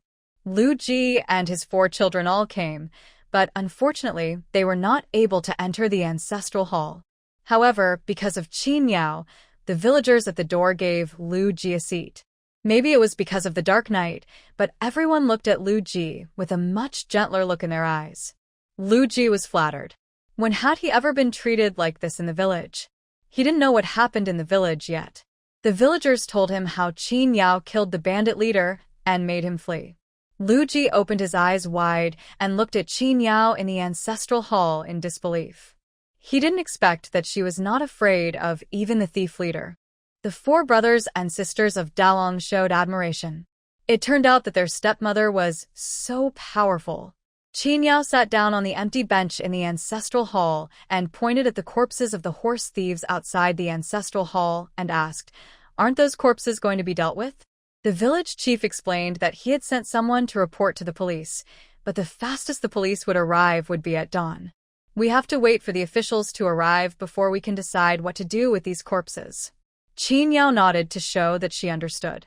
The elders looked at her with kind eyes and asked her if she had any other questions, without talking about business anymore.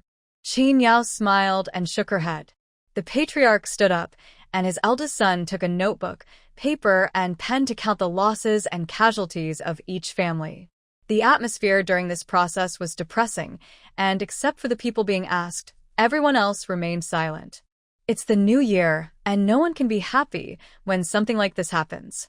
There are a total of 42 households in the village, with a total of 218 people including women, the elderly, and children. 6 villagers died today, including 2 women, 2 elderly people, and 2 young men. More than half of the people were injured. 89 of them were slightly injured, and 12 were seriously injured. Fortunately, the old doctor is fine, and is currently treating injured villagers at Lu Dafu's home. Among the 12 seriously injured people, 3 were from Lu Dafu's family. The 2 old people who died were Lu Dafu's parents.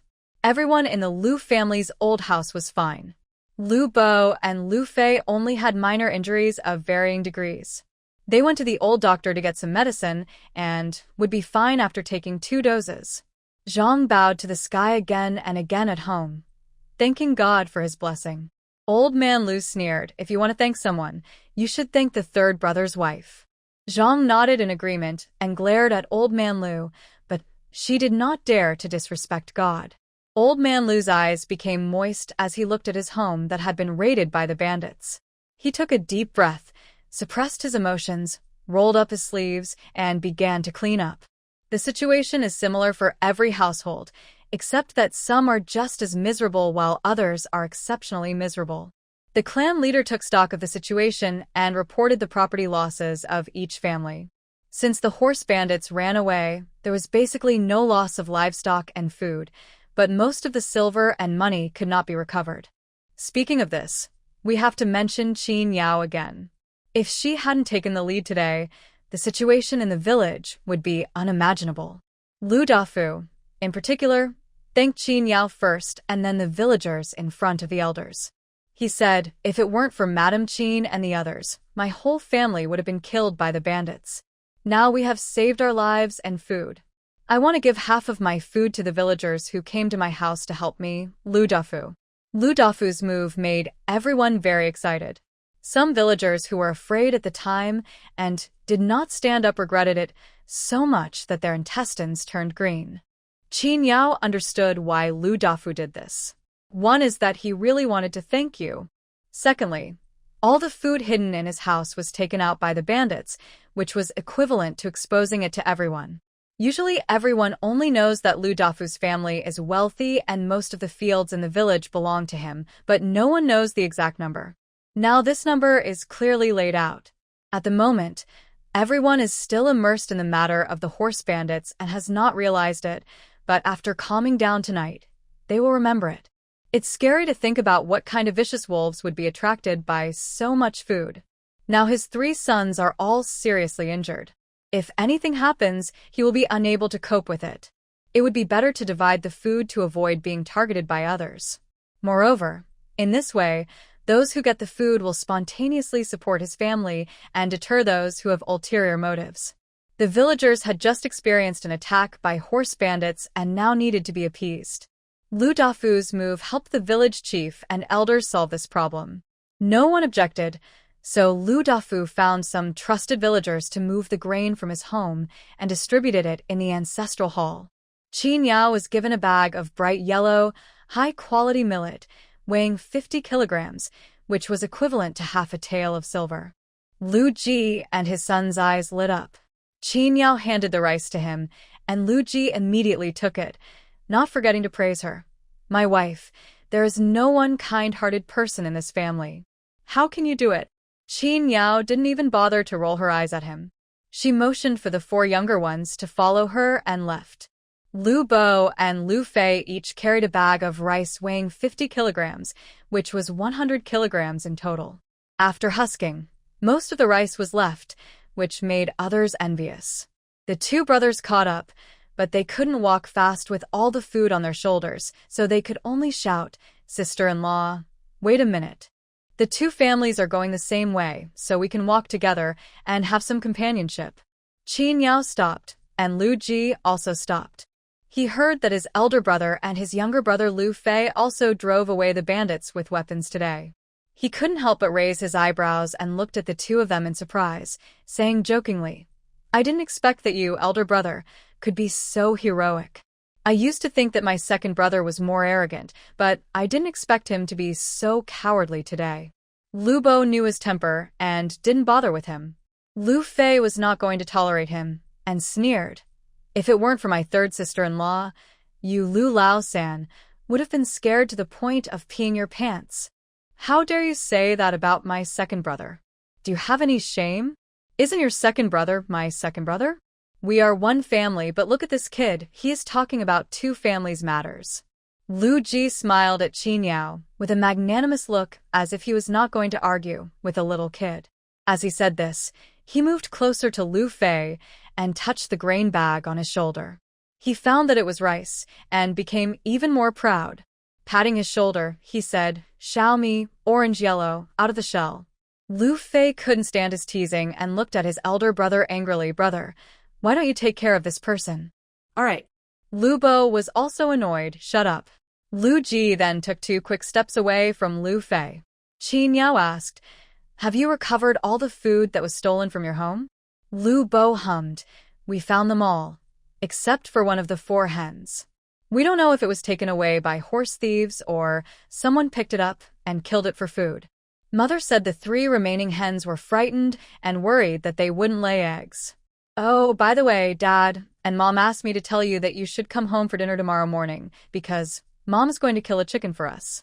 It is said that in order to fight poison with poison, if the remaining 2 hens are scared a little bit, maybe they will lay eggs." Qin Yao agreed. When they arrived at the door of the old house, Qin Yao and her family did not go in, but went straight home. The red lantern should have been hung under the eaves to show joy, but now it was held in Qin Yao's hand and illuminated. Looking from afar, there was a little red light floating in the darkness, which looked a bit eerie. The 4 children walked hand in hand between their parents. The family of 6 walked through the wet snow in front of the door and finally returned home.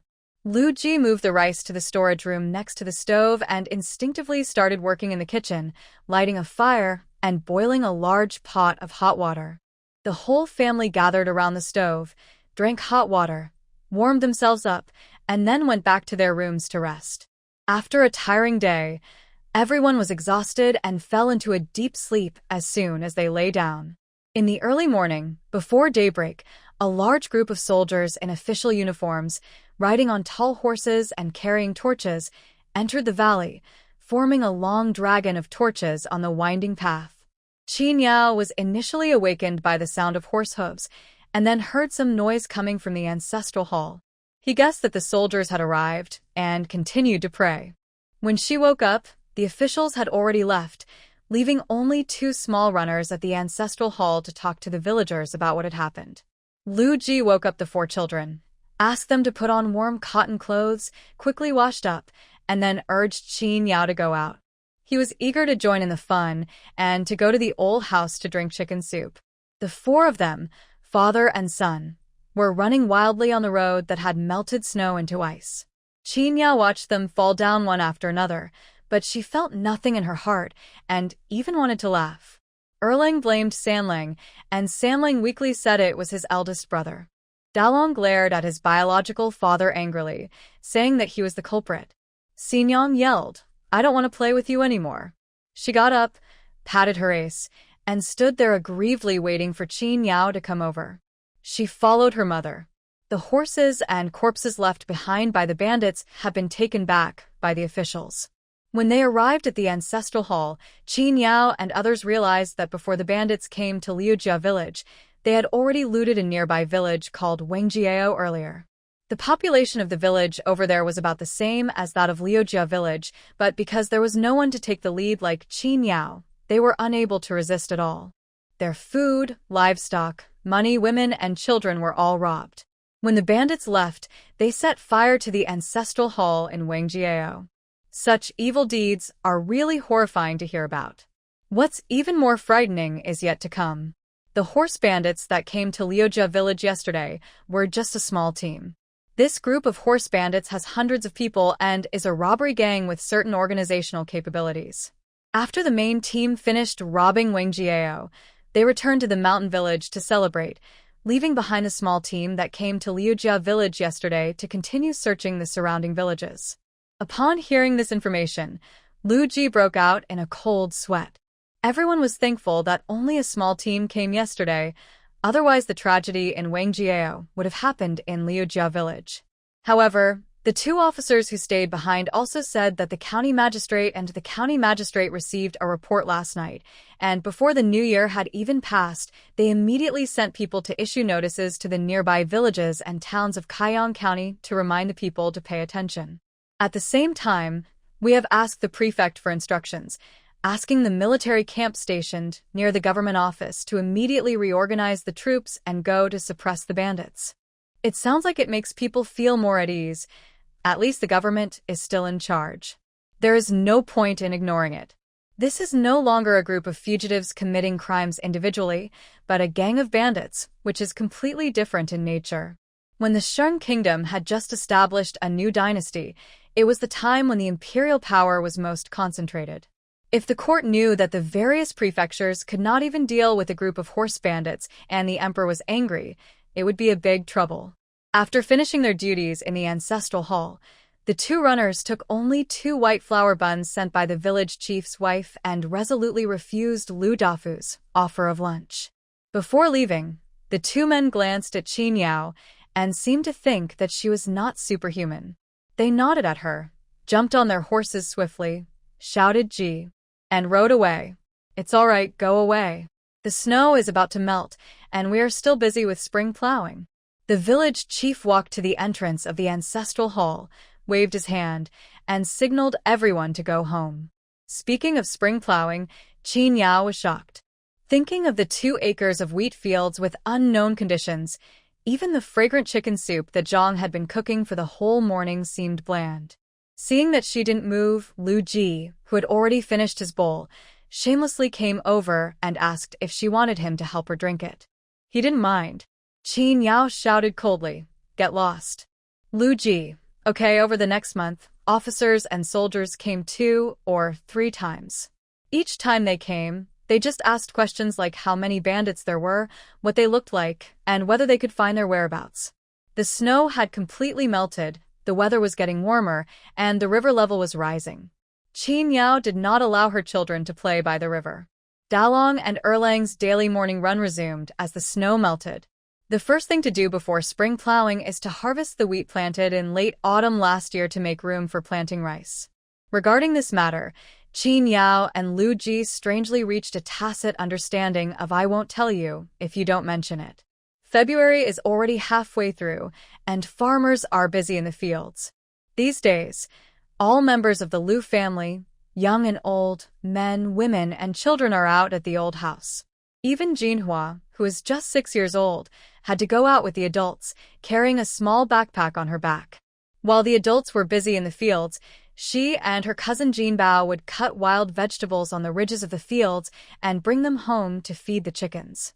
Early in the morning, while others carried hoes and shoulder poles to go to the fields to harvest wheat, their stepmother was the only one running around the village with her 4 stepsons.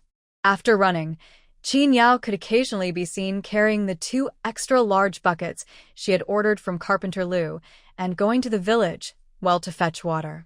Other people had to run 2 trips to fill a tank of water, but she filled 2 tanks at home with 1 trip. Then, smoke rises, and a strong aroma of food wafts over the hillside covered with wild flowers. When the villagers go home for breakfast, the sound of children reading can be heard from her house. At noon, the farmers continued to work in the fields, and her house became unusually quiet. Occasionally, someone passed by the river and leaned forward to eavesdrop, and could hear a slight snoring.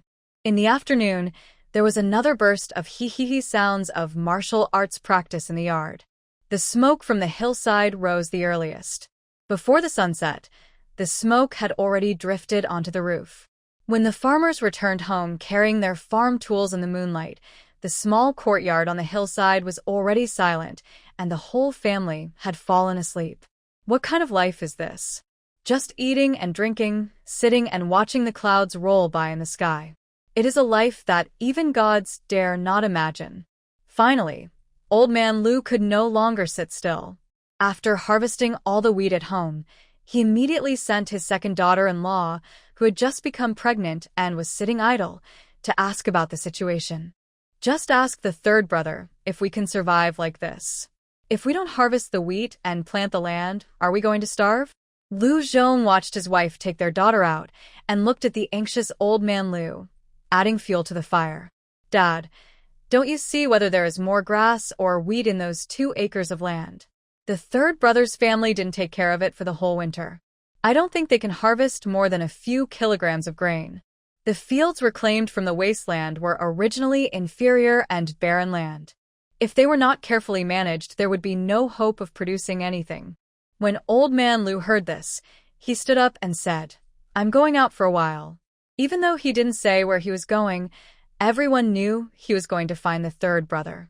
Land and food are the foundation of farmers' survival. They can still survive without food, but without land, they will lose even the hope of survival. Qiu and Jinhua walked slowly, and just as they reached the river, they were caught up by Old Man Lu, who told them to go home, and he would go and talk to them in person. Mrs. Qiu looked at the small courtyard on the other side of the river, smiled helplessly, and took her daughter back. Qin Yao guessed that Old Man Lu would come sooner or later. Just as the old man arrived at the gate, Qin Yao, who was basking in the sun on a bamboo chair in the yard, immediately kicked Lu Ji, who was dozing off on the wash basin, to wake him up. "Your father is here." What? Lu Ji wiped the saliva from the corner of his mouth and raised his head in confusion. He no longer looked so charming and suave. "What father? What do you mean by father?" As soon as Old Man Lu stepped into the gate, he heard these words. He looked at Lu Ji, who looked sleepy and lazy, and shouted with full energy, "Your father is here." At this moment, Lu Ji was completely awakened from his sleep. He looked at the Old Man Lu, who came in aggressively in surprise, and asked cautiously while backing away, "Dad, what's up? Have you eaten yet? Come in and rest for a while. Take a break?" Old Man Lu raised his hand and slapped Lu Ji on the back of his head. "I have harvested all the wheat at home, and you are still taking a nap? Are you not going to harvest the wheat in the fields? What is the plan for spring plowing this year? Do you have any idea?" Lu Ji hugged his head and rushed to Qin Yao's side, saying in a cowardly manner, "Dad, my wife is the head of the outside world, and I am the head of the inside world. I don't understand these things.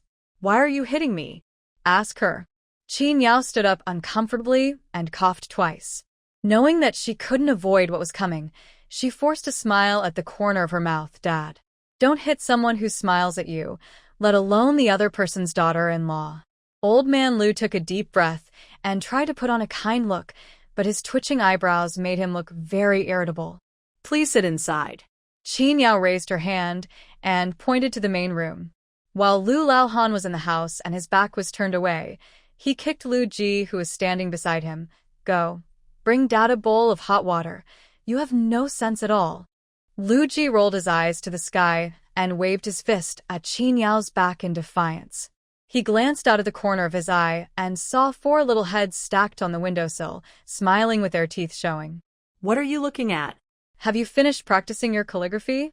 Liu shouted sternly.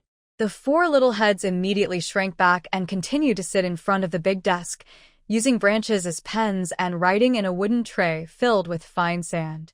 Old Man Lu glanced at the children's room curiously, still practicing calligraphy. Qin Yao sat down on the stool opposite him, nodded and said, "Didn't Lu Ji go to the county town to study for a year and a half? It's not in vain. It's just right to teach the 4 children at home some characters. Now that the children are young and have good memory, let them learn more." Old Man Lu was even more surprised.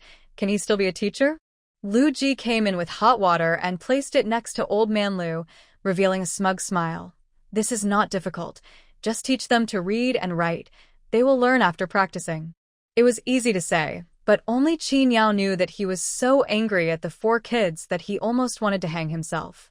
But after all, we are one family, so there is no need to tell others these details. Hearing that Lu Ji was still of some use, Old Man Lu's anger subsided a lot, but he did not forget the purpose of his visit. He asked Qin Yao if she had any ideas about spring plowing. Qin Yao knew at a glance that the old man had something to say, so she went along with him and asked for his advice. Old Man Lu drank half a bowl of hot water, looked up at the stretch of fertile land to the east of the village, and said shrewdly, "In my opinion, forget about buying land. It's better to take advantage of your favor to Lu Dafu and ask him to rent 20 acres of fertile land to you." He had calculated that the output of 20 acres of good land, minus the rent and 1/15 of the grain tax, would allow him to have more than 4,000 kilograms of grain in his hands if he planted 2 crops a year. If all is calculated as silver, the income is 25 taels. After deducting some expenses on farm tools, 20 taels can be saved. A family of 2 adults and 4 children cannot worry about food and clothing, but they can get by. Moreover, it is not too tiring for 2 people to farm 20 acres of land. Qin Yao is so strong that she might even find it easy. Qin Yao sighed. During this period of time, she has been trying to find ways to make money, but after thinking for so long, she only managed to make 2 pieces of beef tendons into a slingshot rubber band and nothing else. Then let's give it a try? Qin Yao said uncertainly. Old man Lu slapped his thigh and said, "It's settled. You and the 3rd brother can discuss it. I'm going home first. The newly harvested wheat needs to be dried and then ground after being dried. This is not over yet. I have to go to the village chief as soon as possible to borrow a cow to plow the land. This is the most important thing at the moment. Without cows, farming had to be done by humans, and those more than 100 acres of land would be enough to plow people to death." Lu Ji watched his father leave until he disappeared from sight. Then he turned back to the yard. The couple looked at each other, as if they knew what Qin Yao was going to say. Lu Ji spoke first. "Madam, why don't we sell those 2 acres of wheat?" Qin Yao thought to herself, "You are really smart." Qin Yao ordered, "Let's go to the fields together tomorrow morning." "Together? Not alone?" Lu Ji chuckled. "That's fine too. It has to be done no matter how hard it is." Qin Yao looked up at the sky. The scenery in the countryside is so beautiful. The sky is blue, without any impurities. Spring is here, and the mountains and fields are full of colorful wildflowers. The couple went into the kitchen together. One cooked while the other went into the inner room to find farm tools. Qin Yao had been to the Lu family's old house many times. She remembered that there were many types of farm tools in the old house, such as rakes, wide hoes, and some she couldn't name. Qin Yao took out the whetstone, filled a basin with water, put down a small stool, sat by the gutter in front of the kitchen door, and took out the rusty sickle to sharpen it. The sound of sharpening the knife made Lu Ji's scalp tingle, as if he was filled with infinite indignation and was going to kill someone. One can clearly feel her resistance to going underground. And isn't he the same? After thinking about it, Lu Ji plucked up the courage to bring it up again. "How about we sell the 2 acres of land? No one wants it if it's too expensive, so we can just sell it at a lower price.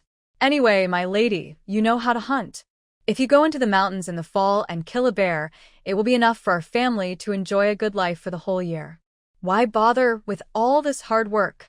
Yi. The man at the door turned around and looked over with sharp eyes. He kept sharpening the knife in his hand and asked coldly without waiting for his answer. She threw the sickle in her hand into the basin with a clang. "Tomorrow you go and harvest those 2 acres of wheat for me by yourself. If you dare to miss a grain, I will kill you." After saying that, he strode to the center of the yard, picked up a stick, and went to the martial arts field in the backyard, where he danced with the stick, which was as thick as a man's arm, vigorously. He wants to live off her, without even considering whether this loser, like him, is qualified. Lu Ji tightly grasped the spatula in his hand. He didn't know if the firewood in the stove was not dry enough, but the smoke made his eyes red. The grief and anger in his heart could not be relieved and overflowed from his eyes. Lu Ji threw the spatula into the hot iron pot. Life was unbearable. Killing, killing, killing all day long. Why not just let him die? The spatula rubbed against the iron pot, making a sharp sound. Qin Yao thought to herself, "You are rebelling," and flashed to the kitchen door in 3 seconds with a big wooden stick. "Madam, are you hungry? It will be ready soon. Please go back to the main room and sit down. Dinner will be served soon." In the kitchen, the dishes were already in the pot. The man, wearing an apron and holding a spatula, was stir-frying the food skillfully. He turned around and gave her a gentle and virtuous smile. As long as Lu Ji didn't do anything weird, his face alone would make people unconsciously like him, and their anger would disappear. Qin Yao snorted. "You're a smart kid. Pick up the stick and leave." The man in front of the kitchen raised a sleeve to wipe the cold sweat from his forehead. His hands moved quickly, and soon a plate of stir-fried sunflower greens was served. After that, she fried another bowl of eggs, a combination of meat and vegetables, and my wife loved it. After dinner, the sunset had not yet completely set. So Qin Yao sent the 4 children to the foot of the mountain to dig some wild vegetables to help digest the food. I don't know how much I spend on groceries every day. What's even worse is that there aren't many vegetables grown by the villagers recently, and they're almost impossible to buy. We can only see a little green at home if others kindly give us a handful or 2 of them. So in the countryside, you have to grow some yourself. Qin Yao hoed the 2 vegetable plots twice to loosen all the soil clods, so she should be able to dig holes and plant vegetable seeds. But by the time she had finished hoeing the ground, it was completely dark. Oil lamps are expensive, and the house will become dark when torches are lit.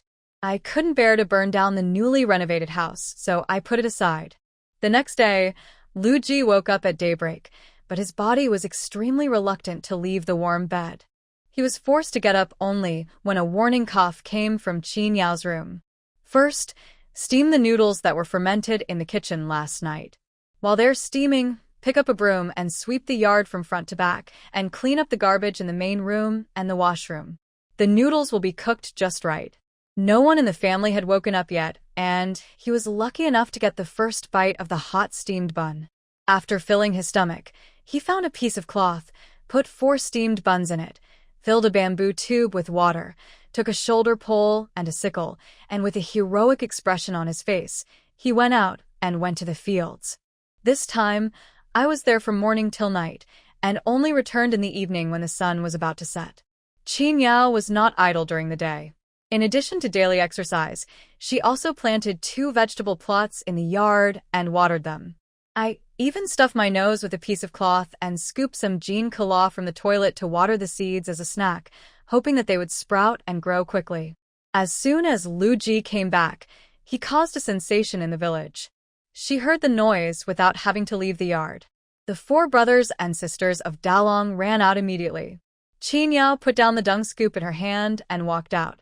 The mother and her 2 children were standing at the door of their house when they saw Lu Ji, with a towel wrapped around his head and a basket full of wheat straw on his shoulder, walking in a very ungraceful manner, panting with every step as he crossed the fields and walked with difficulty towards the small courtyard on the hillside.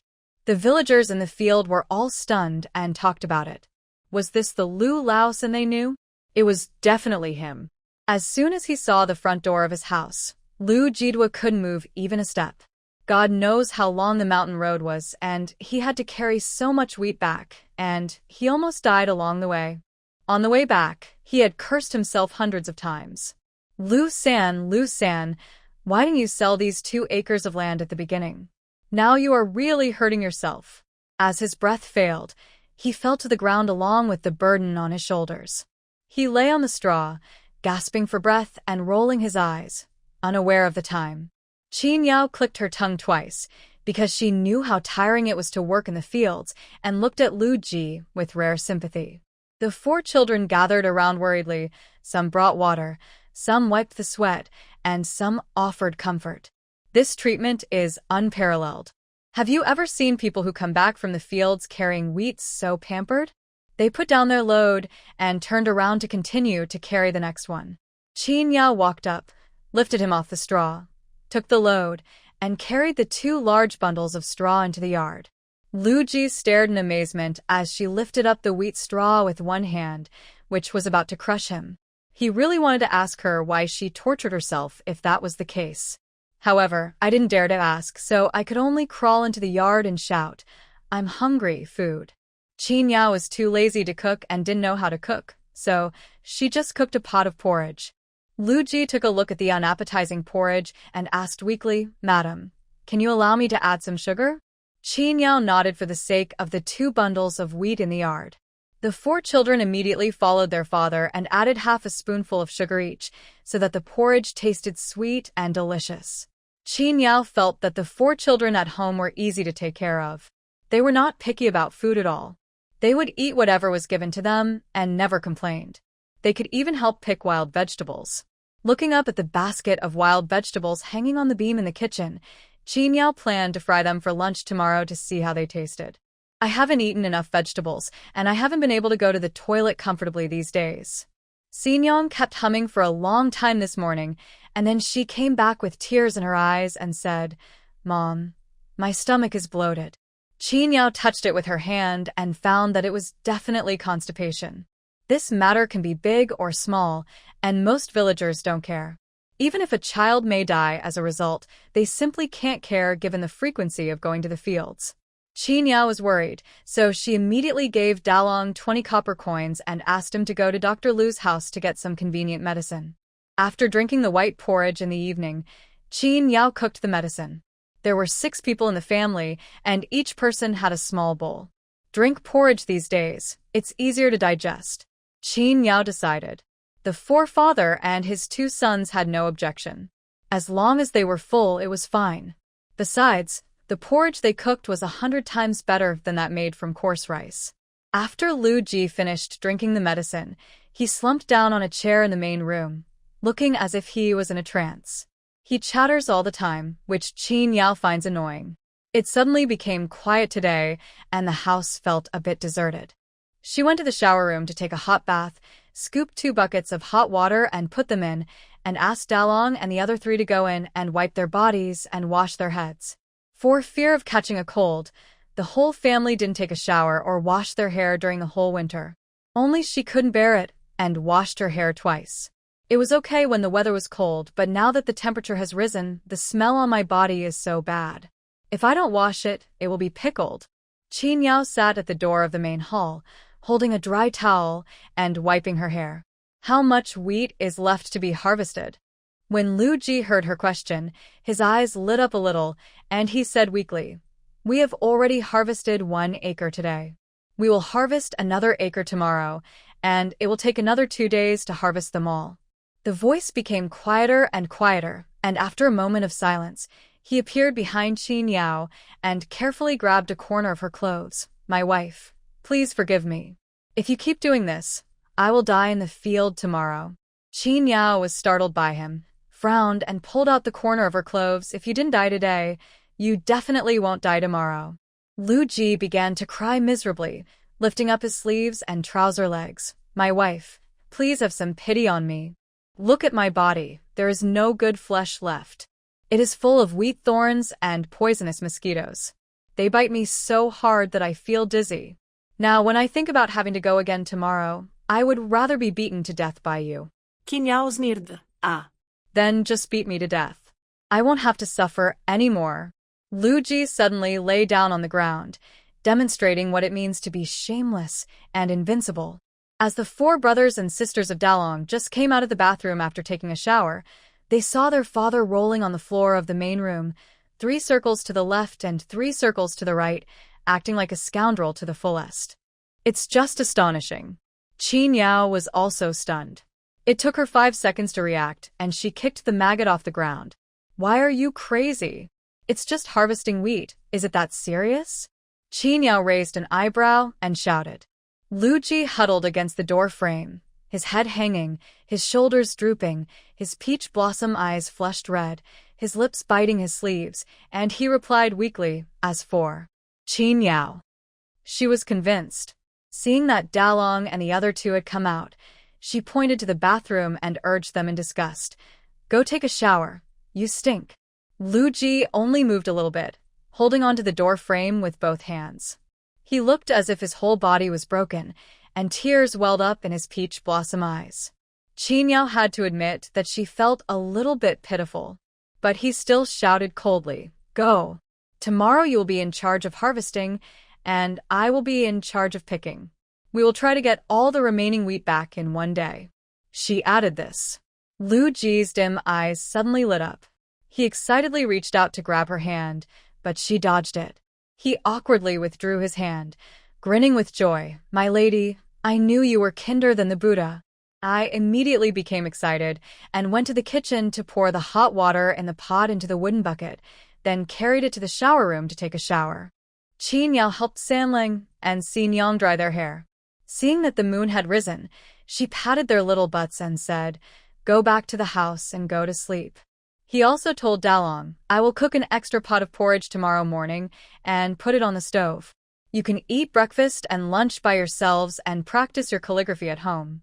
Dalong knew that the adults would have to go to the fields tomorrow, so he responded sensibly, "Don't worry, Annie. I will take good care of Erlang and the others and won't let them run around. Qin Yao patted the boy's shoulder with relief. Dalong looked at her embarrassedly and took his younger brother and sister back to the room to sleep. Seeing that the lights in the children's room were off, Qin Yao turned around and looked up, only to see Lu Ji, wearing a thin white undershirt, with black hair like a waterfall, and walking out of the shower room with long legs. He poured the remaining sewage into the drain and placed the bucket at the bathroom door. When he looked up, the moonlight fell on that handsome and affectionate face. Qin Yao's pupils trembled, and a feeling of anger rose in her heart. How could God have given this scoundrel such a beautiful face? Lu Ji, which immortal did you save in your previous life? Qin Yao asked doubtfully, gritting her teeth. Lu Ji felt that this question sounded familiar, as if someone had asked the same question before. Who was it? I can't remember. He looked at her blankly, his peach blossom eyes showing deep affection even when looking at a dog. If Qin Yao hadn't seen him rolling on the ground, she would probably be dazed. Leaving a sentence, "Get up early tomorrow," Qin Yao turned around and went back to the house to sleep. Lu Ji felt much better when he thought that he would not be the only one suffering tomorrow. Even after he fell asleep, the corners of his mouth were upturned. At about 4:30 in the morning, Qin Yao and Lu Ji got up. After a good night's sleep, Lu Ji's arms, which had felt nothing yesterday, suddenly felt sore, and his legs felt heavy. He gasped for air when he went down the stairs because of the soreness. This is what it feels like for someone who hasn't exercised for a long time to suddenly do strenuous work. Qin Yao nodded to show her understanding, then handed the sickle to him and said, "Let's go." The two of them ate a simple meal to fill their stomachs, took their lunch and water with them, and went out. Qin Yao was carrying a shoulder pole and a rope, and wearing a veiled hat borrowed from he. It could not only block the sun, but the piece of cloth under the brim connecting to the chest could also keep out mosquitoes. Only a pair of eyes were exposed on her face.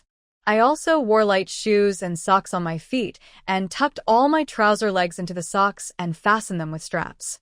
With experience, I was well armed this time. After leaving the village, we walked for almost an hour before arriving at our destination. This area overlaps with the mountains and forests of the neighboring village, and there are also many reclaimed wastelands nearby, all of which belong to the neighboring village. When the two arrived, people from other villages had been busy in the fields for some time. Everyone wasn't familiar with each other, so there was no need to say hello. They just went to the fields and did their own thing. Because this land is all grass as far as the eye can see, it is surprising that wheat can grow in unattended land. No matter how small a mosquito's leg is, it's still meat. If we harvest these 2 acres of wheat, we should be able to produce about 100 kilograms. Lu Ji had already harvested 1 acre of wheat yesterday. Today, Qin Yao was responsible for bundling and transportation, so he went directly to harvest the other acre of wheat. Every time Qin Yao carried out a bundle, she would carry it back on a shoulder pole. She walked alone, and her pace was much faster. It took her 2.5 hours to go back and forth. After 2 trips, Lu Ji had finished harvesting the wheat and was sitting under a shady tree eating the food he had brought in the morning. Qin Yao also put down her carrying pole, sat down to eat and rest for a while.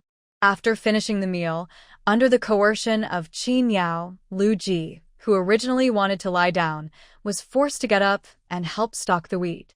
Qin Yao said, "Hurry up, finish it early and go home to rest. It's good for everyone, otherwise don't blame me for slapping you here." Lu Ji was so tired that he didn't want to say anything. He just nodded, and his slow movements became noticeably faster. All day long, the 4 brothers and sisters of Dalong stayed at home and practiced calligraphy, but did not go out to play. The 4 children were even more skilled at doing these tasks than the 2 adults, Qin Yao and Lu Ji. But the 2 did not complain at all. When their little hands could no longer hold them all, they took them out and threw them next to the firewood shed. At dusk, when the sun was still half hanging on the top of the mountain, Qin Yao and Lu Ji returned home carrying the remaining wheat.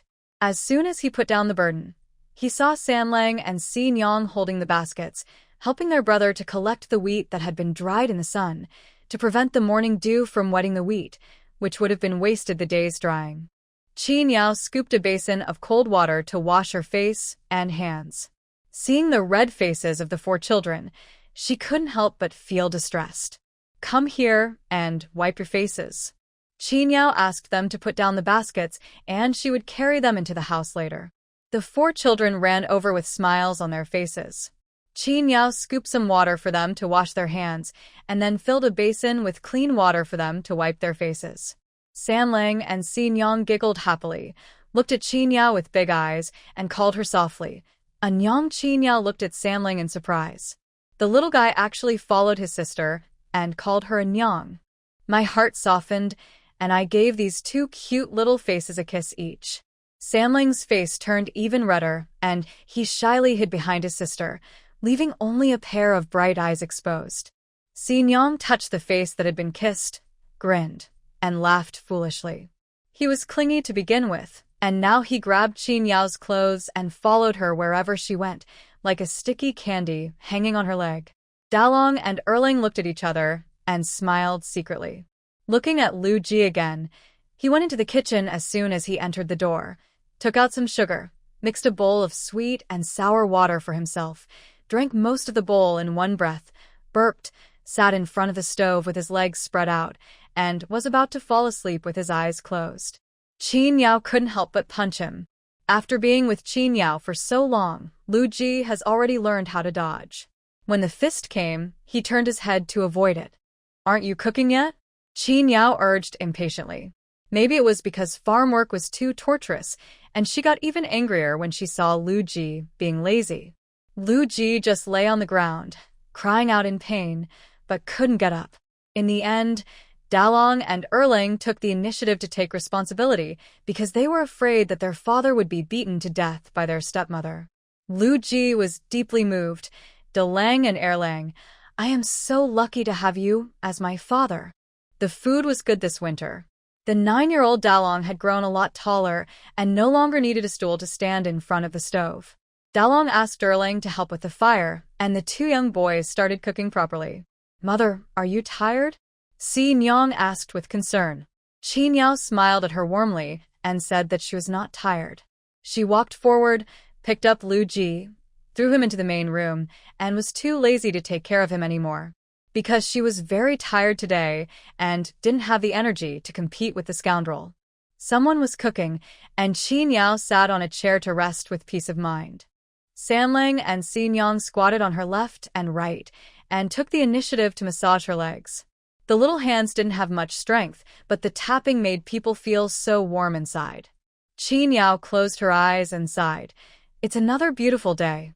Lu Ji, who was lying on the ground with no one paying attention to him, said, "I'm tired of saying the word envy." Dalong and Erling cooked wild vegetable porridge with just the right amount of saltiness. Qin Yao drank 5 large bowls of it. After a full meal, I feel refreshed. Lu Ji had just been punched in the face, so he became much more obedient. Enduring the pain, the 2 of them lit lanterns and worked hard in the yard until the moon was at its zenith. After a day of farm work, I can fall asleep as soon as I touch the pillow, and my sleep quality has improved. The sun was very bright for the next 2 days, and all the wheat was spread out on old mats to dry. Qin Yao and Lu Ji each spent half a day, taking turns turning the wheat over so that it could be dried evenly. Compared to harvesting wheat before, this job can be described as easy. The wheat has been dried, and now the last step is to husk it. The good news is that the wheat weighed less than 200 kilograms, just enough to fill 2 baskets. The bad news is that the stone mill for shelling is human-powered. There is a mill in Liujia village, which was built by the villagers together. It is located on the flat plain next to the village ancestral hall. This place is always the busiest during harvest time. The open space was full of grain drying in the sun, and the small house of the mill was filled with people inside and outside. Each household needs to queue up to use the grinder. In principle, whoever wants to use it first will use it first, and those who come later will naturally be queued at the back. There are 3 stone mills in the mill. The mill never stops for 365 days a year, and people use it every day. Because grinding is such a hard job, if people are not in a hurry to sell the grain, they choose to grind it slowly in several batches, or eat up the grain in the jar, and then grind enough to last 1 or 2 months until it is gone. Qin Yao was in a hurry to grind the food because the food at home was almost gone. The last time I bought food was at the end of October last year. After a winter, the rice jar is almost empty. Grinding wheat with a stone mill actually only grinds the outer skin into pieces. Qin Yao didn't rely on Lu Ji, the useless guy, to do the job of grinding wheat. She asked him to cook at home, and she carried the newly harvested wheat to the mill herself. What farmers care about most is the harvest. When they go to the mill, they always ask, "How much wheat did you harvest this year?" Everyone said it was okay, there was nothing unusual about the climate, and on average they could harvest about 200 kilograms per acre. This yield per mu cannot be compared with the yield of thousands of kilograms per mu in later generations, but for Kaiyang County, it is very good to have such a high yield under rough farming conditions. At this time, Qin Yao looked down at her own 160 kilograms of wheat. With her free-range farming, the average yield per mu was 80 kilograms, which was pretty good. "Madam Qin, I'm ready now, please come in."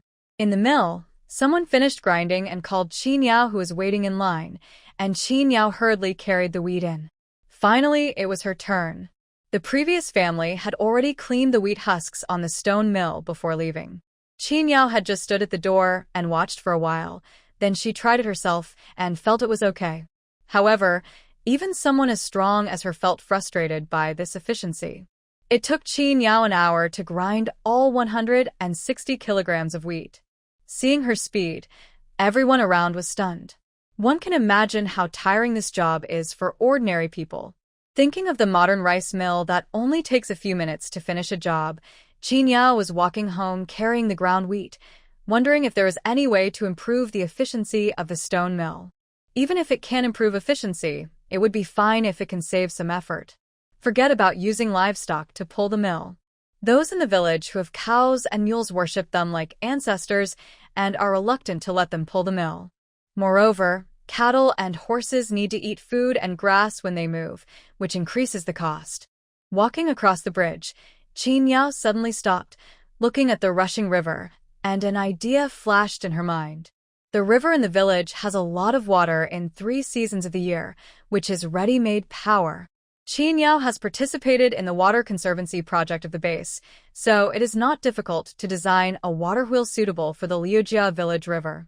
Besides, hasn't she always been thinking about how to make some money? This water-powered stone mill will definitely have a market in the countryside. Qin Yao got a little excited when she thought of this. The villagers don't have much cash, so she can charge a certain percentage of the grain. In this way, in the long run, Liujia village alone can earn a lot of grain. Thinking of not having to farm, Qin Yao didn't want to delay for a second, and she trotted home carrying 160 kilograms of wheat. Lu Ji had already borrowed the wind bucket from the old house and was waiting for Qin Yao to bring back the ground wheat before starting to sift it. "I'm back." Lu Ji came over with hot water. His wife didn't let him go out to rest today. She was so nice. Qin Yao put down her burden, took a big sip of hot water, and returned the bowl to Lu Ji. "The wheat has been ground. Please sift it out. I'm going to go to Carpenter Lu's house first. Please save some food for me at noon. I may be back later." After giving the instructions, he turned around and walked out the door, heading towards Carpenter Lu's house. Carpenter Lu's house is located in the center of the village, very close to Lu Dafu's house. Previously, bandits burned the backyard of Lu Dafu's house and almost burned Carpenter Lu's wood as well. Fortunately, everyone put out the fire in time, and his wood was saved. Now Qin Yao wants to make a water wheel, and these are all ready-made materials. When Qin Yao arrived, Carpenter Lu and his family had just finished breakfast. Except for Qin Yao himself, who was still planing wood, the rest of the family were busy drying and sifting wheat. Last time, Qin Yao gave Carpenter Lu the design of a bunk bed, and Carpenter Lu was very happy. This time, when he saw Qin Yao, he guessed that she might have some new ideas, so he enthusiastically led her into the house and asked her what kind of furniture she wanted to make. Qin Yao stepped on the fluffy wood shavings on the ground and came to Carpenter Lu's big table. She skillfully found his pen and ink, ground the ink, picked up the pen, and drew a rough outline of the water wheel on a piece of waste board. He motioned Carpenter Lu to come over and pointed to the picture and said, "I want to make a vertical water wheel like this to drive the stone mill. I saw the height difference of the water flow in front of my house. I just need to make one this big." She raised her hand and gestured. It was about the same height as her. Carpenter Lu had never seen anything like this windmill before. When he heard Qin Yao say that this water wheel could use the difference in water flow to create power to drive the heavy stone mill to turn, he couldn't imagine what the picture would be like. Fortunately, Qin Yao patiently explained the principle to him again and again, and used the waste wood in his house to fill water and did a small test to demonstrate the effect. In addition, Carpenter Lu had a strong ability to understand, so he immediately understood and exclaimed, "There is actually such a wonderful thing, Madam Qin. Where did you see it?" Qin Yao replied, "When I was a child, I saw it in a book about water conservancy." Carpenter Lu said, "Oh," and stopped asking questions. All skills must be kept secret by each family. It would be bad if you ask about them rashly and violate their rules. What Qin Yao liked most was the fact that Carpenter Lu would not ask too many questions, thus saving her the trouble of explaining herself. After understanding the principle, Qin Yao explained it again using a simple diagram, and Carpenter Lu immediately knew what she wanted. In addition to the water wheel, you also need to choose a solid whole piece of wood to serve as the bearing shaft so that it can withstand the impact of the water flow and transfer this force to the rocker arm that pushes the millstone. Qin Yao said, "It doesn't need to be made very sophisticated, as long as the entire power system can work." Carpenter Lu looked at the simple drawing on the scrap board and reminded her, "To make this, a lot of good materials will be wasted. Madam Qin, you have to be prepared for the money." Qin Yao stayed at Carpenter Lu's house until 2 or 3 in the afternoon, finalized all the details, and drew him a detailed, scaled-down drawing. Only then did she go home with a rumbling stomach.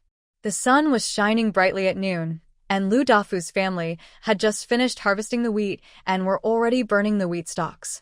Looking around the fields in the village, one could see farmers busy at work. The large piece of fertile land near the river on the east side of the village all belongs to Lu Dafu's family. Every year, when the spring plowing season comes, villagers come to his house with chickens and ducks, wanting to rent his land for farming.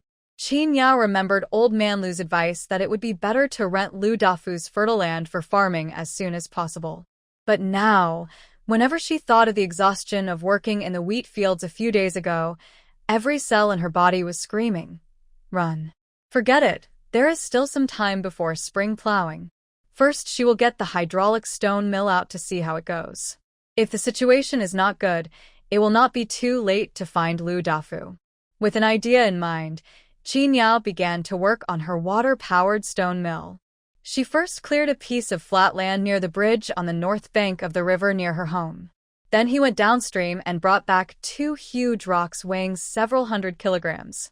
For the whole day, except for eating, drinking water, and sleeping, he spent the rest of his time hammering on the stone with a pickaxe.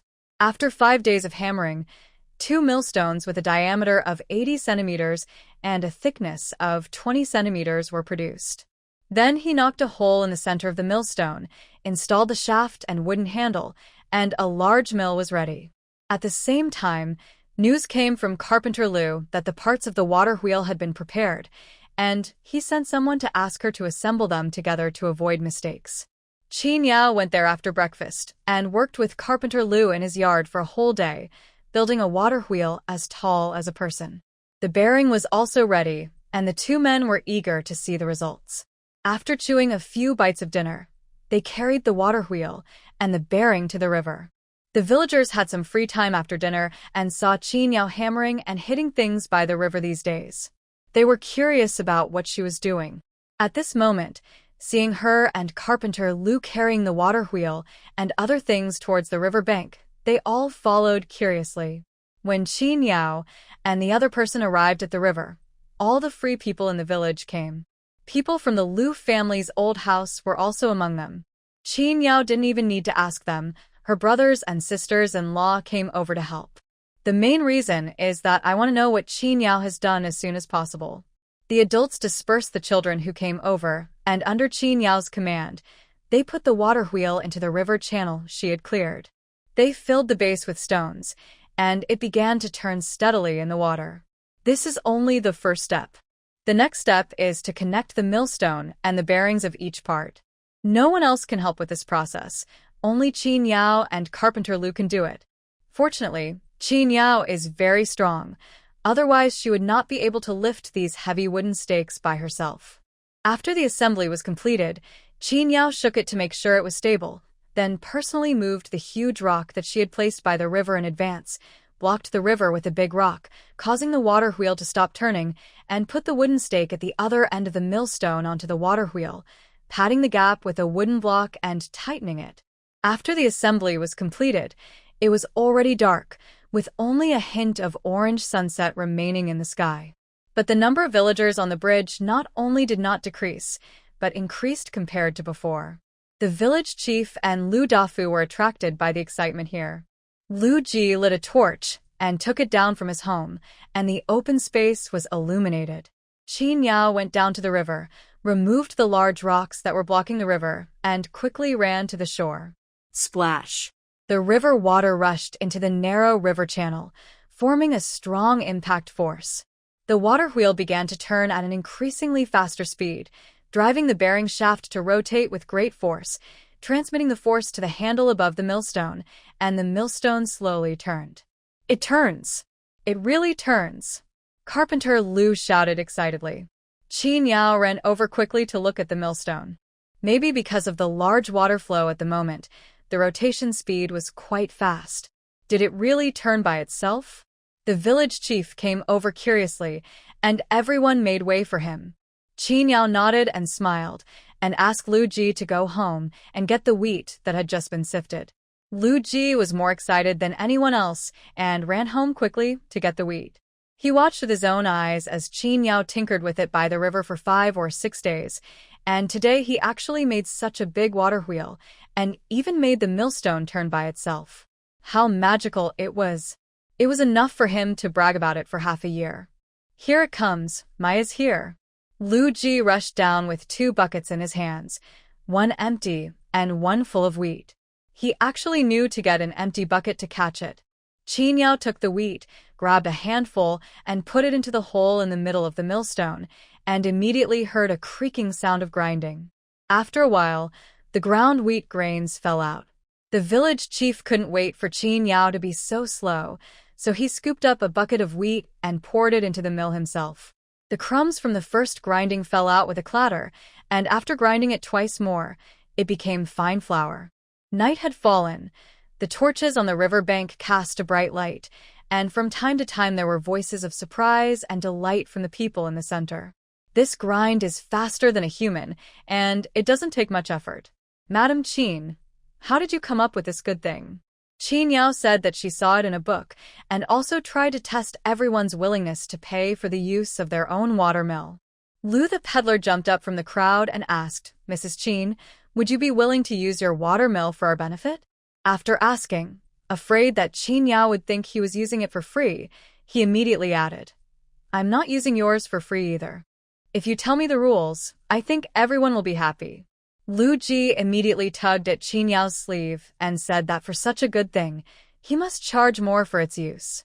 Qin Yao hadn't considered how to set the price yet, but seeing that many people were eager to try, she responded loudly, It's really too late today. Everyone should go home first. My watermill is not completely finished yet. I will inform everyone after I finish it and come up with a rule in 2 days. The villagers thought about it and realized that the watermill was indeed very simple and there was not even a shed. If it rained, the crops would be ruined. She told Qin Yao to remember to post the rules after she had cleaned up and tell everyone that they were waiting to use her watermill. Lu Dafu was the one I wanted to hire the most. His family had a lot of grain, and it would be exhausting to grind the grain by one person, so 5 people were specially hired to help grind the grain. It would be much easier if we could use Qin Yao's watermill. You only need to send one person to watch over and pour the grain into the millstone, and the people who originally took turns pushing the millstone can be freed up to do other things. Some people wanted Carpenter Lu to make one for their family. A carpenter Lu told him, to make a watermill like this, the wood processing fee is at least 2 taels of silver, not to mention the 2 large millstones. These were all carved out by hand by Madame Qin herself from the river to find large rocks, and brought them home. Carpenter Lu also added that these were the drawings given to him by Qin Yao, and he would not make a new one without her consent. As a result, even Lu Dafu gave up and decided that it was more cost-effective to rent Qin Yao's house. Qin Yao and Carpenter Lu looked at each other secretly, and they reached a tacit understanding that his family would use the grinder for free from then on. People had enough of the excitement and gradually dispersed. In the end, only the Lu family remained by the watermill. There were too many people there, and Xiao, who was pregnant, was afraid of being bumped into and didn't dare to get close. Zhang and he were also pushed outside by others. At this moment, the mother-in-law and the daughter-in-law had the opportunity to watch Qin Yao's water mill up close. Seeing the stone mill turning by itself, they felt that the mill was very pleasing to the eye. However, he also learned from Carpenter Lu that the watermill cost as much as 2 taels of silver, and he felt it was a waste. This mill is good, but when I think about how much it costs, I wonder, sister-in-law, you are really willing to spend money on it. He looked at the whirring water wheel with a painful look on her face. Thinking that this was 2 taels of silver, she couldn't help but frown. Old man Lu also looked curiously at Qin Yao, who was putting stones to block the water. Old third, how did you come up with the idea of making this watermill? The wheat harvested from the 2 acres of free-range wheat fields owned by her and the third brother was not enough for one trip to the watermill. In Lu Leiahan's opinion, it was like using a sledgehammer to kill a chicken, a complete waste. Qin Yao blocked the river. The water flow decreased rapidly, and the rotating millstone slowly stopped. She explained, I use this watermill to make a living and to make my family's life easier. My family? He asked tentatively. We use our family's money. Will you charge me, sister-in-law? Qin Yao smiled at her and said, Of course not. He is a little bit greedy, but she is also warm-hearted and helps her with a lot of small things. This is a good thing, so Qin Yao will of course give it to her.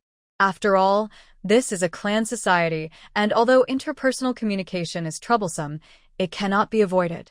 Because if the relationship is good, it will indeed bring her many invisible benefits.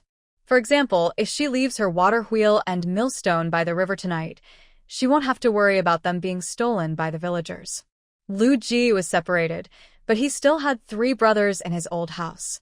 The 2 sisters-in-law are usually popular in the village, and the young wives help them.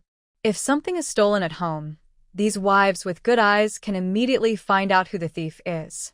Grinding is a torturous job. Most men have to work in the fields, and in the end this job still falls into the hands of women. Now that they had Qin Yao's approval, Mrs. He and Mrs. Chiu excitedly said that they would bring the wheat from their home to grind tomorrow so that Qin Yao could test the efficiency of the watermill. That's no problem. Qin Yao nodded in agreement. But she also needs help from the old house. Dad, I want to make a living from this watermill, so I need to build a house to make it look presentable. Old man Lu nodded to show that he understood, and looked at Lu Ji. Sanner, bring your sickle and meet us tomorrow morning. Let's go cut the grass together, and then go to the South Mountain to cut some bamboos. We can build this shed in one day. When Lu Ji heard that he had to go up the mountain to work, his face fell, and he said, oh, reluctantly. Qin Yao smiled and said, Thank you for your hard work, Dad. Come to my house for dinner tomorrow night. I will go to Lu the peddler's house to get 2 kilograms of wine for everyone so that we can have a good meal. Zhang's mother-in-law and daughter-in-law also laughed. Knowing that Qin Yao couldn't cook, they planned to go to her house early tomorrow to help with cooking. Jinhua and Xinyang suddenly poked their heads out and asked in a low voice expectantly, Annie, can we have some meat? Eat. Qin Yao agreed immediately because she was also greedy. Counting it up, tomorrow is exactly the meat-eating day every 5 days. But there is no pork at home. Recently, the villagers are busy working in the fields and no one is going to the town to help bring meat. But this is not a problem for Qin Yao. She will catch fish and hunt birds, and she will make sure that the meat will be on the table tomorrow. There was wine and meat, and the children were looking forward to it very much. The two families discussed the details of tomorrow's actions on the spot before going home separately. When I got home, Luji helped me pour water for footbath and stood by with shining eyes and asked, "My dear, how are you going to charge for it? Our water mill is so useful. We can't let the villagers get away with it." Qin Yao took off her shoes and socks, put her feet in the hot water of moderate temperature, leaned back comfortably on the chair, squinted her eyes, and asked, "How much do you want to charge?" Lu Ji smiled awkwardly. "This is the water mill you made, madam, so it's better for you to decide." But, he added, "I think it should be calculated based on the time it takes, like 5 cents per hour or something like that. That's 60 coins for 12 hours a day and 1,800 coins a month." Lu Ji's eyes sparkled at the thought. Qin Yao snorted. "What the Hades do you want?" Lu Ji was speechless. Why did he start cursing at others for no reason? But the person in front of me is a rich sponsor, so I have to support her. If I really let her earn 1,800 coins a month, she would be the bodhisattva of the family.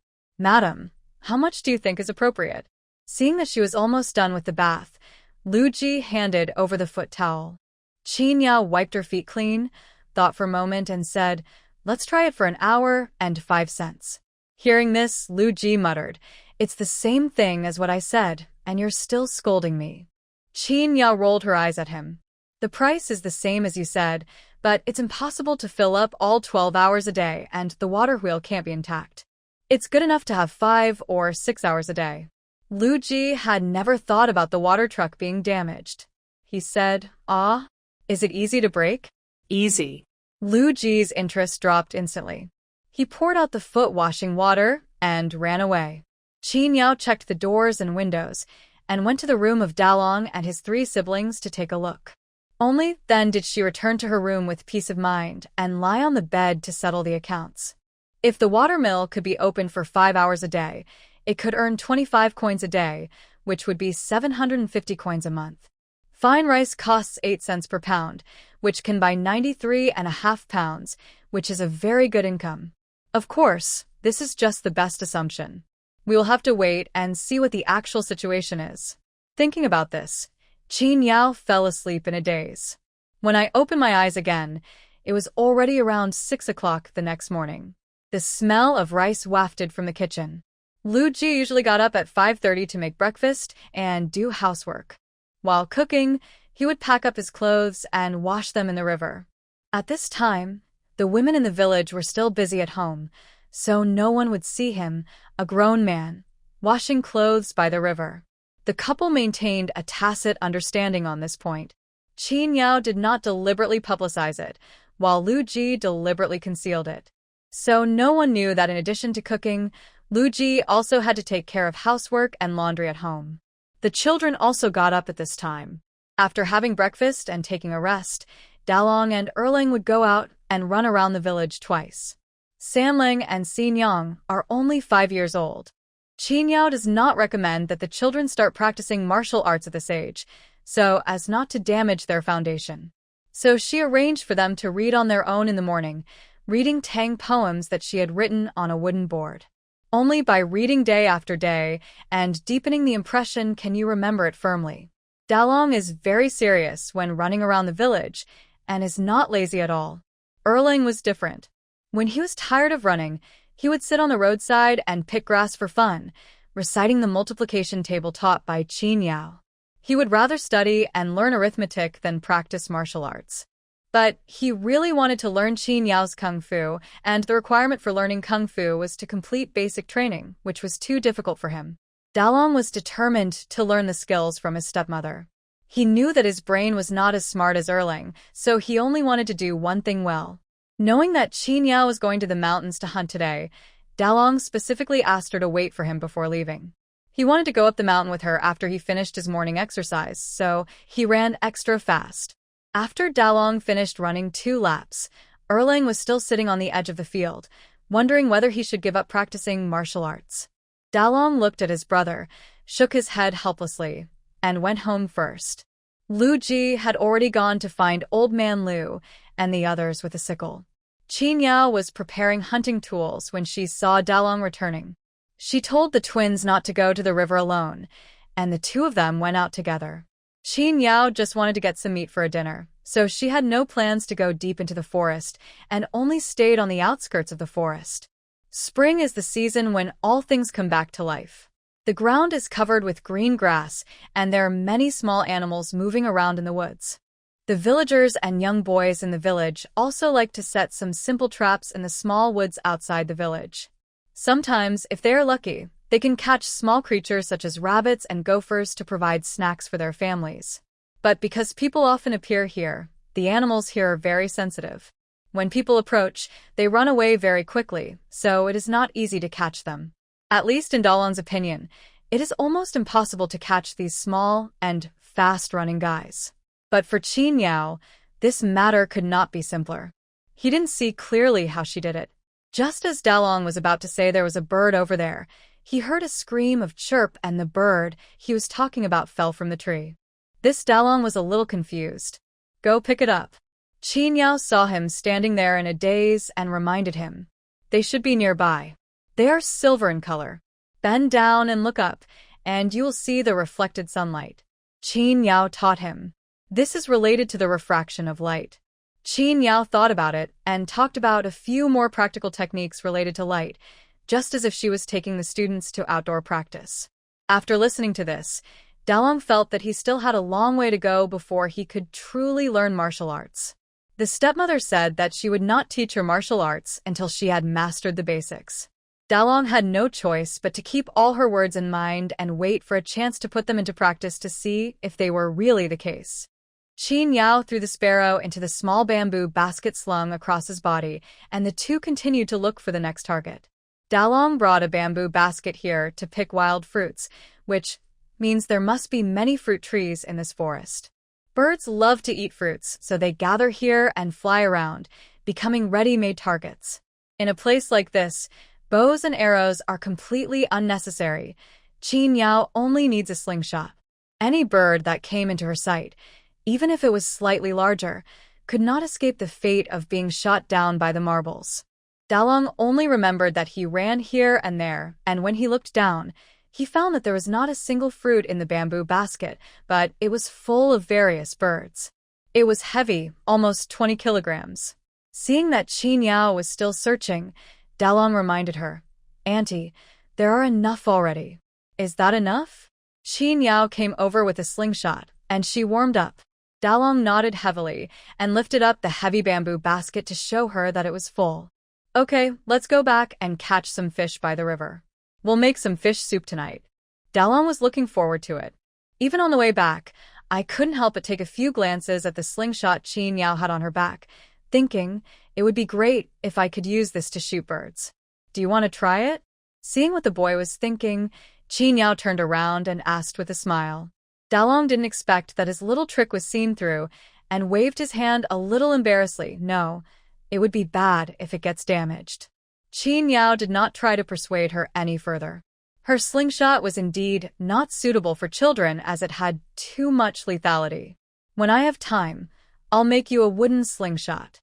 We still have some beef tendons at home, so we can make one for children to play with, which will be safer." The boy's eyes lit up, and he trotted over to her, looked at her and asked, "Really? Make me a wooden slingshot?" Qin Yao nodded. "You can usually pick up some round stones and store them as bullets, but be careful not to use them on anyone weaker than you. I teach you martial arts so that you can protect yourself, not bully others." Qin Yao warned seriously. Dalong nodded heavily. "I know, I won't." Then, he couldn't help laughing, revealing two pointy fangs, looking silly. "Auntie, when are you free?" He couldn't help but ask because he was too much looking forward to it and wanted to get it quickly. The two of them had already reached the river. Qin Yao motioned for him to wait on the riverbank and picked a branch of suitable length and thickness in the grove to make a harpoon. "Let's do it in the next 2 days." She rolled up her trouser legs and went into the river. The river water flooded over her calves and the current was quite turbulent, but she still stood there steadily, as if the force of the entire river could not knock her down. At this stop, Qin Yao seemed to be fixed there, almost merging into one with the entire river. Dalong squatted down holding the basket. He was not worried at all that she couldn't catch any fish. He looked at the sky, the ground, and then at the basket full of birds. He laughed. He would soon have his own slingshot. Erling knew that he would be so envious that he wanted to cry. Soon, a strange noise was heard in the river, and then a fish was thrown in front of him. The fish's tail was swinging cracklingly. It was as wide as Dalong's palm, with a bloody hole in the middle. It was not dead yet. Dalong immediately held it down, pulled out a grass stem, passed it through the fish's gills, and skewered the fish. Just as he finished stringing them together, another one was thrown up. The feeling of harvest was so good that the young boy couldn't help laughing out loud, and the river bank was filled with his excited voice. There were 5 fish in a row, all strung on a piece of grass. They were so heavy that Dalong could hardly lift them. He shouted, "Enough! Enough!" But there were so many birds that it took a lot of effort for my mother and I to clean them up. Qin Yao boiled a large pot of water, poured it into a wooden basin to cool, then poured all the birds in and rolled them twice.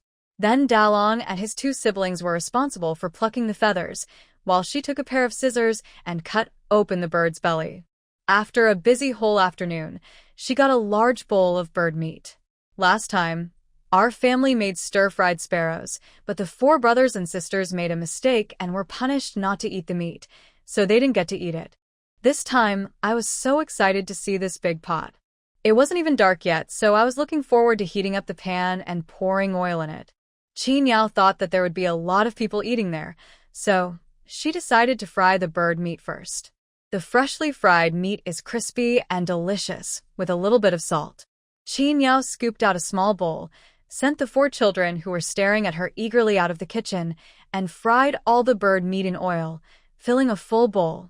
The aroma drifted to the noses of Old Man Liu and his 2 sons, who were building a shed on the river bank. They were so greedy that they drooled. They secretly quickened their pace, thinking about finishing it quickly so that they could eat the delicious dinner quickly. There was so much bird meat that Qin Yao only took out half a bowl. The remaining half could be kept for 2 or 3 days after frying and could be saved for her family to eat slowly later. When Qin Yao finished killing the fish, her eldest sister-in-law, Mrs. He, and her second sister-in-law, Mrs. Chiu, came over with their children. Zhang stayed by the river, watching the water mill grinding the wheat. As soon as the 2 arrived, Qin Yao didn't need to explain anything. In their eyes, her kitchen was as familiar as their own home, and they found what to do. Mrs. Chiu picked vegetables from her own garden, including beans, greens, and gourds, and washed them at the sink. After washing, she also picked up the water celery that Qin Yao had picked that morning, leaving only the tenderest ones. Then he went into the kitchen, put down the chopping board, and cut the vegetables. He took out a large rice washing ladle and asked Chiu how many people were eating today so that she could measure the rice and cook porridge. Qin Yao quickly reminded, "Second sister-in-law, I count as 5. Unexpectedly, as soon as these words were spoken, the 2 sisters-in-law burst out laughing. Wiping away the tears from her laughter, he said, "I know. I have already calculated that there are 5 for you without you having to tell me. Don't worry, I will definitely make sure you are well fed." Qin Yao shrugged awkwardly, thinking to herself, "I'm just afraid that you will assume that you're only eating until you're 70% full." After Mrs. Chiu counted the number of people and reported it to her eldest sister-in-law, Mrs. He had an idea in her mind. The men were all working today and were consuming a lot of energy. The 3rd brother's wife also ate a lot, and the 2nd brother's wife was pregnant and couldn't eat less, so they should all eat until they were 80% full. She picked up the rice cup. It was more precise than a computer. Not a single grain of rice was extra. After the ingredients are prepared, he takes over the cooking. Seeing the half basin of fried bird meat, he couldn't help swallowing. "Third sister-in-law, it has to be you, otherwise we wouldn't have this blessing. This kind of fine bird meat is the most delicious, but also the hardest to catch. I have never eaten so much at once. The ingredients are so good, and her 3rd brother and sister-in-law are willing to use oil and salt, so she will show them her cooking skills today." When the water is almost boiled dry, open the lid and add the chopped water celery. Stir-fry until the water is completely gone. Add a little salt and stir-fry a few more times. Serve in a large bowl. The aroma of the food filled the yard. The meat coated in sauce had an enticing sheen and tasted so good when mixed with rice. Dalong and his children had stopped playing long ago. They helped to set the table and squatted in front of the dining table waiting for dinner to be served. He continued to cook the fish and stewed a pot of thick fish soup. The fish meat was tender, and beans and sliced melon were added to it. It was another refreshing dish. Put the green vegetables into the pan and stir-fry until they change color, then take them out immediately, sprinkle with minced garlic, add 2 drops of hot oil, and the garlic aroma will immediately burst out. The food was ready here, and the shed on the riverbank was almost built. The fragrance in the yard was so tempting that the father and his 5 sons quickly covered the yard with the last 2 pieces of thatch and secured them. Let's call it a day and go home for dinner. Lu Ji clapped his hands, stood up, and was the first to leave. Zhang's wheat had just been ground, so she asked Lu Bo to carry it and put it in Qin Yao's yard first, and then carry it back home later. Wash your hands. Seeing that his father and 3 brothers were about to sit down to eat without washing their hands, Lu Ji hurriedly called out to them. Old man Lu glared at him unhappily. Why are you being so pretentious? It's not dirty after just washing in the river. Lu Ji quickly glanced at Qin Yao and said firmly, No. Washing hands before meals is the rule in my family. As he spoke, he winked wildly at his father and brothers, specifically at Qin Yao. Lu Bo and the others understood. If this was Qin Yao's request, then they should just wash their hands. Although old man Lu felt it was a bit troublesome, he chose to respect it. Lu Ji looked at the 4 men, father and son, who were queuing up to wash their hands obediently, and suddenly felt a little uncomfortable. What's the matter? You didn't wash your hands when he told you to, but as soon as you knew it was Qin Yao's request, you just obeyed? Please sit down, dinner is ready. Qin Yao greeted. Lu Ji then sat down depressed. However, as soon as I saw the sumptuous dishes on the table, my depression disappeared instantly. The dinner table tonight was silent. No one had time to speak, for fear that if they spoke they would eat less. However, the portion sizes had already been strictly controlled by he, so after finishing the meal, everyone was basically 80% full, which was just right. Lu Ji thought that with so many people at home today, Qin Yao should give him some face and be able to take a break for a while. Who would have thought that when the last person put down his chopsticks, Qin Yao habitually called him, clean up. He and Xiao, who were about to stand up to clean the dishes, were startled and didn't know whether to stand or sit. Qin Yao smiled and told them not to move, and then the 2 of them sat down again. That's right, there's nothing surprising about seeing the 3rd brother working at his home. There were only 4 people, old man Lu and his sons. They watched Lu Ji quickly clean up the dishes and take them to wash. They felt it was ridiculous that the sun was rising from the west today. Old man Lu looked at Qin Yao, wanting to say something but stopping himself. He wanted to say that when there were no outsiders around, letting the 3rd child cook was just a hobby between the couple and they had no say in it. But now, asking the 3rd child to do housework that only women can do in front of outsiders, isn't that a bad idea? But before she could finish her words, Qin Yao had already stood up and was excited to go to the river to see what the shed they had built looked like. He and Xiao also followed. They were busy cooking for the whole afternoon and had no time to go and take a look. Zhang looked left and right, and seeing the shocked expressions on the 4 father and sons' faces, she couldn't help but want to laugh. Old man Lu had never been to the kitchen in his life, let alone clean up the dishes and wash the pots. However, because men usually do more heavy work in the fields, Zhang's mother-in-law and daughter-in-law took the initiative to take on the housework. But no one stipulates that men must work in the fields and women must do housework. In the 3rd brother's family, Yao Nyang does the heavy work, so it's natural for the 3rd brother to do the housework, isn't it? Zhang was quite understanding, and the 3rd child was now a very good cook. The shed is now set up and the mill can officially open. In fact, it is more appropriate to call it a pavilion. The shed only has a roof, with supporting bamboo poles on the 4 sides. A bamboo pole is placed horizontally in the middle of 3 sides as a fence, and 1 side is left empty as a door. Qin Yao was satisfied that she could get such a mill in such a short time and without spending a penny. The mill was just at the foot of the mountain where she lived, so she didn't have to worry about it being stolen. She could hear any noise from her home. After everything was ready, Qin took advantage of the time when the villagers gathered at the village well to rest and went over to explain the rules for charging fees to everyone. It cost 5 cents an hour, and as long as they delivered the grain to be ground, she would be responsible for grinding it for them and sending it back home. Qin herself felt that this service was very good. After all, the villagers only needed to spend a little money, leave their things with her, and then they could go about their own business.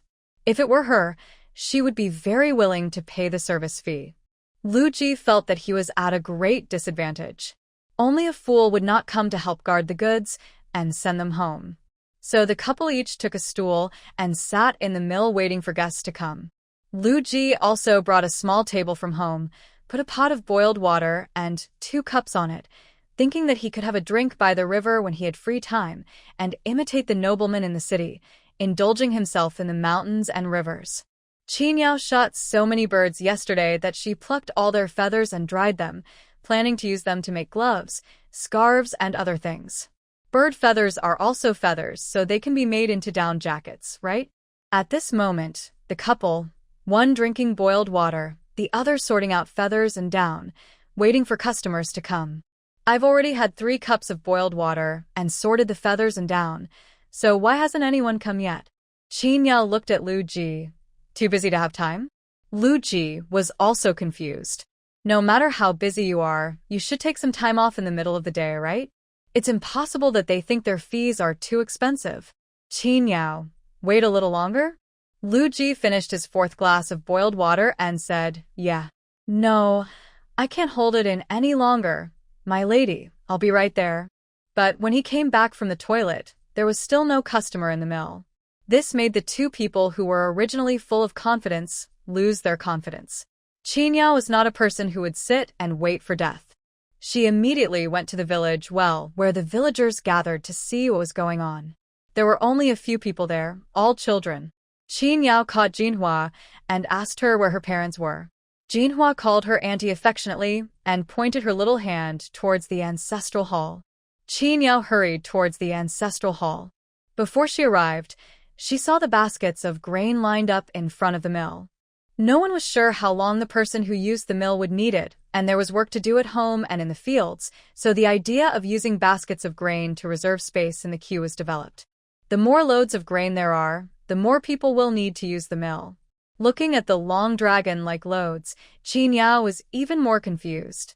The stone mill was so crowded. Why didn't anyone want to go to her water mill? What went wrong? There really is a problem, and it's a big problem. On her way home, she passed by the river and subconsciously glanced at the water mill. She thought there would be a lot of people there, but to her surprise, the millstone was not moving and there was no one there. She felt strange. This water mill was much more convenient than a stone mill. She had experienced it herself yesterday. It was just a matter of standing and putting grain into the millstone. It was not tiring at all.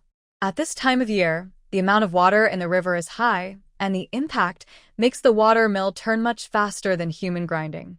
Yesterday, she carried a load of grain, and it only took her about half an hour to grind it, which saved almost half the time than before. Why is there no one here? Zhang muttered, and returned home, with a confused look on her face. As soon as I entered the house, I heard he and Qiu complaining while weaving, and Zhou came to me and asked why the 3rd brother's watermill was charging so much. The people in the village are all relatives who are connected by bones and tendons. How can you still want to earn money from your relatives? She wanted to go to the watermill to grind flour in the morning, but when she heard that it would cost 5 cents an hour, she went back to the stone mill in despair. She's just sitting around doing nothing anyway, and the stone mill is free, so it's nothing for her to put in some effort. Listening to his vivid retelling, Qiu frowned, feeling a little dissatisfied on behalf of her family member. I spent money on it. How can she use it for free without paying? There's no such thing as a good thing. He tooted, you know how stingy she is, that's just how she is. Then she will just be tired. Qiu sneered. But, thinking of the price of 5 cents per hour, Qiu's heart skipped a beat. For ordinary people like us, 5 cents is not easy to earn. He thought that it was because the third brother's family let them use the mill for free that they felt it was a good thing. But if they really had to spend money to rent a watermill, they would rather be a little more tired and slowly grind it themselves using a stone mill. Of course, when a large amount of grain is needed for a wedding or a funeral, people are willing to spend some money to rent the watermill.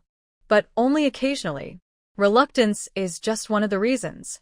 There is another one. Don't think about it.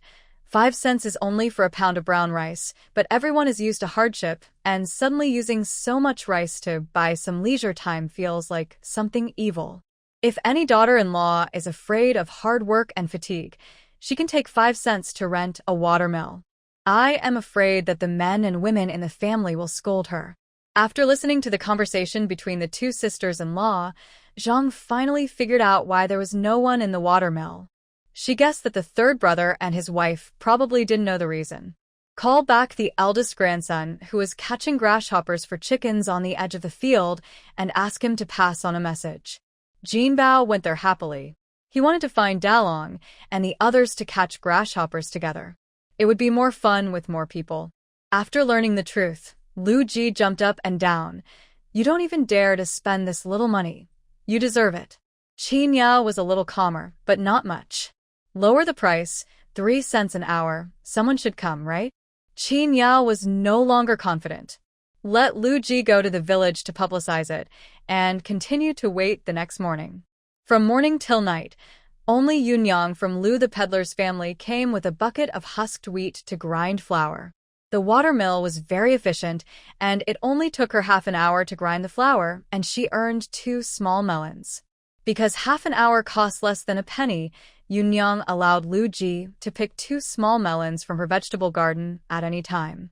At night, the family of 6 drank white rice porridge with a plate of stewed melon slices, but it was so tasteless. Lower it further. Qin Yao still didn't believe it. No one wanted to spend money to save effort and time. Lu Ji asked in a trembling voice, "How much will it drop?" Qin Yao gritted her teeth and said, 2 cents for an hour. Lu Ji then went to the village to publicize it again. Thank God, Lu Dafu came and walked towards the watermill with his 50 heavy loads of grain. He wants to husk all the grain. Qin Yao and Lu Ji gave them a warm welcome. After seeing Lu Dafu off, Lu Ji was responsible for grinding the grain, and Qin Yao was responsible for carrying it. It was the first time that the two of them completed this large order with such tacit understanding. It only took 3.5 days to deliver all 50 loads of ground grain to Lu Dafu's home. After a series of price cuts, I worked so hard for 3.5 days but only earned 50 cents, and there were no subsequent orders. Qin Yao is giving up. It is very foolish to try to change people's inherent ideas. So, she chose to let herself go. Qin Yao asked Lu Ji to find a box at home that could hold copper coins and throw it into the watermill.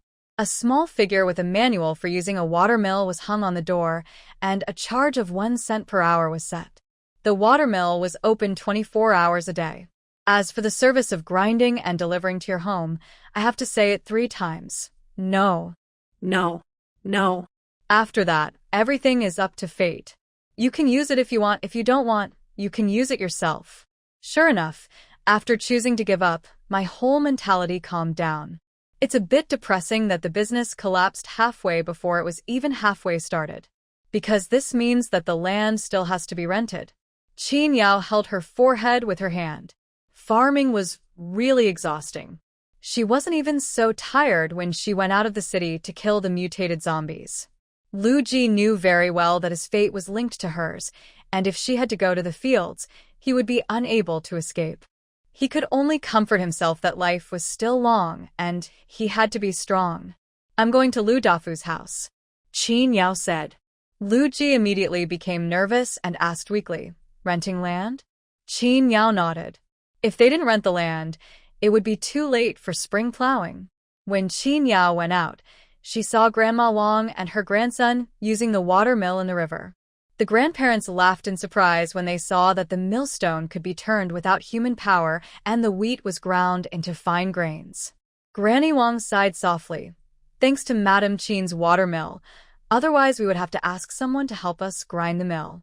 The little grandson also said happily, Uncle San is not a good person, but Aunt San is a good person. When the hen hatches chicks, we will give 2 to Aunt San, Grandma? Granny Wong smiled and nodded, but when she turned around and saw the cash box in the corner of the pavilion, she looked embarrassed again. The cash box was for coins, but she only put an egg on it. Although an egg can be sold for a penny, it is not that valuable in the village. The little grandson also looked at the cash box and murmured, Give Annie San 2 more chicks. She is kind-hearted and will definitely not make it a fuss. Qin Yao walked across the bridge, but the grandparents and grandchildren, who were so focused on the watermill, didn't notice her relieved smile at all. When they arrived at Lu Dafu's house, he was not there. He had gone to transport grain to the grain store in town to sell it. Only his wife and daughter were at home, taking care of their 3 bedridden sons. After breakfast, the eldest and second son's wives went to the fields to pick the first batch of mulberry leaves after the morning dew for raising silkworms. His yard is full of racks for raising silkworms, and his 2 daughters-in-law are well known in the area for their skillful craftsmanship and are able to weave brocade. However, the loom bed frame alone is larger than an ordinary person's room. It is no longer a tool that ordinary people can afford. The legs of Lu Dafu's 3 sons were broken by the horse bandits. Fortunately, Dr. Lu knew how to set bones. They are now fixed with boards, and they need 3 months of recuperation before they can get out of bed. When they saw Qin Yao coming, the mother and daughter were very excited for a while. They invited her to come in and sit down, brought her tea, and placed a stack of pastries whose names they didn't know, and told Qin Yao not to be polite and to take whatever she wanted. Qin Yao picked up 4 pieces, wrapped them in a handkerchief, and put them aside. She left the rest untouched and took them home to give to Xin Yang and the others as snacks. Seeing that the mother and daughter had difficulty turning their 3 sons over, and without considering the differences between men and women, they lent a hand and carried the eldest and second brothers to sit on chairs in the main room. In the past, when Lu Dafu was away, household affairs were taken care of by his eldest son Lu Gong. Now that Qin Yao wanted to rent land, she told him the same thing. It just so happens that there are still 100 acres of fertile land in the east that have not been leased out this year. Third sister-in-law, how many acres do you want to rent? Lu Gong said in a serious tone, with a trace of embarrassment on his face. However, seeing that Qin Yao, a woman, was open and didn't take it to heart at all, the embarrassment that he had just felt when she almost half-huggled him was mostly dissipated. Qin Yao thought about it and felt that 20 acres was indeed the safest option, but she had a clear understanding of her and Lu Ji's farming abilities and knew they would definitely not be able to grow any crops. The watermill is not completely unprofitable. We should be able to make 200 coins a month in the future, which can be used as money to buy groceries. In this case, you can rent less land and find work outside in your free time, and making a living will not be a problem. 10 acres. After Qin Yao said this, she was a little worried that the other party would refuse because her rent was too little. But she underestimated the degree of gratitude that Lu Gong's family showed her. If she had not arrived in time that day, the mother and daughter would have been humiliated, and their brothers would have died. Lu Gong thought Qin Yao was too embarrassed to speak up, so he confirmed again. Sister-in-law, do you only want to rent 10 acres? Qin Yao nodded affirmatively. By the way, after you finish plowing your own land, can you lend us the cow for 2 days? Qin Yao asked tentatively. Mrs. Lu said hurriedly, this is a small matter. My family has a farm tool room, and tenants can borrow the farm tools in it. As long as they don't damage them and return them in time after use, it's fine. We have 2 cows and a mule. The mule was taken away by his father to carry grain. We keep one of the 2 cows for farming. If the tenant wants to borrow the other one, he only needs to pay some rent. But since you want to use it, Madam Qin, you don't have to pay the rent. Just be kind enough to feed it a couple of handfuls of grass and don't let the cow starve. He also said that if Qin Yao needed it, he would lend it to her family first. This is actually a mutually beneficial thing. As grain production increases, Lu Dafu's family can also get more grain. Even though 1 acre of land can only produce an extra 20 to 30 kilograms of output, the added output of 100 or 200 acres is still a considerable sum of money. Speaking of which, there is a funny thing. Lu Ji sold all the land in his family, and the person who bought it was Lu Dafu. The 10 acres of fertile land near the river that was given to Qin Yao this time originally belonged to Lu Ji's family. Lu Gong said, "I'm familiar with the land anyway. I can't walk well, so I won't go with you to choose a piece of land. Just come back and let me know when you like it. I'll make a note of it so I don't rent it to someone else by mistake. Today is the important spring plowing season. He and his 2 younger brothers are injured and cannot work in the fields, so almost half of the land has to be rented out. Everyone in the village is waiting to rent it, and the good land has to be snatched away." Qin Yao agreed and said she would tell him after she made her choice. The matter was resolved smoothly, and Qin Yao stood up and said goodbye. But before leaving, seeing how hard it was for brother Lu Gong to move, he reminded him, "Carpenter Lu has good skills and his prices are fair. You can ask him to make a wheelchair for you. He also has a pair of crutches, which will make it easier for you to move around." As a result, the mothers all asked her in a daze, "What is a wheelchair? What is a cane?" They only knew how to use the sticks that old people use, but they couldn't hold up the target. Mrs. Lu hurriedly said yes, and asked her youngest daughter to go to her second brother's study to get paper and pen. Lu Gong's second brother Li just got married in the first month of the year. He was the one mentioned by Zhang at that time who was sent to the county town by his parents to study, but dropped out of school after only half a month because he couldn't afford the travel expenses. But Zhang did not say what happened later, which was that Li later went to live with his aunt in the county town and studied in the county academy. "I was supposed to take the exam in the county this spring. If I passed, I would be qualified to take part in the prefectural exam. If I passed the prefectural exam, I would become a scholar." However, a bandit incident delayed his work for the entire year. Fortunately, the engaged woman did not break off the engagement because of his leg problem, and the 2 families completed the wedding as scheduled. Li watched Qin Yao pick up paper and pen to draw a blueprint and thought she was very unusual. Although her pen-holding posture was strange, the lines she drew were straight and horizontal without a ruler. It was obvious that she was a person who had been drawing for many years. Everyone in the village knew that Qin Yao had fled here from another place, but no one knew what her family background was like before she fled. Now Li guessed that her family must have been a wealthy family before. Otherwise, if a girl can write and paint, she can be said to be valued and loved by her family, but if she wants to learn a variety of skills or martial arts, it is not something that ordinary people can have. Qin Yao naturally knew that the look in Li's eyes when he looked at her was full of inquiry, but there was no evidence to prove it, so she could only talk nonsense, and no one would expose her. So she was very frank and answered every question, regardless of whether you believed it or not. This time, she said that her uncles were interested in carpentry, and she had learned some basic skills from them.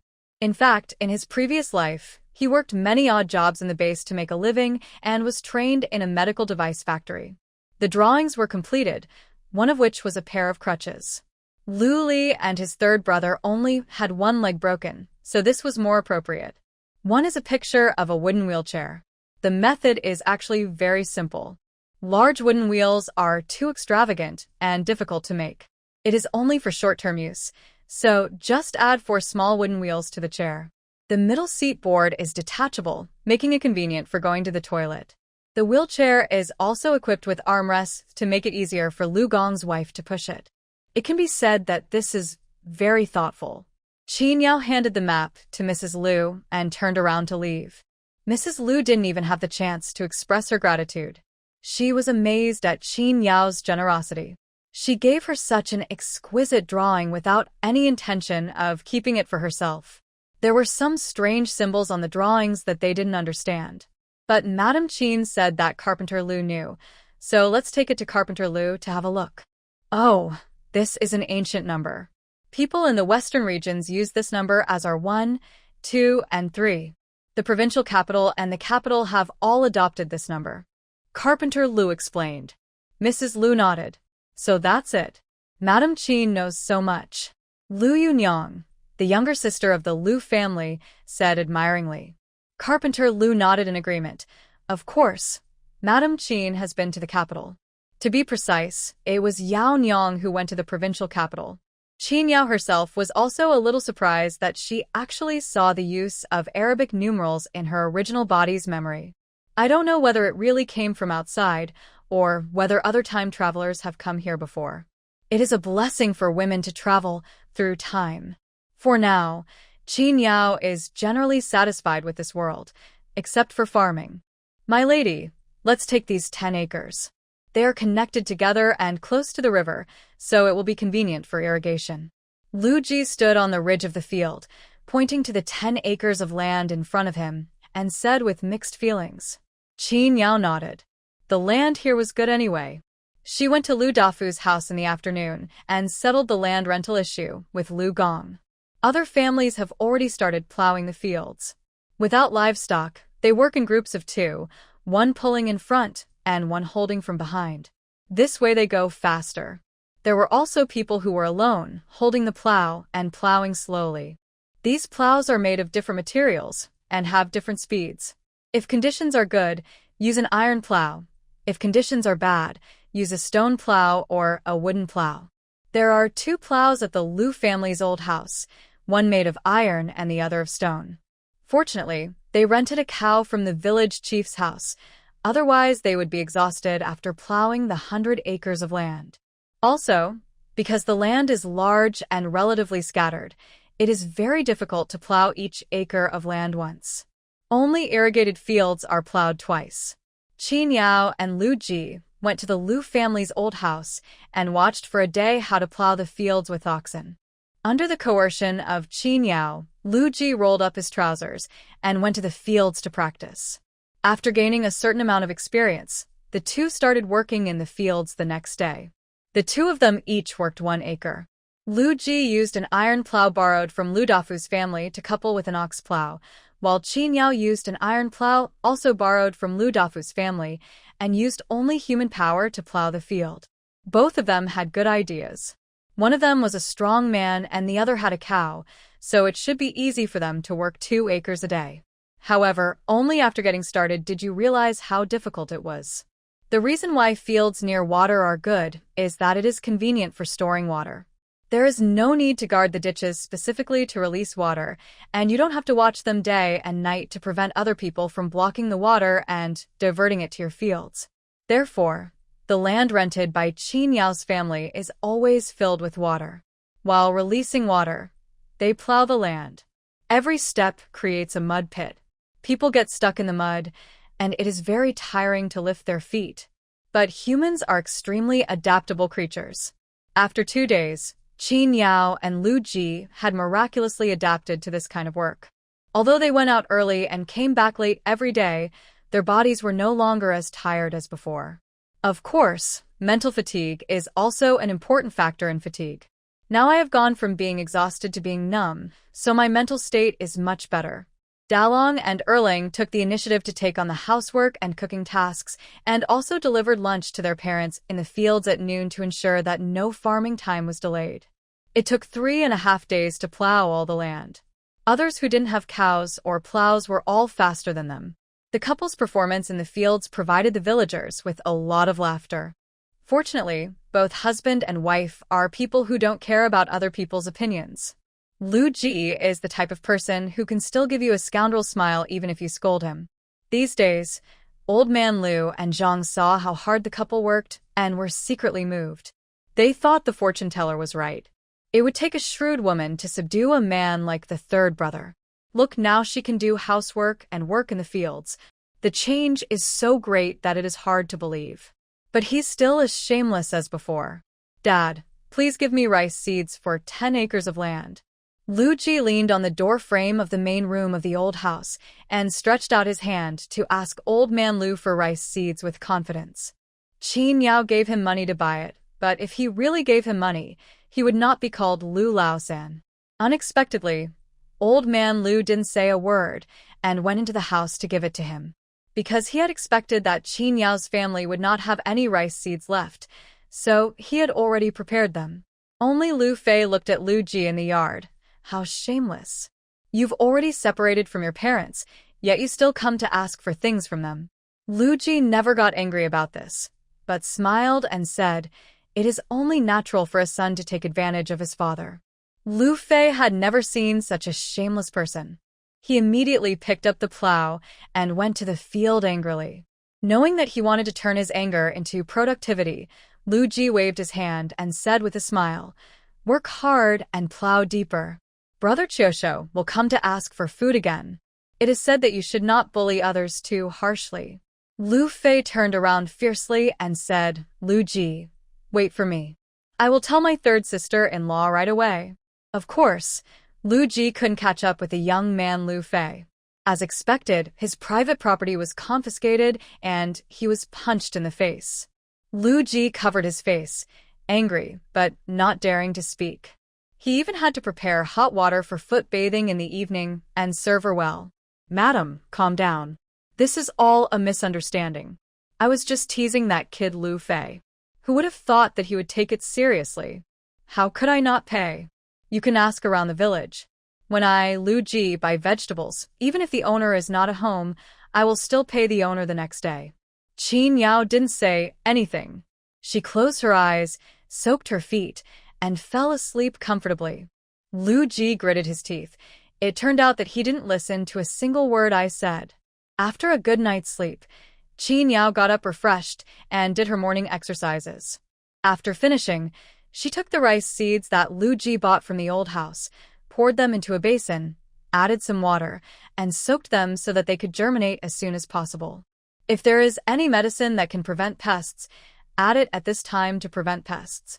Lu Ji had never farmed before and didn't know what the correct order was, so he just did whatever Qin Yao told him to do. So, he didn't run back home until the villagers had scattered all the sprouted rice seeds in the fields, with a panicked look on his face. Looking at Qin Yao standing in front of the breeding rack, he shouted, "Wrong, wrong. The germinated seeds are to be sown in the fields. There is no such thing as breeding." Qin Yao stood in front of the breeding tray that the two of them had worked so hard to set up.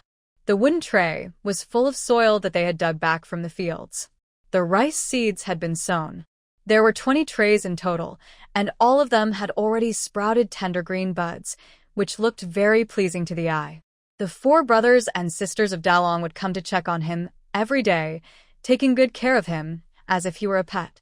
Afraid that it would catch a cold in the morning and evening, the family of 6 wove pieces of straw mats and wrapped the entire frame, making it like a small room, and they took great care of it. So, now Lu Ji is telling them that this is all wrong? In the eyes of farmers, food is more important than anything else. Dalong and his 2 siblings were so panicked that they almost cried. If this is wrong, it's all over. However, Qin Yao had never let the 4 siblings down. She frowned, calmly stopped Lu Ji, who was shouting until his voice was broken, and asked calmly, "Do the villagers just sow the seeds directly into the ground?" Liu nodded wildly. Did Dad and the others finish spreading the seeds? No. It's only 100 acres. How can it be sown so quickly? Lu Ji said, "There are still dozens of acres near home that have not been sown. A good field needs to be taken good care of, and a layer of fertilizer should be applied before sowing seeds, so it should be done later." Lu Ji said anxiously, "What's the point of asking this? The point now is that we made a mistake. How do we spread these buds? How can we plant rice when it is as tall as a thumb?" Qin Yao said, "Go home first, and tell Dad not to plant the rice behind. We should breed the rice first, then plant the rice seedlings. When the rice seedlings are grown, we can plant them in other fields. This kind of rice is more resistant to falling, and the plants are selected after breeding, so the yield will be better." What? Lu Ji was stunned for a moment. What kind of method is this? Where did you hear it from? Although he had no experience in farming, the rice planting steps he had seen since he was a child were not the same as what Qin Yao described. They plow the land, release water to make a mud flat, so the sprouting rice seeds, wait for the rice to grow, and then store water until it is ripe for harvest. Qin Yao said angrily, "I learned this from an agricultural expert. Are you better than an expert? If I tell you to go, go quickly. If you go too late and affect this year's harvest, I will beat you to death."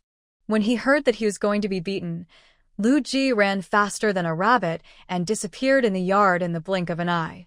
Dalong and his 3 friends also followed curiously, as they were worried about the accuracy of their father's message and afraid that he would say something wrong and bring bad luck to their stepmother. When they arrived at the old house, Dalong was glad that he had followed along. His father really couldn't explain it clearly. He just said in a shameless way that no one was allowed to sow seeds, without explaining the reason to others. It was Dalong who stepped forward and told everyone in the Lu family's old house what Qin Yao had said before, and only then did they understand the reason. But I've never heard of growing rice this way. Is it reliable? If the season is missed, those dozens of acres of good land will have no yield. Lu Zhong had deep doubts. He was the best farmer in his family and felt that no one knew more about farming than himself. If someone else in the village said this, he would think about the feasibility. But the person who said this was Qin Yao, who didn't even know how to plow a field at first. How could anyone believe her? If you don't believe me, forget it. Anyway, I've brought my message. You can do whatever you want. Lu Ji said with a snort, and called the 4 brothers and sisters of Dalong, go home. The 5 father and sons came and went in a hurry like a gust of wind, and disappeared in the blink of an eye. On the way back, Dalong said, I think what stepmother said makes sense. Dad, let's listen to stepmother. Lu Ji raised an eyebrow. Didn't I say I won't listen to her? The point is, how could he not listen? Erlang, Sanlang, and Xin Yang laughed secretly and said that if the stepmother couldn't grow rice, they would go dig wild vegetables to eat. Dalong touched the precious slingshot hanging on his waist and said, in the autumn, my stepmother promised to take me hunting. Then we can have meat. Erlang laughed so hard that tears came out of his eyes. 2 idiots. Lu Ji sneered. They are all fools. Dalong looked at this bunch of idiots, sighed deeply, and felt very tired for his stepmother. Qin Yao's planting method was supported by the whole family, and the family of 6 soon became the outliers in the village. The seedlings in other people's fields had all grown out before their family of 6 started planting rice. Qin Yao and Lu Ji carried wooden boards to the field and placed them in the mud field where the water had been drained, leaving only a shallow layer of water. Then Qin Yao picked the seedlings that had grown to 10 centimeters high. The whole family stood on the boards and planted the seedlings in neat rows in the field. It took 3 days to plant 2 acres of land. Just after the planting was completed, the spring rain came. It is said that spring rain is as precious as oil, and this is indeed true. The seedlings planted in the fields grow 1 section a day. After more than half a month, they are a little taller than the seedlings in the surrounding rice fields. Moreover, the rice seedlings in other fields were in a mess. Only their 2 acres of seedlings were neatly arranged, which looked very different. At first, people laughed at Lu Ji's family for their reckless behavior, but some kind-hearted people ran to Old Man Lu's house and asked him to go and talk to them immediately. But it was useless even if Old Man Lu stepped forward, and he himself was almost persuaded by Qin Yao. But in the end they still conservatively stuck to their original method. After all, they couldn't afford the risk. Lu Dafu saw that they were only planting 10 acres and thought it was not a big deal. Besides, he had to give face to Qin Yao, his benefactor, so he didn't say anything. Later, when the seedlings in the 2 acres of land grew tall and strong, the voices of doubt gradually faded. There is no answer to this question yet. It is April now, and there are still more than 3 months before the rice is ripe. After a busy spring plowing season, I finally have some free time. Lu Ji took the money box from the watermill home and counted out 170 copper coins. Including the eggs and the delivered dishes, the profit is about 200 coins. Lu Ji finished counting and reported to Qin Yao. Oh, by the way, there are also the 4 little chicks in the chicken coop that Grandma Wang gave us. There are a lot more than in March, but not everyone is so conscious to pay the money. There are also those who are cunning and use the watermill without paying and leave. This has happened more than once or twice. Have you found the person? Qin Yao asked. This did not pose a problem for Lu Ji. Honest people hated people like him, but the guys in the village respected him the most because he had seen the world. After asking around for a long time, they found out who was not paying. I know who it is, but we have no evidence now. I'll have Erlang watch the mill later. If he's caught once, We'll settle the old and new scores together. In the past, he always took advantage of others. When was it his turn to be taken advantage of? Lu Ji swore in his heart that if he caught him, he would beat the rascal to death and make the other party pay him back all the money plus compensation for mental damage. Qin Yao told him in a rare gesture of agreement, "This time I will allow you to use the power of the tiger to bully others." Lu Ji's expression froze, as if he had no ability to deal with the person. However, it would definitely be better to have the tiger's power to borrow, because that family has many brothers, and he really can't handle it alone. The couple was just checking their accounts when a faint sound came from outside the courtyard. Kaka Lu Ji raised his eyebrows in surprise, and a look of joy flashed in his eyes. "Madam, I'm going to put the cash box back and then go buy some fresh vegetables. Put the clothes you want to wash in the basin first, and I'll wash them together later." After giving the instructions, he went out with the cash box. When he reached the door, he waved quickly towards the bushes in the distance. A figure jumped out and followed him. The two of them ran towards the river together, sneaking around like thieves. The two of them came to the grove across the river. Lu Ji smiled and slapped the other man on the chest. "Why did you think of imitating the crowing of a chicken as a signal? I almost didn't hear it." The other party teased him with a smile. "Third brother, it's not easy to ask you to come out, and you have to give a secret signal. Sister-in-law is too strict with you." Lu Ji didn't want to talk about this topic, as it would damage his image in front of his younger brother, so he skipped the topic and asked, "What's the good news?" Shunzi was surprised and asked back, "Third brother, how do you know it's a good thing?" Lu Ji thought, "I'm just guessing." He smiled but said nothing, signaling Shunzi to speak up. Shunzi was from Xiahe village and met Lu Ji in the county town.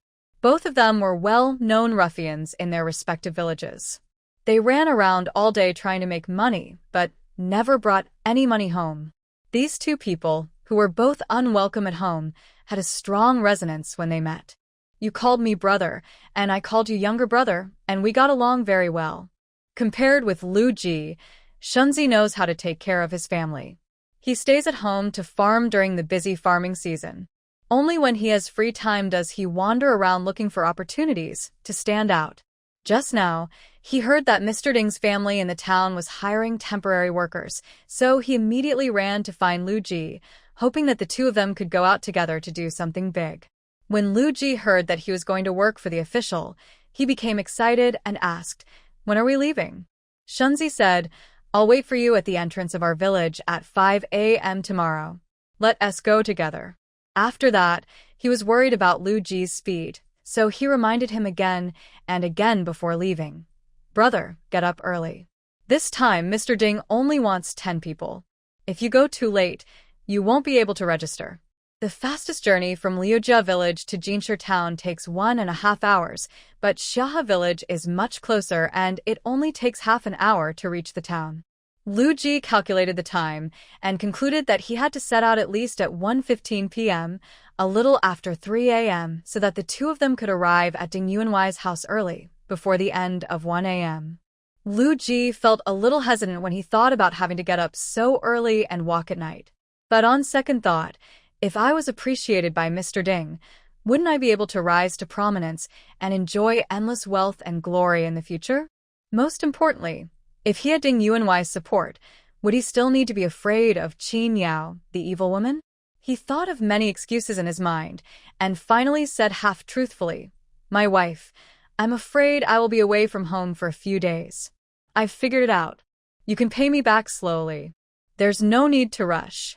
Lu Ji's heart skipped a beat. What did this mean? He asked in surprise, "Do you know why I have to leave home for a few days?" Mr. Ding's family is looking for a temporary worker, right? Qin Yao turned around and said with a smile, "Don't worry. You don't have to get up early tomorrow. I'll go for you." As she spoke, she seemed to be oblivious to his shocked expression and continued to speak to herself. "It's better for a man with your looks to stay out of the public eye. The world is tough and dangerous, and men should learn to protect themselves." She had never spoken to him in such a considerate tone, but at this moment Lu Ji felt his hair stand on end. How did she know that he was going to Mr. Ding's house? How did she know that he would get up early tomorrow to meet up with Shunzi? Lu Ji asked in a trembling voice, "How did you know?"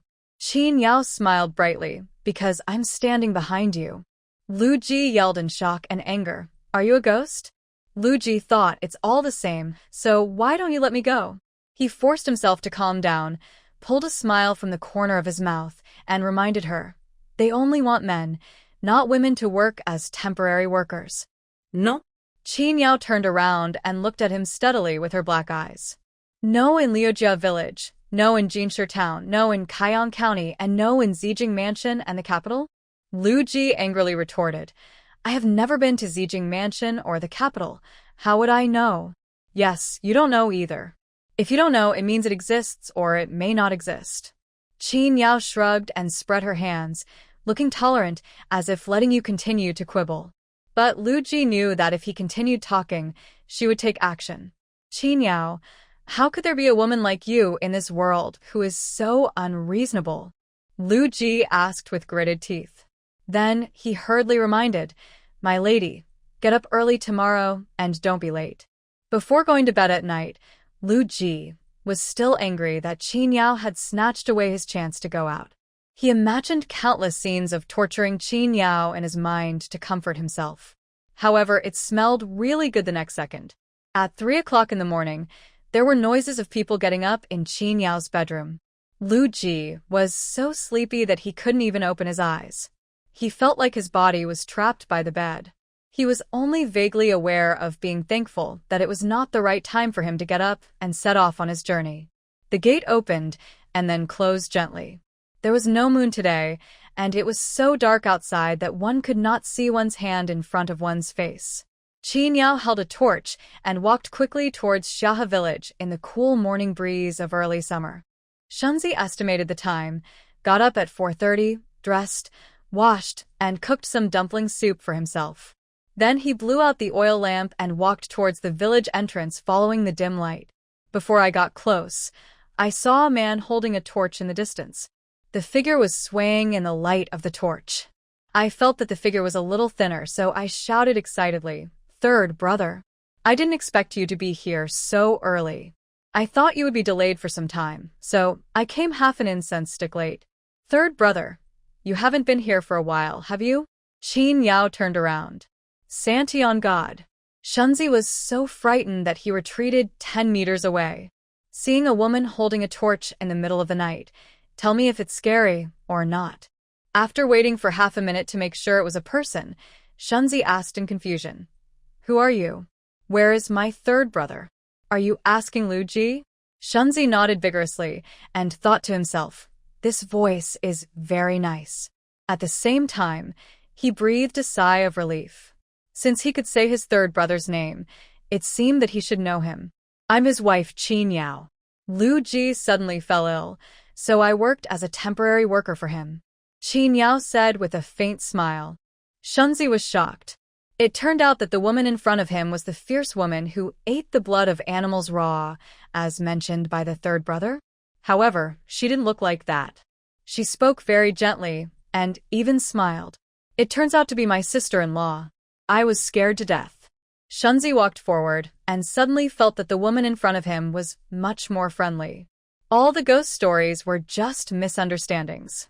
But Mr. Ding's family only recruits male workers if you want to go, sister-in-law.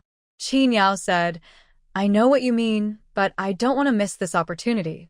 I have to give it a try first, what do you think? It's getting late, let's talk while we walk. Qin Yao raised her hand and gestured for someone to lead the way. Shunzi nodded and looked back at Qin Yao several times. Every time she smiled at him with a gentle look. The young man scratched his head in confusion. Is the third brother blind? His sister-in-law is obviously a very nice person. Shunzi asked with concern.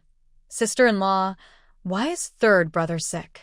Qin Yao, I suddenly got sick. Oh. Shunzi suddenly felt powerless and didn't know what to say. But it felt even weirder when the two of them walked without talking. Shunzi tried hard to find topics to talk about, but was choked by Qin Yao's oh, and responses every time. Finally, he gave up and chose to shut up. After all, there are differences between men and women, so it's better to keep a distance. However, What surprised Shunzi was that Qin Yao walked so fast that he fell behind her when he was distracted for a moment, and the whole person seemed to be flying. Seeing that he was slow, he took the initiative to say, "Brother Shunzi, let's go quickly and try to be the first to arrive." Shunzi nodded, and as they walked, they almost ran, and before 6 o'clock, they arrived at Jinshi town. The town has no city walls and is built at the foot of a mountain. It is surrounded by vast tracts of farmland and mountain forests. A quaint bluestone street runs through the middle of the town with a few shops on both sides. On weekdays, when there is no market, they are not open much. Only the rice shop, oil shop, and meat stall in the town center are open regularly. It was still too early, and the streets were empty, with only the sounds of dogs barking and chickens crowing coming from residents' homes. The farm of Mr. Ding's family is at the east end of the town, surrounded by fertile fields. It is a 3-courtyard house with white walls and green tiles. There are 2 unicorn rings hanging on the vermilion gate and 2 stone lions in front of the gate, which is quite impressive. Qin Yao and other person arrived at the door first. They were the first ones to arrive, and now there was no one else. Shunzi whispered to Qin Yao that Mr. Ding was a successful candidate in the imperial examination, and the county magistrate had to show some respect to him when he met him. He reminded her to be careful with etiquette and not to offend the successful candidate in the imperial examination. "Want to kneel?" Qin Yao asked tentatively. Shunzi shook his head and said, "A Jiren is not an official, so he doesn't have to kneel. It depends on the individual." Qin Yao said "oh," and Shunzi didn't know if she understood or not, but since it was their first meeting and they were not very familiar with each other, he didn't mention it again. "I didn't dare to knock on the door. I could only stand at the door and wait for someone to open it." While they were waiting, a few more people came one after another. They all felt very strange when they saw Qin Yao, a woman. But everyone didn't know each other and no one asked. They just stood in one place, silently standing in the order of first come first served, in front and back. But such tacit understanding will always be broken by some people. Seeing that the 3 people who came later were about to stand in front of him and Qin Yao, Shunzi shouted, "Hey, stand at the back, we were here first. Didn't you see that everyone was consciously standing at the back?" The 3 of them turned around and glanced up and down at Shunzi and Qin Yao beside him. They were a little surprised that he actually brought a woman with him. They sneered and stood in front of the 2 of them without saying anything. Shunzi saw that the people behind him were angry but dared not say anything. After all, the 3 of them were tall and strong, so no one dared to offend them. He was getting furious, but he didn't want to get into conflict with the 3 of them. Just as he was debating whether to endure it or not, Qin Yao actually took a step forward, stretched out her hand, and patted the 3 of them on the shoulders. "Please stand back." Her tone was calm, but her eyes revealed an aura of majesty that could not be ignored. The 3 of them were a little surprised, but they quickly rolled their eyes at her, turned their heads, and ignored her, not even taking her, a woman, seriously. One of them sneered in a low voice, "These days, there are so many strange things. Even women have to go out to work as temporary workers. I don't know what kind of work they can do with their thin arms and legs." Having said this, the 3 of them looked at each other and laughed strangely with hints of meaning. To be honest, Qin Yao hasn't heard such a shrill sound for a long time. In the last days, everyone relies on strength to speak. No one would dare to bully even a little girl of 13 or 14 years old. Because anyone who can survive in such a harsh environment, even an 80-year-old lady, has her own means of making a living. Medical skills or knowing how to plant, there will always be a time when you need them. Shunzi really didn't want to endure it at this moment. Otherwise, how would he explain to his 3rd brother when he returned? He was not afraid of fighting, and he raised his fist and wanted to take the initiative to knock down the one who spoke harshly. "I said, line up in order." Before Qin Yao finished her words, 3 black shadows drew graceful parabolas in the sky above everyone's heads. Shunzi, who had just raised his fist, looked back in surprise. I saw that the 3 people who had just stood in front of me had fallen at the end of the team, lying on the ground in a daze, as if they had not yet reacted. After 3 seconds of silence in the open space, the sound of ghosts howling in pain was heard. The three of them curled up on the ground, feeling as if their internal organs were shifting and the dull pain continued. Shunzi looked back in front of him, then looked back at the three people wailing on the ground, and finally at Qin Yao, who was standing beside him with her arms folded. He felt like there was something stuck in his throat. He wanted to speak but couldn't, and his face turned red from holding it in. She didn't even look back at the three people on the ground. The people queuing around her also looked around in confusion, having no idea how these three people flew over. Because her speed is too fast, so fast that normal people can't react fast enough to keep up. Only the three people who fell to the ground knew what had happened. They endured the severe pain and supported each other to stand up. They all pointed at the first woman whose back was as hard as a pine tree and wanted to roar. She tilted her head slightly with a cold expression and glanced over with her black eyes. She was not even looking at them, but at the yellow dust on the ground. The three of them felt a chill rising from the soles of their feet to the top of their heads, and they shivered together. The mountain breeze blew by, and it was like a tangible murderous aura that pierced the hearts of the three people fiercely, making them hold their breath. The wind blew up the corners of her plain green clothes, and her high ponytail danced wildly in the wind, as if she was about to turn into an evil ghost from Hades and raise a long knife to chop. Such a strong and terrifying aura instantly broke down the three people's psychological defenses. I didn't dare to say a word. I didn't dare to look at anyone. I just wanted to leave here as soon as possible. Seeing the three people who were so aggressive just now running into the forest in a panic as if they were possessed by evil spirits, the men who came to the gate of Mr. Ding's courtyard to respond to the job application realized that these three people were thrown out by the first woman. Sister-in-law, you. Shunzi started stuttering nervously as soon as he opened his mouth. Qin Yao smiled at him to comfort him and looked at the dozen people behind him. I think that no matter whether it is a man or a woman, as long as they have the ability, everyone can stand together and compete fairly. I got up very early to respond to the call, so I was the first in line. Those who came later followed the order and lined up at the back. This is reasonable. This was both an explanation and a warning. Anyone who wanted to cut in on her team again would end up like those three people. Everyone nodded in agreement. Fortunately, the people who came later were not as domineering as the previous three. As time was running out, the originally sparse team gradually became more orderly. Of course, Qin Yao and Shunzi are still in the first place. When a red glow appeared in the sky, the door of Mr. Ding's house was finally opened. A middle-aged man dressed in silk and wearing a square hat came out with a man who looked like a butler. He asked immediately, "Who was making a noise in front of my house just now?" Shunzi whispered to Qin Yao, "This is Mr. Ding." Qin Yao said that she understood and that everyone should take responsibility for their own actions. She stood up and nodded to Mr. Ding. Mr. Ding frowned and looked her up and down. "Is it you?" The housekeeper beside him was also surprised and reminded her, "We only hire temporary workers outside our courtyard to do heavy work, not cooks." Qin Yao replied, "I am just here to take part in the job recruitment. Also, it is obvious that I am a woman. Do I need to confirm it again and again?" She wasn't dressed as a woman, but she kept asking the same question over and over again in surprise, which was completely a move that was unacceptable to her. The housekeeper didn't expect that Qin Yao didn't get angry at the three people who cut in line just now, but he became angry after just one sentence. He shut up in dismay and looked at his master.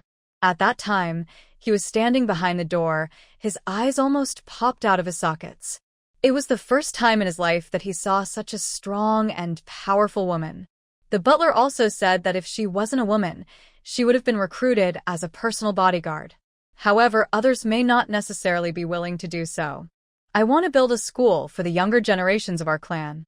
I need 10 lumberjacks to be responsible for felling and transporting the wood. Do you know how to cut wood?" Mr. Ding asked Qin Yao. "It has come to the final step of the personnel interview. If you want to keep your job, you have to say you can do it even if you don't know the answer." Qin Yao confidently said that she could do it and pulled Shunzi over. "He is more skilled than me and is a great woodcutter." The villain in Shunzi's heart cried for help. How could he cut down trees? That was not an easy job. If you didn't cut it right, the tree would fall down and kill you. Qin Yao gave him a steadying look, and Shunzi swallowed guiltily and nodded him to Mr. Ding. Mr.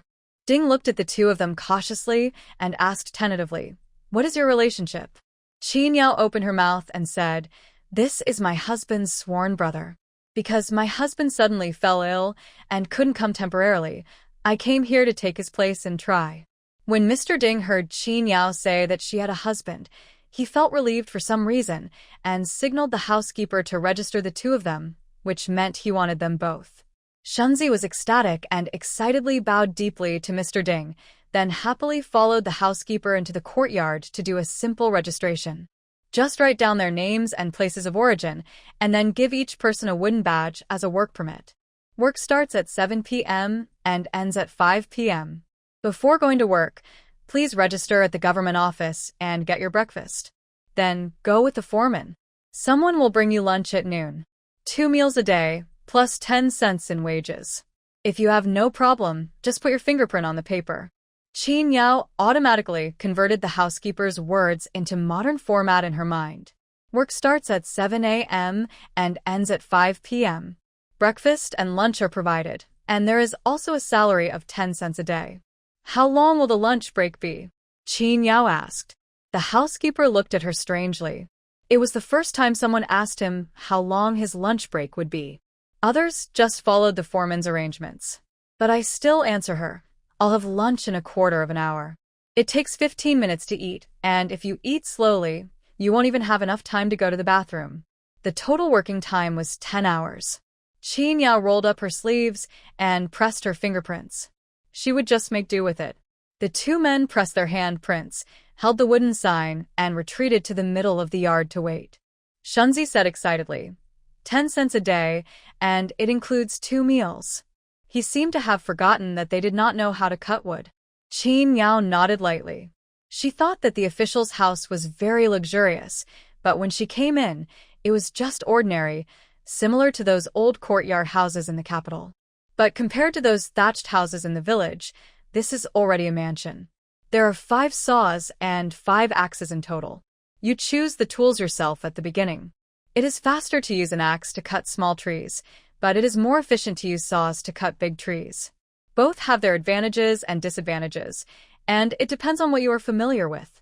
But generally speaking, a saw is better than an axe. Shunzi was quick and grabbed the saw, but Qin Yao was a little slower and was left with only the axe.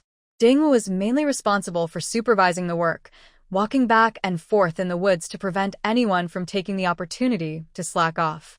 Before we went up the mountain, the housekeeper said that the number of trees cut would be counted and the top 3 would be rewarded. If the number of the bottom 3 was much lower than the average, their wages would be deducted. Therefore, once they arrived at the destination, everyone picked up the tools in their hands and started working immediately. They wanted to be rewarded, but were also worried about falling behind and being deducted money. Qin Yao thought to herself, these ancient people were more shrewd than each other, and they would never suffer any loss.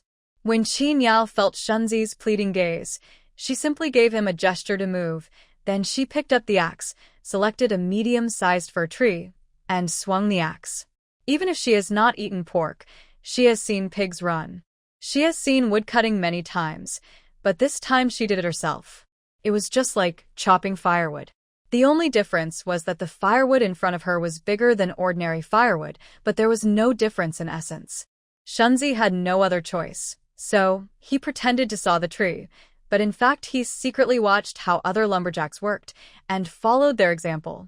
In the whole morning, he only sawed half a tree, and surprisingly, he didn't come last. The fastest one was a big bearded man who was holding a saw and specialized in sawing big trees.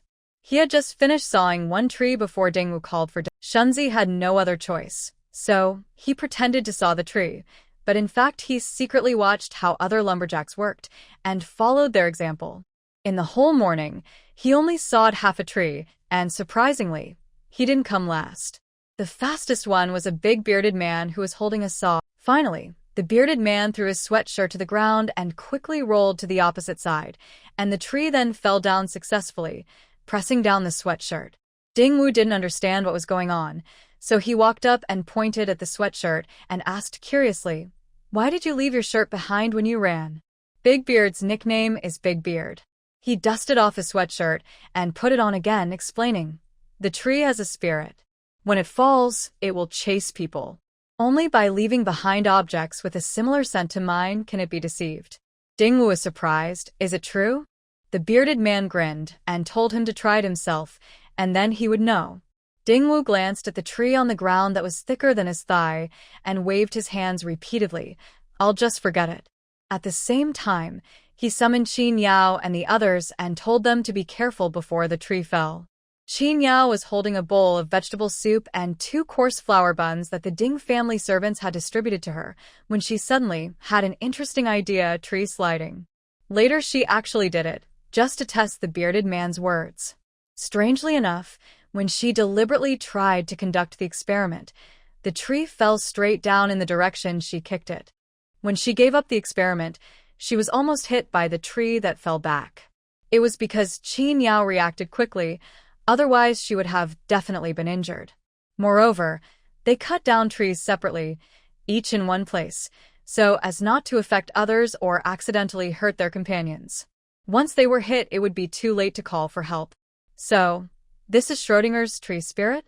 Qin Yao muttered with lingering fear and decided to still have awe for nature. Before 5 o'clock, everyone stopped felling trees and used axes to cut off unnecessary branches and trim the main trunk. As soon as 5 o'clock comes, we finish work on time. Qin Yao cut down 2 logs today. Shunzi finally learned how to cut wood today. In the afternoon, he finally sawed down a tree, using the method of Big Beard, and did not get hurt. The most common ones are the big beards, 1 in the morning and 2 in the afternoon, a total of 3. The least they had was 1, so Shunzi and Qin Yao were in a safe position, and their 10 cents wages for today were secured. Whether you will be deducted money next time depends on your performance afterwards. Logging is a very physically demanding job. Qin Yao was not full after eating the lunch she had. She did not prepare any water, and Ding Yuanwei's family would not provide water. She was so thirsty that she and Shunzi had to run down the mountain to drink a sip of the spring water flowing down the mountain. This back and forth took a lot of time. Dingwu looked a little unhappy at the 2 of them, but he didn't say anything on the first day. Just before leaving work, he specifically reminded me, "Remember to bring a water bottle tomorrow." "Yeah, sure." Shunzi agreed, with a smile. Qin Yao touched her rumbling stomach and just wanted to run home and eat. Xiahe village was close, and Qin Yao couldn't wait for Shunzi's slow pace, so she said to Shunzi, "My home is far away, and it will be dark later, and I can't see the road. I'll go first." Shunzi had just let out an "ah" when Qin Yao had already strode forward, leaving him no chance to stop her. Qin Yao suddenly turned around and added, "By the way, you don't have to wait for me tomorrow. We'll meet at Ding Mansion." After saying this, he sped up and left Shunzi far behind. Alone, and without having to worry about her companions, Qin Yao walked to Liujia village in more than 2 hours and entered her home with the last rays of sunset in the sky. The 4 children immediately surrounded her. Qin Yao forced a smile and sat down in the main room, just wanting to eat. Lu Ji brought over a half pot of porridge that had been warming on the stove and placed it in front of her, along with a bowl of steaming vegetables and pickled melons. Qin Yao poured the vegetables into the porridge pot, stirred it, and took a big mouthful. The 4 of them, father and son, gathered around her and were very surprised to see her eating at a speed like a starving ghost. "Mom, didn't you have enough for lunch?" Sanlang asked with concern. Qin Yao nodded randomly until she finished half the pot of porridge, and then she felt her roaring stomach eased. "What kind of work are you doing? Why are you so hungry? Mr. Ding's family doesn't even give you a bite of food?" Lu Ji took the pot to the sink to wash it while looking at the hall. "If it's so hard, let me do it. It would be better for you to rest at home." "No need." Qin Yao raised her hand and made a stop gesture. "It's just that I'm not well prepared today. The first day. I'll be fine tomorrow. Please prepare a kettle for me and fill it with boiled water. I will carry it with me to drink." Lu Ji responded with an "oh," washed the pot, and then came to the main room and squatted in front of her to ask curiously, "Madam, what do you do? How is the salary calculated?" Qin Yao replied briefly, 2 meals a day plus 10 cents for lumberjack work. Lu Ji's expectant look instantly disappeared when he heard the word logging. He said oh and stood up, walked behind her, and massaged her shoulders. Qin Yao looked up at Dalong and his 3 siblings and asked them with concern what they had done at home today and whether they had completed the morning exercises and homework. The key point is whether Lu Ji was lazy or did something bad while she was not at home. Lu Ji didn't expect that she still had the energy to ask these questions. The fingers pressing on Qin Yao's shoulders trembled slightly. He quickly winked at his son and daughter. Dalong didn't even look at him and said truthfully, Annie, Dad was out watching the fields all day. Erlang and I prepared all 3 meals today. After all, it is a wooden water wheel, and sometimes some aquatic plants and debris will be swept into the river water, so it needs to be cleaned every 2 or 3 days. If it is stuck, it needs to be repaired so that someone can use it when they need it. Now the water mill can be considered a stable source of income. The investment can be recovered in 5 months. After the investment is recovered, it is all profit. Now it is only 3 months away from recovering the investment, and the existing customer base must be well maintained. So whenever there was a problem with the water truck, Qin Yao would always go to fix it immediately. The villagers saw that it wouldn't take much time, so they would come over again and again. But today Lu Ji actually dared to stop the watermill. Is he tired of living? How long has it been stopped? Qin Yao asked with a frown. Dalong said it stopped at noon and has continued until now. The hand massaging my shoulder withdrew at some point, and the man retreated out of the main room along with the hand. Lu Ji, where are you going? Qin Yao locked his eyes with her sharp eyes and asked. Lu Ji swallowed hard, smiled flatteringly, and said, Madam, I'm going to fix the water wheel. Qin Yao's murderous look finally subsided, and she followed him, taking the repair tools, and fled out the door. Without Lu Ji in the room, Qin Yao's expression softened, and she told the 4 brothers and sisters, Your father is like the toad on the roadside. He will only move if you poke him. If you want him to change for the better, you must constantly spur him on. In the future, when you see him stop moving, you must remind him. I've been busy working in town to earn money these days. Don't help him with the household chores that he should do. If he doesn't listen, tell me and I'll take care of him. The 4 brothers and sisters looked at each other happily and said yes in unison. With Qin Yao's support, the 4 brothers and sisters are confident. Now, let's see if their father still dares to be mean to them. It was getting late and they had to get up early tomorrow. Qin Yao tested the 4 siblings on their homework for the day and then went back to her room to sleep. Lu Ji returned home at around 11 o'clock in the middle of the night. The grinding sound of the water wheel was heard again on the river bank at the foot of the mountain. Qin Yao thought that the water wheel had been repaired by him. Only then did she feel relieved and fell into a deep sleep. I woke up at around 4 o'clock, and it was pitch black outside the window. Qin Yao dressed neatly and walked out of the room to the main hall. A bamboo tube, filled with cold boiled water, was already placed on the table. A groove was dug out on the top with a knife, and a rope was specially put on it for easy carrying.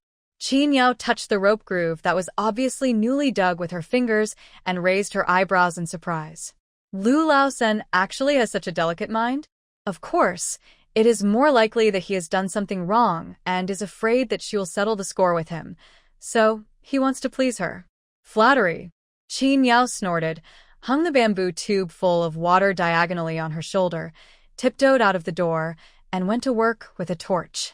I left home at 4:30, traveled for 2.5 hours, and arrived at Mr. Ding's house on time at 7 o'clock. As a worker, I will never give my boss 1 more second of work. The others were a few minutes late. Because there were no clocks that were accurate to the minute and the second, the people of Sheng had no concept of being on time. As long as they were within a certain time period, they were considered on time. Each person had a bowl of millet porridge for breakfast.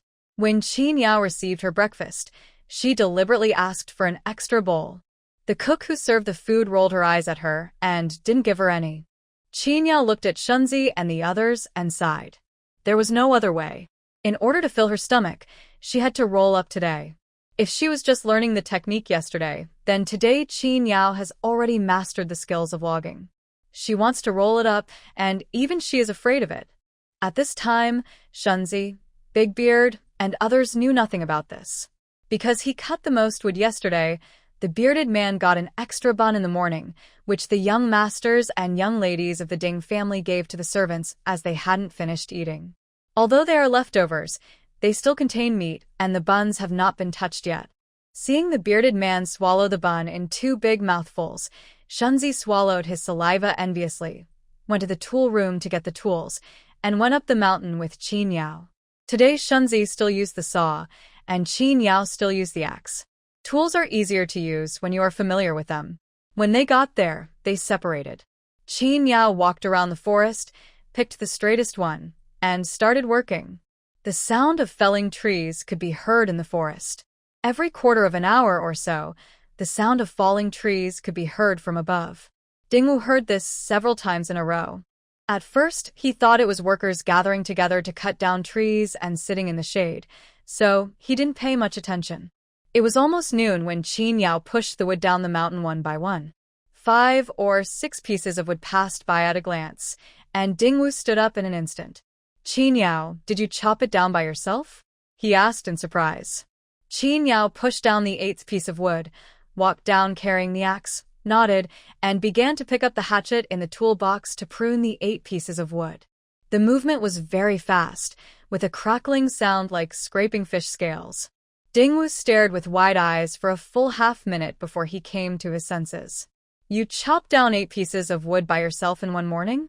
He confirmed again in disbelief. Qin Yao nodded. After she finished the last branch, the servants of the Ding mansion came to deliver food.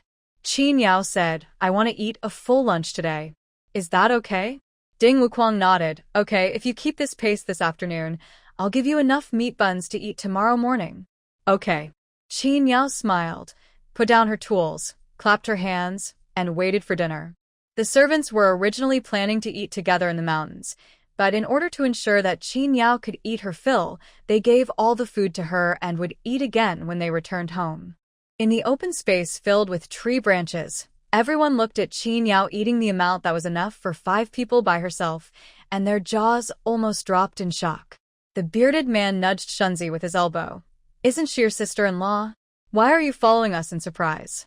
Did you only find out today that she's such a big eater? Shunzi nodded. Yes, he just found out today that his 3rd brother's wife was such a big eater. They started working in the afternoon. Stimulated by Qin Yao, everyone worked hard. The bearded guy chopped down 4 trees in the whole afternoon.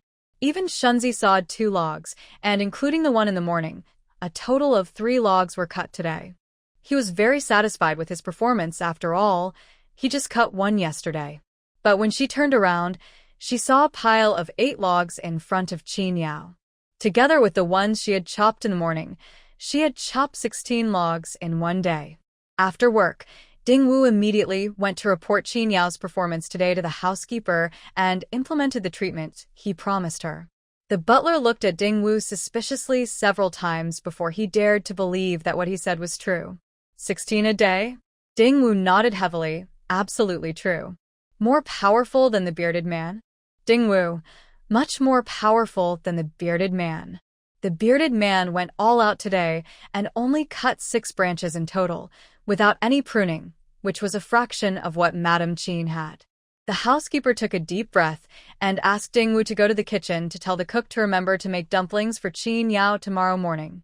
They should be big, fresh meat buns. Plenty of them. Dingwu responded loudly, Okay, I'll go right away. The butler stood there for a while to digest the news, organized his words, and walked towards the study in the backyard. Mr. Ding was wearing a wide-sleeved Confucian robe and was instructing his son and daughter to copy calligraphy. The housekeeper asked the servant to go in and report while he stood outside the door waiting. After a while, in order not to disturb his son and daughter, Mr. Ding came out, sat down at the stone table in the yard, and asked the housekeeper what was the matter. The housekeeper recounted what Dingwu had told him and mentioned that the kitchen should prepare more food for Qin Yao. Mrs. Ding passed away 2 years ago, and the young lady is still young, so all the affairs of the mansion are handled by Mr. Ding alone. The kitchen needs to prepare a few more meals. Although the housekeeper has already given the order, He still needs to inform the master. Mr. Ding was a Jiren of the previous dynasty. Now the new dynasty has inherited the imperial examination system of the previous dynasty and has also made more humane reforms to recognize the identities of these Jiren of the previous dynasty. Now that the new dynasty has a lot of work to do, His Majesty, the Empress and the Emperor have discussed and decided to add a special examination to be held once a year. With such a great opportunity, Mr. Ding wanted to try again, and he also wanted his son Ding Shi, who had just turned 14, to seize the opportunity to take more tests and accumulate experience. Ding Shi had just passed this year's county exam and was qualified to take part in the imperial examination. He would go to the provincial capital in May to take part in the provincial exam. Calculating the time, we have to set off in half a month. He himself planned to send his son to take part in the provincial examination in May 1st, and then go to the capital to take part in the metropolitan examination himself. Regardless of his later trip to the capital, he had to go with his son since it was his first time to take the imperial examination. During this period, there was no mistress to take care of the house, and only the 12-year-old daughter was left at home, which made her feel uneasy. Besides, the bandit problem in Kaiyang County has not been eliminated. Even if there are members of the Ding family here, it is still worrying. However, at the beginning of this year, one of the bandit leaders was shot dead by a brave warrior who wishes to remain anonymous. Now this group of horse bandits should have restrained themselves a lot. Thinking of this, Mr. Ding became very worried, but he never showed it in front of his children. The housekeeper is an elder in the mansion. How could he not know what the master is worried about? He specifically came up with Qin Yao's matter and suggested, "Master, why don't we wait until the logging is over and keep Madame Qin as your personal bodyguard?" At this moment, he suddenly felt that it was great that Qin Yao was a woman. If it was a man, he would not dare to let him stay with his lady. Mr. Ding was not at all surprised by the butler's recommendation because he had been considering this matter. "Sure, and I will not be back until the results of the provincial examination are announced." She may not be willing to stay for a month. The housekeeper said, "It's not that difficult. If we give her more money, are we afraid that she, a peasant woman, will refuse? This is for our young lady to be a personal bodyguard. She is a young lady of a Jiren family. Many people would beg for such a good thing. If it is given to her, she will definitely be overjoyed." Ding raised his hand, signaling the butler to stop. His expression darkened. "Old you. This Madame Qin is not an ordinary person. The methods you mention may work for ordinary people, but not for her?" Butler Yu was a little surprised. Could it be something unusual?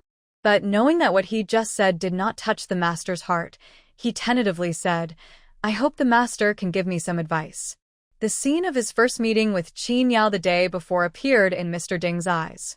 "Old you, have you ever seen fear, flattery, or fawning in her eyes?" Without waiting for the butler to answer, he continued, "She doesn't even take me seriously. Liujia village couldn't have produced such a person. I heard that he fled from other places. I think he was not a simple person before his family was destroyed and he died. A strange person has a strange temper." The housekeeper was also worried. "Giving money won't work, and she's not afraid of your power. So what should I do?"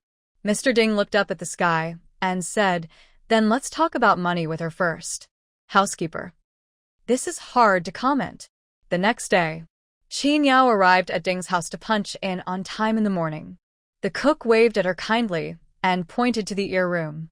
There were 2 steamers on the low table inside, emitting steam and giving off an enticing aroma. Qin Yao pointed at herself, and the cook smiled and nodded. "Go in and eat quickly. 8 big meat buns. They won't taste good if they get cold." She even envied herself. Ding Wu clearly said yesterday that 4 big meat buns would be enough, but unexpectedly the housekeeper came again in the morning and told her to make 4 more, fearing that Madame Qin would not be full. Not full? 8 big buns can fill 4 people. How can she not be full alone? The cook complained in her heart, but still made 2 trays of meat buns as required. Qin Yao opened the lid and saw 4 big, white and plump meat buns appear in front of her. Surprise flashed in her eyes, and she almost couldn't help but exclaim like Xin Yang. "Big meat buns, This is the first time I've seen them after traveling through time for so long. Qin Yao took a big bite, and the aroma of meat mixed with the soft white flour burst out on the tip of her tongue.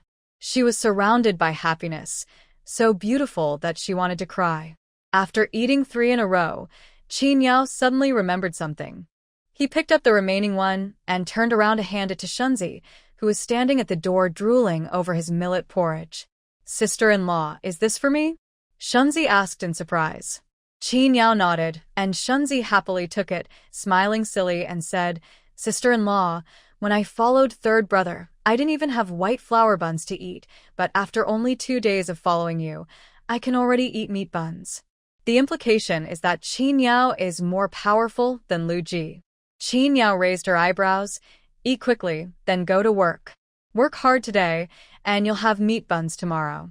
The cook's mouth twitched. These meat buns were not always available. She was afraid that she had misunderstood something. But the housekeeper looked at her. "Let this misunderstanding continue." The cook nodded to show that she understood, and seeing that Qin Yao didn't eat the remaining tray, she asked her if she wanted to take it away. Qin Yao was thinking the same thing, so she asked the cook to put it away for her. She would take it back home for her family to try after work in the afternoon. The cook glanced at the housekeeper's twitching face, said "oh," and agreed to help her put it away first. In the evening, Qin Yao brought the meat buns home, which ruined the surprise of Dalong and his 4 siblings. "Such a big meat bun." Sanling gestured with his little hands, and it was as big as his 2 fists. Xingyang tiptoed to look at the stove and swallowed her saliva. "It smells so good." Erlang paced back and forth anxiously. "Dad, are you feeling better from a heat?" Dalong restrained himself and withdrew his gaze from the pot, and walked to Qin Yao, who was washing her face. "Auntie, Dad has plowed the vegetable garden today and cleared 1/3 of the wasteland behind the house to plant more vegetables. So, can you give him a portion of the buns?" Dalong looked at her expectantly. Qin Yao rubbed the boy's head and instructed the kitchen, "Divide the 4 meat buns into 6 parts, 1 for each person." Lu Ji was ecstatic. "Don't worry, my lady. I'll make sure everything is neatly divided." Dalong raised his hand to tidy up his messy hair and ran into the kitchen with red ears. Shunzi followed Qin Yao and ate 5 meat buns in a row. Just when they were still enjoying their meal, the logging work was finished. Because of the internal competition caused by Qin Yao, they completed the work that would have taken half a month in just 7 days. After work that day, I suddenly heard Ding Wu say, "We have cut enough wood this time. Let's go to the tool room to put our tools away and go to the accounting office to settle our wages with the housekeeper. You don't need to come tomorrow."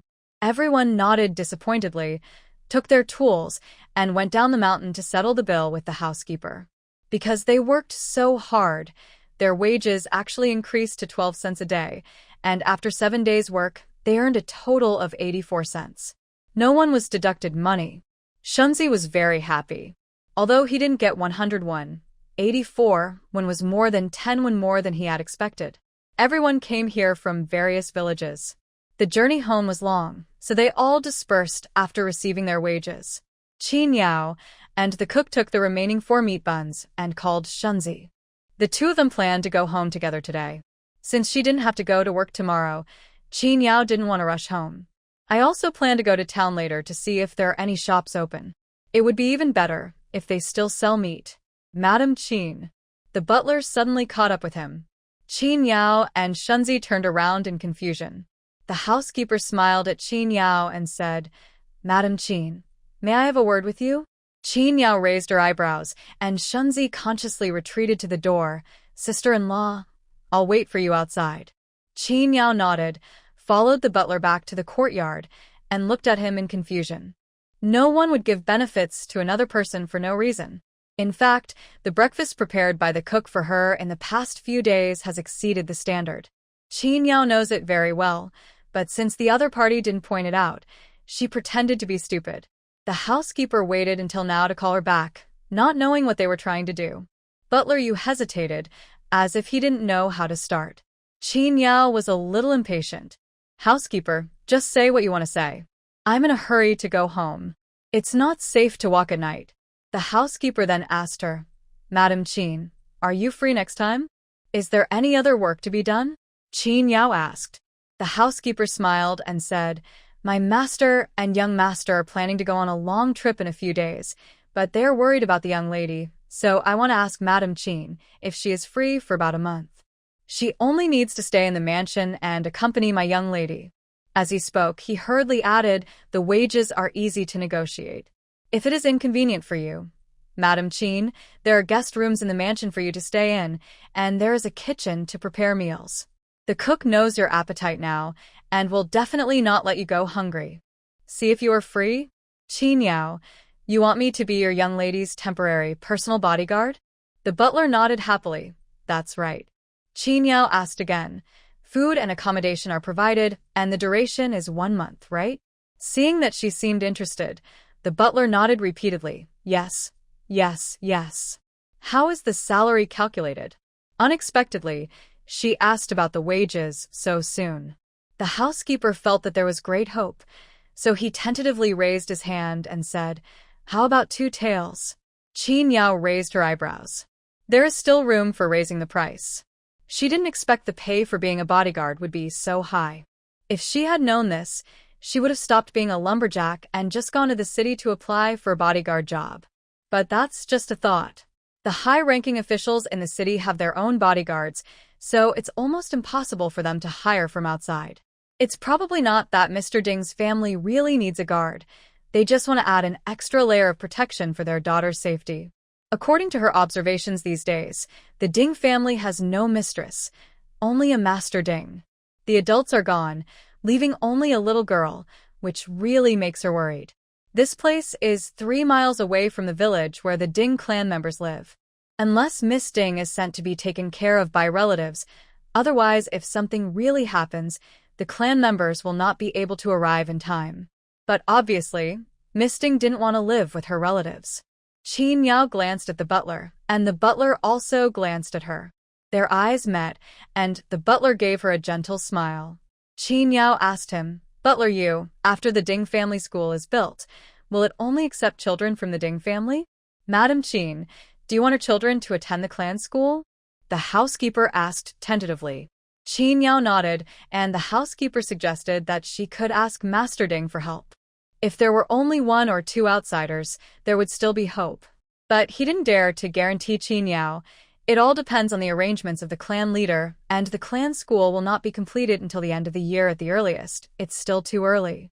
Once the wood is cut down, it needs to be aired for half a year before it can be made into usable wooden planks and boards, so the process cannot be completed quickly. Qin Yao knew that the housekeeper was giving her face by saying this, but she still asked one more question. "Is it okay for a girl?" The housekeeper was shocked and waved his hands repeatedly. "No, no. How can a girl go to school? This has never happened before." Qin Yao just asked this, but she knew it was impossible and still felt a little regretful. She didn't know what the situation was like elsewhere, but in Zijing Mansion, no girls were allowed to go to school. If her daughter wanted to study and learn calligraphy, she could only hire a teacher to give her private lessons at home. However, there are very few families who can afford to hire a tutor for their daughters. The young lady from Mr. Ding's family was able to study because her father himself was able to teach her. If it were other rich young ladies, not many of them would be literate. Those whose parents loved them very much would be taught how to read accounts and use an abacus so that when they marry into their husband's family in the future, they can help their husbands manage household affairs. Not to mention the daughters of ordinary people. Then I'll go back and prepare and come back in a few days, Qin Yao said. She just agreed. The housekeeper was overjoyed. When he sent Qin Yao out, he was afraid that she would forget the time, so he repeatedly reminded her that she must arrive in 5 days at the latest. Qin Yao agreed and called Shunzi, and the 2 of them went to the town together. Unfortunately, all the shops were closed, so they only bought 2 bags of fried broad beans from a farmer's store. It costs 2 cents for a packet, wrapped in banana leaves, and is the size of an adult's palm. The broad beans are fried until cracks appear, and the salt has seeped into them, making them smell delicious. Qin Yao put 1 packet into the cloth bag she carried with her, held the other packet in her hand, and walked home while eating with Shunzi. Shunzi often sees adults buying snacks and bringing them home for their children. But this is the first time he has seen someone like Qin Yao, who buys two snacks, one for her family and one for herself. However, when Qin Yao handed it to him, he couldn't help but grabbed a small handful. After eating it, I finally understood why children love to eat these things. It turns out that they can really satisfy your appetite, are fragrant and crispy, and eating them makes you feel better. When the two reached Shaha village, only half of the sun's face was left hanging on the top of the mountain. Qin Yao couldn't stand eating porridge for several nights in a row, so she said to Lu Ji, "I want to eat white rice today." Lu Ji thought to himself, "This prodigal woman." He agreed with a smile on his face and quickly started a fire, washed rice and cooked. She came back late today, around 8:30 in the evening. Those in the village who had eaten early had already gone to bed and fallen asleep. The four father and sons had already had dinner earlier, but now that Qin Yao brought back the meat buns, their stomachs growled in tacit understanding, waiting for Lu Ji to heat up the buns and bring them out of the pot to share equally. The mother and her 5 children sat around the dining table in the main room. Qin Yao took out the bag of broad beans from her pocket, and the eyes of the 4 brothers and sisters lit up. Xin Yong looked at Qin Yao in surprise and said softly, "Mother, you are better than the Buddha." Qin Yao waved her hand, and the little girl immediately snuggled up to her, grabbing her collar with her little hands, her big eyes full of joy. "Is Mother better than Bodhisattva?" Qin Yao asked with a smile. Xin Yong nodded heavily, yes. Qin Yao was amused and pointed at her own face deliberately. Xin Yong was confused at first, but then she understood. She stood on tiptoe shyly, moved closer to her, and gave her a kiss. Qin Yao's heart was about to melt. She held Xin Yong on her knees and gave her 2 big kisses. Xin Yong laughed out loud due to the itchiness, and the 2 of them started to make a scene. The 3 boys, Dalong, Erlang, and Sanling, peeled all the broad beans and put them in bowls, then pushed them in front of Qin Yao and waited for their distribution. With her around, the 4 brothers and sisters never worry about not being able to share the delicious food. While waiting for the distribution, he picked up the smelly broad bean skins and put them in his mouth. When the taste was gone, he spit them out and replaced them with another small handful. Qin Yao couldn't bear to watch it. "Lu Erlang, your hobby is too special. However, experts said that we should not interfere with children's preferences and let them develop freely, so she just let him be. Just don't do this in front of guests." There was a small dish of peeled broad beans, and Qin Master Yao divided the broad beans equally among the 4 brothers and sisters according to the number of broad beans. As for Lu Ji, there is no need to worry at all. He can just fool a child, and he will never lack food. Qin Yao discovered that the 4 children in the family were quite smart when they were outside, and would not be easily tricked by other children into giving away their food. But once the target becomes Lu Ji, even Erlang will fall into the trap. Perhaps this is the natural suppression of blood? Qin Yao shook her head. She didn't understand, and didn't want to understand. She just wanted to eat. Lu Ji specially cooked 3 bowls of rice. The melons he planted in the front yard had grown, but they were not yet edible, so Qin Yao's family was still short of vegetables. The rice was served with pickles that Lu Ji bought from Lu the peddler. However, Lu Ji knew that Qin Yao liked to eat good food. When she ate well, she would be in a good mood, and when she was in a good mood, his life would be better. So I used an egg and made her a bowl of soup. There was white rice, side dishes, and soup, and Qin Yao was very satisfied with the meal. She didn't eat the 4 meat buns. After eating them continuously for several days, she was not so greedy anymore. Even the children at home were not as eager for the meat buns as they were at the beginning. At this moment, Lu Ji gave 1 each to Dalong, Erlang, and Sanling, and shared 1 with Xin Yong, who had a small appetite, as a midnight snack. He then finished dinner with Qin Yao. According to the pace of life in the countryside, 9 o'clock in the evening is already late at night, but the family of 6 couldn't sleep because they ate too much. Qin Yao originally wanted to tell her family tomorrow that she was going to work as a bodyguard at the Ding residence, but since she couldn't sleep, she just told them first. Lu Ji was the happiest person. 2 taels of silver. It only took 1 month to earn the money that a watermill could earn in a year. If Qin Yao refused, He would scold her even if he died. Fortunately, this evil woman was sensible and agreed. And when she was not at home, he could even breathe freely. He only had to walk 3 times a day to check the water in the fields. The rest is some easy work that can be done easily. What's more, we have Dalong and 4 free helpers, who are sensible, obedient, and very useful. Qin Yao glanced and saw Lu Ji's ecstatic look. She couldn't stand it and couldn't help but kick him. Screamed ouch, and immediately restrained his expression and sat up straight. The 4 children were already used to this, and knowing that she would be away for a month, they looked at her reluctantly. But they also knew that she was doing it to earn money to support the family, and sensibly said that they would keep an eye on their father and prevent him from getting into trouble. In the next few days, the 4 children stuck to Qin Yao and never left her side. Although Lu Ji had restrained himself a lot, his excited step still revealed his expectation of living a free life in the next month. The villagers have no slack time during the farming season. During this period, the silkworms are spinning silk and the sound of looms can be heard in every household. Compared with other families, Qin Yao's family life can be considered leisurely. During these days at home, Qin Yao hardly left the hospital except for morning exercises and going out to fetch water. Lu Ji could finish all the work in the fields by herself, so she took advantage of the free time during these few days to teach the children some new, ancient poems. He also gave Dalong a martial arts course and taught him some basic killing moves so that he would have something to practice and strengthen his basics during this month. Lu Ji secretly watched the mother and son practicing martial arts, and the more he watched, the stranger he found it. Why do the moves that Qin Yao taught Dalong look so murderous? They were either teaching him to kick someone's calf, or to break someone's hand bones, or to stab someone's kidney with a stick. Was this really a proper martial arts training? In the evening, when they were cooking dinner, Qin Yao happened to come to the kitchen with the chopped firewood. Lu Ji thought about it and asked what she was teaching Dalong.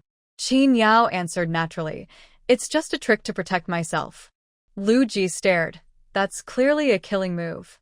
Don't you feel guilty for calling it a self-protection move? Conscience?" Qin Yao laughed sarcastically. "Can conscience save your life? What if the bandits come to rob the village again while I'm away? Are you planning to take them with you to die?"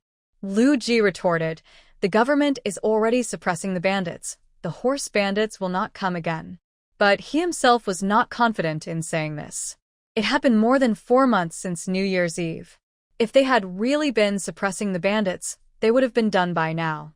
However, people who have returned from going out recently said that horse bandits who rob merchant caravans still appear from time to time on the official road west of Kaiyong County, but they are more restrained than before. Lu Ji muttered, "Anyway, it's not good for you to teach your children like this. You want to teach me how to do things?" Qin Yao narrowed her eyes dangerously. Lu Ji waved his hands hurriedly. "No, no." Qin Yao sneered at him contemptuously and glanced at the stove. "What are we having for dinner tonight?" "Cook noodle dumplings with eggs and wild vegetables. We have a lot of flour at home, so we'll eat the flour first and then the millet. There's not much fine rice, so we'd better eat it sparingly." Liu calculated. There are also 30 kilograms of millet, 50 kilograms of soybeans, 110 kilograms of white flour, and 20 kilograms of fine rice in the house. She was away from home for a month, and this was enough for the 5 of them, father and son, to eat until she came back with some left over. The watermill now has a stable income of 200 won per month, so Qin Yao did not leave any money for Lu Ji. There was no place to spend money in the countryside, and the money from the watermill was enough to cover the daily expenses of the father and son. However, the night before leaving, Qin Yao called Erling out alone and gave him 2 cents of silver just in case. "Don't tell anyone, especially your father. You are not allowed to use this money unless it's urgent. I'm giving it to you for safekeeping. Can you take good care of it?" Qin Yao looked expectantly at the 7-year-old boy in front of her, who is not even as tall as her chest. Erling looked at the small silver in his palm. This was the first time he had received so much money. He couldn't help but feel a little excited. He clenched the silver coin tightly with trembling but steady hands and promised Qin Yao, "I will keep these 2 taels of silver carefully and return them to you when you come back, Auntie." Qin Yao patted his little shoulder, taught him where to keep the silver for safekeeping, and tested him on his arithmetic again. Erlang had already mastered counting from 1 to 100. Among the 4 brothers and sisters, he was the best at arithmetic. Addition and subtraction within 100 is not difficult for the little guy. He also knows to divide 2 cents of silver into 200 cents, so he can manage the 2 cents of silver well. Qin Yao waved her hand with satisfaction, motioning him to go back to the house and call Dalong over for her. Qin Yao gave the dagger that she had ordered from the blacksmith to Dalong. Keep it at home for future use. Just follow the moves I've taught you over the past few days. If you don't have a chance to use it, that would be best. As for whether she would cut herself with a knife, Qin Yao didn't care. It was useless to remind people of such things. Only when you experience it yourself will you know to be careful. The dagger is not very sharp, so even if it hurts your hand, it's just a minor injury and not a big deal. Lu Ji stood behind the mother and watched them complete the exchange of daggers. He couldn't help but worry that his most filial eldest son would become the second Qin Yao. He wanted to say something, but when he opened his mouth he remembered that what he said didn't seem to count in this family, so he gave up. Qin Yao was still worried, so she called the 4 children to the main room and told them not to go into the river or the mountains, and not to be too curious and follow the other children out of the village. Although she has not encountered any beggars since she came to this place, it does not mean that there are no beggars here. She is just lucky, and these bad-hearted people have not come yet. Within the village, there are always people working in the fields, which makes those with bad intentions afraid and the children much safer. In the past, there was no adult in the family, but Dalong could still live a hard life with his younger brothers and sisters. Now he actually knew everything Qin Yao had told him. But he still listened silently, feeling warm in his heart. In front of his stepmother, he felt like a child himself. Even if the sky fell, there were tall people to support it. He just needed to do what a child could do. That's enough. You won't be able to remember if I tell you too much. Let's just leave it at that. Go wash up and go to bed. Qin Yao waved her hand, disband. The 4 siblings laughed and rushed into the shower room. 4th sister, come and take a bath with mother later. Qin Yao called out to her younger daughter, who also wanted to go in, and waved to her to come out. It's not that there is a difference between boys and girls. What's the difference between a 5-year-old baby? Before she came, the 4 brothers and sisters had always slept in the same bed. There was no need to be so cautious now. Mainly to improve efficiency. Dalong and Erlang only need to take care of Sanling, so things will go much faster. Xin Yang didn't feel lost at all for not being able to be with her brothers, because she could be with Yang. Xin Yang grunted as she walked back to Qin Yao's feet. She grabbed the corner of her clothes with her little hands and waited obediently for the next wave. Lu Ji, who was almost invisible, spoke weakly, "Madam, don't you have anything to tell me?" Qin Yao turned her head to look at him and said simply, "No. He is an adult male, not a child. What is there to explain?" Qin Yao pulled Xin Yang to sit on the threshold of the main hall, untied the messy hair tie on her head, and asked suspiciously, "Did Dalong tie your hair?" Xin Yang shook her head and raised her little hand to point into the house. "It's Dad. Every day when I get up, my eldest and second brothers are gone. She gets up late, so her father always ties her hair." Qin Yao immediately said, "No wonder it's so difficult to untie. It's almost a dead knot." What else could Lu Ji say? If he didn't do it, he would be scolded. If he did it, he would be scolded again. He turned around and went to the kitchen to boil water. He was too lazy to argue. He didn't say anything. Qin Yao was still a little uncomfortable. She tapped Xin Yang's soft little face, put away the hair tie, and untied her own hair. Her hairstyle is very simple. She just ties her hair into a ponytail and wraps it with a headscarf. It's done quickly. The original owner's hair was very black, but dry and frizzy. In ancient times, there was no shampoo or conditioner, so Qin Yao used a piece of tea oil cake given by her second sister-in-law Qiu to wash her hair. She said that after washing for a period of time, the hair would become soft and shiny again, but she didn't know if it was true. But it's convenient at home. I don't know what the situation will be like when I get to Ding's house. I'm afraid it won't be easy to take a bath. Her family is the only one in the village that takes baths and washes their hair most frequently. People in the old house only take a bath once every half a month, and that's only when the weather is hot. In winter, I won't wash it the whole winter. If I really can't help it, I'll just wipe it with a towel. They didn't wash their hair often. They always tied their hair up and wrapped it in cloth towels. The cloths were so greasy that they looked shiny. Everyone has a comb at home to comb out lice. Thinking of this, Qin Yao went back to her room and packed a piece of tea cake and a bath towel into her bag. Just then, Dalong and his two companions came out of the bath. Qin Yao brought Xin Yang into the bathroom, and the two of them took a bath together. Lu Ji, who was responsible for boiling water, was the last in line, and his status in the family was clear at a glance. At the end of April, everything was ready. Qin Yao packed her luggage, said goodbye to her reluctant family, and walked for 2.5 hours to the Ding mansion. It was around 11 o'clock in the morning when we arrived, and Mr. Ding and his family were having lunch. People who are more particular about food eat both breakfast and lunch, but they are not the main meals. They usually have some side dishes, porridge or noodles. Dinner is the main meal, and it will be more sumptuous.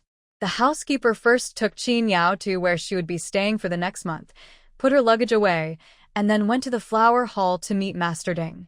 When the housekeeper first saw her clothes at the gate, he was secretly surprised. I thought she was just a peasant woman with some unusual skills, but I didn't expect her to be so professional. Young Master Ding wanted to see what the personal female bodyguard his father hired for his sister looked like. After lunch, he did not return to the study to review his lessons. Instead, he sat in the flower hall with his sister Ding Xiang, waiting for the housekeeper to bring her over. Miss Ding is 12 years old this year. She has grown into a very good-looking girl. She wears a light pink satin skirt with narrow sleeves.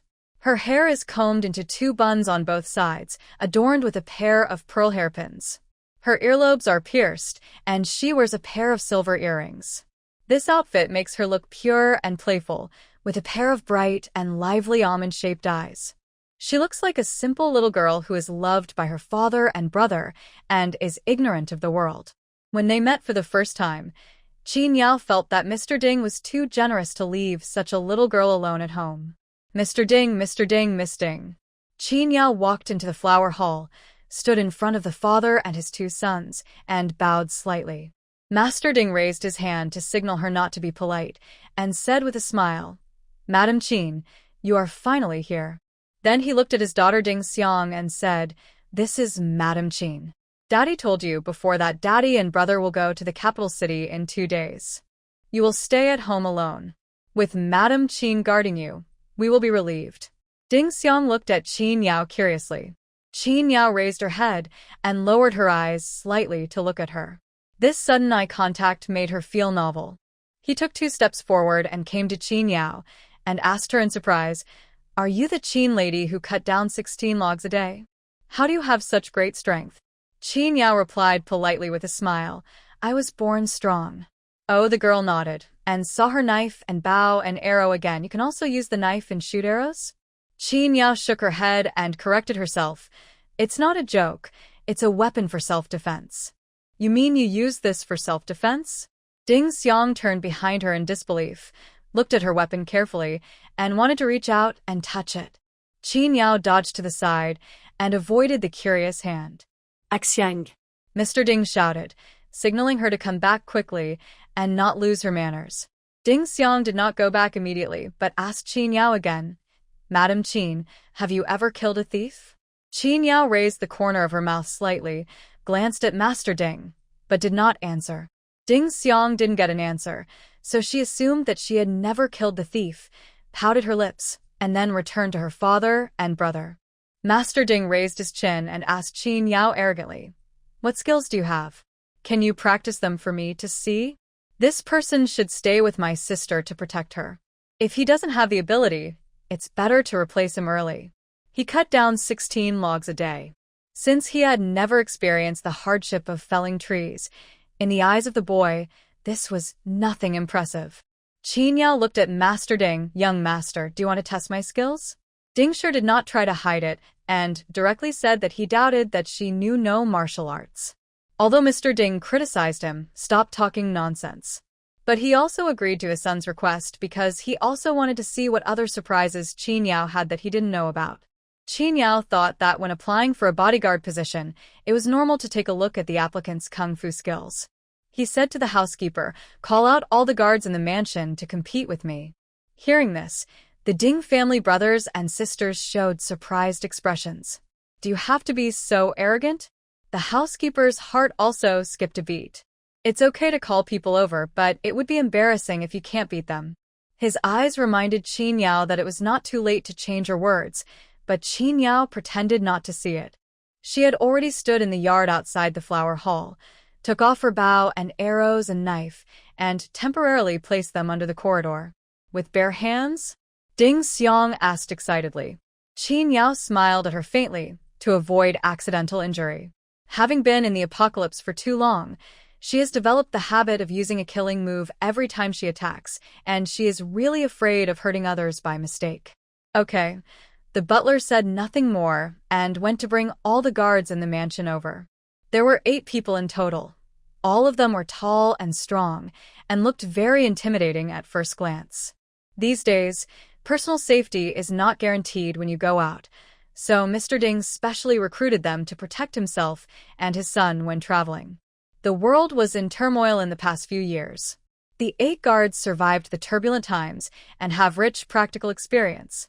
The guards kept by the rich are well fed and equipped with weapons and protective gear. Most thieves would avoid them when they see them. However, Qin Yao did not use any weapons, so naturally they had to take off all their protective gear and weapons to be fair. Warriors are sensitive to the aura around them. When they saw Qin Yao, the 8 guards did not look down on her just because she was a woman. On the contrary, the powerful sense of oppression coming from Qin Yao made them feel uneasy, as if they were being stared at by a ferocious beast.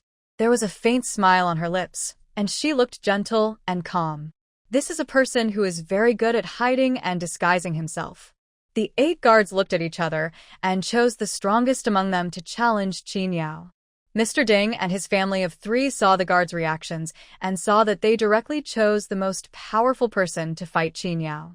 The father and his 2 sons could not help but look at each other in surprise. The housekeeper shouted "Start," and the father and his 2 sons immediately looked towards the yard.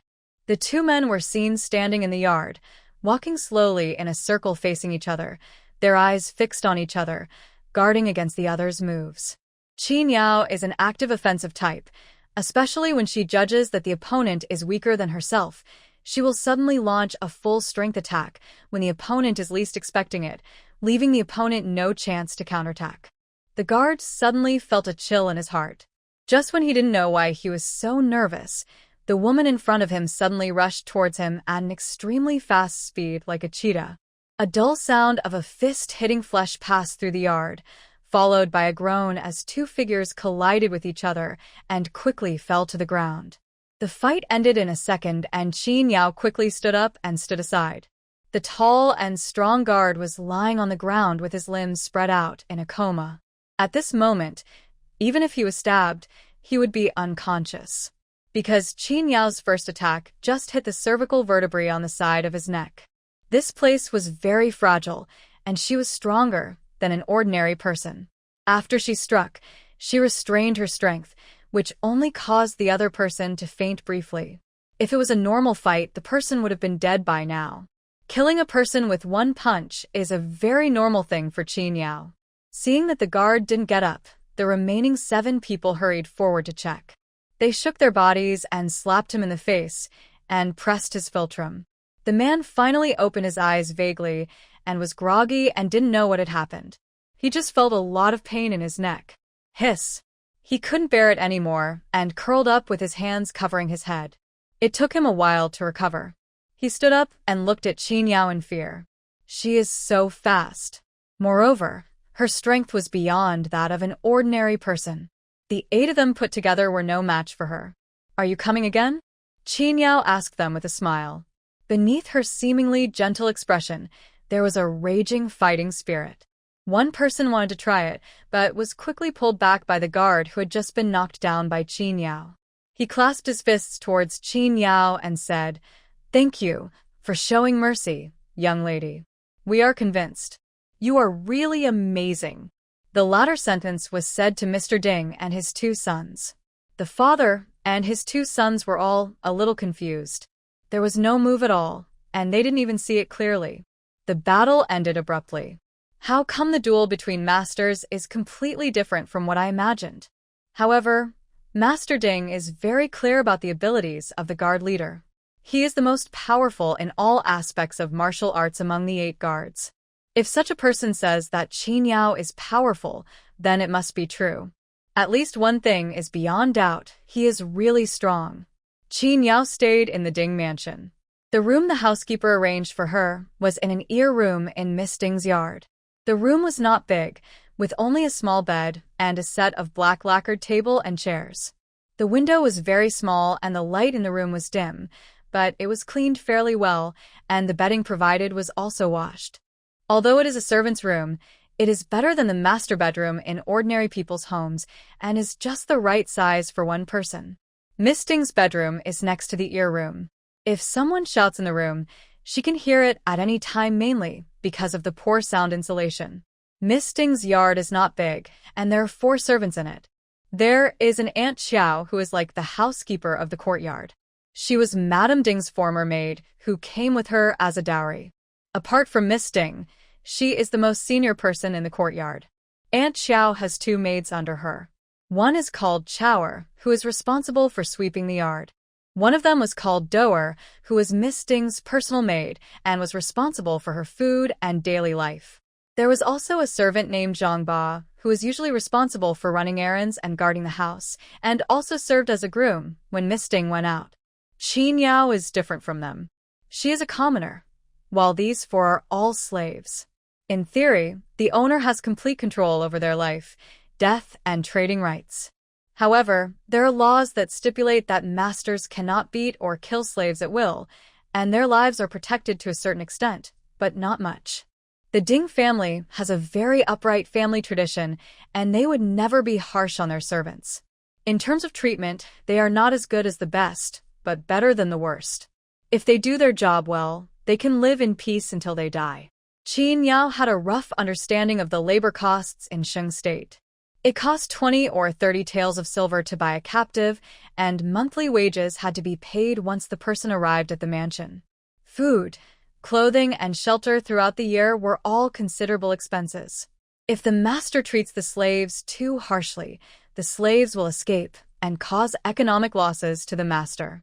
Therefore, the number of servants in a family can be used to roughly estimate the economic level of that family. There are 20 to 30 servants and guards in the Ding mansion. To feed so many people and maintain their dignity and daily expenses, that amount of money is almost an astronomical figure for a commoner like Qin Yao. Qin Yao was curious. They were all human beings, so how could Mr. Ding make so much money? First of all, his father, grandfather, and ancestors were all wealthy people, and there was no prodigal son in the family.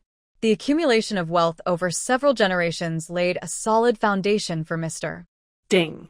Secondly, Mr. Ding was a man of merit, as he passed the imperial examination and became a scholar at the age of 19. Scholars were exempt from corvée and taxes, which provided a guarantee for wealth accumulation. When he was 31 years old, he passed the imperial examination and all his direct relatives were exempted from taxes, so all the land of the Ding family was registered under his name. At the same time, many people registered their land under the name of Mr. Ding in order to be exempted from taxes. This group of people would give a portion of their output to Mr. Ding every year, and a mature economic chain has been formed. Finally, because of his achievements, Mr. Ding obtained various privileges granted to scholars by the imperial court of that era, and he used these privileges to promote the development of his entire family and become a powerful person in this area. Butler Yu said that the Ding family had more than just Mr. Ding as a scholar, and more than just him as a jurin, but also relatives who are officials in the capital. But that is the direct line. These collateral descendants have developed for so many generations and can no longer be related. But no matter what, we are all from the same clan, and even studying is much more convenient than for others. The teacher at the academy in Kaiyang County was named Ding. From the moment they were born, the Ding family members were able to access information about reading, imperial examinations, etc. earlier than others. This time, Mr. Ding invested money to build a clan school to make it easier for young children in the clan to go to school.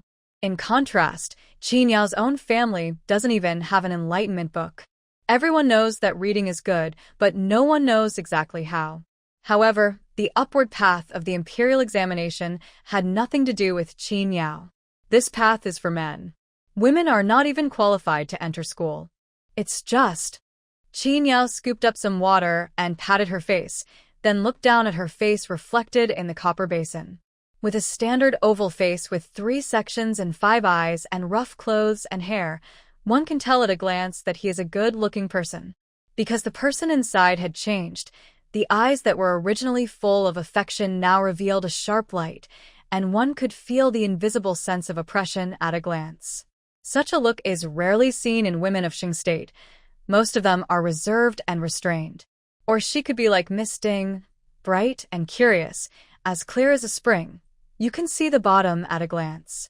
Mr. Ding and his son set out for Zijing Mansion early yesterday morning. The Ding Mansion, which was bustling in the past 2 days, was suddenly less than half of its residents and seemed a little deserted. Qin Yao has become familiar with her work tasks in the past 2 days. Apart from eating, sleeping, and going to the toilet, she stands at the door of Miss Ding's room as a door god. If Miss Ding leaves the yard, she just needs to keep a distance of 1 meter and follow for protection. She doesn't have to do anything else. Instead, someone will prepare food for her and call her to eat on time. A personal bodyguard cannot leave the person he is protecting, so Qin Yao usually squats at Miss Ding's door and eats. When I got tired of squatting, I stood in the corridor and leaned against the pillar to continue eating. Watching her eat is simply terrifying. After watching her twice, Aunt Xiao and Doer Chower didn't want to watch it anymore. If the young ladies learn this, the master will beat them to death. During the military training in college, everyone was afraid of standing at attention, but Qin Yao was different. She hated to move, and her favorite thing was to stand at attention. She wished she could stand all day long because this way she could let her thoughts run wild. After washing up, Qin Yao tidied her clothes, carried her bow and arrow, and walked to the door of the next house and stood still. It was just dawn, and candles were lit in the house. Miss Ding had to get up early to study, so she was already up and was washing and dressing with the help of Doer and Aunt Xiao. After getting dressed, I ate half a bowl of fish porridge, sat at the table by the window, selected a book of poetry, and began my morning reading. Big rat, don't eat my millet. A 3-year-old girl, no one cares about me. I will leave you and go to that happy land. Happy land, where I find what I want. The girl's reading voice was full of rhythm. Qin Yao found it very cute and couldn't help but read along in a low voice. Big rat, don't eat my wheat. A 3-year-old girl is not my friend. I will leave you and go to that happy country. Look country, where I can be honest. The girl in the house curiously poked her head out of the window. You can actually read? The low recitation in the corridor stopped. Qin Yao turned her head to look over. Miss Ding put her hands on the windowsill, leaned forward, and stuck out her fair and tender face. She asked with surprise, "Do you like this article too? Then I will teach you to read, okay?" Doer, who was serving in the room, looked over in surprise. Seeing Qin Yao really walked in, Aunt Xiao frowned and felt something was wrong. Miss, this is not good, right? Miss Ding only looks innocent, but she is not stupid. She is the master, and Aunt Xiao has no right to interfere with her decision. I pouted and said to Aunt Xiao in a childish way, "It's so boring for me to study alone. Usually when I ask you and Doer to study, you just beg for mercy. Today I want to be a teacher. It's rare that someone is willing to be a student. Please don't control me, otherwise I will be unhappy." Aunt Xiao bowed her head and said respectfully, "I dare not." "If you don't dare, just step back." Miss Ding snorted, looking like a spoiled brat. Aunt Xiao told Doer to take good care of the young lady and left. Miss Ding enthusiastically pointed to the stool opposite the desk and asked Qin Yao to sit down. Then she picked up the book and asked Qin Yao if she wanted to read it. Okay. Qin Yao smiled and reached out to take it. The bookshelf behind Miss Ding is full of books, ranging from Enlightenment picture books to the 4 books and 5 classics, miscellaneous notes, and travel notes. If she hadn't called herself in, Qin Yao wouldn't have known that there were so many books in her room. If you want to learn about a new world, books are the most convenient way. Qin Yao knows that such opportunities are rare, so what's wrong with being a student? In this era of knowledge monopoly, if she had not come to the Ding family as a bodyguard, she would probably have no access to books at all. There is a bookstore in Kaiyang County, but only students enrolled in the academy and those scholars with honors can enter. Therefore, just the job of copying books can allow a poor student to support himself. But even if it was a copied book, ordinary people still couldn't afford it. Qin Yao had been to the county town twice before, but she just stood at the door of the bookstore and looked around. A copy of the 3-character classic for Enlightenment cost 8 cents of silver. Who would be willing to spend that? Maybe children all like to play role-playing games. Because teaching Qin Yao was such a fulfilling student, Miss Ding fell in love with being a teacher. Qin Yao already had the foundation of the original owner. She knew all the commonly used characters. Combined with her own knowledge reserves, the book of songs that Miss Ding brought out was not difficult for her at all. After 2 days of class, we finished reading all 300 poems in the book of songs. Miss Ding was very excited and felt that she had taught a genius. That day, one of them was sitting in the house having an elegant lunch, while the other was sitting on a small stool at the door, eating rice from a large bowl. Miss Ding heard the noise coming from the door and was inexplicably attracted. Thinking that her father and brother were not at home, it didn't matter if she was occasionally impolite. She didn't look at Aunt Xiao's sullen face, but walked out holding her blue and white porcelain bowl of rice. Doer put down an embroidery stool next to Qin Yao, and Miss Ding sat down. The big and the small looked at each other, smiled at each other, and ate together while looking at the blue sky above their heads. After lunch, Miss Ding asked expectantly, Mrs. Qin, "What book do you want to read today?" Qin Yao pointed to the bookshelf in the room, and Miss Ding led her in generously and let her choose. Qin Yao stood in front of the bookshelf and looked around. Apart from the 4 books and 5 classics that she already knew, she wanted to read all the miscellaneous notes and travelogues. But there was no need to rush as there was still time, so Qin Yao chose a novel that was somewhat similar to fan fiction, titled Secret History of the Harem. The book still looks very new, with no wrinkles on the cover, and is placed in the corner of the bookshelf. Seeing Qin Yao pull out the book, Miss Ding screamed ah. And her first reaction was to rush to the living room to see if Aunt Xiao was there. I was relieved when I didn't see anyone. Doer can't read, so there's no need to worry. How did you choose this one? Miss Ding waved her hand, motioning Qin Yao to come to the window. She kept staring at the door, looking guilty and glaring at Qin Yao with a bit of shame. Qin Yao looked at the title of the book and asked in a low voice, "Banned book?" Miss Ding looked annoyed as if to say, "So you know what I mean," but she didn't let Qin Yao put it back because she wanted to see it too. "I asked my brother to secretly buy it for me. I like to read unofficial history and miscellaneous records, but I dare not let my father know. He will be furious if he knows." They would also say, how could a girl look at such filthy things, saying it was a disgrace to the family, which was a very serious statement. Qin Yao hissed and lied to the child. "This matter is only known to you and me, and only to heaven and earth. No third person will know about it." "No, it's the 4th person." Miss Ding corrected in a low voice. "Brother knows too." The two looked at each other, and Miss Ding's eyes were filled with excitement.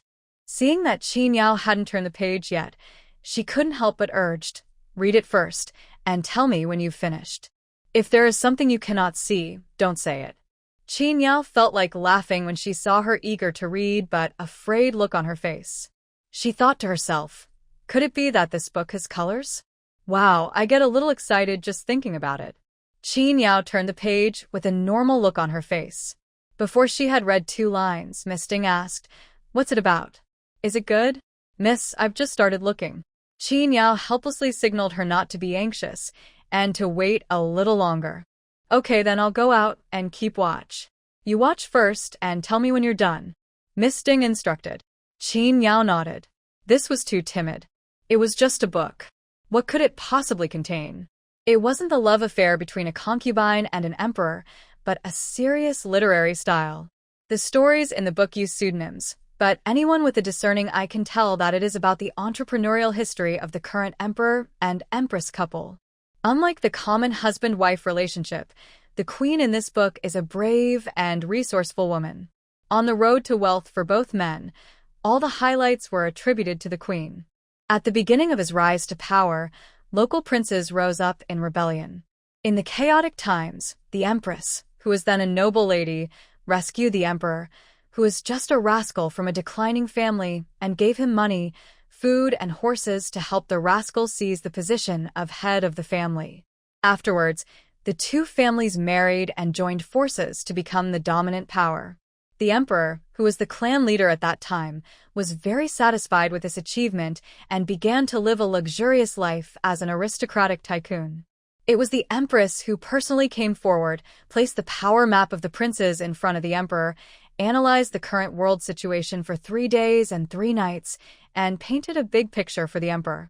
This led to the subsequent recovery of the country and the restoration of peace to the people. After that, the Queen Mother personally served as the commander-in-chief and led an army of 50,000, fighting all the way from the north to the central plains, sweeping across the old capital and conquering half of the country for the emperor, laying a solid foundation for the subsequent victory of Xinghua. When reading this part of the novel, Qin Yao felt as if the queen was about to declare herself king. However, the situation changed. The Queen Mother, who had already conquered the old capital, did not strike while the iron was hot to go further. The world's prejudice against women was deeply rooted, and the emperor's staff were afraid that the mistress would seize power, so they half forced and half incited the emperor to establish himself as king first. The author of the book felt sorry for this, but fortunately the young couple had a deep affection for each other, and the emperor and empress loved each other.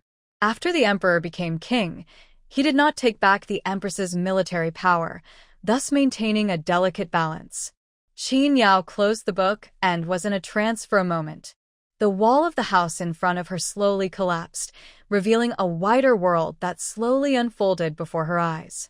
The book may be a fabricated, unofficial history, but no matter how it is arranged, in this male-dominated society, no one would write out of thin air such plots as the emperor and empress sharing power, the empress almost declaring herself king, and the princess wanting to become the crown princess. Who is the author of this book? Qin Yao opened the novel again, and only the 3 words anonymous were left at the end. In fact, there have always been stories about the emperor and empress's families circulating among the people. What people tell in tea houses are nothing more than how the emperor and empress have a deep relationship and that His Majesty only has the empress in his palace. The only people discussed were the emperor and his 2 princes. They said that the emperor came from a poor family and hated corrupt officials the most. The 2 princes personally toured various places, rectified the Qingming festival, reduced corvée and taxes, issued a general amnesty, and so on. But I have never heard anyone mention what kind of person the queen is, or what contributions she has made to the Shang kingdom. Qin Yao recalled the various information she had received during this period. In fact, compared with the previous dynasty, the restrictions on women have been much more relaxed. Women can be seen traveling on the streets of the county town, and there are also women vendors. Many women can be seen among the shop owners, and even Miss Ding's study is filled with various unofficial history novels. So, in the new generation, restrictions on women have become relaxed. Putting all these clues together, Qin Yao felt that the status of women was quietly improving. Thinking of this, Qin Yao couldn't help but feel a little excited. After all, she couldn't go back, so she naturally hoped that there would be fewer and fewer restrictions on women. As for farming, Qin Yao now has a new idea. She wants to change her destiny through studying. But it was not her who was reading, but Lu Ji. He has a certain foundation, and he is an adult, so there is no need to worry about his life or death. After spending some time together, Qin Yao discovered that although Lu Ji was lazy and gluttonous, he was smart and particularly aware of current affairs. In the past, no one could control him, and he would work hard for 3 days and rest for 2 days. But she was someone who had experienced 3 years of college entrance examinations and 5 years of simulations. She didn't have high expectations for Lu Ji. Being a Jiren was enough for him. Once again, if you study hard and study till death, you can pass the exam and become a scholar, right? If you can be exempted from taxes and corvée, it can also be considered a contribution to this family. What's more, he is shameless and has a good-looking face, so maybe he would have a miraculous effect if he was thrown out for socializing. If one could get a small clerical job like a clerk in a county town, that would also be a class leap. This trip to Ding's house made Qin Yao realize that if she wanted to have a better life, she had to follow the rules of this society. As long as he had fame and honor, he could live a leisurely life like Mr. Ding, with money and land given to him by others, and he wouldn't have to work in the fields himself. After a life of fighting and killing in her previous life, Qin Yao just wants to enjoy life more in this life. However, this living standard is slightly higher than that of ordinary people in Sheng country. Qin Yao had all the best ideas and planned to go home and force Lu Ji to read the book again after this bodyguard journey, but she still sighed in dissatisfaction. How great it would be if she could pass the imperial examination, then all the fame, wealth, and honor would be hers. What a pity, what a pity. Miss Ding walked around the yard 7 or 8 times and felt that it was about time, so she ran into the study excitedly. Madam Qin, have you finished reading it? Qin Yao nodded, put the notebook in her hand on the table, and reminded the girl in front of her. I have read the contents. I suggest burning it. Miss Ding's face changed. Is it that serious? Qin Yao nodded. If it happened in later times, it would definitely be fine. But here, the imperial power was supreme, and the social system was strictly hierarchical. The storytellers in the tea house only dared to say good things about the emperor and were still very cautious.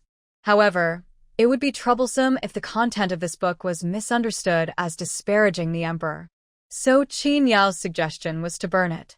I can tell you the contents of this book later, miss, but I think it's better to burn it first. It's better to be safe than sorry.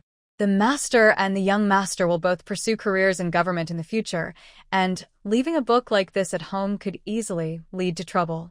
Seeing Qin Yao's serious expression, Miss Ding was also worried. Are you really going to burn it? Qin Yao saw that she was reluctant to leave, so she suggested that she open the book and read it herself. I'll go outside and keep watch for you. Qin Yao was about to leave when Miss Ding called her back and said in a frightened tone, I don't dare to look. If she hadn't seen it, she wouldn't have revealed it in her future words and deeds. But if she did, she couldn't guarantee that she wouldn't accidentally reveal her true identity in the future. Daddy was so smart, he would definitely find out. Don't worry, it's not a big deal. It's just that people who read it may have different understandings. Qin Yao gave her a faint smile, then went out and stood in the corridor. Miss Ding hesitated for less than 2 seconds, but curiosity finally got the better of her. She sat down in front of the desk and opened the storybook. The story is not long, only about 30,000 to 40,000 words, and Qin Yao finished reading it in half an hour. But Miss Ding stayed in the study for the whole afternoon and did not come out until dinner time. After dinner, the first thing she did was to run to Qin Yao and ask her to help burn the books. But before burning it, he reluctantly said, This is the first time I've seen such a wonderful book. It would be great if it wasn't about a saint. Qin Yao understood her feelings. In the past, the protagonists were all men. It is indeed rare to have a woman as the protagonist. Miss Ding smiled playfully, but I wrote down all the contents, but I don't know if my brother has read the contents of the book. Qin Yao guessed, he probably hasn't seen it, otherwise he wouldn't have given it to you, young lady. With Master Ding's temper, if he found out the content of the book was so explosive, I'm afraid he would go crazy immediately. No matter how reluctant I am, I still have to burn the books. Qin Yao came to an empty space in the backyard, lit a pile of leaves, threw the book in, and it burned up in a short while. In order to leave no traces, it was burned again to ensure that not a single piece of paper was left. Then he clapped his hands and prepared to go home to rest. It was already dark. Qin Yao went in through the corner door. Zhangba opened the door for her. When he saw her come in, he closed the door, bolted it, and went into the small room beside the door to rest. The entire inner courtyard was so quiet that there was no sound at all, and the lights in Miss Ding's room were off. It's too early to go to bed. Qin Yao stretched lazily and lay in her single room, looking at the hazy moonlight outside the small window, not feeling sleepy at all. Outside the Ding mansion is a large tract of farmland. Bursts of frog sounds came from the fields, which sounded a bit like white noise. Qin Yao squinted her eyes and gradually felt sleepy. Click's sound came from behind the house. Qin Yao was really worried that nothing had happened during the month she had been there. If she took the 2 taels of silver, Mr. Ding would definitely feel uncomfortable because he thought she had done nothing but took so much silver. But now, she doesn't have to worry about it anymore. Everyone in the mansion was sleeping soundly, and Qin Yao could still hear Doer snoring in the next room even from the ear room. Only 2 guards were left at the Ding mansion, and there was a storehouse in the second courtyard, so 1 person was left behind. The remaining person was guarding outside Miss Ding's gate, but he seemed not to hear any movement outside. Qin Yao picked up the knife and quietly opened the door, then walked to the corridor quietly and hid behind a pillar. I originally thought that the thief was going to climb over to the backyard, but unexpectedly, a dark shadow appeared on the wall, and he was heading for the second courtyard. The purpose is obvious: to steal money. Qin Yao was hiding in the shadows, and he didn't notice her at all. His eyes swept across the inner courtyard and passed her directly by. To do something like this, they usually work in pairs. Qin Yao watched the thief enter the second courtyard, walk out from the shadow of the corridor, jump lightly, grab the eaves with his hands, and jump lightly onto the roof. Standing high up, I could spot a piece of wood on the back wall of the house at a glance. The thief had climbed up the courtyard wall using this piece of wood as thick as an adult's arm, and then crawled along the wall like a cat into the second courtyard.